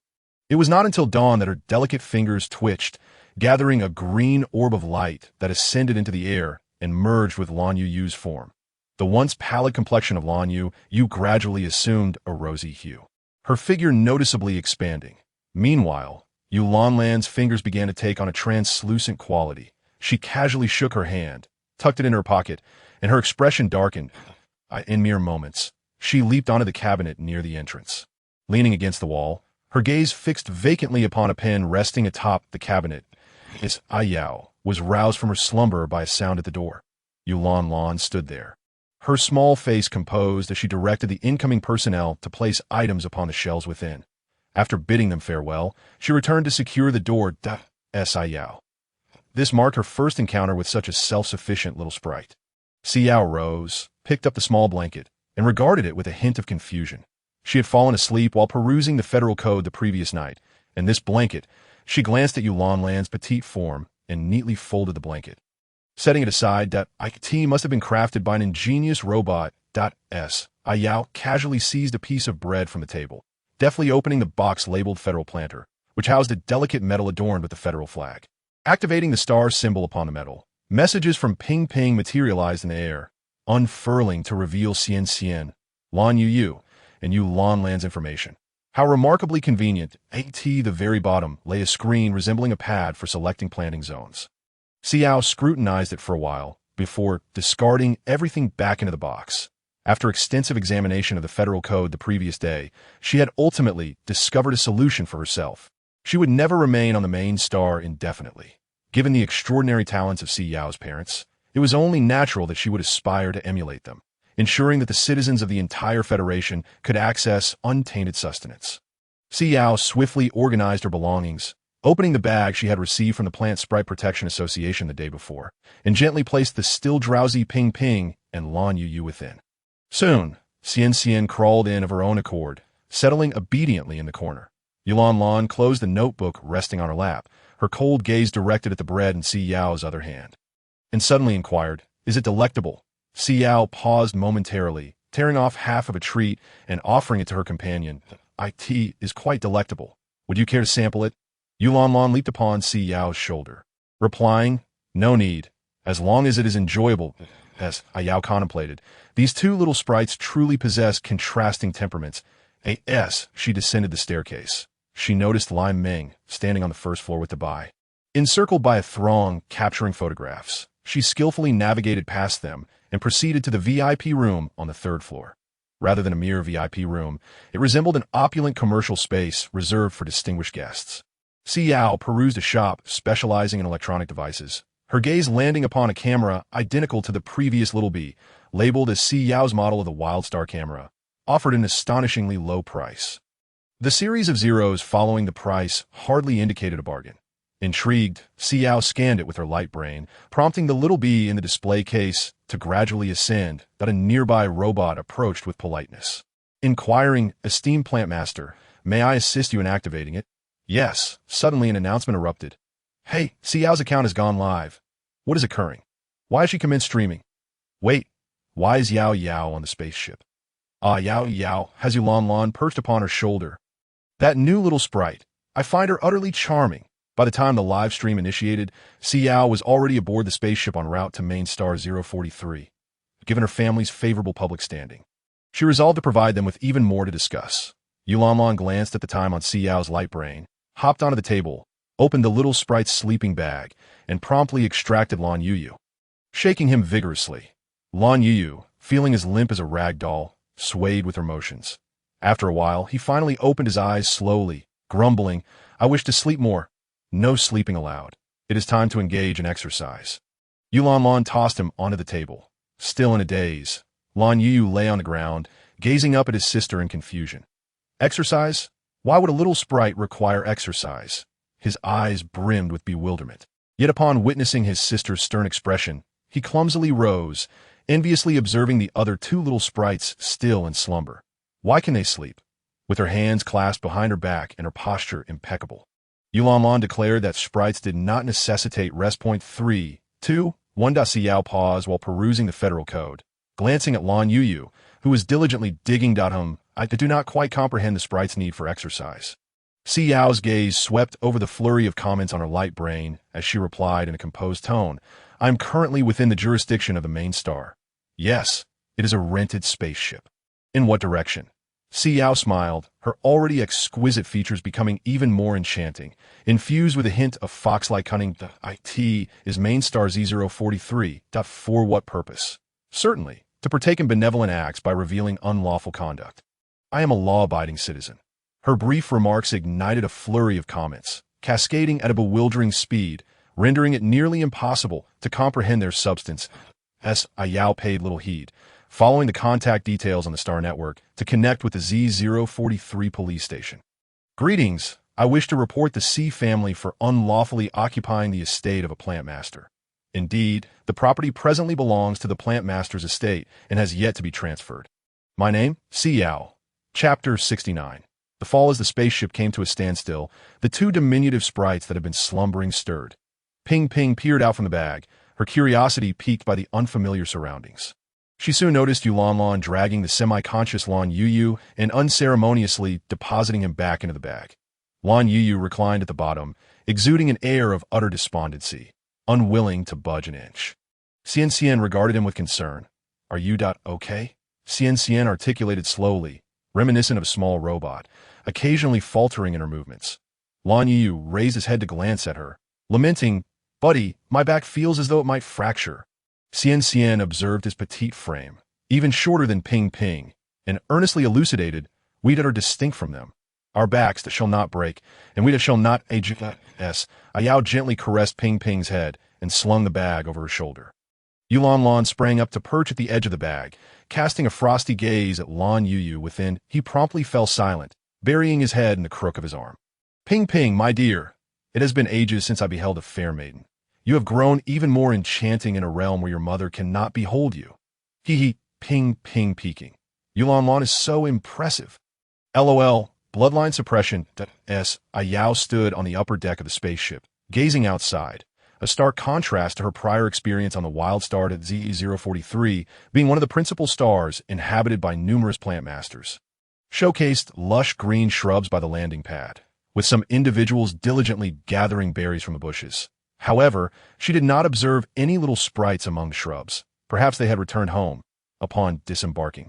A cadre of officers in uniform approached her, saluting. Plant Master C, badge number 058639. We have just received your call. Following a preliminary investigation, the situation has been confirmed. How would you like to proceed? Si Yao nonchalantly swiped the page on her light brain into the air, gesturing towards it as she proclaimed, in accordance with the Federal Code, Category 7, in the unfortunate event of an accidental demise of a plant master, should the offspring be minors, the estate shall be administered by the relatives of the plant master. However, if the children attain adulthood within a year, the estate will be overseen by the federal government and returned to the plant master's progeny upon reaching maturity. Why current predicament falls within the latter stipulation. And Si Shun and his spouse are occupying the residence, inflicting harm upon me, that I possess the right to assert property ownership prematurely and demand that Si Shun and his wife vacate the premises along with all assets belonging to the Si family. The officer took notes and then glanced at the small bee beside her with an amused chuckle. This is quite natural, yet this monitoring, there exists a stipulation. Yao raised her hand to turn to the second page. Minors devoid of adult guardians may utilize equipment to synchronize the enforcement situation during law enforcement to ensure safety. I shall employ the camera function, which is entirely legal and compliant. The officer was momentarily at a loss for words, casting her a profound glance before nodding. Please proceed. The seamless advancement of the Si family's occupation of Si Min's estate was undeniably influenced by financial backing. Shun had established connections, and this modest planetary police force wielded limited power. Nevertheless, they all acknowledged Si Yao, who had become an online sensation. Even those who typically disregarded the news were aware of her presence, and in merely a month, she had progressed from F-level mental ability to intermediate plant master. An astonishing feat, there was a significant likelihood she would ascend to senior plant master status. Moreover, she was accompanied by the offspring of Tycoon, the child of a diplomat, and President Zhongkun. Such affiliations were not to be trifled with. It seemed that Si Shun had refrained from instigating trouble of late, perhaps because those in higher echelons had grown weary of his antics and were no longer inclined to indulge him. If that were indeed the case, it would be prudent to extend a favor to the future senior plant master. Indeed, Yao, do not yield. Who knows what schemes they may concoct in secrecy. I refuse to believe Si Shun could transfer all of Si Min's assets to his name without substantial backing. The monitoring must be activated. Yao has nothing left but us. We must safeguard her. Let us amplify the streaming data. Let it trend. Poor Yao. She currently finds herself unable to afford legal representation. Let us offer her a spaceship as a gesture of solace. The viewers began to contribute. And soon the live stream was overwhelmed with gift as Yao remained blissfully oblivious, quietly observing the surroundings of Z043 from within the police vehicle. In truth, she possessed significant resources. Upon advancing to intermediate plant master, her account would receive approximately 20 million in bonuses specifically earmarked for the enhancement of plant sprites. In addition to monthly allowances, point one could assert that she had already amassed a small fortune upon her arrival at the main star. In a fit of frustration, Si Yao smashed a potted plant to the ground, exclaiming, "Why can everyone else cultivate plant sprites, but I cannot?" Tang Lu looked at the shattered pot with concern, as it contained seeds she had procured at great expense. The merchant had assured her that they would sense life signs, and with time, the cultivation of a junior sprite would be inevitable. Yet Si Yao had already attempted this task 10 times without success. It was perplexing, considering that during the school assessment, his mental aptitude had indicated a strong propensity toward becoming a plant master. Why was he unable to cultivate plants, regardless of his efforts? Si Yao crouched on the ground, darkly contemplating the seed that had rolled out and sprouted a tender shoot. Reaching out to break it off as Tong hurried over to tidy up the potted plant, urging, "Brother, be careful, don't cut yourself." Tong, have you been maintaining a good rapport with that child from the Nan family? Have you visited him? Tang Lu glanced at Si Tong as she disposed of the debris, her impatience palpable. Si Tong's entire being froze at her mother's inquiry. The entire Si family now kept their distance, fearful of being implicated, particularly given the high-ranking planter from the Nan family. Each day, upon returning from school, she was covered in dirt, yet no one at home inquired about her well-being. Nothing. Tang Lu's expression darkened instantly as she slapped her face. Your sole purpose is to secure a good family to marry into when you come of age. Did you truly believe I would support your continued education? Si Tong covered her face and remained silent. Tang Lu shot her a fierce glare. You are a nuisance. Do not linger here. Clenching her fists, Si Tong dashed upstairs, turned her back, and locked the door. Only then did she cautiously open her palm, placing a tiny seedling into the pot beneath her desk. Suddenly, the blanket beside her stirred, revealing a beautiful little sprite with purple hair, who looked at her with concern. Tong, did you get hurt? Si Tong tenderly covered her once more. Yuan, endure just a little longer. I have discovered a splendid place for you where you will no longer need to conceal yourself. Chapter 70. Kicking the door, Si Tong extracted a small green stone, no larger than a fingernail, from her backpack and nestled it into the blanket beside the sprite. Yuan, consume this first. Exercise caution. We must avoid any energy fluctuations. Yuan gingerly cradled the stone in her hands, swallowing it slowly and silently. As she observed Yuan ingest the energy stone, Si Tong felt a sense of relief wash over her. She activated her light brain, directing her gaze towards Si Yao, who was peering out the window during a live broadcast, her hands tightly clenched as Si Yao frowned at the crimson paint marks on the door and the desiccated flowers in the garden. Tapping her fingers twice. Who is it? Tang Lu's loud voice pierced the air, particularly jarring that a cacophony of sounds approached, and the door swung open to reveal a bewildered Tang Lu. Her gaze flitted across Si Yao's face before settling on the familiar figure clad in a police uniform beside her. Unable to suppress a laugh, she leaned against the door, feigning concern. Yao, you return home without a word and even bring someone with you. What is this? Did you lose your way and require the police to escort you home? With a gentle smile, Si Yao replied, I am here to reclaim my house. Reclaim? Tang Lu straightened, bewildered, glancing at the silent police officer. After a moment, she relaxed, sneering, Yao, you're not even of age yet, and you think you can claim property? This house is not in your name, Si Yao turned her gaze towards the officer. The officer spoke slowly. You have 3 days to vacate. According to legal regulations, the property should belong to Si Yao. What do you mean? This house is in my name and has nothing to do with this girl. Tang Lu glared fiercely at him. If the director comes, you will no longer be speaking. With a resounding slam, the door was shut. Wasn't Tang Lu all sweetness during the last live stream? I genuinely believe she was kind-hearted. I spent a fair amount during her last promotional event. Kind-hearted. I need to reconsider that term. Why is Yao being so accommodating? Just slap her. This is Yao's house. What does it have to do with you? Claiming a house and acting all righteous. I'm furious. Z043 main star. Indeed, I'm applying for a route to go slap someone. Yao, do not be upset. Mama will go help you deal with them. Si Yao maintained an extraordinary calm as she gazed at the closed door. Turning to the officer with a smile, that I forgot to bring the key to my own door. Kicking my own door should not be illegal, correct? The officer hesitated, a sudden headache beginning to throb. However, given her fragile frame as a planter, he doubted she possessed the strength to break down the door. Even after multiple attempts, in fact, allowing her a few kicks to release her pent-up frustration might not be such a terrible idea. He nodded, deeming it permissible. The unspoken message was clear. Unleash your fury as you desire. Si Yao's smile vanished in an instant as she delivered a forceful kick to the door, which burst open, revealing a gaping void. The officer stood in astonishment, witnessing her unexpected strength. Impressive. Si Yao retracted her leg and stepped inside, locking eyes with Si Feng, who had emerged at the sound. This was the individual who had tormented Si Yao. Tang Lu frowned, glaring at her. Are you aware that this constitutes trespassing? This is my residence. Leave at once. Si Yao, unperturbed, noted her drastically altered demeanor and coldly retorted. This is my home, not yours. Are you addicted to usurping properties? How ludicrous, previously adorned in various luxury brands, even sporting a lavender bracelet crafted by a high-ranking planter to temper her violent tendencies. Tang Lu had masqueraded as a member of the elite on the main star. Yet, she was once merely a destitute pauper from a forgotten star, unable to afford even the sustenance of a planter.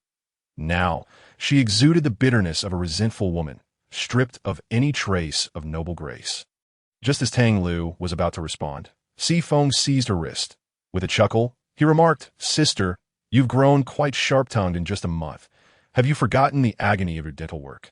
Si Yao instinctively licked her canine tooth, a painful reminder of when Si Feng had pressed her down and cruelly knocked out a tooth for threatening to reveal his bullying to their mother. Si Yao couldn't help but laugh. Had he not mentioned it, I might have forgotten, in that moment, a green thread, imperceptible to the untrained eye, shot from Si Yao's palm, ensnaring Si Feng's teeth. Si Feng furrowed his brow, sensing something amiss in his mouth. The next instant, two teeth were forcibly dislodged, clattering to the ground with a sharp sound. Si Feng grasped his mouth, groaning as he collapsed to the floor, blood seeping between his fingers. Si Yao smiled sweetly at the nearby officer. I haven't touched anything. I have no idea why his teeth suddenly fell out. Perhaps he suffers from some ailment? It wouldn't be contagious, would it? The officer, halting in his approach to check on Si Feng, suddenly paused. Witnessing her son in such distress, Tang Lu rushed over, exclaiming, Feng, what transpired? Let Mama see. Si Feng wiped the blood from his lips, shoving Tang Lu aside as he struggled to his feet. Spitting out blood. Si Yao, you are quite remarkable. Did you truly believe that after a visit to a desolate star, you hold some advantage? You are merely an ineffective intermediate planter. Indeed, I am an ineffectual intermediate planter. And what of you? A mere jester with nothing to your name. Si Yao's gaze swept over the refuse in the trash can, a chilling smirk gracing her lips. You aspire to be a planter? What a pity. Such exquisite soil. Yet you lack the ability to cultivate anything. It seems you have no opportunity at all. After all, you cannot even nurture a plant sprite, can you? What on earth is happening? How did Si Feng's teeth suddenly fall out? It appeared as though they were forcibly extracted mid-air. What a grotesque spectacle! Did I glimpse a green thread once more? What thread? I saw nothing. Was it Yao Yao's doing? I feel as though I have overlooked something vital. Yao Yao did not even lay a hand on him. How did his teeth suddenly come loose? What is going on? Could it be an underhanded plot against Yao Yao? Despicable! The Si family is resorting to deceitful tactics. They are even engaging in malicious framing. An ineffective intermediate planter, you say? That is a serious allegation. Merely uttering that phrase could condemn him to 3 years of imprisonment. Come, let us stir the pot against Si Feng. Any dietary restrictions? Chapter 71. Confrontation. Si Yao's gaze settled upon him. Though he bore a few diminutive green dots signifying wood-type abilities, they were almost imperceptible. Even amidst the apocalypse, he was a feeble wood-type planter. Furthermore, in such a discerning interstellar milieu, he would likely never cultivate a plant sprite throughout his lifetime. Si Yao, what absurdity are you uttering? I assure you, my son will undoubtedly become a planter. You and your mother are simply... Tang Lu unleashed a torrent of invectives, pointing her finger at Si Yao, her words cascading forth uncontrollably. Yuan, perched precariously on the edge of the bag, fixed her icy gaze upon Tang Lu's accusatory finger. Suddenly, she leaped, sinking her teeth into Tang Lu's finger. Instantly, vitality drained from her arm, turning an ominous black as it spread. Si Yao, initially composed, felt her tranquility shatter as she rushed to rescue Yuan Yuan, who was being choked by Tang Lu. The officers, previously mere onlookers, sprang into action, wielding electric batons to subdue Tang Lu and liberate the sprite. They hesitated to release her, fearing retaliation as Si Yao anxiously cradled Yuan Yuan in her palm. Her heart sinking at the sight of the sprite's once fair visage now marred by crimson marks, as Si Yao's eyes darkened as she clenched her fists, placing Yuan Yuan safely in her bag and securing it before turning to confront Tang Lu, who lay on the ground, clutching her withered arm and wailing in distress. Maliciously harming a plant sprite. Tang Lu, how many lives do you have to spare? Tang Lu, enduring the agony, lifted her head only to meet Si Yao's impassive gaze, reminiscent of a vengeful spirit emerging from the netherworld. Suddenly, she recalled having confirmed Si Yao's death before. How could she possibly be alive again? She is not human. She died that day. She is already dead. Ugh! Tang Lu cried out in despair, as iPhone cast a glance towards the distant bees, suddenly recalling something, and swiftly covered Tang Lu's mouth with his hand. He forced a smile, blood trickling from the corner of his lips, which he wiped away with a nonchalant gesture. Why mother has been mentally unstable lately due to matters concerning Yao Yao. The attending military doctor approached to examine Tang Lu's arm, which exhibited signs of spreading decay. Patches of skin were rotting and falling away, creating a ghastly sight. Emergency amputation is required, Si Yao. The planter, we may need you and your little sprite to accompany us, the military doctor remarked, furrowing his brow as he regarded her.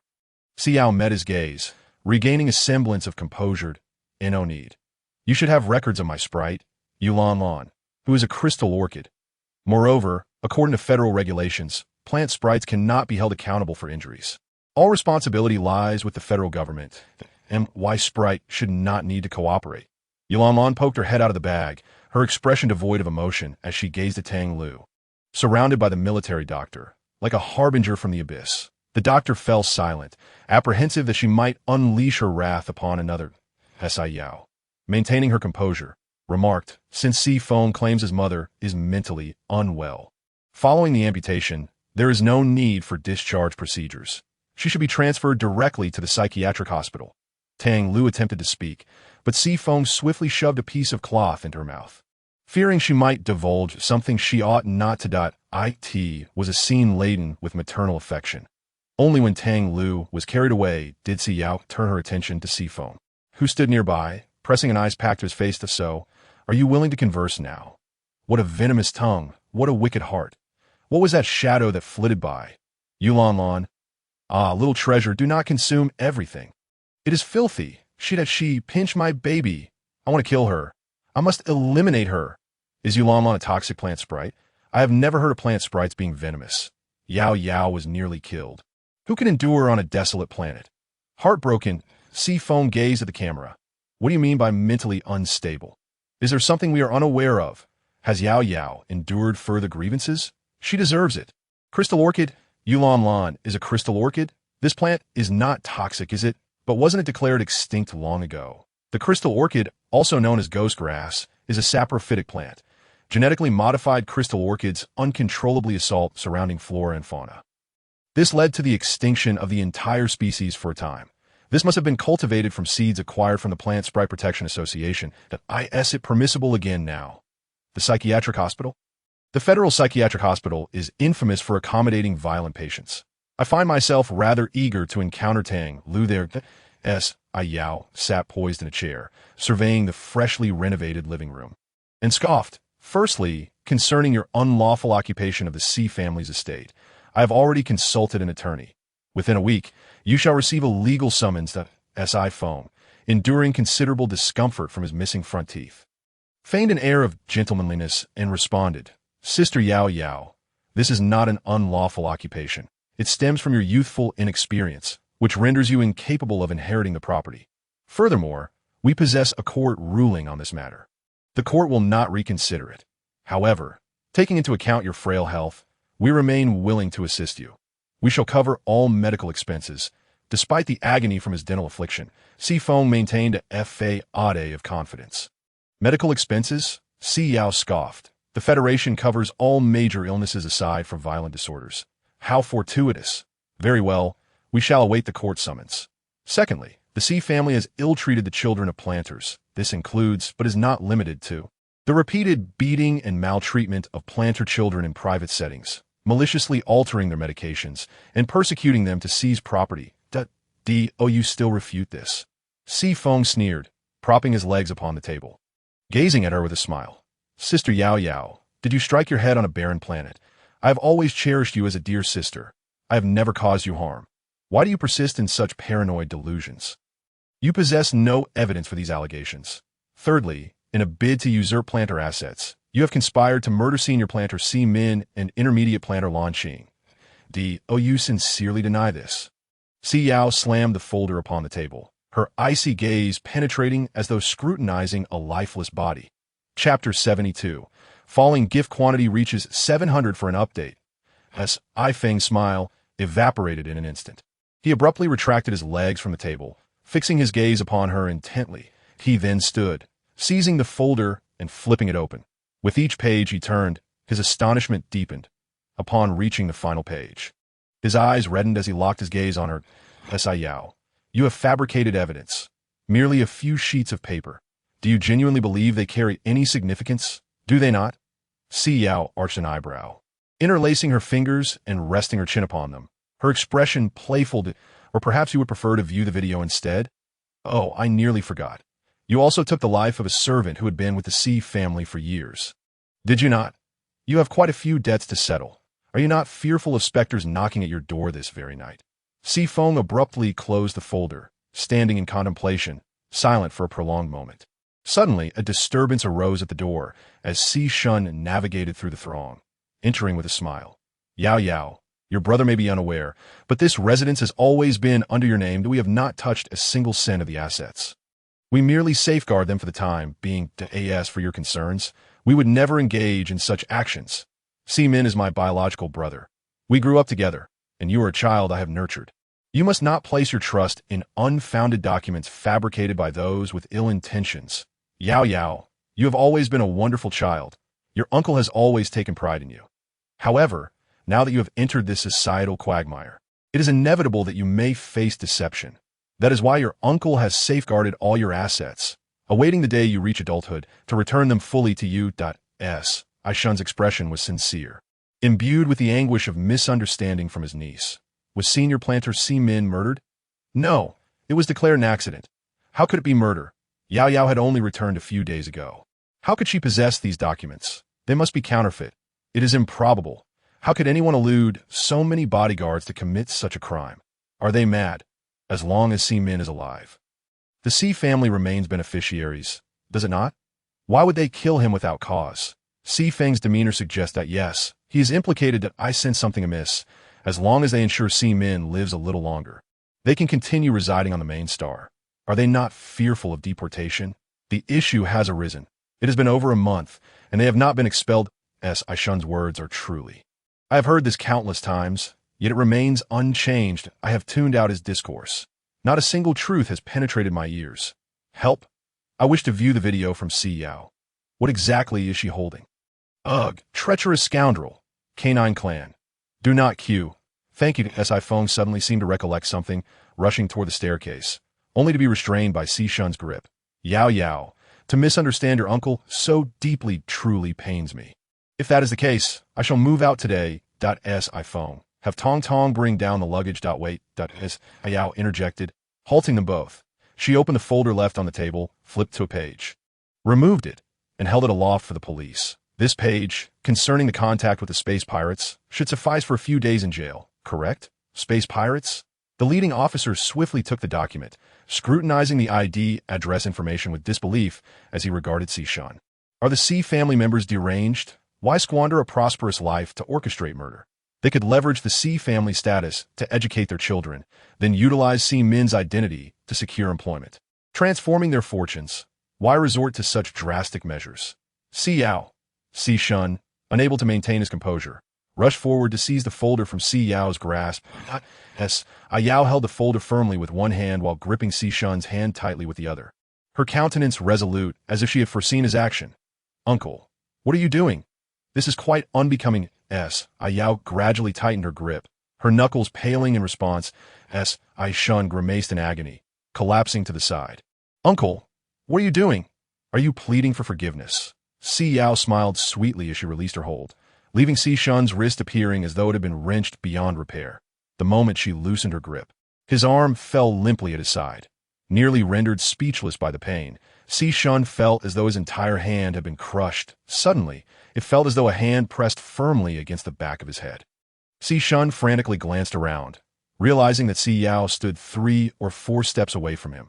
Yet there was not a soul behind him, and yet he distinctly felt a hand pressing down on his head, forcefully driving it into the ground. As Si Yao observed him quietly, the green ribbon in her hand binding Si Shun, compelling him to kneel. The initial impact was for the innocent souls he had wronged. As Si Shun sensed that no one was indeed pressing against the back of his head, he struggled desperately to rise, but his legs were utterly powerless, as if someone had firmly anchored him in place. A chill surged within him, freezing him to the core, and he exclaimed, Si Min, is it truly you? You've returned? Why are you tormenting me? You must comprehend, it has nothing to do with me. I was compelled into this." Suddenly, that enormous hand pressed down on his head once more with immense force. Entirely unlike that of a mere mortal, it struck his head a second time, this time dedicated to the suffering of Si Yao, who had been persecuted to death by him.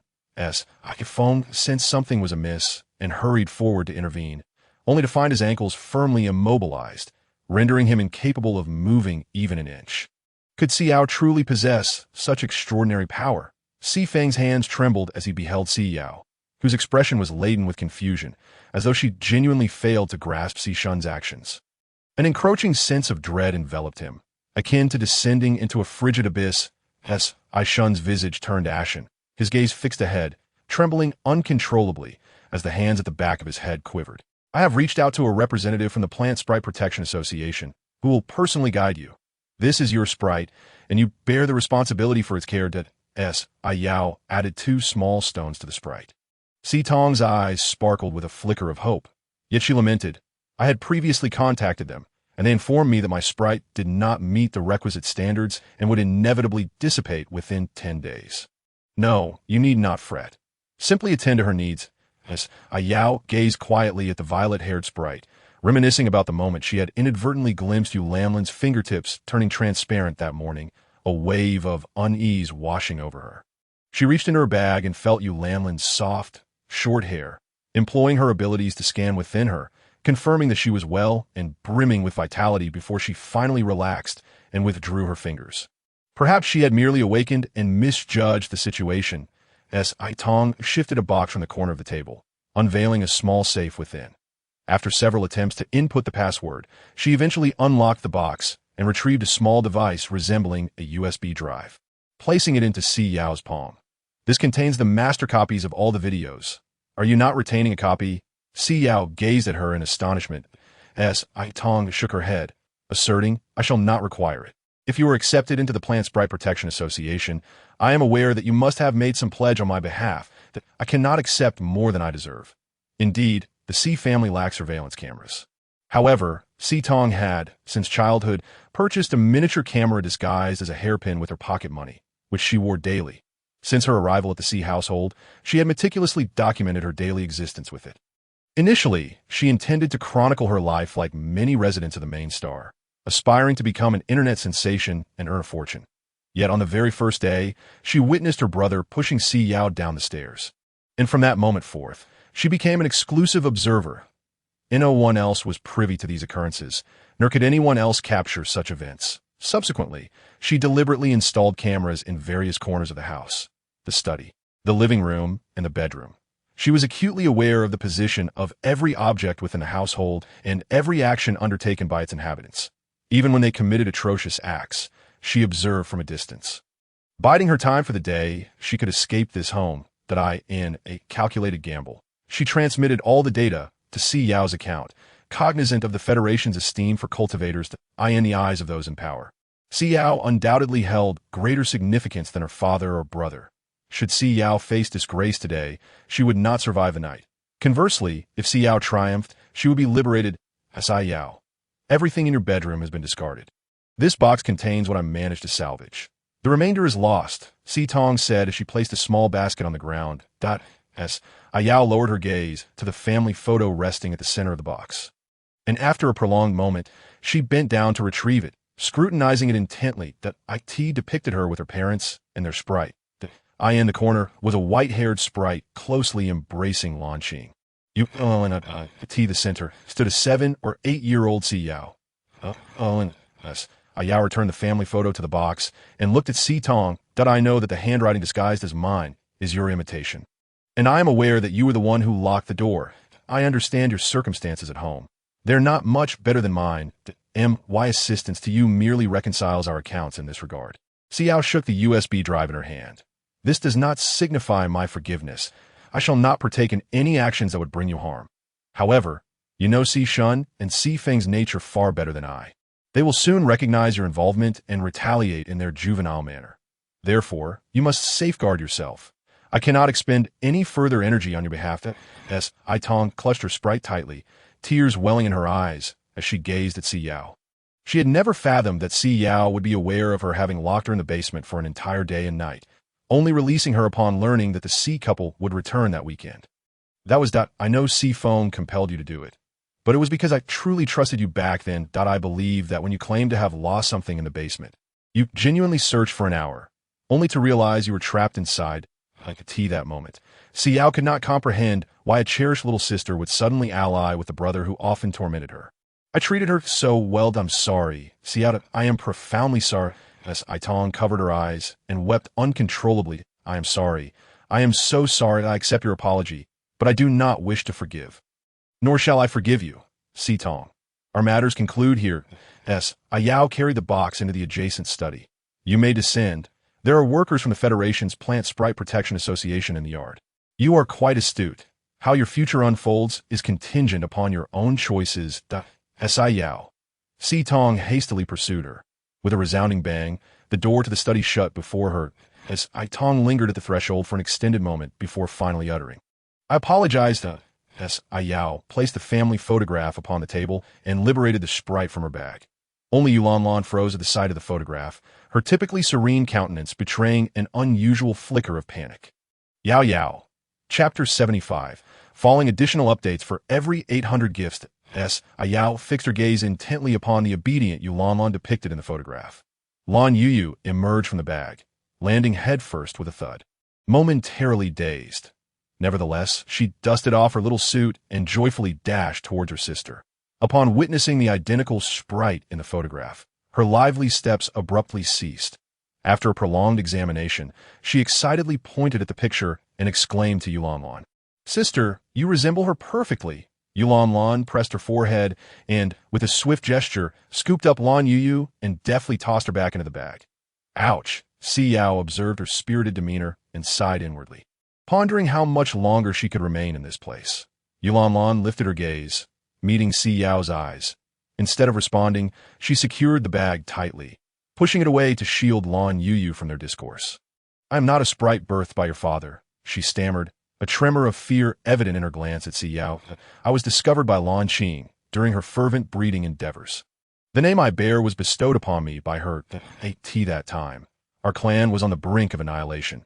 We found no sanctuary to flourish. Furthermore, due to our genetic anomalies, we were deemed a peril to the beastmen and classified as a hazardous species by the Federation, which led to an unrelenting culling for 23 years throughout its territories. I was an unforeseen birth, siphoning all of my brother's energy, rendering him unable to take form. Moreover, because of this predicament, I teetered on the edge of evolution, yet lacked the requisite energy for enhancement. On the verge of demise, I feared that Lan Qing would bring me harm upon discovery, never anticipating she would return with my brother to this place. After thorough investigation, Si Min concluded that to rescue my brother, we would require the resources from the Plant Sprite Protection Association.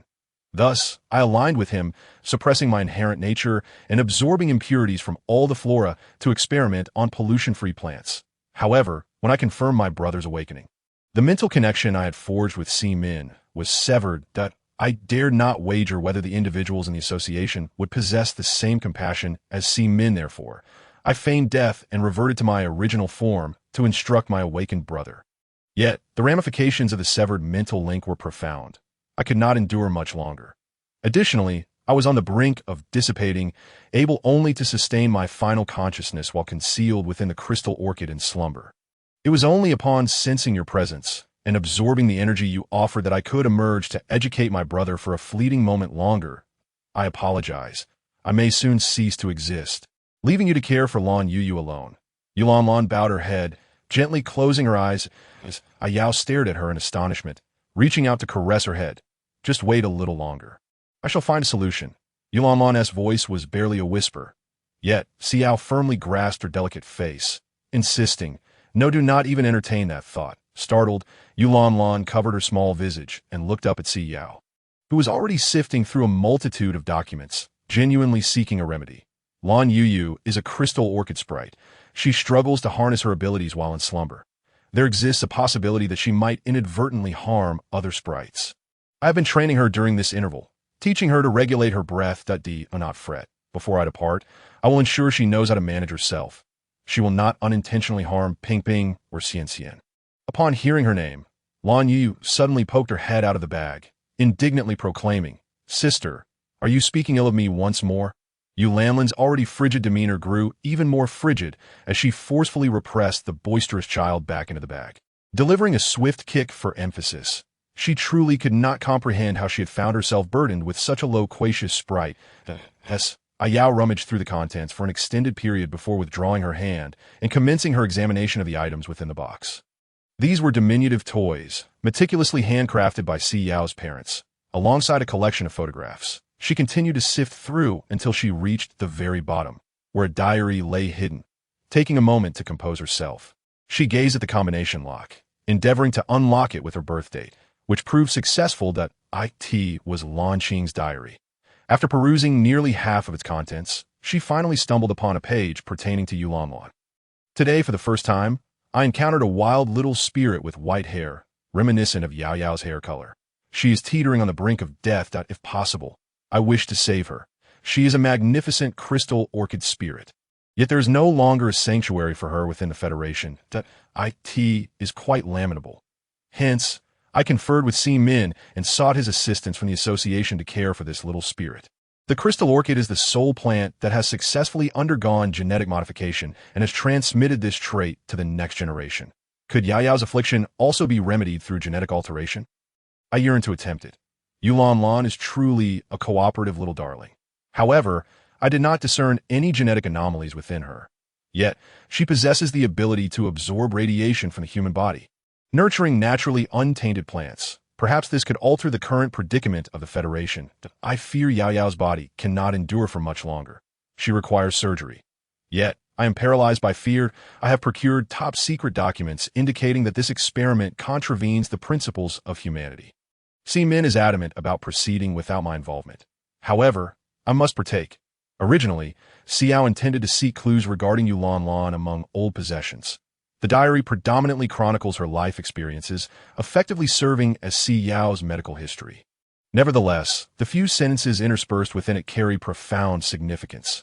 Against humanity. An experiment. What transpired with Si Yao in the end? Si Yao closed her eyes, striving to recover past memories, only to discover them fragmented. As if a segment from 6 months prior had evaporated. She could only recall a week when she was spared from bullying, and her typically austere uncle and aunt displayed an unexpected gentleness. That weekend, her parents returned home. Thereafter, her memories abruptly shifted to the day of her parents' tragic demise. Unbeknownst to her, she had lost several months of recollections.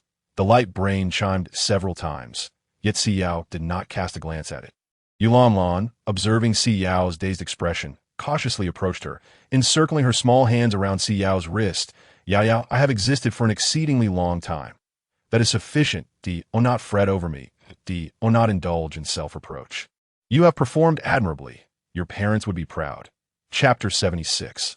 The importance of Face. The Si family home had undergone a profound transformation, no longer resembling the Si residence of yore.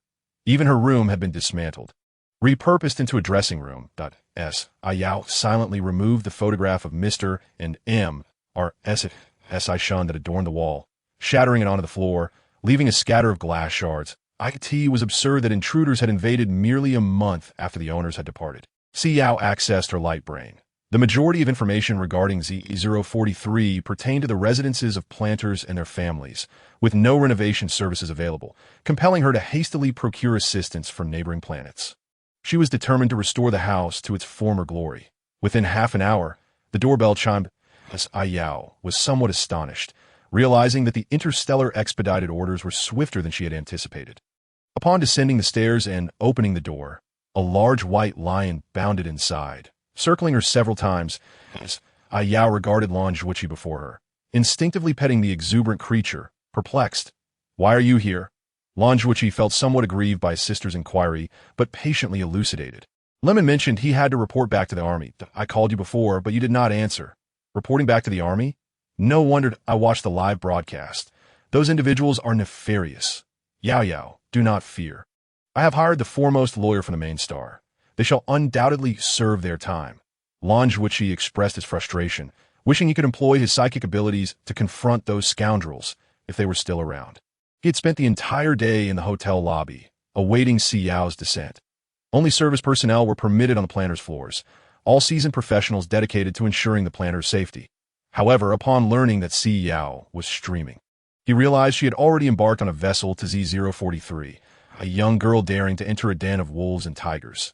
Such a scenario was indeed disconcerting. Consequently, he hastened to apply for a flight route. Arriving just before the police escorted the Si Shun family away, he had intentionally instructed his family to ensure the Si family members were adequately prepared before the trial.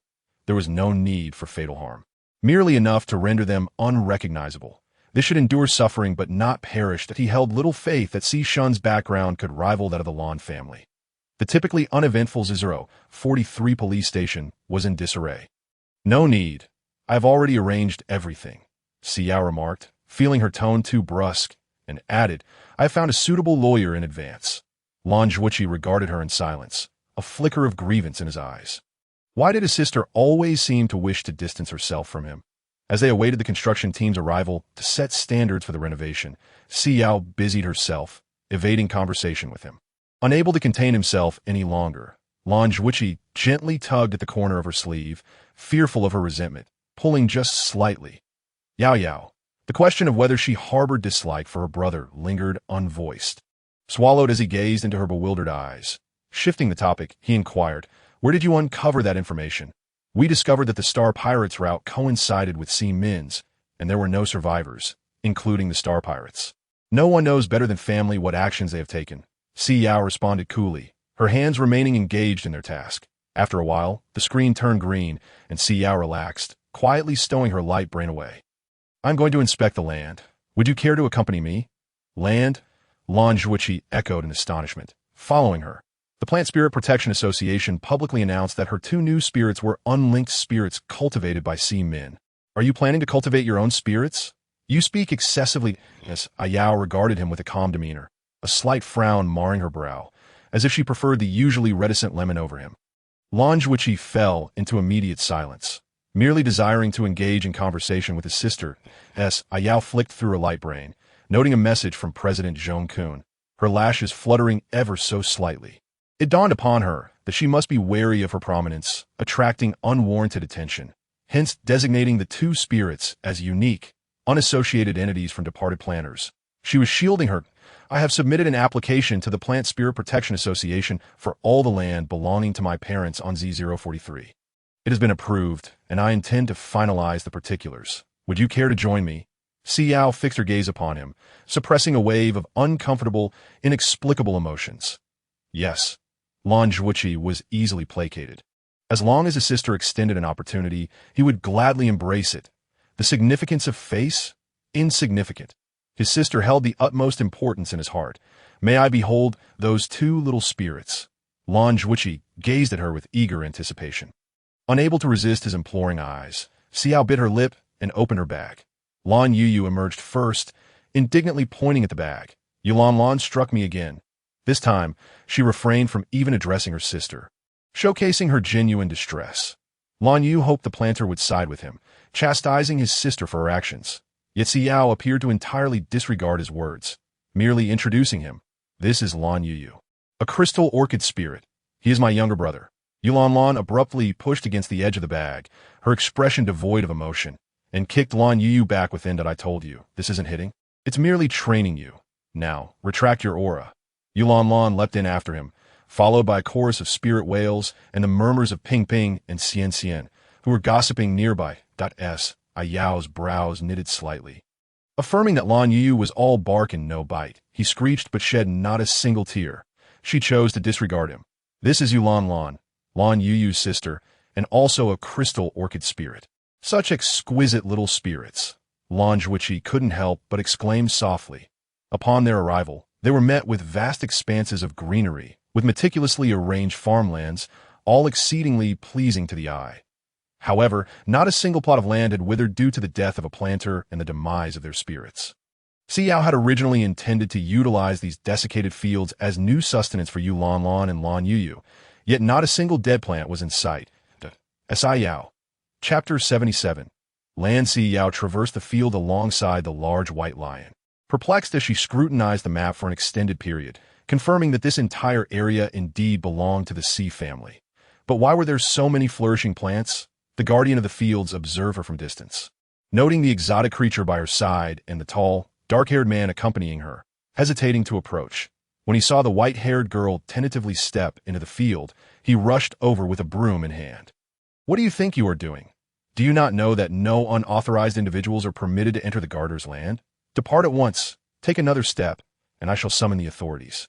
Once you find yourself in the station, matters shall not be easily resolved. Startled by the sudden confrontation, Si Yao nearly stumbled but swiftly regained her composure, lifting her gaze to regard him with astonishment.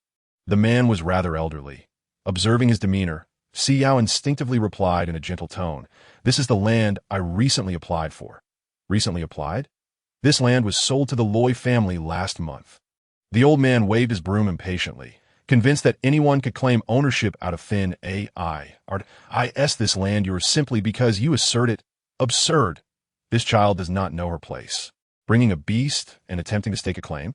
She ought to consider whose land this truly is. You mean it was sold? Sold to the Loy family. Si Yao could hardly fathom it.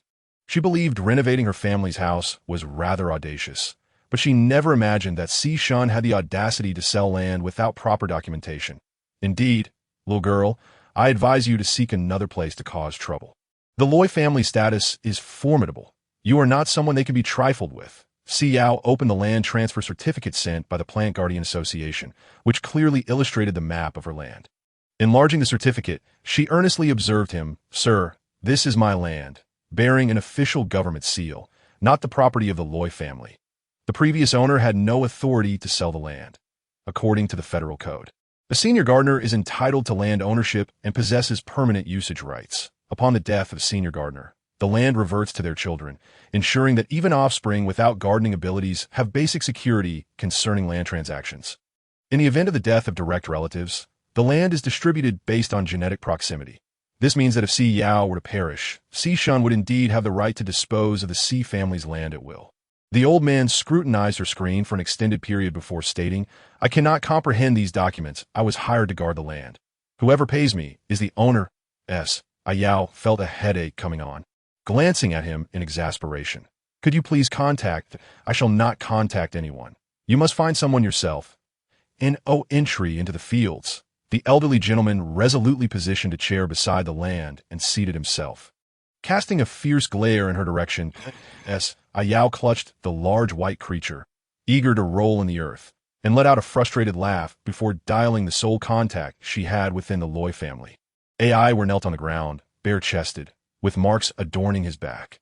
Upon hearing the ring of his communicator, he hesitated to respond under the scrutinizing gaze of his elder brother, but reluctantly activated the speaker mode. "Your family has appropriated my land. Could you address this issue? I wish to avoid yet another lawsuit." Si Yao's icy voice resonated from the communicator.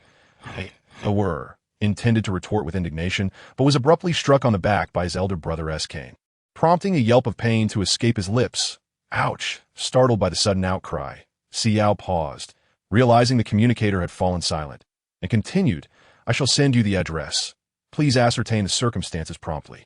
AI War's elder brother, Luo Yi'er, cast a glance at the communicator displaying Si Yao's contact information, opened the address she provided, copied it, and entrusted it to a servant for further action. Yet disappointment flickered in his gaze as he regarded AI.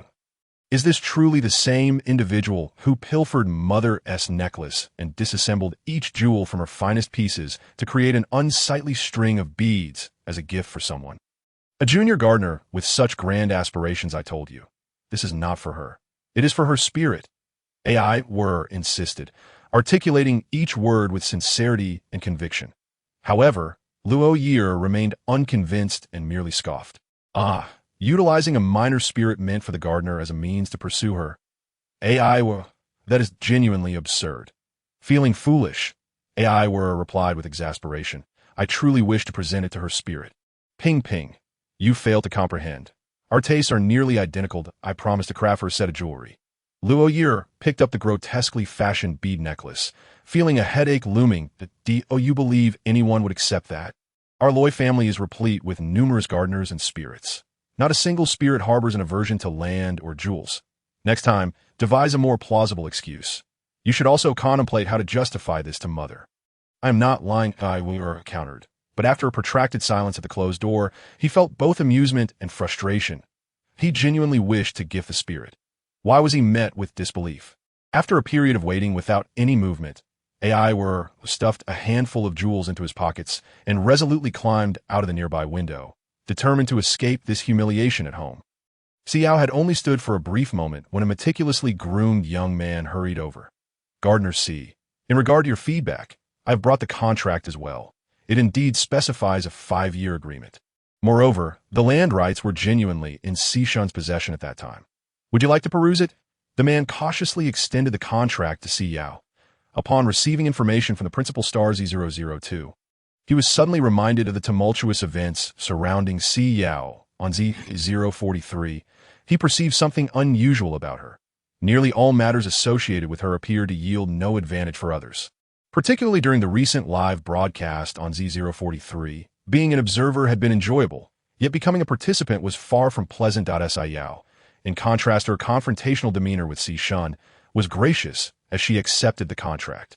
After confirming that the final signature belonged to Si Shun, her gaze softened slightly as Si Shun's malevolent encroachment upon property rights suggested that this contract was indeed invalid.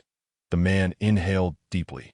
Apprehensive of the repercussions of offending a gardener, yet aware that he had been hired for this task, he awkwardly smiled at her, but according to the code, it stands, Chapter 78, Gifts surpassing 900. The man maintained a cordial smile. Gardener C, we are regarded as good faith third parties. As Si Yao's previously mild expression swiftly turned frigid. Are you certain you wish to contest this? Her gaze swept over him, and after a prolonged silence, she scoffed. If this proceeds to court, it may tarnish your reputation. However, we certainly shall not lose. Gardener C, 5 years, not a day less. That I am merely an employee. Please do not be too upset. Lan Zhuoqi frowned. The federal code explicitly states that all laws concerning gardeners prioritize the rights of the gardener. The man remained undeterred. Chuckling softly, the contract was signed with a senior gardener from our family. And all the land you see is cultivated by this senior gardener. Lan Zhuoqi's expression stiffened as he sensed the complexity of the situation, glancing at his sister's inscrutable face. Feeling increasingly troubled, Si Yao's brows furrowed slightly. Very well. Before she could complete her sentence, this loud voice interrupted. No way. The third young master. The man stood up straight, his face filled with trepidation. Everyone was aware of the troublesome third young master of the Loy family. This grandson, nurtured by the matriarch, enjoyed the unwavering affection of the elder generation, despite his 2 elder brothers achieving notable success. None could rival the indulgence this third young master received. However, he was somewhat eccentric, having secretly enlisted in the military with the family's resources to spare him from hardship. The matriarch lavishly arranged a position for him, which he likely believed was due to his own merit. This mischievous young man had offended nearly everyone, including all subsidiaries of the family. The first rule in their employee handbook featured a picture of him, stating that upon encountering the third young master, the initial action should be to report to a superior and allow the Loy family to manage the situation, while ensuring a safe distance is maintained. The man staggered backward, quivering as he activated his communicator to inform his superiors. Was it not stated that the second young master had already returned the troublesome third young master home? How could he possibly be present on this relatively isolated main star? What a stroke of misfortune to encounter both Gardener C and the third young master in quick succession. His prospects at work appeared grim. Is this your land? AI inquired, casting a glance at Si Yao. Startled by his abrupt appearance, she swiftly recalled his surname and responded, yes. Ping Ping, upon hearing his voice, eagerly emerged from the bag, waving at him. AI disregarded Si Yao, crouching down to reciprocate her gesture. Then he scornfully surveyed the backpack adorned with the Plant Guardian Association emblem. I shall arrange for a pure gold backpack to be made for you. This one is rather unappealing. Si Yao silently scrutinized her modest cloth bag, unimpressed by his taste. What is wrong with gold? It would be exceedingly uncomfortable to carry. You AI pointed at the man, furrowing his brow as he struggled to recall his name. I am Winsai, the head of the Loy family's enterprise on Z043. The man replied with an amiable smile, oh, my esteemed ancestors, please do not whatever it may be. Have someone remove all the plants from this land, for I intend to establish an apple orchard here. I do not wish to behold this unruly greenery. Aver expressed his enthusiasm before turning to Si Yao, assuring her, rest assured, this land shall undoubtedly belong to you. When suddenly felt as if struck by a bolt from the blue and trembled as he recounted the actions of the third young master in detail. If he indeed demolished this parcel of land, his career would be irrevocably jeopardized. Are you intending to raise this land? A timid little sprite, clutching a bundle of rice and adorned with it, peeked from behind the rice seedlings, gazing at them. Si Yao was taken aback, locking eyes with the sprite. Gathering its courage, the sprite tightened its grip on the rice, scanning the crowd before settling on Si Yao, who radiated a familiar affinity for plants. Could you please refrain from demolishing it? There are other higher-level sprites present. Might we wait until Miyumi levels up before any demolition occurs? Si Yao endeavored to perceive the sprite's essence and discern that it was indeed a mid-level sprite. Its aura vibrant and nearing the threshold of ascension to a high-level sprite. She noted its round, innocent eyes and then surveyed the verdant landscape surrounding her. During the apocalypse, she had predominantly cultivated high-value fruits capable of yielding numerous crystal cores. Rarely sowing rice or wheat, the land, infused with the remnants of a high-level planter spirit, was particularly conducive to the elevation of sprites. This soil had birthed the first rice sprites under the guidance of a high-level planter. Thus, she recalled having encountered pertinent materials. Typically, when a high-level planter departed, their high-level sprites would dissipate. However, land once nurtured by high-level sprites often commanded a lofty price at auction. Most mid-level sprites of the same type would find it considerably easier to ascend to high-level sprites in such fertile terrain. Rice sprites were already scarce within the Federation, and the pricing of rice was rigorously regulated. In essence, this planter likely would not reap substantial profits from their endeavors. Yet they still invested significantly to elevate their sprites to a higher echelon. Si Yao paused, contemplating that the Federation's planters appeared to hold their sprites in high regard, sparing no effort to provide them with the finest care. Nodding, she turned to Wince, stating, in that case, please reserve a section of land for me. My sprite's plants cannot remain in pots for an extended duration. She gestured to delineate the area. This is the extent of what I can negotiate with you. Wince promptly activated his holographic device. Speaking as he moved, planting master, so, please hold on for a moment. The rice sprite gazed up at her, enveloped by a scent it adored, its eyes sparkling with delight. You smell wonderful. Did you bring something delectable? Si Yao crouched down, gently tapping its head, and produced the Federation's most cherished snack for sprites, green candy beans, offering them to it. The rice sprite stared at her, its pupils widening in disbelief as it pointed at itself. Is this for me? Si Yao nodded. The rice sprite joyfully selected the smallest candy bean, popping it into its mouth and mumbling between chews, you're truly a good person. Si Yao could not help but chuckle at being deemed a good person for merely sharing sustenance. So, offering you something to eat makes me a good person? The sprite nodded earnestly, finishing its treat, and produced a handkerchief the size of a fingernail, meticulously wiping its diminutive mouth. Those who feed Miyumi are good people. But you are the very best. Would you care for another candy bean? Si Yao inquired, casting a glance downward. Her own sprite appeared to have developed an insatiable appetite since arriving on the main star. Having learned of its share from the Plant Sprite Protection Association, since the break of dawn, it had been clamoring for candy beans, and a solitary piece was simply inadequate. Each sprite craved 3 or 4 to feel truly satisfied. She pondered whether her finances could endure such extravagant consumption in the days to come. There was no sprite like this one, content with merely a single diminutive morsel. Miyumi shook its head in compliance, declaring, "No more. This is rather costly. Miyumi cannot indulge excessively. Mama cannot afford it." Si Yao paused, momentarily taken aback that it was the first occasion she had heard a sprite refer to a planter as mama, as if it were being nurtured like a child. "I suppose I shouldn't be consuming your food," she mused. Miyumi cast its gaze downward, appearing somewhat dejected, as it rummaged through its modest cluster of rice to present her with the most exquisite, plump ear of rice, stretching up on tiptoe to offer it to her. "Thank you for the snack. This is my favorite, so I bestow it upon you." Si Yao accepted the ear of rice with a gentle smile, replying, "Thank you. No, you are most welcome." Upon uttering these words, Miyumi noticed an individual approaching and swiftly grasped its rice before darting back to its field, concealing itself while peering out with its round, glimmering eyes, quietly observing them. Si Yao brushed off her sleeves and nonchalantly tucked the snack in her pocket.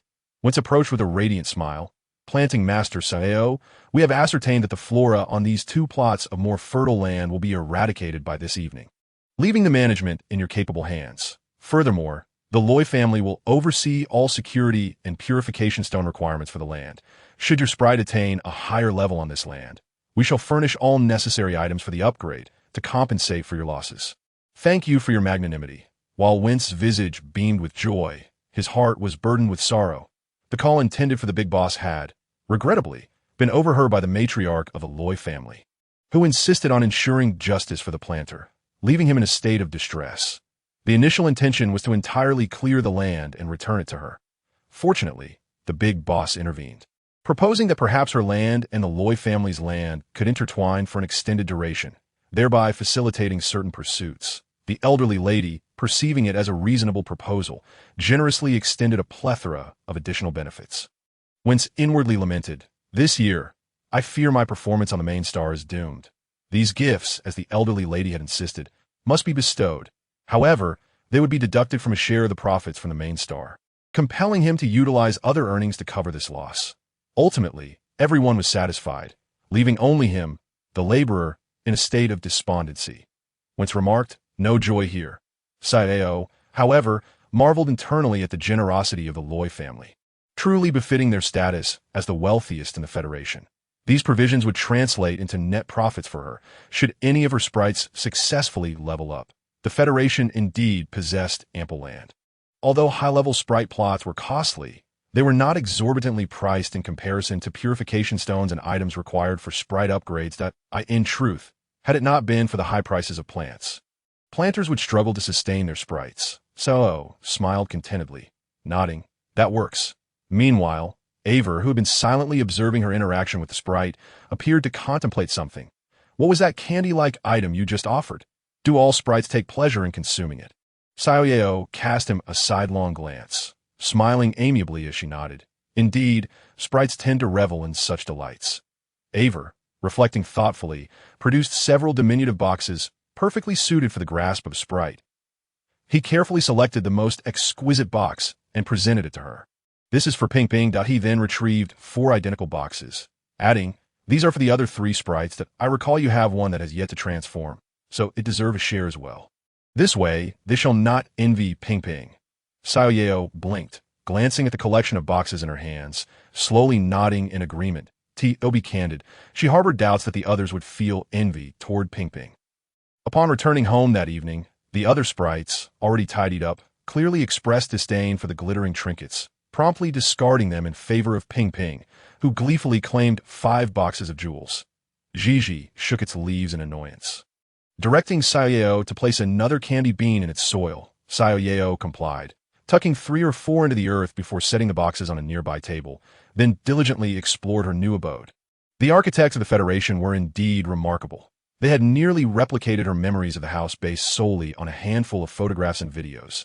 Alas, even a flawless replica could not supplant the home she once cherished. As Si Yao brushed the pristine white fur of her pet, Yalanlin, who nestled on her shoulder, observed her in silence. "Yao Yao, I can consume the impurities within him." When Yalanlin finally spoke, it was with a startling revelation. Si Yao was taken aback, having believed that Yalanlin's ability to cleanse plants of dirt was merely an extension of its unique protective instincts. Yet, could it genuinely consume impurities from animals? Quickly, Si Yao surmised that the initiative established by planting Master Simi in the Plant Sprite Protection Association was a facade to conceal a deeper truth. If the crystal orchid sprite could indeed remedy the rampant disease, their fate would be perpetual confinement to heal afflicted individuals, rather than being easily liberated from the association as she had managed to do. Can you truly consume it? Si Yao inquired, concern lacing her voice. Her ability could merely be described as a means of expulsion. Yet after consumption, how did she digest it? The flora eradicated by the Federation was the sole species capable of directly combating the frenzy disease. She could scarcely believe it. Yalanlin nodded earnestly. I can consume all the impurities within living beings, and it shall not affect me at all. After a moment, she added weakly, in fact, it is rather delicious. Chapter 80. A sneaky snack Si Yao observed as a frail little sprite devoured nearly half of the gray mist within Dubai, eventually contentedly cradling her round belly and gazing at her with wide eyes. I'm a bit full. I shall partake of more tomorrow, so. Did no one inform her that this was merely a nominal consumption? Yalanlin's hand moved gracefully, conjuring a cloud of gray mist that transformed into candy floss, which she swiftly tore apart and consumed in one fluid motion. After savoring the entire confection, she licked her fingers, still longing for more, were it not for the fullness in her belly.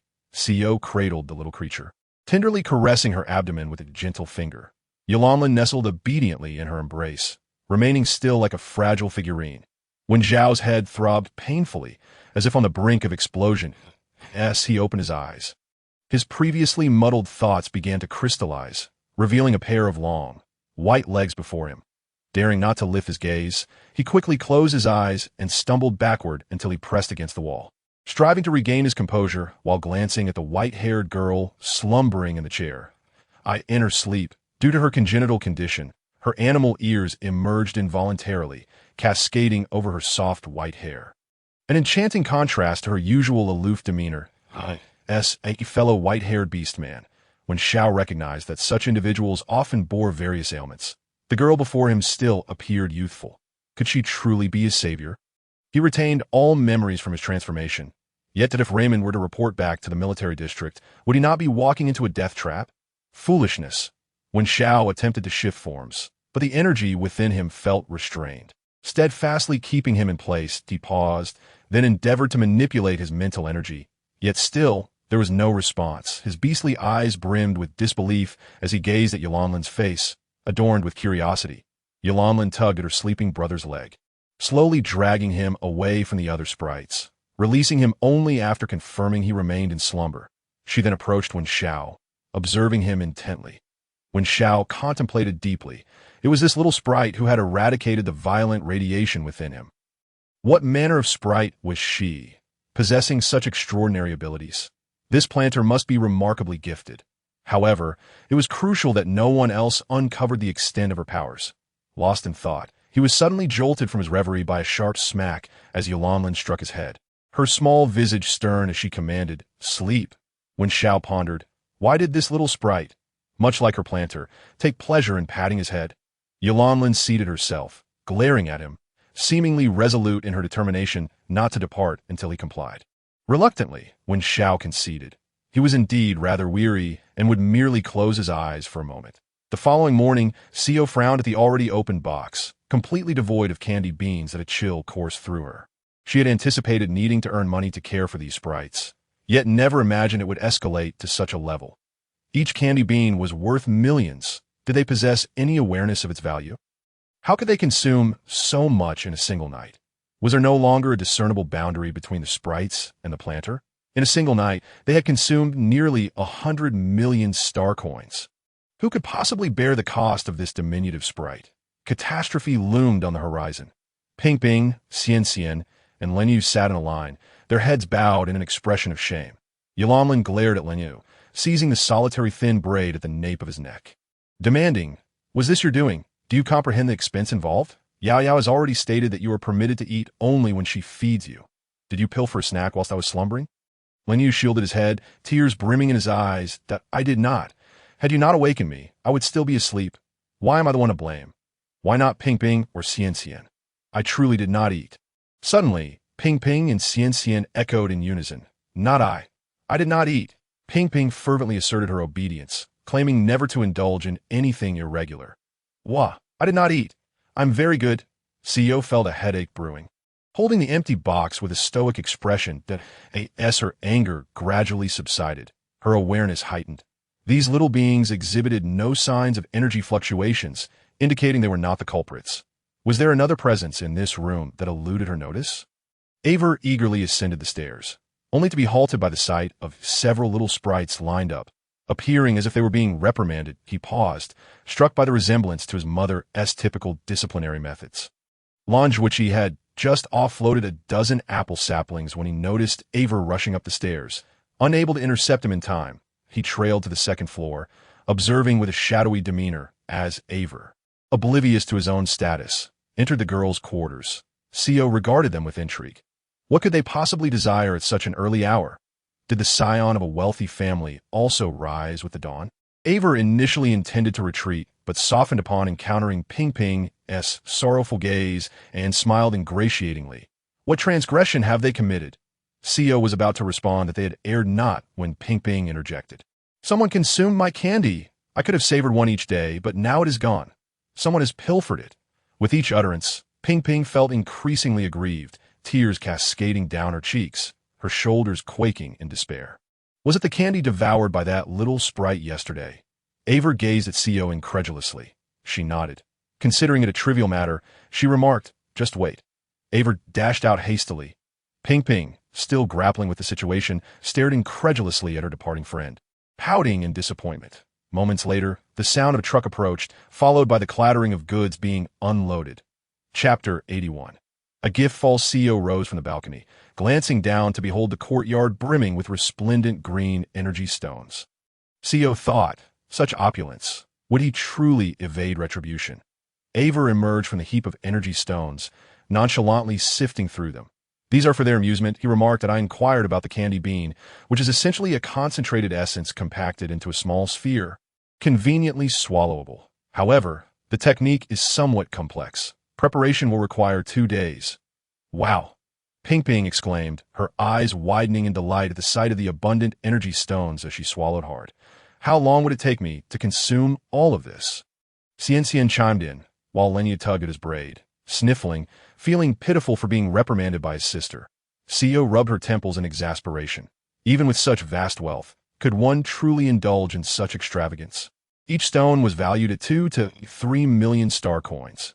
Aver tilted his head. Oh, is that so inexpensive? Si Yao thought to herself that had she not perused the prices of basic interstellar commodities on the shopping platform, she might have believed the purchasing power of star coins was low. Everything appeared normal, save for items associated with plant sprites, which were exorbitantly priced. Let us return them. I shall procure them myself. Gazing at the mountain of energy stones, she feared it might require an entire year of cultivation to amass such a sum. Isn't it merely a collection of stones? Let them play with it. Aver carelessly tossed a stone into the air. His manager watched in horror, fearing the loss of the energy stone. Millions could vanish in an instant. Si Yao massaged her temples, pondering how someone could be so affluent yet so reckless. Did his family truly not oversee him? He could easily squander their entire fortune within a month. Do you possess a mine or something? How can you waste so much? Si Yao was utterly speechless. Contemplating how to persuade him to relocate these stones, storing them in her home, made her anxious about potential nocturnal thieves. How did you know? Aver asked, surprised and somewhat pleased. Si Yao replied, I own 3 energy stone mines in my name. Our family possesses 5 in total, and I am responsible for 3. These were delivered yesterday, and I am uncertain how many sprites can utilize them. Rest assured, if they prove insufficient, I shall acquire more. Aver, wholly sincere, emptied his pockets without hesitation. Xiang remarked, I never envisioned in my lifetime that I would have any association with a mine owner. Could it be that all the energy stones are? Xiang spoke tentatively. Currently, the Federation procures all its energy stones from us. I find the pricing quite reasonable, not excessively high, correct? Aver, accustomed to extravagant spending, has always indulged in purchases exceeding 10 million at a time, leading to a rather diminished awareness of monetary values. When Xiao approached Si Yao with a composed demeanor, bowing his head to regard the ostentatious individual, and let out a derisive snort. A fool endowed with wealth, but bereft of intellect, has long been stripped of his authority. Yet he stands there grinning vacantly. Unbeknownst to him, Wen Xiao's tail brushed against Si Yang's leg, as it was often wont to do, but after merely 2 swipes, the entire lion became utterly still. What had he done? Was he using his beastly tail to flirt with an underage girl? Wen Xiao, you are utterly inhuman. Internally, he berated himself fiercely and swiftly tucked his tail between his legs, retreating to a distant corner. Far from Si Yao, confused, Si Yao cast a glance in his direction, but thought little of it. Lions, after all, have their peculiar days each month, which is quite normal. With an air of indifference, Wen Xiao stomped his hind paw several times upon his disobedient tail, grinding it down before retracting his claws. Energy stones that all acquired from their family. Si Yao was taken aback, calculating in his mind the immense sums their family could extract from the government, then tallying the scattered earnings from cultivation, arriving at an unfathomable figure. And no wonder their family is the wealthiest. Setting aside other industries, these 5 mining stars alone could sustain them comfortably for a lifetime. So, why would he enlist in the military? Wouldn't idling be far more appealing? Ping Ping raised her head, looking at Si Yao with a sense of eagerness. Master, may I take one? Si Yao glanced at the large, somewhat dark green stone, which was several times larger than Ping Ping's slender frame. You probably can't lift it. But as a congenial cultivator, Si Yao nodded. Go ahead. Flapping her tiny wings, Ping Ping grasped the gloved hand of Xian beside her and flew down from the upper floor, landing steadily atop the pile of energy stones. Hello. A faint voice floated from the entrance, nearly inaudible. The woman at the door appeared to be in her 20s, her gentle features framed by green hair braided to one side, clad in exceedingly simple gray attire. Cradling the little rice spirit, Mimi, whom Si Yao had seen the day before. Suddenly, Si Yao sensed an unfamiliar plant aura and jerked his gaze upward, locking eyes with the pair of timid green orbs, identical to those of Mimi nestled in the woman's arms. With a swift motion, Si Yao propelled himself into the courtyard and landed gracefully. Wen Xiao's pupils dilated in shock. Her physical prowess is astonishing. The memory of their first encounter, when she had sent him flying with a single slap, flashed through his mind. So, it wasn't merely an illusion born from my dazed state. It was indeed real. How much strength must it require to send an adult beast form flying with a single slap? The woman stared in wide-eyed horror at the multitude of energy stones scattered about. What kind of violent crime scene has she stumbled upon? Or is it a division of spoils? Has she inadvertently walked into a scenario that might lead to her demise? Good heavens, she ought to have summoned the bodyguards designated by the Plant Spirit Protection Association prior to her departure from home, especially upon witnessing the diminutive white-haired girl leap gracefully from the 2nd floor and land firmly on the ground. Her heart raced with trepidation. This cannot possibly be the realm of cultivators, can it? Which cultivator possesses such extraordinary prowess? Are cultivators not typically celebrated for their fragility? Their mental fortitude is directed towards cultivation, rather than martial strength. Chapter 82. Descent from the esteemed deity, Wangyang Gong, who delights in braised pork, comes a verified update. She must have taken a wrong turn. The woman, with tears welling in her eyes, bowed deeply, summoning all her strength to declare, I am so sorry. I have arrived at the wrong place. Although it was her most fervent shout, it emerged as little more than a whisper. Mimi stared in astonishment at her cultivator's frightened demeanor, then turned to the benevolent stranger from the previous day, grasping her cultivator's arm and shaking it vigorously. Mama, this is the kind person who fed Mimi yesterday, the one who did not ask Mimi to move away. Mama, please regain your senses. Si Yao observed the woman's verdant hair, mentally cataloging various creatures, yet none corresponded to her form. What beastly guise does this individual embody? Hello, is there any way in which I may assist you? Si Yao endeavored to present an amiable demeanor, observing that this sister appeared both youthful and timid. She must not be frightened. After all, she was a legendary and exceedingly delicate cultivator. The woman clutched her little spirit tightly, lowering her gaze to engage in a silent dialogue with it for a considerable duration, until she confirmed that Si Yao was also a cultivator, allowing her to exhale in relief. Greetings. I am Jiangwan, a senior cultivator from the neighboring fields, that I have just returned from the main star Z001 and learned of the events from yesterday. I sincerely apologize. They informed me that the matter has been resolved. But I heard from Mimi that she consumed a candy bean, so I came specifically to... The word return lingered unspoken. Jiangwan surveyed the heap of energy stones in the courtyard, then glanced back at the small box in her hands. And perhaps there's no longer any need for a return. Nowadays, new cultivators seem rather affluent, which renders my own modesty quite conspicuous. Si Yao smiled gently. It's perfectly fine. I merely fed her a candy bean because I found her adorable. There is no need for you to make a special trip. Hello, my name is Si Yao, a mid-level cultivator. Si Yao extended her hand, engaging Jiangwan's cool palm in a handshake. Jiangwan, cradling her little spirit, smiled softly. That I've heard of you, that you're quite popular online. You're also the daughter of Si Min. I met Si Min at the Plant Spirit Protection Association. He is a wonderful person, and you seem quite lovely as well. Si Yao remained silent, realizing why Mimi had promptly awarded Jiangwan a good person card yesterday. It appeared she had learned this from her cultivator. Si Yao chuckled helplessly, though she was not particularly inclined towards small talk. However, considering the vast assortment of energy stones in the courtyard, she felt compelled to divert this sister's attention. She could only speculate what the scene would resemble the following day if she did not. After some contemplation, Si Yao awkwardly and politely replied, You seem quite lovely as well. Jiangwan responded with silence, and the two somewhat reticent individuals found themselves in each other's company, resulting in an accumulation of awkward silence.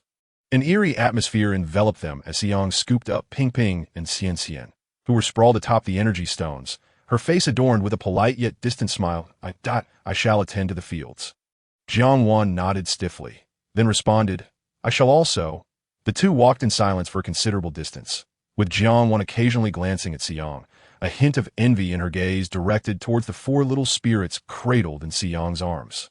Breaking the silence, Jiangwan remarked, You are truly impressive, having so many little spirits. Puzzled, Si Yao looked back at her. She recalled that this cultivator was a senior, yet her Mimi was merely a mid-level spirit, implying that Jiangwan must possess at least two spirits. Suddenly, it felt somewhat like a mockery directed at her. You not have a senior spirit? Shouldn't I be admiring you instead? Si Yao smiled courteously. Jiangwan's eyes dimmed in an instant. My senior spirit currently resides at the Plant Spirit Protection Association. She is fading away. She has been with me for 23 years. Si Yao was taken aback. Why does every utterance from her lips seem so astonishing? She appears to be in her 20s, yet her plant spirit has accompanied her for 23 years. Am I mishearing? And fading away, is it not exceedingly rare for a senior plant spirit to diminish? 23 years? How old are you? Me? Jiangwan pointed at herself in bewilderment, only to be interrupted by Si Yao's sorrowful tone that I'm 45 this year. Si Yao was speechless. She scrutinized her from head to toe for quite some time, still unable to reconcile the woman before her with the age of 45. She genuinely believed she might be around 27 or 28. I am unlike them. My mental fortitude can only sustain one spirit. Thus, for the past 23 years, I have devoted all my resources to my first spirit, Leaf. However, during her last promotion, a family incident hindered my ability to adequately gather energy stones, resulting in complications during her upgrade. Although she was elevated to a senior spirit, she has essentially lost her vitality. Jiangwan lamented, her eyes brimming with sorrow. She has been at the Plant Spirit Protection Association for nearly 3 years now. Yesterday, I left to consult with researchers at the Federal Research Institute regarding Leaf's condition. It appears the time has come for me to bid her farewell. Jiangwan sighed softly. Mimi is a seed cultivated by the spirits of Si Min and his wife, whom I encountered during my time at the Plant Spirit Protection Association. They bestowed it upon me. Without Mimi, I might have departed alongside Leaf. Si Yao's gaze shifted to the diminutive spirit, Mimi, nestled in Jiangwan's embrace. No wonder they are so eager to acquire land cultivated by the esteemed Si Min. Their origins are indeed intertwined. Mimi possesses considerable potential to ascend to the rank of a high-level sprite in this land. However, could high-level sprites vanish from this world at any moment? Si Yao tightened her embrace around the four little creatures. Yulanlan raised her head to meet Si Yao's concerned gaze, pursed her lips, and then turned to look at the sorrowful figure of the planter ahead, that if she were to dissipate, would Yao feel just as despondent. Having 4 sprites of similar levels would be remarkably advantageous. Far superior to my situation. Si Yao. noticing her confusion, inquired, "Are you not aware? If high-level sprites and low-level sprites are under the same planter, their lifespans may be intertwined. This explains why the sprites of high-level planters do not dissipate within a span of 10 days. High-level sprites possess the ability to transfer energy to their low-level counterparts, thereby stabilizing their lifespans until the latter advance to the intermediate level." Chapter 83. Cultivation. Whenever Jiang discussed matters pertaining to sprites, her demeanor would become notably animated. Upon concluding her explanation, she blinked, as if suddenly conscious of her own soliloquy. Stealing a glance at Si Yao, she observed no trace of impatience in her gaze and felt a wave of relief wash over her. "Your potential is extraordinary. You may swiftly ascend to become a high-level planter, reminiscent of the illustrious figures chronicled in the annals of the Federation's history, who achieved intermediate status within mere days of stepping into the limelight. My designation as a high-level planter feels undeserved and weighs heavily upon my sprites." Jiang lamented softly, her eyes cast downward. "You mentioned that sprites belonging to the same planter share lifespans. What occurs if they are from different planters? Is there still a possibility for sharing?" Si Yao, unwilling to relinquish any flicker of hope, gazed at her with eager anticipation. "Different planters?" Jiang brow furrowed in perplexity. "How could they share lifespans if they originate from distinct planters? It appears that no one has ever pursued that inquiry. Then how has your sprite managed to endure for such an extended period?" "A project within the Plant Sprite Protection Association collaborates with the Federal Academy of Sciences, in which I am engaged. They possess a machine capable of temporarily preserving a sprite's corporeal form. However, the technology has currently reached its zenith." Jiang shook her head, her gaze cast downwards. "I doubt I need to assess the situation. Mimi is managing such an extensive area for the first time. There may be some oversights. I have been away for 4 or 5 days, and I am somewhat apprehensive." Jiang offered a shy smile before vanishing into the rice fields. Yulan perceived Si Yao's concern for the individual ahead. Gripping Lan Yuyu's hair tightly, Yao's efforts proved in vain. The sprite could not survive. Lan Yuyu squatted in distress, fearing the loss of her hair to her sister's grip. The mechanization within the interstellar realm was extraordinary. A mere input of commands into the robots resulted in the planting of all the seedlings. The rows of apple saplings were perfectly spaced, ensuring they would not feel confined as they matured into towering trees. The disparity in productivity between junior and intermediate sprites is indeed considerable. Initially, junior sprite Ping Ping might manage to plant a mere dozen apple trees, yet upon evolving into an intermediate sprite, she could plant hundreds. As Si Yao retrieved Ping Ping's nameplate from the robot's cart, affixing it into the ground, and did the same for the area designated for Xian. Lan Yu gazed enviously at their nameplates. Lifting her head to address Si Yao, "Hey, sister." Yulan swiftly slapped her, her eyes cold. Lan Yu pouted in grievance, obediently echoing Ping Ping. "Master, I have a nameplate like theirs." Yulan frowned sharply. "No need. Our presence here will impact the growth of other plants. Yao need not do that." Lan Yu, "Sister always contradicts me." Si Yao, observing the two, felt a slight headache and furrowed her brow. "Shall I find you a suitable piece of land?" Yulan lowered her gaze slightly. "Perhaps it's best not to.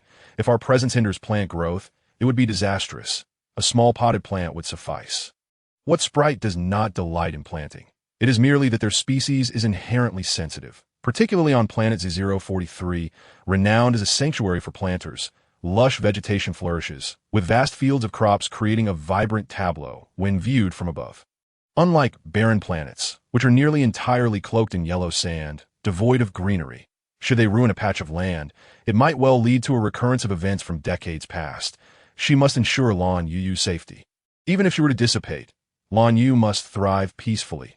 Yulan resolutely held her ground, while Lan Yuyu, though aggrieved, stifled her discontent. "Humph. When I grow up and attain enough power to surpass my sister, I shall make her heed my words. If she defies my wishes, I shall administer a sound reprimand.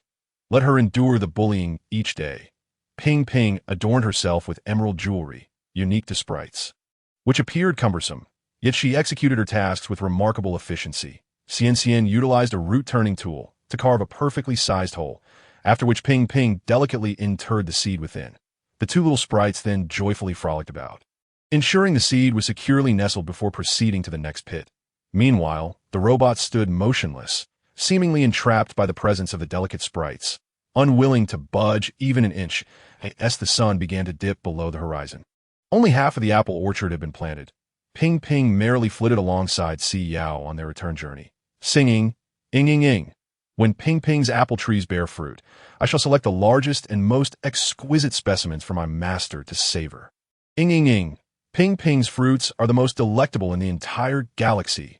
Surely, my master will cherish them dearly, will he not? Is there any room for doubt?" Si Yao nodded in affirmation, acknowledging that Ping Ping's apples were indeed the finest in existence. Upon their return home, Si Yao noticed the once overflowing energy stones in the yard had mysteriously vanished. The entire courtyard appeared unusually pristine. Gigi, who had been relocated from within the house to the entrance, stood beside her companion. The withered wood and the arrangement bore a striking resemblance to that of a desolate planet at first glance. As Si Yao pushed the door open, she found Lan Zhuoqi, clad in an apron, diligently polishing with a cloth, meticulously attending to the cleanliness. The table was adorned with their dishes and food, and 4 small plates filled with candies were neatly arranged. Si Yao mused. I never would have imagined that Lan Zhuoqi embodied the archetype of a nurturing elder brother. Lan Zhuoqi remarked, Everything is so immaculate. Does my sister perhaps wish to acknowledge me as her brother? Has she come to realize that only brothers are worthy of her affection? Those handsome boys outside, aside from their wealth, are utterly lacking. They cannot even graduate from school, relying solely on their family's resources. Such individuals can hardly be deemed suitable partners. How dare they attempt to win my sister's favor through her sprite, scheming to woo her? Truly despicable. Merely an admirer of sprite, Ping Ping, AI. Si Yao observed his unusually industrious demeanor with a twinge of sympathy and suggested, "Perhaps you should not take a respite and join me for a meal." Lan Zhuoqi's eyes widened in astonishment. "Sister, this is the first time she has extended an invitation to me." Indeed, as long as he contributed sufficiently, his sister would surely take notice of him. Chapter 84. The little thief, after placing the bowls and chopsticks down, Si Yao sighed softly, casting a glance at her overly attentive older brother. "From this day forth, you should return home." Lan Zhuoqi, thunderstruck, queried, "Is my effort insufficient? Is the food not to your liking? I can procure renowned chefs from other planets." "No, it is truly delectable." She had just finished her meal. "Was there still a spot requiring attention?" "No, it gleams with exceptional cleanliness, or perhaps he was the one causing her discomfort." "Not in the slightest. In truth, I scarcely registered his presence throughout the day. It was merely that she felt a sense of unease in accepting the kindness of someone who desired nothing in return." Si Yao inhaled deeply and regarded him earnestly. "That is not the issue. However, I believe it prudent for you to concentrate on your own pursuits. I have researched your accomplishments online. You are a remarkable leader and should not be engaged in these matters on my behalf. You ought to chase after your aspirations that a lineage of diplomats transformed into military officers. Beyond being his ambition, she could conceive of no superior rationale. Furthermore, I genuinely assert that you owe nothing to Si Yao. You are merely relatives.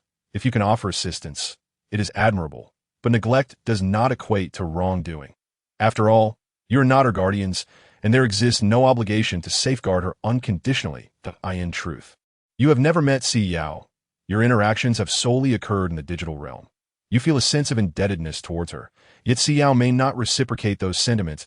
Si Yao regarded him with profound sincerity. In her recollections, these relatives had not left a significant impression. They were simply categorized as distant kin. Such obligations were unnecessary. They were not tasked with overseeing every facet of Si Yao's existence. The mere fact that they had orchestrated an investigation into the circumstances surrounding the demise of Si Min and her spouse was already a considerable act of goodwill. Lan Zhuoqi's lashes fluttered slightly. Fully aware that his sister was once again contemplating severing ties with him, he abruptly turned, defiantly proclaiming, "I won't to Si Yao."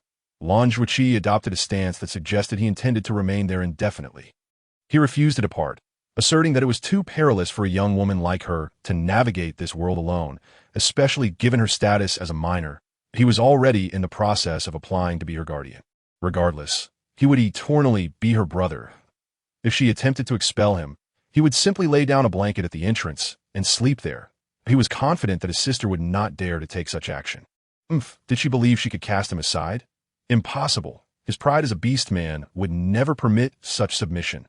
Si Yao mused. It appears that the qualities of a maternal figure are often accompanied by a hint of stubbornness. When Xiao cast a languid glance in his direction, emitting a soft snort as he elegantly crossed his forepaws while reclining on the sofa, scrutinizing Lan Zhuqi's audacious display. This individual possessed remarkable boldness. During Si Yao's absence, he had devised numerous schemes to discreetly rid himself of her presence. He must have recognized Wen Xiao, but remained blissfully unaware that he had regained his faculties. Merely a commander with a designation commencing with the number 2, inferior even to the military rank of his subordinate, Raymond, he had fashioned diminutive benches for each of Si Yao's sprites and prepared small plates to entertain them. Yet he had not offered him a single morsel, truly a petty creature. Wen Zhao's gaze lingered thoughtfully on him, contemplating how to unobtrusively eliminate this nuisance. Si Yao sighed softly, conceding, "Very well, you may remain." Ping Ping hastily concluded her candy beans, gazing up at Lan Zhuqi with an expression brimming with longing, her eyes beseeching for more. Lan Zhuqi paused, captivated by her cherubic visage reminiscent of his sister. His heart instantly softened. He retrieved a small tin from his pocket and presented it to her in its entirety. This was his savings amassed over the years. He would need to devise a method to solicit additional funds from his family. As caring for his sister's sprite was proving to be quite costly, Si Yao reclined on her bed, perusing documents, her thoughts wandering to the name that loomed large in her mind, Luo Yi. Perhaps she could exploit Ever's connections with his elder brother, who presided as the chief of the Federal Academy of Sciences. However, she could not divulge the circumstances surrounding Yulan Lan. Her foremost concern was the trustworthiness of the individuals from the Federal Academy. After all, her mother's diary had alluded to experiments. Suddenly, the 3 small sprites engaged in playful antics nearby ceased their frolicking, exchanging glances before their attention fixated on the room above where the energy stones were stored. Was that the sound of an energy stone tumbling to the ground?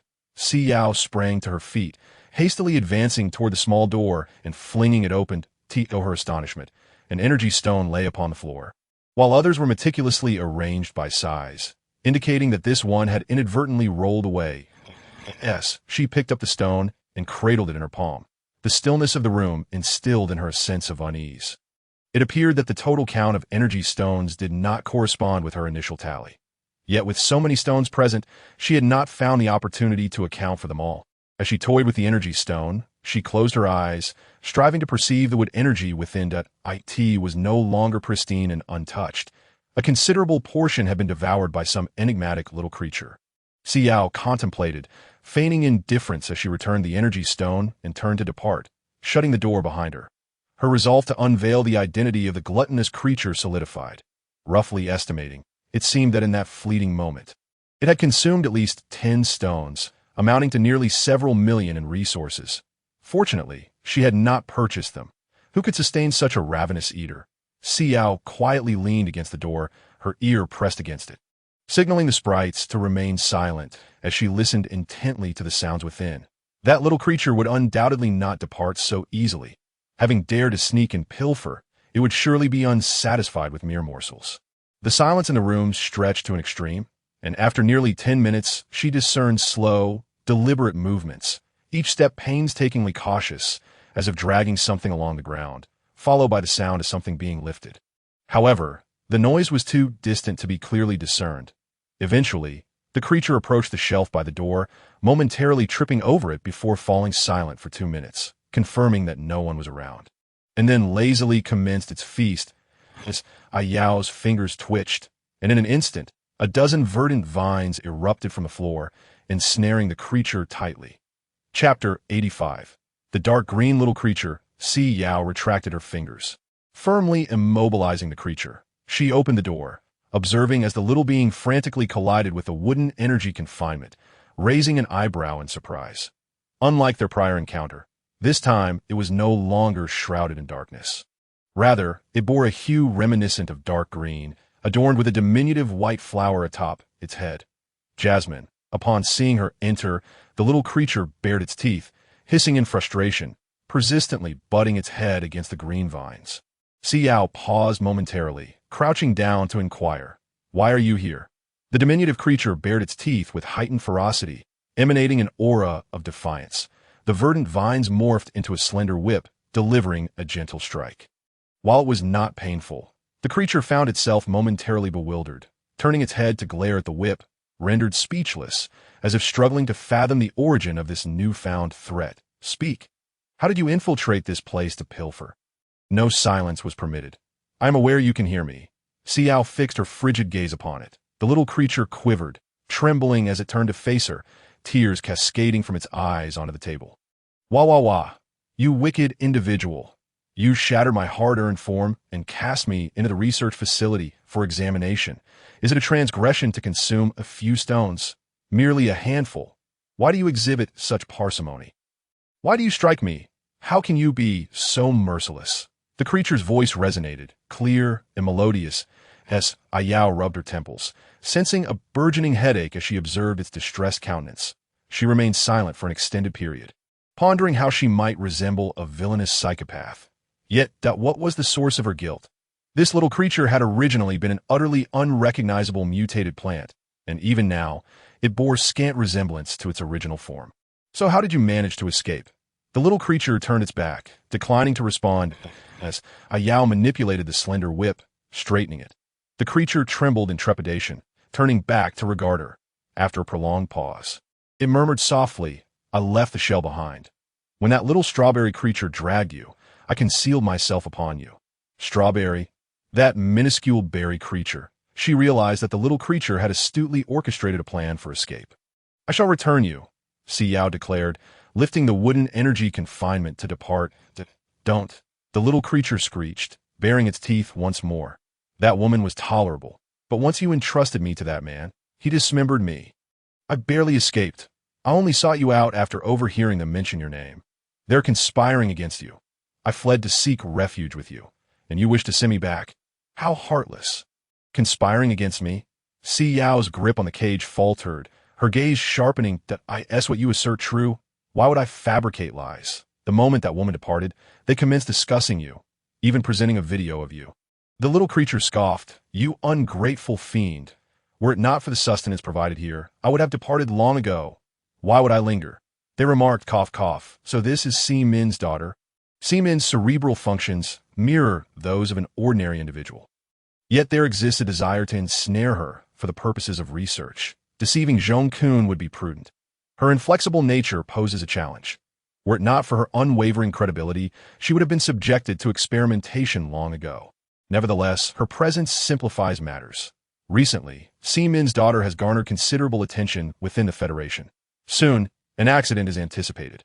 After all, prodigies often lead ephemeral existences. I heard whispers of military personnel visiting your abode. They intend to abduct you.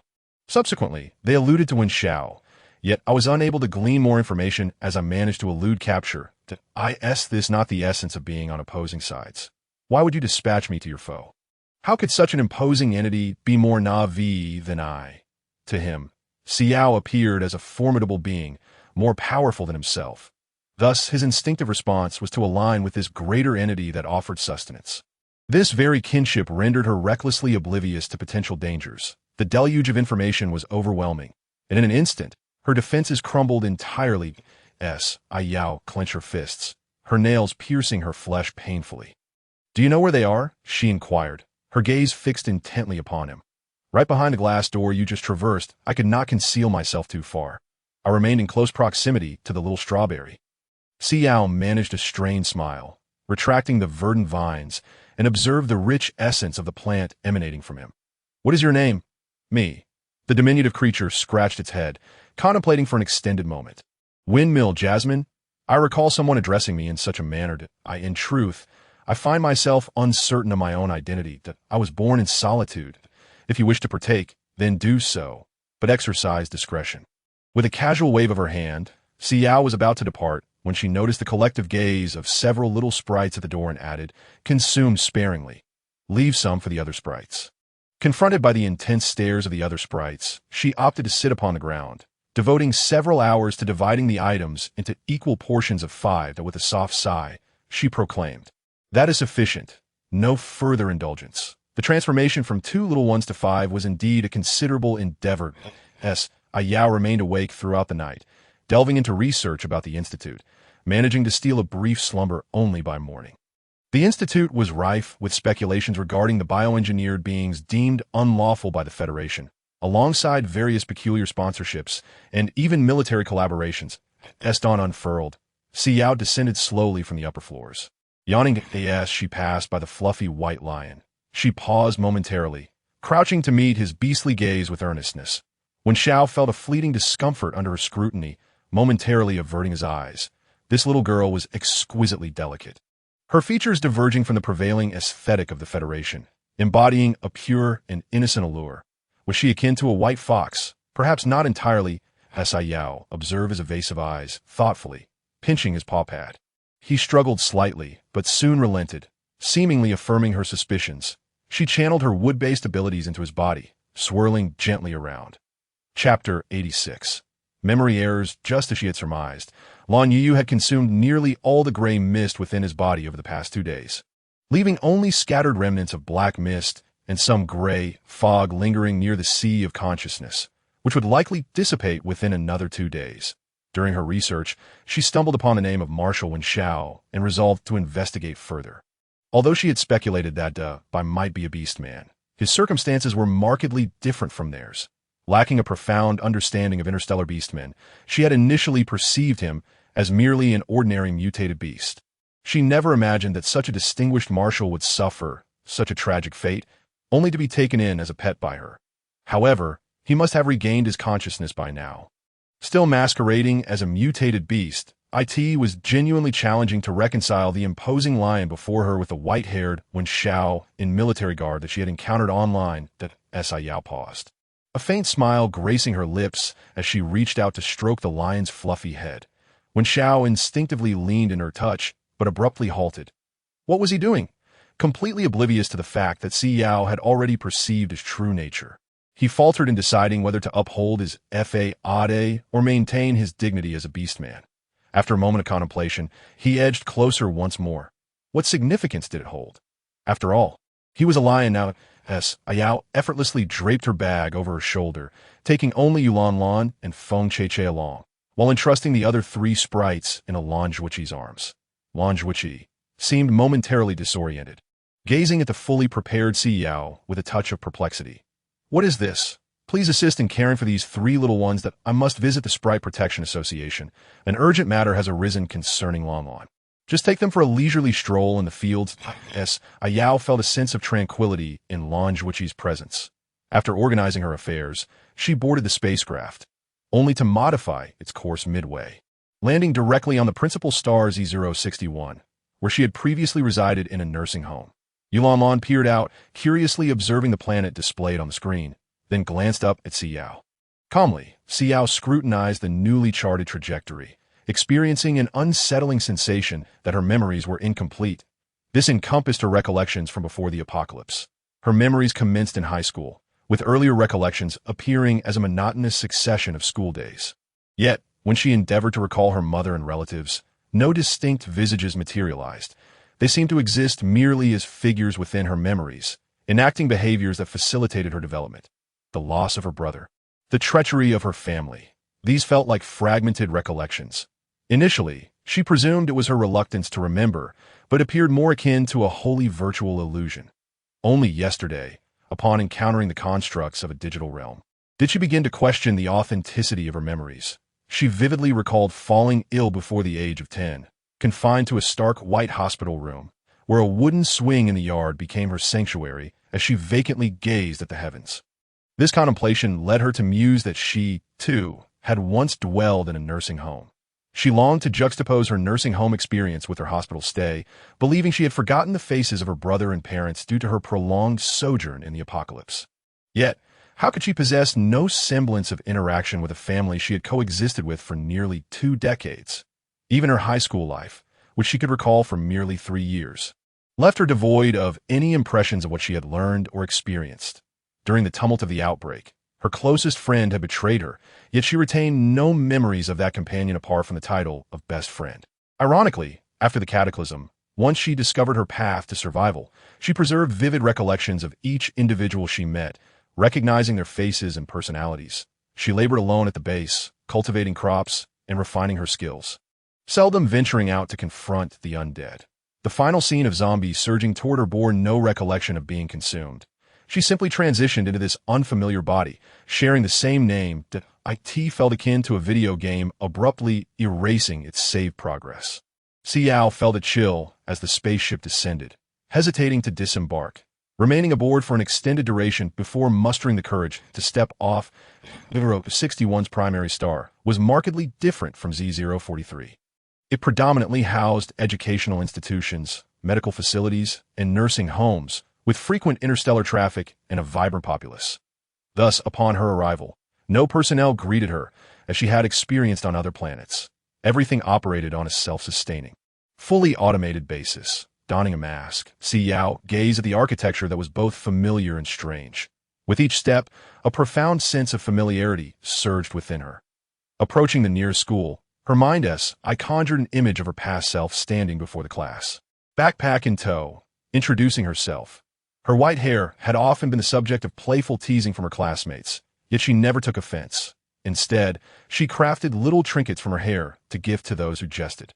Over time, her peers ceased their mockery and began to appear whenever she required assistance, as Si Yao shook her head, stealing one last glance at the school before turning away. The longer she lingered on this main star, the more apparent it became that her memories were flawed. Not only her own, but the memories of the original Si Yao were also disordered, riddled with numerous disconnections. Steering clear of the school area, she soon spotted the nursing home from her recollections. Gradually, the nursing home before her merged with the hospital in her memories, appearing identical in every detail. As Si Yao's fingers trembled as an involuntary shiver coursed through her. Yulanlan, sensing her distress, slipped her small hand into Si Yao's.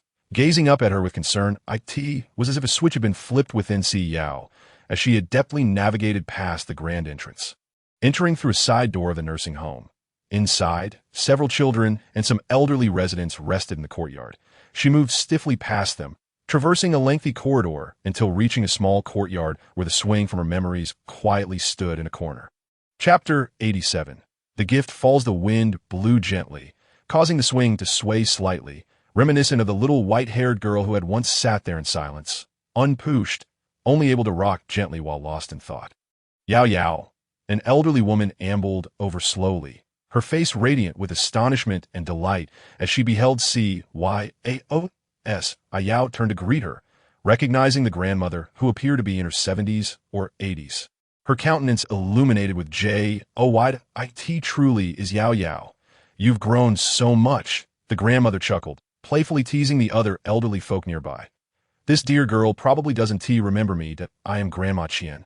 I used to cradle you when you were but a child.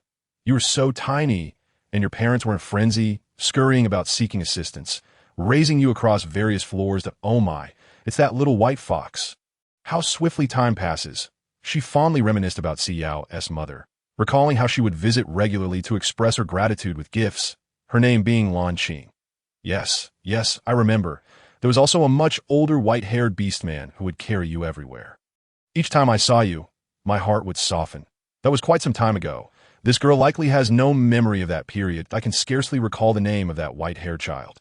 Alas, poor children, the latter never recovered from their illness and was forcibly discharged. It is said that his mother was involved in an accident, and his father, feeling the burden of expenses, took him away, perhaps never to return. Several elderly ladies exchanged words imbued with compassion, their concern palpable. Yao understood that she ought to recognize them, yet both their words and presence were shrouded in the fog of her memory. Nevertheless, she smiled politely and greeted them. Hello, grandmothers. Yulanlan peered out, gazing at them.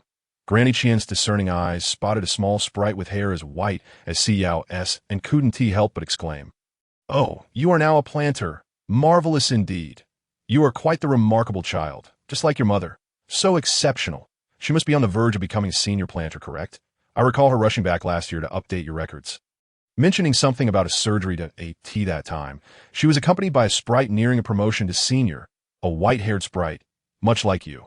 Yulanlan stiffened and quietly retreated in her backpack. Yao noticed her fearful expression and paused momentarily. A sprite nearing a senior position, but Yulanlan was merely a junior sprite now. Yao, how is your mother faring lately? The last time I saw her, her eyes were red and her complexion pale. She appeared rather unwell. How has she been? Granny Qian observed her with deep concern, then reconsidered, Oh, but your mother should be enjoying a better life now that you are well. She no longer has to worry so much. After a prolonged silence, Si Yao's voice emerged, hoarse and strained. My parents had passed away unexpectedly some time ago. Instantly, the corridor fell silent. What? Yao, your parents have passed? Another elderly lady expressed her disbelief. Indeed, there was an unfortunate incident involving the spaceship. She replied with a calm demeanor. Granny Qian, taken aback, stamped her foot, tears welling in her eyes. What a tragedy! Who could commit such an act? My dear child, why must fate be so unkind to you?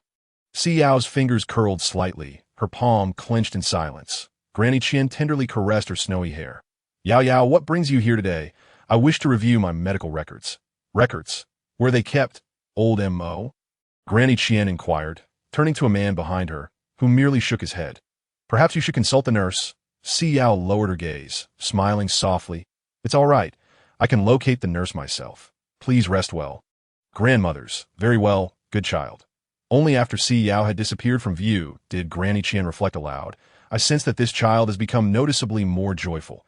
She was quite the mischievous spirit in her youth, akin to an elusive little fox. Yet I believe she has settled down following her surgeries. I never anticipated that Lan Qing would depart so early, another lady interjected. Indeed, Lan Qing possessed a kind heart. Her demeanor gentle and warm in that regard. Yao mirrors her mother.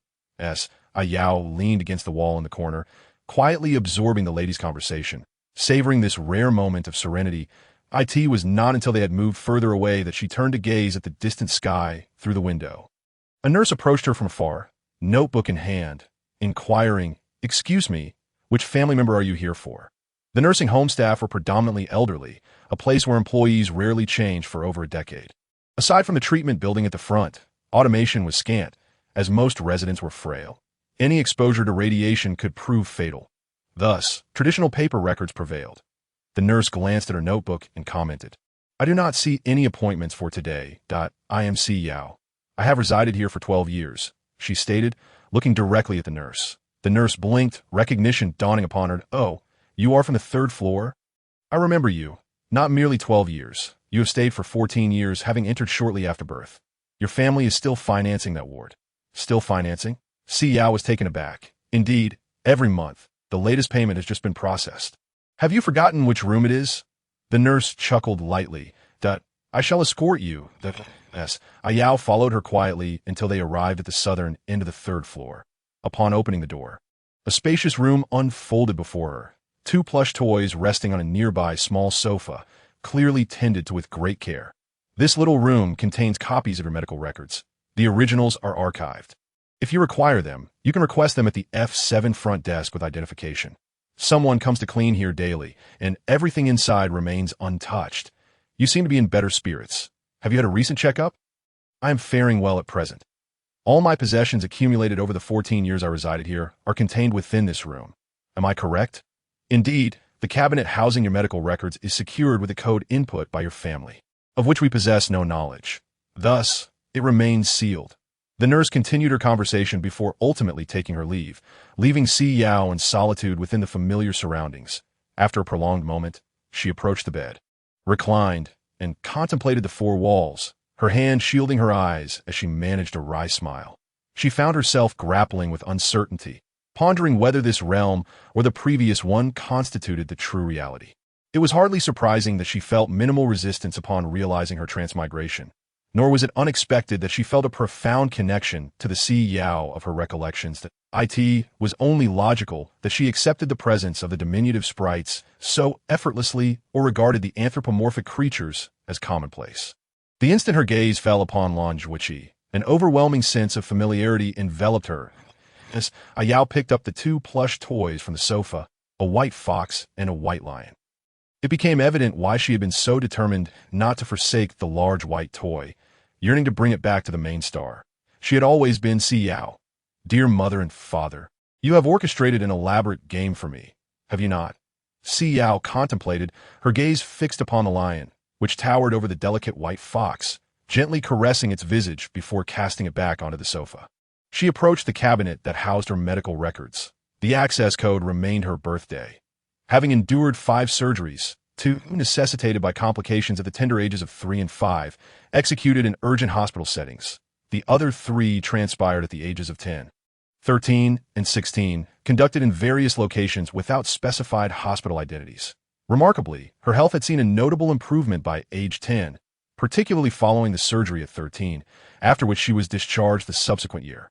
Her overall medical assessments were nearly impeccable, save for her physical attributes, which obscured the fact that she bore multiple syndromes of albinism. However, by the age of 16, her health had precipitously deteriorated, requiring medication to mitigate further complications. And she began to manifest symptoms of a mild rage disorder. This decline was not a result of torment from the Si family, but rather a manifestation of her body's faltering state, akin to a funnel through which no remedy could provide solace. Consequently, Lan Qing hastened to the hospital to procure her records for an emergency surgical intervention aimed at restoring Si Yao's health. Si Yao's attention was drawn to the date of her initial surgery. Her corporeal memories commenced at age 10. Taking a deep breath, she returned the file to the cabinet, secured it, and after confirming that no other possessions remained, turned to retrace her steps to the nurse's station. She located the nurse who had previously assisted her and offered a gentle smile. "Hello, I would like to inquire which account has been covering the expenses for this ward." The nurse shook her head, responding, "It is from an anonymous account that transfers a substantial sum each month. Is it not from your parents?" Si Yao pondered. "It should be. May I have that number?" With a slip of paper inscribed with a lengthy sequence of digits in her possession, Si Yao departed the nursing home. She ambled towards the entrance, casting a glance back at the place where she had spent nearly half her life. Yulanlan pressed her small visage against Si Yao's cheek, gazing up at her with innocence. "Yao Yao, you must believe that your parents love you wholeheartedly. Please find happiness and refrain from delving deeper into the truth." Si Yao lowered her gaze to the childlike drawings adorning the floor and replied softly, "But if I do not seek the truth, who will avenge my parents? The Si family were but mere pawns in a grander scheme. The parasites of the Federation. I shall unveil each one by one." At Lan Yu idly rolled in the soft fur of the large white toy. When Shao, burdened by lethargy, remained motionless, raised in the conviction that all must honor the plant sprites. He had no desire to resist, simply rolling about without a care. Ping Ping and Xian Xian had been taken by Lan Zhuoqi to plant apple seedlings. Lan Yu, favoring the cool shade, would never willingly step into the sunlight, opting instead to languish indoors, relishing the gentle breeze. Suddenly, a thought struck her. She grasped Wen Zhao's fur, slowly inching toward the head of the large white toy. Imitating her sister's actions, she twirled her fingers, coaxing the gray mist from within Wen Zhao's body to entwine around her digits. Just as she formed a small, cotton candy-like swirl, he eagerly consumed it whole. Delicious. Is there truly such a wondrous treasure? How can my sister not mention it? When Shao observed that the lively little sprite hovering above him appeared to possess a healing ability reminiscent of the larger Yulanlan, capable of remedying the berserk disease. Such a power is undeniably formidable. Should that group of petty individuals within the Federation become privy to this species could very well be subjected to incessant research. They might even resort to dissecting the little sprites for their studies. Unbeknownst to Lan Yu, she continued diligently repeating the prior steps, earnest and focused. However, as she consumed more, a wave of dizziness enveloped her, causing her to suddenly topple from his grasp. The next moment, when Shao transformed into human form, catching the peacefully slumbering Lan Yu with steady arms, his previously short hair, a remnant of his prolonged transformation into an aberrant beast, cascaded down to the ground. Gently laying the little sprite upon the sofa, he composed himself and entered the small room within Lan Zhuo's abode to don a complete outfit, fastening the top button with meticulous care. A hint of fatigue lingered in his eyes. He earnestly wished to evade the superficialities demanded by the hypocrites of the Federation. Yet that foolish layman had unwittingly presented himself for research. He could not permit that group to cultivate an interest in Si Yao. The transformation from aberrant beast to human was solely a testament to Lyman's unwavering resolve, unrelated to the mental fortitude of others. Fortunately, during Lyman's initial examination, only a mild berserk disease was detected. There remained an opportunity for action. When Shao approached the mirror, gazing at the pallid-skinned man with flowing white hair reflected before him, after a prolonged, cold stare, he picked up a small knife, grasped his hair, and severed it at the midpoint. Silken white strands tumbled from his hands, settling upon the floor. Not if he departed now. Si Yao would head to the Plant Sprite Protection Association, following the association's review processes. He might manage to return home before Si Yao, if fortune favored him. He could even seize the opportunity at the Federation's military station, procure some valuable items, and initiate the station's self-destruct sequence, all while rescuing that foolish Lamon. This would ensure that those individuals had ample tasks to occupy them for at least the next decade. Chapter 89. Data Duplication. Si Yao. President Zhong Kun's voice brimmed with surprise. Si Yao feigned ignorance, lifting her head in astonishment toward her, though she had actually been present for nearly half an hour. President Zhong. Si Yao replied with a sweet smile, though it failed to reach her eyes, which bore a hint of detachment. Oh dear, I was just planning to visit you in a couple of days. What brings you here at the entrance? Enter swiftly. As always, Zhong Kun exuded gentleness, her smile radiating warmth as she ushered Si Yao into her office. From beneath the cabinet, she retrieved exquisitely framed boxes, placing them upon the desk. These contained the acceptance letters from various academies, delivered to the association due to the concealment of your residential address. Peruse them and discern which institution captivates your interest. The Federation University is particularly commendable. Both your parents were alumni, there to be, by the way. Did you arrive here with a specific purpose in mind? Zhong Kun regarded her with affectionate eyes. Si Yao chuckled softly, shaking her head. I merely wish to inquire if there were schools available for me, as I find myself lacking in knowledge regarding plant sprites. Please, President Zhong, continue with your work. I shall conduct some research here. Si Yao's gaze flitted toward a staff member in professional attire at the doorway. Very well, please take a seat. I shall attend to the matter at hand. Si Yao offered a sweet smile, and once Zhong Kun departed, her expression shifted to seriousness as she began to examine the materials in the room. President Zhong's office was remarkably organized, filled with data on nurturing small sprites and various records of sprite archives. Upon opening the door, the corridor lay vacant, with distant voices resonating. Wind Wheel appeared, promptly indicating a direction, and Si Yao, without hesitation, followed his lead. Perhaps due to it being mealtime, the backyard was nearly deserted. Si Yao enveloped herself in her powers, and the guards at the door remained oblivious, permitting her to enter the laboratory previously mentioned by Wind Wheel. Wind Wheel came to a halt in front of a jar at the far end, emitting a cold snort. Si Yao approached the jar, observing the once black vine submerged in water. A label read, Black Vine, an aberrant plant unique to this star, unable to adapt to the main planet's climate. Confirmed dead. No viable genes extracted. A group of inept fools, incapable of recognizing that this is merely a fragment of my own essence. Si Yao cast him a glance and turned to the adjacent screen, which displayed several laboratories. Most were engaged in the cultivation of plant tissues, but one surveillance feed showcased a delicate plant sprite. The title read, Advanced Sprite Leaf Living Experiment. Leaf? The nearly expired sprite Jiang Wan mentioned? The sprite displayed upon the monitor was restrained by delicate straps, firmly affixed to a frigid operating table, with an array of tubes penetrating her fragile form, her breaths barely perceptible. The once resplendent pink petal dress, now limp, clung feebly to her figure, while her bangs lay askew and lifeless upon her brow. It was evident that, had this sprite been alive, the flowing layers of her skirt, complemented by her rosy tresses, would have rendered her irresistibly enchanting among her kin. Each monitor boasted an operational console. Si Yao's eyes darted toward the overhead, rotating surveillance camera, and with a flicker of her powers, she deftly obscured it before delving into the data on the computer. Leaf, an advanced sprite of the hibiscus flower, is the first in history to attain such elevated status. Cultivator Jiang Wan possesses B-level mental fortitude, yet her aptitude for nurturing plant sprites remains woefully inadequate. Her beast form is that of a snake, one of the most disparaged varieties among sprites. According to foundational knowledge, this cultivator is unlikely to successfully nurture plant sprites, with the likelihood of producing an advanced sprite falling below 0.001. Further inquiry is warranted. Initial experiment. The injection of strawberry sprite genes into Leaf's body elicited no rejection. No anomalous occurrences were observed. The injection of fig sprite genes into Leaf body similarly met with no rejection.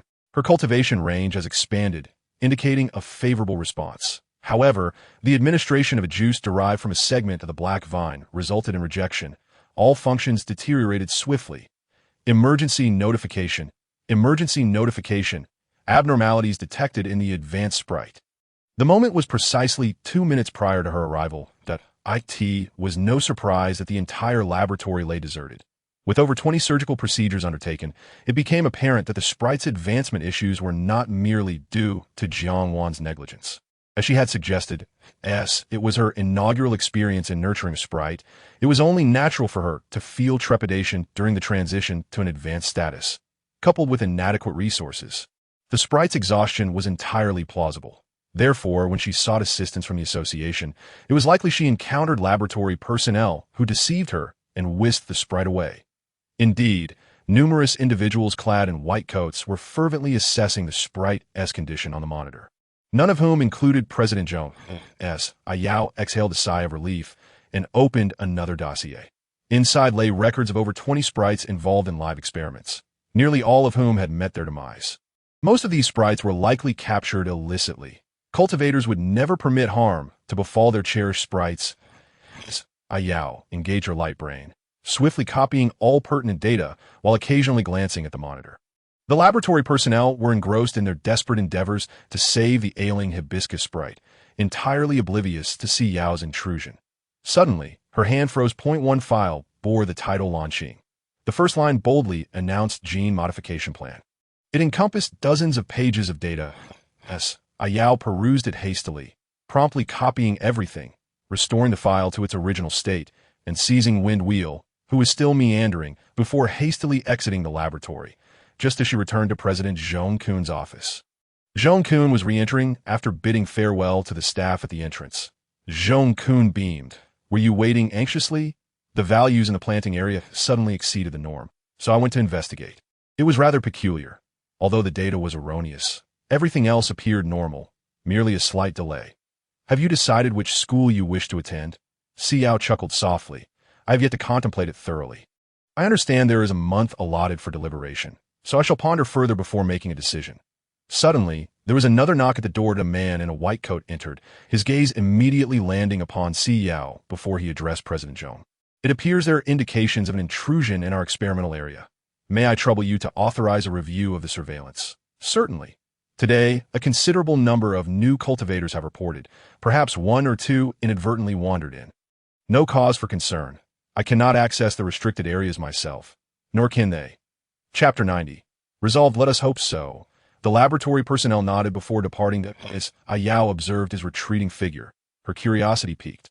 What experiments do they conduct in your laboratory? Merely conducting research on soil formulas favored by sprites, the purification of energy stones, and various cultivation metrics. All classified projects of the Federation. A sprite belonging to a cultivator in proximity to my land suffered an accident and is reportedly receiving treatment at the Plant Sprite Protection Association. Does the association manage such endeavors? Si Yao feigned ignorance, keenly observing the subtle shifts in Zhong Kun's expression. Zhong Kun appeared briefly taken aback, her brows knitting tightly as she shook her head. No, should a sprite encounter an accident, there exist specialized hospitals for sprites. We can only provide basic support here. However, there's indeed a hospital nearby. She might be alluding to that establishment. Si Yao nodded. Perhaps I misheard. It seems that President Zhong is not informed of this situation. President Zhong, I have another matter to discuss today. I wish to procure some seed from the Association for Cultivation. Although nurturing small sprites may prove challenging in the near future, I still aspire to make an attempt. President Zhong smiled and nodded, expressing admiration for her proactive spirit. Fear not. Once you advance to an intermediate planter, your affinity with plants will flourish, enabling you to cultivate more sprites. Unlike the constraints experienced at the beginner level, your potential is remarkable, and your affinity is high. You shall undoubtedly cultivate new sprites with great speed. Si Yao, bearing a large box of seeds, was escorted to the door by President Zhong. The entrance was abuzz, seemingly conducting some form of investigation. One planter voiced dissatisfaction, inciting a commotion in the hall, asserting that the association was misusing its authority for personal gain. Si Yao chuckled softly at the door, suggesting, President Zhong, you should attend to this matter. There is no need to see me off further. I shall return home to endeavor in planting these seeds. She departed the association without further impediment, still hearing shouts from within. Why do you assert that I entered your laboratory? I have no knowledge of your so-called laboratory. It appeared somewhat excessive for the association to behave in such a manner. Group leader, we have just reviewed the records. There are no indications of tampering. I told you. I do not know what your laboratory is. I was merely seeking a restroom. Why is there such an uproar? Is it not customary to take a wrong turn on one's first visit? They accused him of possessing a defective alarm system. Attributing their own errors to others, Si Yao averted her gaze, feigning indifference as she grasped a box of seeds while departing. Earlier, she had observed that certain individuals appeared to be approaching the laboratory. Consequently, she intentionally disabled various alarms and awaited their entrance before deactivating them. It was unfathomable for anyone to suspect that a person who had been in President Zhong's office would intrude upon a laboratory. By coincidence, this visit was also intended to address matters pertaining to the court, with the Plant Sprite Protection Association serving as the prosecution. Most of the obligations did not necessitate her presence, and she had meticulously prepared all requisite documents in advance, ensuring everything was meticulously arranged. Upon returning to her temporarily rented accommodation, Si Yao activated all anti-surveillance measures before engaging the anti-tracking feature of her holographic computer and commenced her examination of the replicated documents. The only individuals she was acquainted with were Leif and Lan Qing. Genetic modification plans? The federal code unequivocally forbids the alteration of beastman genes for non-medical purposes. Nevertheless, the initial page unveiled Lan Qing's ill-fated genetic modification scheme. A woefully unsuccessful endeavor in genetic manipulation. Lan Qing, a red fox of exceptionally pure lineage, displayed remarkable mental vitality from the moment of her birth. Moreover, her genetic compatibility with a legendary planter from century past was extraordinarily high. Achieving an impressive 9/7 the tender age of 1, Lan Qing underwent an extensive gene replacement surgery, substituting her own genes with those of the legendary planter from a century ago. The objective was to determine whether such genetic alterations could replicate the prowess of another legendary planter. However, shortly thereafter, her body rejected the modification, plunging her into a precarious state of health. The once promising mental acuity failed to materialize, and by the age of 16, she could barely activate B-level mental strength.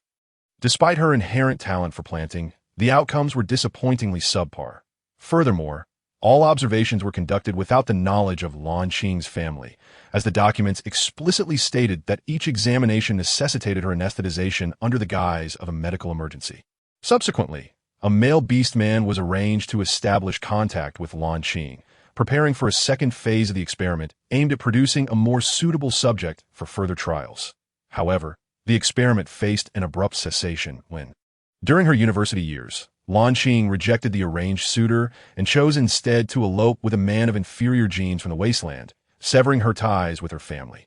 The experiment was compelled to pause for 5 years until Si Min ascended to the rank of senior planter, reintroducing her child, Si Yao, into the fold. Even while still within Lan Qing's womb, genetic compatibility tests indicated that Si Yao surpassed her mother, achieving an astonishing 99 compatibility, rendering her exceptionally suitable for experimentation. However, Si Yao could not fulfill the criteria for gene replacement, as Lan Qing's genes had been irrevocably compromised. Consequently, she was born a frail, white-haired beastman, barely clinging to life from the moment of birth, causing the experimental project to stagnate once more. Ultimately, a new initiative emerged, concentrating on a mental strength enhancement plan. This involved the creation of a virtual simulator for mental fortitude upgrades, implanting Si Yao's mental essence into it, and establishing an artificial intelligence to replace Si Yao's original consciousness, ostensibly to preserve her physical vitality. In truth, the genuine Si Yao was undergoing the mental transformation they had theorized at the age of 10. The surgery was successfully executed, transplanting Si Yao's mental Si. However, the artificial intelligence exhibited peculiar tendencies, unconsciously striving to please beastmen and adhering to their commands as its primary directive. This sparked suspicions in Si Min and his wife, who relentlessly pursued the truth at T13. Another surgical procedure was conducted, modifying the artificial intelligence to reflect the pre-surgery Si Yao. Yet, Si Min and his wife appeared to be at odds with them, persistently demanding to see their biological daughter. A significant amount of documentation was conspicuously missing, including record from Si Yao's birth to every subsequent experiment. The final page unveiled that the experimental project had been sabotaged by Si Min, resulting in the destruction of the majority of Si Yao's experimental data. including the original genes of the legendary planter, marking the complete failure of the genetic modification project. The reverse side bore the portraits of Si Min and his wife. Stamped with the word processed. Chapter 91. Court hearing processed. Si Yao firmly grasped the edge of the table, and with a single motion, she shattered it to dust in her palm. Drops of blood fell from her hand onto the floor. Yet Si Yao remained utterly unperturbed, quietly gazing at the images of Lan Qing and Si Min on the screen. The memories of her parents grew increasingly vivid. Upon her arrival on the wasteland planet, she noted something peculiar about her memories. Prior to her parents' demise, her mind was filled with an imperative to obey them. After their passing, it was as if she had short-circuited, lost in a haze of confusion. Behaving like a machine devoid of directives, she adhered to her mother's final wishes, enduring injuries to take exams without considering reaching out to other family members or reporting her circumstances. Instead, she returned to the Si family. All her actions mirrored those of a mechanical entity, and if one were to argue that she exhibited artificial intelligence, it would indeed be plausible. Yet if she returned after the surgery, why did she not come back before her parents' misfortune? Why must it be only after their demise? Is she indeed Si Yao? Abruptly, a knock at the door roused her from her reverie as Si Yao hesitated, swiftly rising to meticulously gather the documents, disabling all protective devices before nonchalantly carrying the box to the entrance. Upon opening the door, she was met by a gentleman standing outside. The man, clutching a briefcase, wore a polite smile. Greetings, planting master, sir. I am the attorney representing the Si Shun family. My surname is Yu. You may refer to me as Xiao Yu. I wish to discuss the forthcoming court hearing with you. You have a moment? Leaning against the doorframe, Si Yao scrutinized him from head to toe before responding with a smile. Do you not find it ethically troubling to defend such individuals? Lawyer Yu maintained his composure, replying, This is my profession. I have no alternative. I am here to address the matter concerning your mental essence assault on Si Shun and Si Feng, which has inflicted considerable harm on Si Shun's mental Si. This action constitutes a breach of federal law regarding the malicious employment of mental powers to cause injury. If you are amenable to discussion, we could potentially arrive at a favorable settlement. You possess any evidence? Si Yao scoffed, regarding him with a frigid smile. I suspect you have discovered nothing within Si Shun's body, hence your decision to bypass my representative in pursuit of a recording for me. Believing I am a simpleton easily manipulated, a bead of sweat trickled down Lawyer Yu's forehead, landing upon his attire. They had clearly indicated that Si Yao was generally compliant and manageable. How could she suddenly exhibit such steadfast resolve? He had conducted a superficial examination of Si Yao. Although she maintained her composure on the barren planet, she appeared perpetually vigilant, primarily adopting a defensive posture. During her academic years, she had embodied a more submissive character, exuding a pleasing demeanor. There was no conceivable way she could have metamorphosed into this assertive incarnation of herself. Surely, someone must have been guiding her, planting Master Si Yao. I would not approach you without substantiated evidence. Then proceed to sue, Si Yao retorted icily, promptly shutting the door. Another knock reverberated, and upon realizing she genuinely would not reopen the door, he reluctantly retreated as Si Yao tore off a strip of bandage and wrapped it around her injured palm, dismissing any need for medication. Lowering her eyelashes, she summoned the photograph of Lan Qing. The woman in the image possessed gentle, arched brows, yet her eyes betrayed signs of fatigue. She must have been enveloped in sorrow during that period.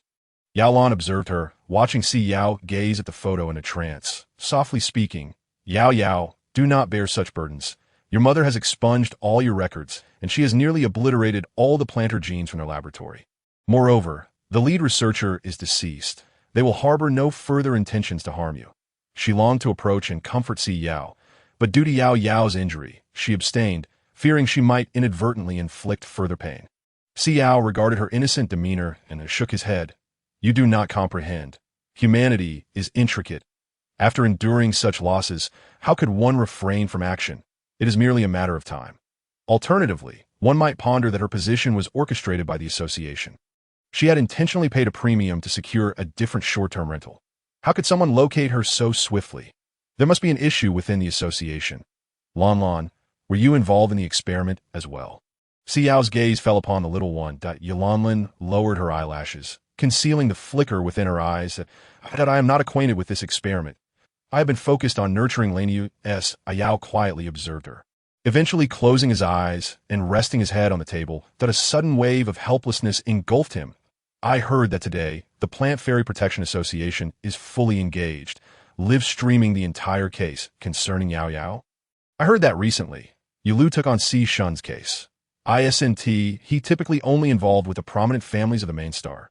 Why would he suddenly take on someone like Si Shun? I recall them mentioning that after the demise of the Si Min couple, they swiftly managed the inheritance matters of the planter, completely transferring the funds originally belonging to Yao Yao to their names. How did they acquire such capability? The last time I examined several mid-level planter inheritance cases, they prolonged for a year or two before reaching a conclusion, especially in the case of a high-level planter like Si Min. Thus, Yulu was assigned to Si Shun by an authority higher-up. Who exactly are these higher-ups? Can we abstain from indulging in conspiracy theories? Involving more individuals in this matter would serve your interests. Regardless of whether it is Yu Lu or Zhang Lu, the case concerning Yao Yao remains unassailable, and no matter the number of lawyers engaged, Yao Yao is destined to prevail, should the murder charge be substantiated. Their entire family will face calamity. They have arrived. The police vehicle appeared first, escorting Si Shun and Si Feng, followed closely by Tang Lu, who was heavily bandaged and visibly missing an arm, her pallid visage supported by a female officer as she entered. Where is the other one? Where is Si Tong? Surely, she cannot be uninvolved.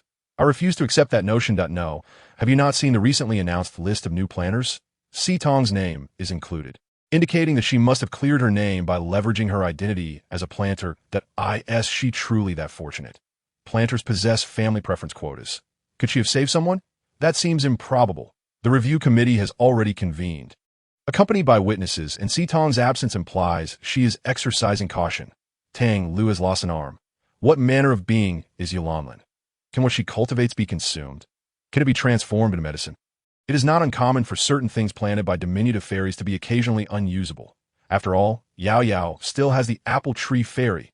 Chapter 92. Witness Yao Yao. My daughter has arrived. How radiant she is. Come here, my dear.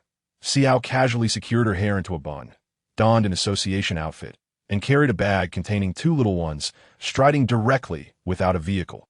She lifted her gaze to behold the government building adorned with the federal emblem, sighed softly, and deftly navigated past the reporters encircling her, entering alongside her lawyer who had been awaiting her at the door. Hey Yao Yao, are you not granting interviews? Are Ping Ping and Xian Xian in that bag? I miss my little ones. The days devoid of live broadcasts have been so arduous. Tang Lu, typically composed, sat pale-faced in the defendant's seat. Upon witnessing Si Yao's entrance, she suddenly seized a notebook with her remaining hand and hurled it towards her. Si Yao did not even glance up, merely raising her hand to catch it. Only after inspecting the item did she turn to face Tang Lu, whose expression was one of indignation. The police swiftly intervened, restraining her and securing her solitary free hand to the chair. Silence. The previously tumultuous atmosphere descended into an immediate silence as Yao returned the notebook to the female officer beside Tang Lu before taking her seat, her gaze converging with Si Feng's. The first case of the day involved the accusation against the Si family for the murder of the planter's orphan and the malicious occupation of property. Si Yao, her hands still bandaged, sat composed, observing the exchange between the two lawyers as though she were merely a spectator. What troubles Yao Yao? She appears somewhat unsettled today. Does this Yu Lu harbor ulterior motives? Is he endeavoring to transform a murder case into an accident? Was the timing of the nanny's murder while these individuals were on the main star? Is the evidence genuinely so compelling? It seems this individual is attempting to mitigate the death penalty to mere imprisonment, only acknowledging fragments of each argument while providing no evidence to counter the remaining points. If provoked, they ought to be sentenced to hanging. Si Yao quietly observed their discourse, harboring no desire to intervene. The association's lawyer was indeed doing everything in her power to protect her, which was indisputable. However, the opposing counsel, Yu Lu, exhibited a level of proficiency that was decidedly remarkable. He was certainly not a lawyer that Si Shun and his associates could typically afford. Even with video surveillance, he adeptly maneuvered the case to this extent, as long as they evaded the death penalty. Tears shimmered in Si Tong's eyes as she gazed at Tang Lu, her expression a vivid portrayal of grievance. The recordings above were all captured by me. Mother, you must be aware of this. Correct? Those were your own words. How could you possibly remain oblivious? The money I possess was earned from selling the seeds that brother discarded. Ever since we relocated to the main star, you and father have persistently solicited uncle and aunt for funds to acquire various seeds for him, exhaustively striving to ensure his success in cultivation. Regrettably, he simply lacked the aptitude to nurture them. Each time he lost his temper and discarded the seeds, I sold them all. They were all viable seeds capable of cultivating plant sprites. Though fear enveloped her, Si Tong remained resolute, her gaze unwavering as she fixed her stare upon Tang Lu. Tang Lu's eyes fell upon the plant sprite nestled in Si Tong's arms. Disbelief etched across her visage. Si Feng, who had previously remained detached, suddenly exclaimed, You used my seeds to cultivate a plant sprite. With reddened eyes, Si Tong clutched the sprite tightly. Yes. She yearned for her mother to recognize that she had misjudged her worth from the very beginning. She was capable too. Why should she only acknowledge her brother? Why could she not be granted even a single opportunity to try? Tang Lu's gaze flickered. Tong, mother understands that you are a good child. I never anticipated your remarkable resilience. That I have always taken pride in you. That I acknowledge that you harbor grievances towards me. However, had I not been strict with you, would you have exerted yourself so diligently? Is that not true? Tong, planting masters are entitled to family exemptions, permitting at least one relative to be spared from imprisonment. Tang Lu was reluctant to see her life conclude in such a manner. After all her arduous efforts to establish herself on the main star, it was utterly infuriating to be undermined by that little girl, Si Yao. She needed to devise a means for Si Tong to rescue her. Si Tong pressed her lips together, feeling the familiar sting of realization.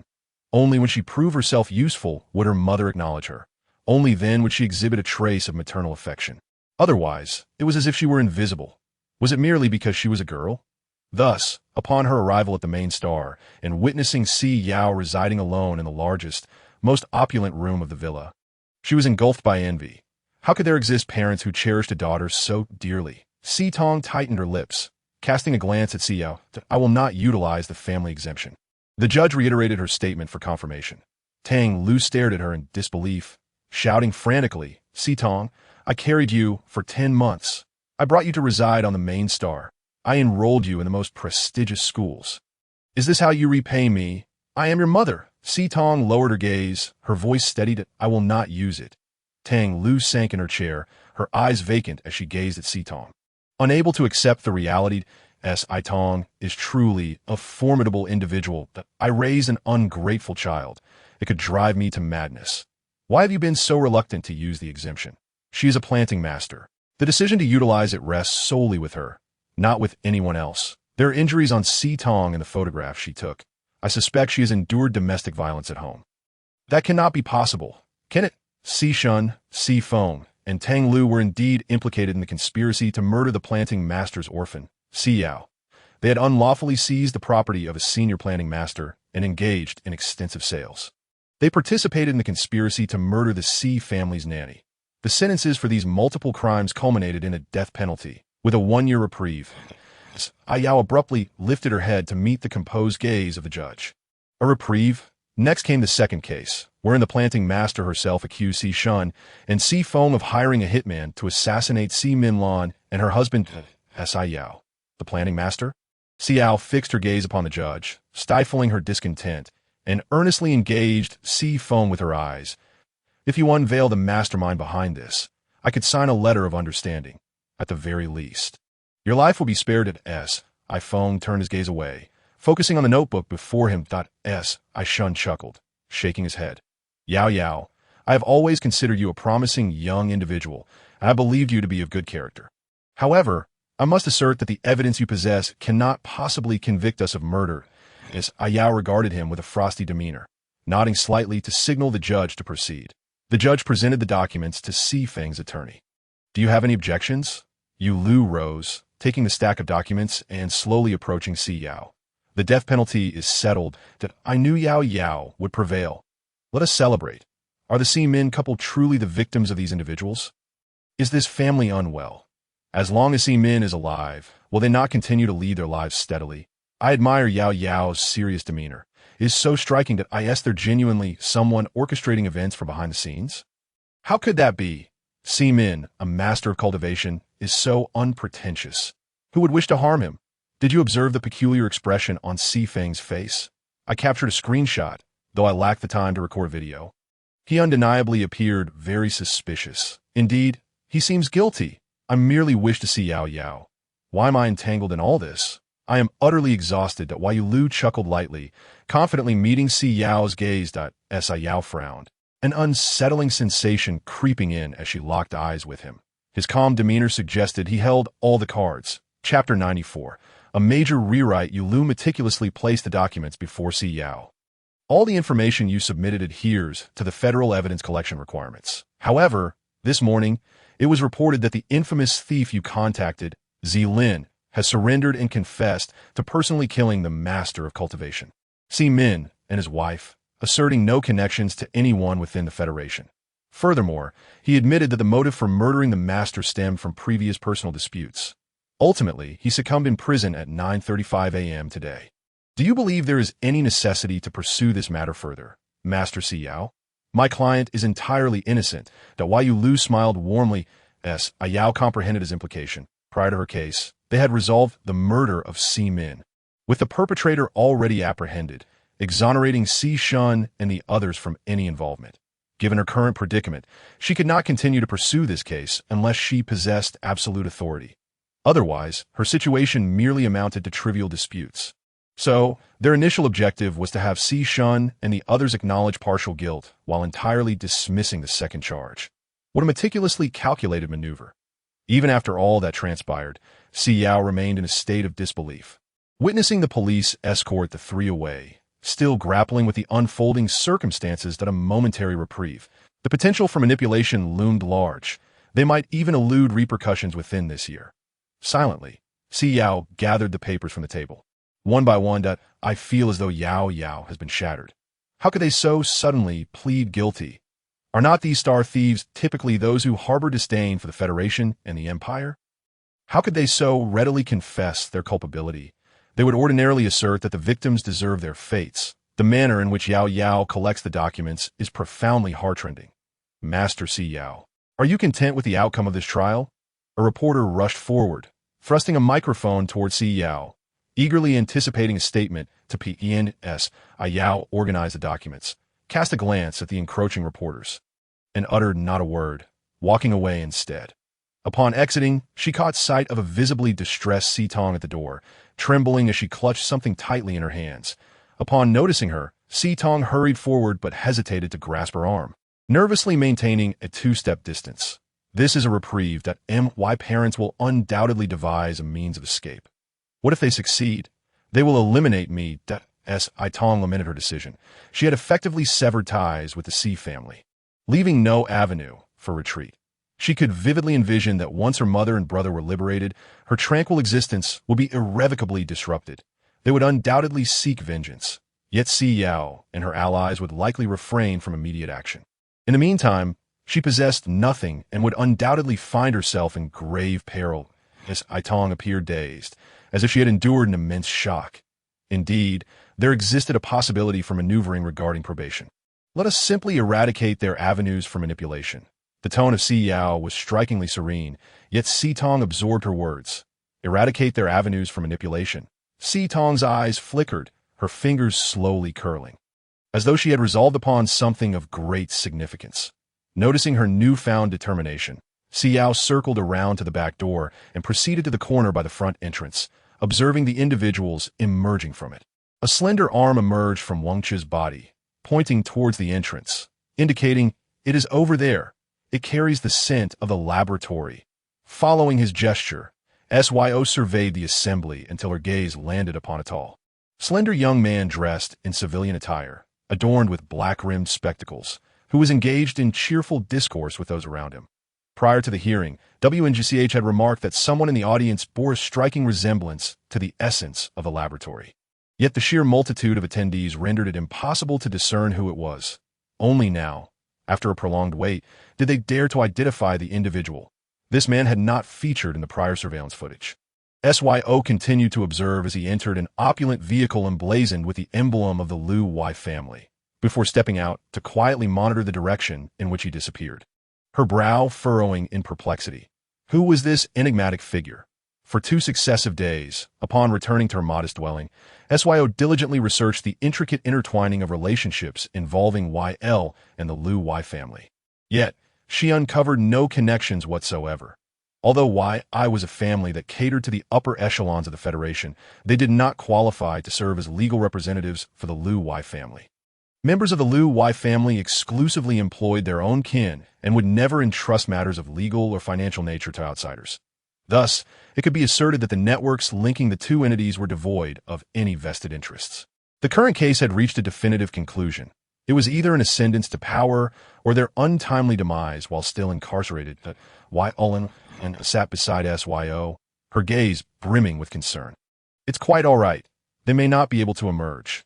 After a moment of hesitation, YL and slowly embraced SYO's arm at YO. Trust me, we should return. The fruits of PNGPing may soon be ripe. If you are absent, PNGPing will undoubtedly weep. They cannot escape. Truly, SYO tenderly tousled YL in soft hair, observing her fingers becoming somewhat translucent, and compassionately cradled her in her palm.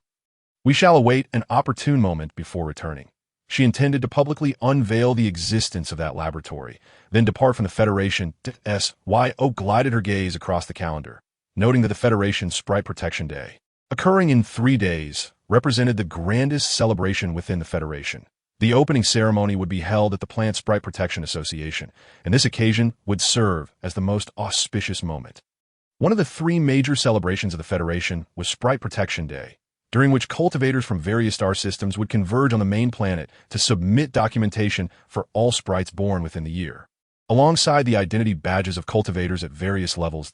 YO, Jiang W adorned a modest straw hat, and though merely a week had elapsed since their last encounter, she seemed significantly aged, with strands of silver hair and wrinkles etching her countenance. Jiang WN wore an awkward smile, her eyes brimming with sorrow as she quietly regarded SYO. SYO found herself momentarily bereft of words. She had witnessed Jiang WN's sprite, nearly devoid of vitality, through the surveillance, and it was not arduous to surmise the unfortunate fate that had befallen it. The once beloved sprite had likely departed from this world. While most cultivators sported a badge upon their chests, Jiang WN's remained conspicuously absent, devoid of her advanced cultivator insignia. YLIF, I passed away yesterday, she lamented. She had been imploring me to procure some jelly beans for the festive occasion. I lacked the opportunity to obtain them before she departed from this realm. Jiang WN's gaze fell, struggling to contain her emotions, completely oblivious to the treatment her sprite had previously endured. I'm the least deserving of the title of a cultivator. SYO remained uncertain of how to console her, merely clutching the edges of her skirt in silence for an extended moment before whispering. Today, you shall comprehend. Jiang WN wiped away her tears. SYO's voice had been faint, and she had failed to grasp what had been uttered. With a perplexed expression, she looked up, inquiring, YO. What did you just say? Your LIF, I would not wish for you to feel this way. SYO replied gently, her eyes sparkling with warmth. Under her gaze, Jiang WN experienced an unexpected surge of tranquility. She gestured toward a man clad in a white lab coat, engaged in discourse with a fellow cultivator in the corner. That is the researcher who attended to my LIFI. He is remarkable and has significantly extended her life. Had it not been for him, she would have succumbed long ago. SYO followed her gesture to the man who had appeared in the surveillance footage. Always positioned at the heart of the team, even among those wielding knives, this event attracted a plethora of reporters, far exceeding the attendance at her hearing just days prior. YO silently patted SYO's hand. Not a word was exchanged, yet SYO sensed her unspoken thoughts. WNGCH had successfully completed all replacements. SYO lowered her gaze, concealing the chill within her eyes. An older gentleman, presumably a government official, stood upon the stage delivering a speech adorned with an array of medals. As he turned to present a video, the entire hall dimmed, with all cameras converging upon the podium's center. Gene extraction. The genetic material of the strawberry sprite has been meticulously extracted and is prepared for injection. That a laboratory scene unfolded on the screen, revealing a delicate strawberry sprite, I Goo Goo, lying on a bed with its eyes firmly closed. QPI, a long-standing member of the Plant Sprite Protection Association, had never envisioned that the organization would engage in experiments on her sprite. Upon witnessing this unsettling scene, She abruptly rose, seizing a stool and hurling it towards a man in the white coat seated in the front row. You must elucidate your actions. What does gene extraction signify? What have you done to my goo-goo? He pressed his hand to his forehead, staggering back as onlookers shielded him. QP, I felt nearly overwhelmed, exclaiming, was my goo-goo's prior failure to progress a consequence of your experiments? I insisted she could not have suddenly faltered. The assembly erupted into chaos. Jiang W.N. remained frozen, tears welling in her eyes as she observed her LIFI enduring repeated injections of various plant genes upon the experimental table. Cowering in a corner of the exclusive sprite cage, fearfully watching the scientists. Shut off the video! QP, I shouted at the staff. IT is impossible. A virus resides in the back end. It cannot be shut down. Not even the power. I demand to see my cultivator. The sprite, adorned in layers of frilly skirts, raised its head, eagerly gazing at the emotionless researchers bustling about. A label affixed to the cage stated, LIFI. Hibiscus sprite, capable of accepting multiple plant genes under favorable conditions, subjected to 34 experiments.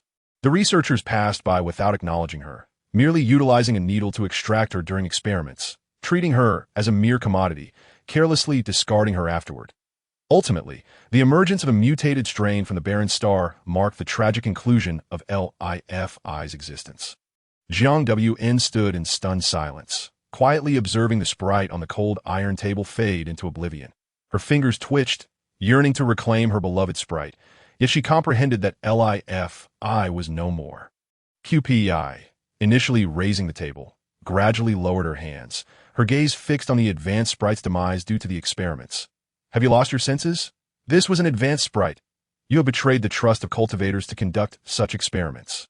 QP, I regarded them in disbelief. This sprite belongs to Cultivator SMN. If we conduct experiments behind his back, what repercussions might arise? Not a chance. He shall never know. The crystal orchid possesses unique abilities, capable of corrosive regeneration. Should we? ZL. The screen was abruptly severed by mental force.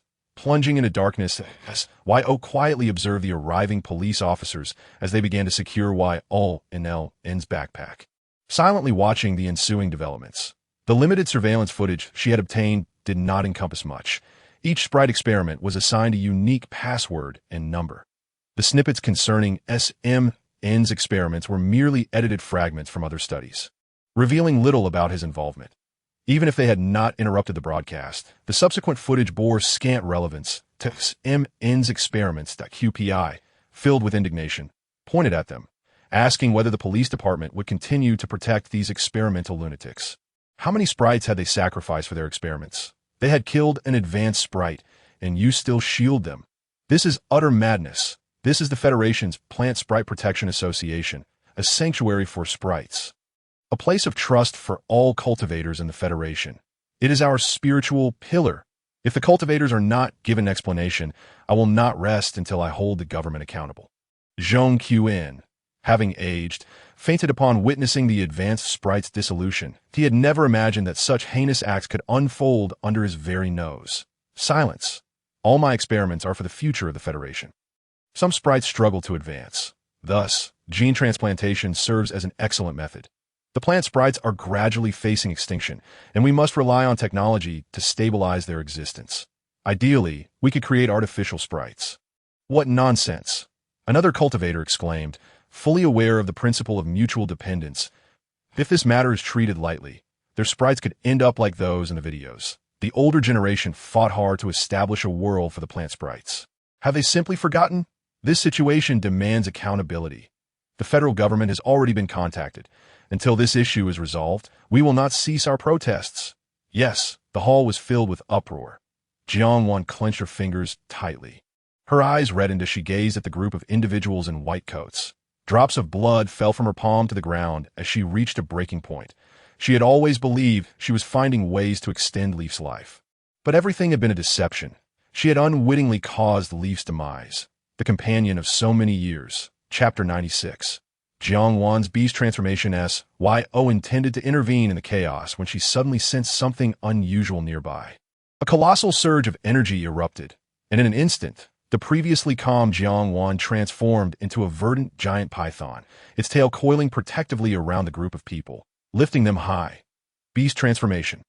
A cultivator has undergone beast transformation. A mutated giant green mamba. Quick, level 1 alert.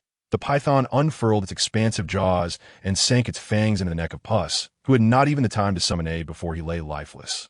Even in death, the python constricted his form with relentless force, the sound of cracking bones reverberating ominously. Hadn't all venomous serpents been eradicated? Why did a mutated giant green mamba still exist? Summon the stationed army. The green mamba has gone into a frenzy. A cultivator recognized her, tears welling as they beheld the rampaging serpent. It was Jiang Wan, the cultivator of the high-grade sprite from the experiment. She hailed from the snake clan.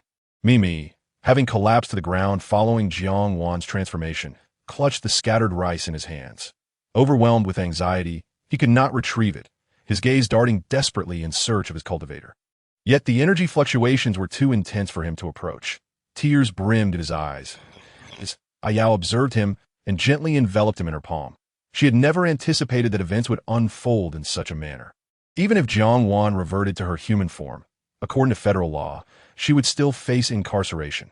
Numerous species of poisonous beasts have been declared extinct in the joint declaration between the Federation and the Empire.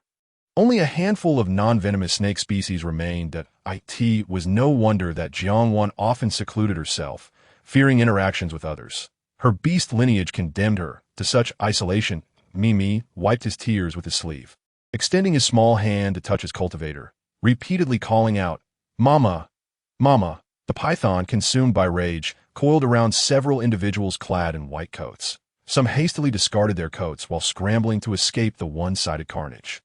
A few transformed into their beast forms to retaliate, but they were utterly overmatched, meeting their demise ensnared by the python's tail. The wailing of sirens filled the air as the police spacecraft arrived at the rooftop of the Plant Sprite Protection Association. Si Yao clenched her fists tightly. Suddenly, a massive black vine erupted from the ground, striking the hovering battleship and sending the entire vessel soaring. Some soldiers tumbling from the ship discovered that any contact with the black vine siphoned their mental energy. Wasn't this the experimental material showcased in those videos from the desolate star? The laboratory was still cultivating such perilous flora. Shortly thereafter, another tendril of the black vine surged upward, unveiling a vast concealed laboratory within the Plant Sprite Protection Association. The sophisticated apparatus within was formidable, and for the first time, the world bore witness to the experimental materials. The python momentarily halted, releasing a white-coated figure it had ensnared. With caution, it coiled its tail around a small glass jar perched atop a cabinet in the laboratory, which contained a withered hibiscus flower. Raising it to her eyes, the serpent's crimson irises gradually returned to their natural hue. The black vine continued its ferocious ascent, annihilating every battleship in its trajectory before blossoming into an exquisitely beautiful white flower reminiscent of a pinwheel suspended in midair, releasing an enchanting fragrance. Cover your noses. The mutated plant's transformation is fragrant. A man in military garb shouted to the crowd below. Si Yao gently caressed the scales of the colossal python, channeling her wood-based abilities to calm its distress. Jiang Wan slowly regained her senses and reverted to her human form as Si Yao swiftly enveloped her in cloth. Most of the onlookers had diverted their attention from the python to the black vine, which radiated an aura of dread. The emergence of mutated plants on the main star represented an unprecedented calamity. Everything that transpired today would undoubtedly dominate the star network for an entire week. Jiang Wan clenched the glass bottle tightly in her hand as Si Yao regarded her and inquired, "Can you diminish to your smallest form?" Jiang Wan hesitated, gazing at Mimi, whose tear-streaked face rested in her arms. Slowly grasping the gravity of her actions, her eyes brimming with dread, if she lingered here, she would only jeopardize her sprite. Mimi, the secret she had safeguarded for countless years, was now laid bare. Panic flooded Jiang Wan's gaze as she tightened her grip on Si Yao's hand, imploring, pleased. In an instant, she transformed into a diminutive green snake, no thicker than a finger, landing gently in Si Yao's palm. Moments later, a cloaked figure resembling Jiang Wan darted from the Plant Sprite Protection Association, capturing the attention of all present. The cultivators bore witness to this scene, yet none dared to intervene. They let her go, for she was a wretched soul, destined to traverse life as a fugitive. Scattered documents littered the laboratory floor, those observing the black vine attacking solely the military personnel experienced a sense of relief and approached to scrutinize the various records, including plant specimens, their eyes widening in astonishment. The sprites these individuals had tormented far outnumbered those depicted in the videos. Even sprites bred from undocumented individuals on impoverished planets had not been spared. The count of afflicted sprites reached into the hundreds, and this was merely data from the past 5 years. Records older than that were scant, even including sprites belonging to the esteemed high-grade cultivator. Seeming the horror was unfathomable. Chu Pei's countenance darkened as she raised her light brain to commence recording, ensuring every detail was meticulously captured. Her berry sprite would never ascend to intermediate status. Had she known they had experimented upon it, she would have exerted every effort to facilitate its advancement. Now, having failed its promotion and suffered damage, her sprite, which was a humanoid sprite, had a significant chance of attaining high-grade status. All of it rendered to ruin. Witnessing Chu Pei's resolve, other cultivators followed suit, documenting evidence and restraining the remaining laboratory personnel, ensuring they could not stir. Some even began disseminating the data online, condemning the federal government's inaction and the corruption festering within the Plant Sprite Protection Association. Chapter 97. Undocumented Si Yao concealed the diminutive green snake within her pocket, placing Mimi and Yulan together in her bag, appearing as a novice cultivator bewildered by the unfolding revelations. A cultivator familiar with her father approached, expressing concern and offering solace as she stared vacantly at the research report. Si Yao lowered her eyelashes, feigning profound sorrow. In truth, the pinwheel gradually curled within her palm. A fleet of military ships subdued the black vine. It was not until the vine lay limp upon the ground that the collective anxiety of the onlookers was finally assuaged. Si Yao tucked the curled pinwheel into her bag and joined the others in seeking an explanation from the military personnel maintaining order. This celebration was one of the Federation's most esteemed events, predominantly attended by intermediate and advanced cultivators. Not only had they stumbled upon a laboratory conducting experiments on sprites, but they had also encountered mutated plants, a matter of utmost significance within the Federation. The planetary governor arrived promptly, offering apologies to all, particularly the esteemed advanced cultivators, who swiftly dispatched personnel to escort them to resting establishments, endeavoring to alleviate their distress. Several prominent figures, including President Zhong Kun and other highly regarded cultivators, hastened to hospitals to ensure subsequent conditions were addressed, particularly regarding any involvement in sprite experimental projects prior to the planetary governor's arrival. Over 30 Green the Fifth accounts bearing the insignia of advanced cultivators had voiced their outrage on the Star Network, denouncing the Federation's employment of plant sprites for live experiments. Several cultivators even published extensive experimental data online, demanding a clear response from the federal government. While one or two dissenting voices might be dismissed, the sheer multitude of over 30 Green the Fifth accounts, all advanced cultivators, alongside numerous other cultivators speaking out, could not be easily disregarded as mere slander. The federal government swiftly issued an apology, vehemently asserting its disassociation from the laboratory, yet the overwhelming cacophony of dissenting voices rendered such statements questionable at best. Si Yao was escorted back to her residence, where she secured the door, activated all shielding devices, and released Jiangwan. Jiangwan maintained her shrunken form, enveloping herself in her clothing before transforming back into her human guise. Clutching a withered hibiscus flower contained within a glass vial, Mimi suddenly leaped into Jiangwan's embrace. Tearfully, Jiangwan tenderly stroked Mimi's forehead. Her light brain had been dismantled by the Plant Sprite Protection Association, leaving her a fugitive devoid of identity. Yao Yao, may I borrow your light brain for a moment? Jiangwan lowered her gaze, hesitant to meet Si Yao's eyes, fully aware that she had become a burden. Yet, Si Yao was less troubled than Jiangwan presumed, promptly removing her light brain from her wrist and offering it to her. Rest assured, I shall find the opportune moment to facilitate your escape from this place. Jiangwan bit her lip, remaining silent, as she perused the trending topics on the Star Network. The foremost headline pertained to the laboratory, with her own wanted notice occupying the 40th position. Both the Federation and the Empire were intensifying their efforts against venomous beasts. And from birth, she had masqueraded as a non-venomous snake, her mental strength leaning towards cultivation. Consequently, few suspected any discrepancies regarding her registered beast type. Many claimed that the interstellar population numbered in the billions. However, This figure only encompassed those registered with the Empire and the Federation, while the actual count of unregistered individuals far surpassed this tally. Numerous so-called garbage and impoverished planets mentioned online were predominantly inhabited by these unregistered individuals. Only a select few, such as those endowed with high levels of mental strength or cultivators capable of nurturing plant sprites, were deemed eligible for registration with the Empire or Federation. Unregistered individuals had no safety net. Even when aberrant plants emerged on their planets, military assistance would not be promptly rendered. The only places available to her now were those desolate planets. Yet with her beast type, she would likely face disdain there as well. Si Yao observed Jiang Wan gazing tearfully at the wanted notice on the screen, her brow slightly furrowed. She had been unaware that Jiang Wan's beast type was a venomous snake, and one of an aberrant nature at that.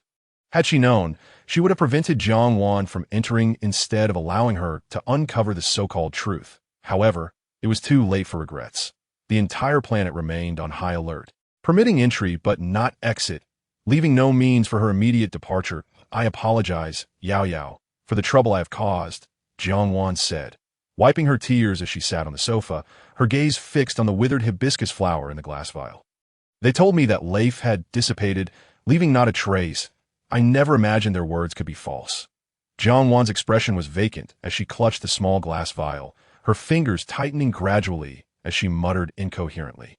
As if her very essence had begun to wane, Si Yao reclaimed the light brain and glanced at the discussions on the Star Network, then closed it, preferring to avert her gaze.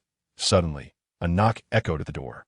Si Yao turned to Jiang Wan, who swiftly transformed into a slender little snake and concealed herself within the compartment of her Si Yao hurriedly tossed clothes into the laundry basket, ensuring everything was in order before opening the door to find several government officials in uniform.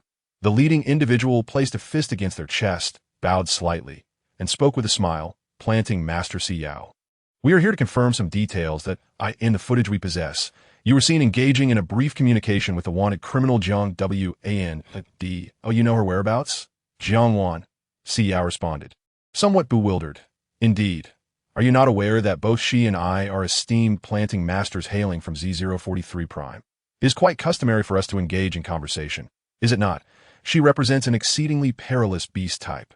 After her departure, you have not encountered her again, correct?" Si Yao nodded, affirming, "I have not seen her, but I wish to inquire about the Federation's response to this situation. My father's plant sprite was utilized as an experimental subject. Yet I have yet to receive any information regarding remedial measures. Does my father's demise imply that he no longer belongs to the planting masters who serve our nation?" No. The Federation shall not disregard any contributions made by planting masters. This case does not fall under our jurisdiction. The government has established a dedicated task force to ensure the most satisfactory resolution for all planting masters. Please rest assured. Then when may we depart from this planet and return home? The official wiped the perspiration from his brow, offering an awkward smile. "Planting Master Si Yao, I apologize for the inconvenience today. You will be informed as soon as the restrictions are lifted." Chapter 98. Lon E. The individual in charge pressed a button on their earpiece, seemingly receiving a directive. After a moment of astonishment, he looked up at Si Yao. Finally, he removed the earpiece and smiled at her. "Planting Master Si Yao, your guardian has arrived. You may gather your belongings and accompany us to the space station." Si Yao, who had been languidly leaning against the door, straightened up. "My guardian." The official maintained a cheerful demeanor, appearing even more amiable than before. "Indeed, your guardian, Si Yao, had brought little with her. Just me, the windmill, and Jiang Wan, which she needed to conceal from them. The remainder posed no difficulties." Upon reaching the space station, Si Yao still could not comprehend who her guardian was. It was not until she encountered a pair of exceptionally gentle brown eyes that she experienced a moment of disorientation. The woman before her bore an uncanny resemblance to Lan Qing from the photographs, though she appeared more composed, with a sharp bobbed haircut, exuding the aura of a capable woman. The initially cold gaze softened upon seeing Si Yao, filled with affection. "You must be Yao, correct?" Lan E spoke, her smile emanating warmth as she anxiously scanned Si Yao from head to toe, exhaling a sigh of relief only after confirming that the child bore no injuries. As a diplomat for the Federation, she had been engaged in discussions with the Empire concerning cooperative projects, which had regrettably prevented her from visiting this child sooner. Nevertheless, she had swiftly arranged for her young son, Lan Zhuoqi, to come over, only to discover that this boy, much like his father, was utterly unreliable, allowing his sister to face danger alone. Upon seeing the news online and catching a glimpse of Si Yao in the surveillance footage, she immediately arranged a flight to come down. Si Yao gazed at the face that bore a striking resemblance to her mother's and hesitated for a moment. "Auntie?" Lan Yi's smile blossomed instantly. "Yes, I am your aunt. I am so sorry that you have suffered. It is my fault. Auntie will take you home. I want to return to Z043 Prime," Si Yao declared, her gaze unwavering. Lan Yi furrowed her brow slightly, yet maintained her benevolent demeanor.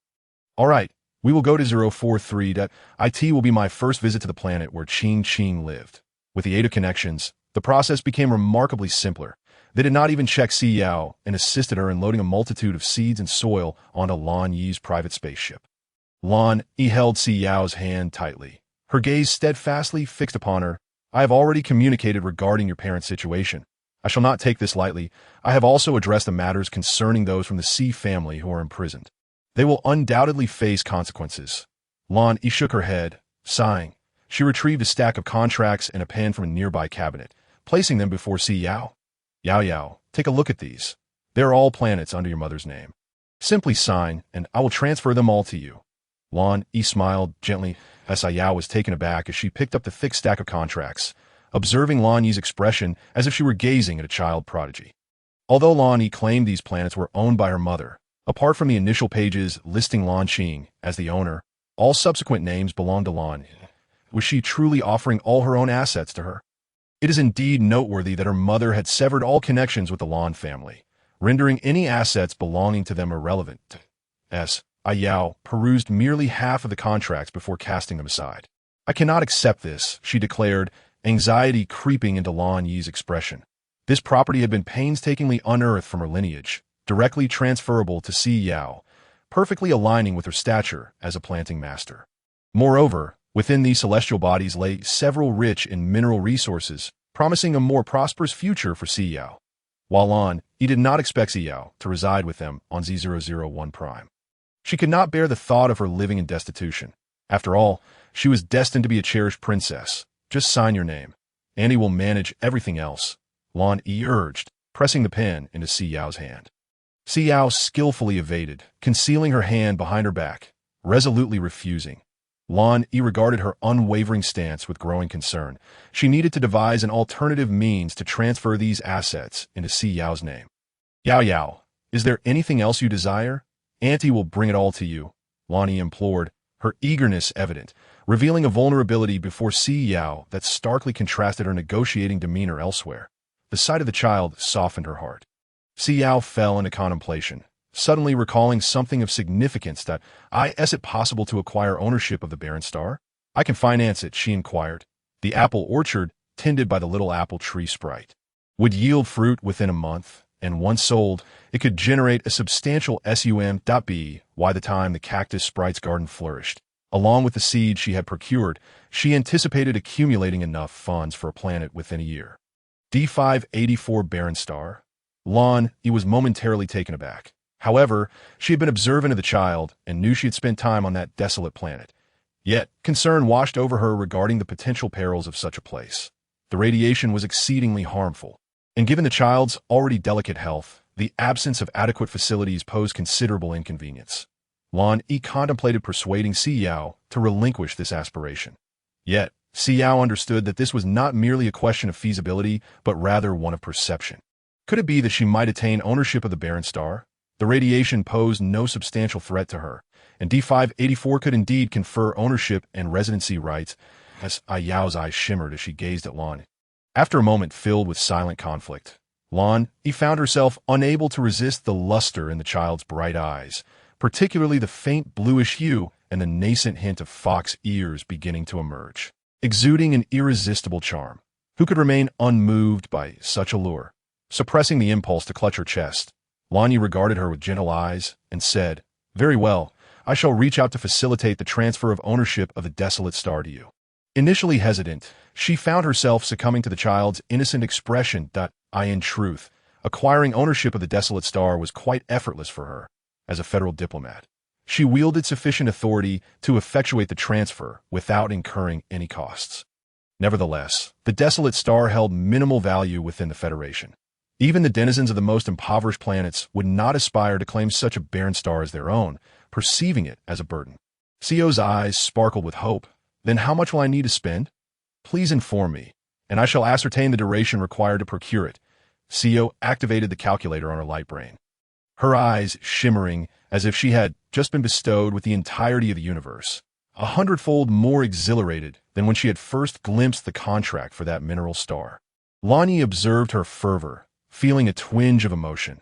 There is no need for concern. It merely requires my utterance. I shall facilitate the establishment of the signal station for you. Lani tenderly caressed Si Yao's silken, flowing hair, her gaze suffused with affection. Upon her sister's birth, she had been the focal point of the family's attention, particularly after her extraordinary mental potential was revealed. The family had lavishly devoted all their resources to her until the awakening of her mental prowess proved disappointingly meager, prompting a reassessment of her future.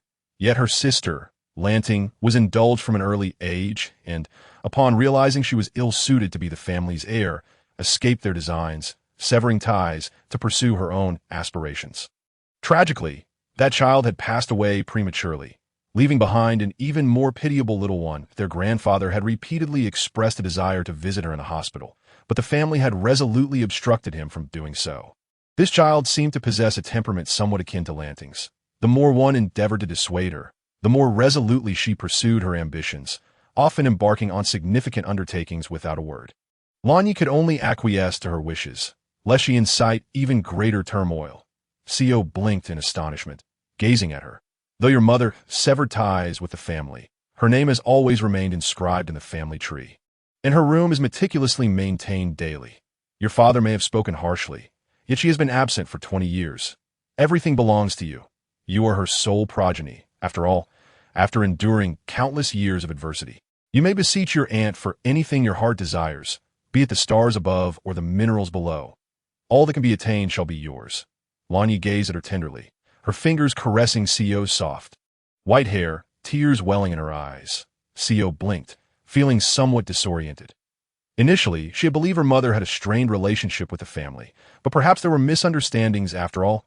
Yulanlin leaned against the bag, her large eyes fixated on Lani's familiar visage. Lani suddenly turned her head, meeting Yulanlin's gaze, her eyes curving into a smile.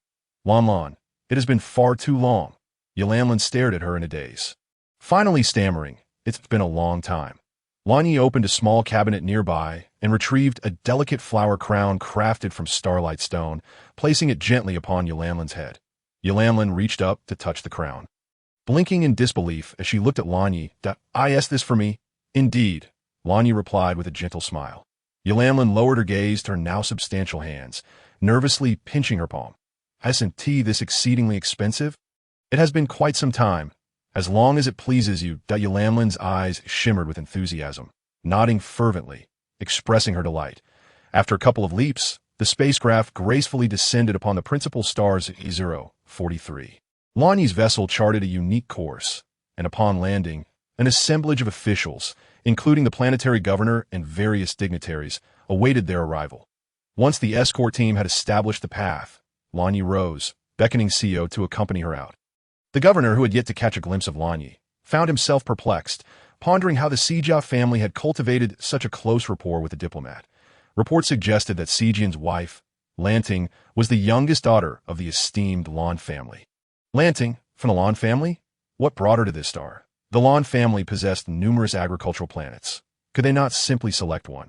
He realized he must promptly investigate any past dealings involving the Si Yao family to ascertain they had not incurred the displeasure of the Lan family. After all, who would conceal their affiliations if they occupied a position of influence? Offending the Lan family would obliterate any prospects for advancement. This marked Lani's inaugural visit to the main star Z043. Previously, she had only encountered her sister at Si Yao's hospital or nursing home and had never set foot upon this agricultural planet. Although the surroundings were satisfactory, they paled in comparison to the grandeur of the Lan family's estate. After a brief stroll, she caught sight of her son, who was meticulously watering the verdant apple trees one by one. A charming little sprite in a crimson dress, round and plump, stood with her hands on her hips. directing in a sweet, innocent tone, "Shall we water this one as well?" Lanyi had observed the adorable apple tree sprite, Ping Ping, during a live stream. She was even more enchanting in person. Lanyi felt no embarrassment in being instructed by the diminutive sprite. It was, after all, unreasonable to expect a delicate sprite to transport water to the orchard. Ping Ping seemed to sense something and abruptly turned her gaze toward Si Yao, though she was at a distance. She quickly flapped her tiny wings and soared toward Si Yao, nestling herself in her embrace. The little apple hairpin atop her head swayed precariously. "Why did you leave Ping Ping for so long? Ping Ping has grown so thin. Does the master no longer cherish Ping Ping? Has Ping Ping done something wrong?" Si Yao gently pinched her, observing her tearless face, recognizing it as yet another performance. She had made it clear upon her departure that they were to be separated. So what was the need for such dramatics now?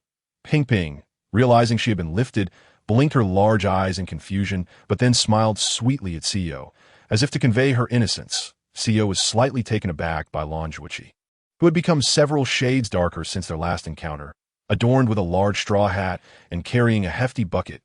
It was hard to fathom how he had transformed into this state. Lanyi set down the bucket and awkwardly glanced at Lanyi. "Mom." Xianxian slowly approached, and Si Yao crouched down, allowing him to walk in her palm as she helped tidy his little outfit. "Xianxian has been so good these past few days," Si Yao praised, stroking him affectionately. "Indeed, Xianxian is very good. Ping Ping is also very good. Soon, Ping Ping will have an abundance of fruits to enjoy. I will gather them all for the master." Si Yao gently pinched her noticeably rounder little face, affirming, "Yes, Ping Ping is a good child." "Where is Yu?" Si Yao inquired, scanning the surroundings but failing to spot the little sprite. Her gaze turned towards Lanyi, puzzled. Lanyi hesitated slightly, scratching his head in embarrassment. Lanyi immediately sensed her son's unease. Frowning as she grasped his ear, her mental power weighing heavily upon him.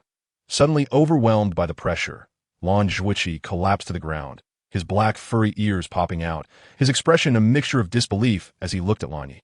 "Mom, what have you done?" Lanyi's icy gaze bore into him, easily discerning that he had done something he was reluctant to confess. "But I didn't do anything," Lanyi protested, exasperated, looking at his mother with an air of helplessness. He attempted to retract his ears, but they stubbornly refused to budge. Si Yao's attention was instantly drawn to those fluffy, half-moon-shaped black ears. Your beast formed out of bear? That personality is hardly discernible. Ani Lanyi also a bear?" Si Yao's gaze darted toward Lanyi's vacant expression. Her curiosity ignited. It seemed rather plausible for a bear beast form to assume the role of a diplomat. After 2 days of slumber, Lanyi reverted to her original form, only to transform back shortly thereafter. Lanyi's eyes shifted away. He had promptly reached out to an expert. However, the expert suggested that his condition appeared to be in a phase of evolution. Hence, he encircled him with an array of energy stones. Yet despite the passage of time, not a single one had been absorbed, and he remained in his original form. Suddenly, Si Yao lifted her head and hurried homeward. Upon entering, Yulanlan sprang down, guided by a familiar aura to a corner where a cluster of crystal orchids, laden with energy stones, lay.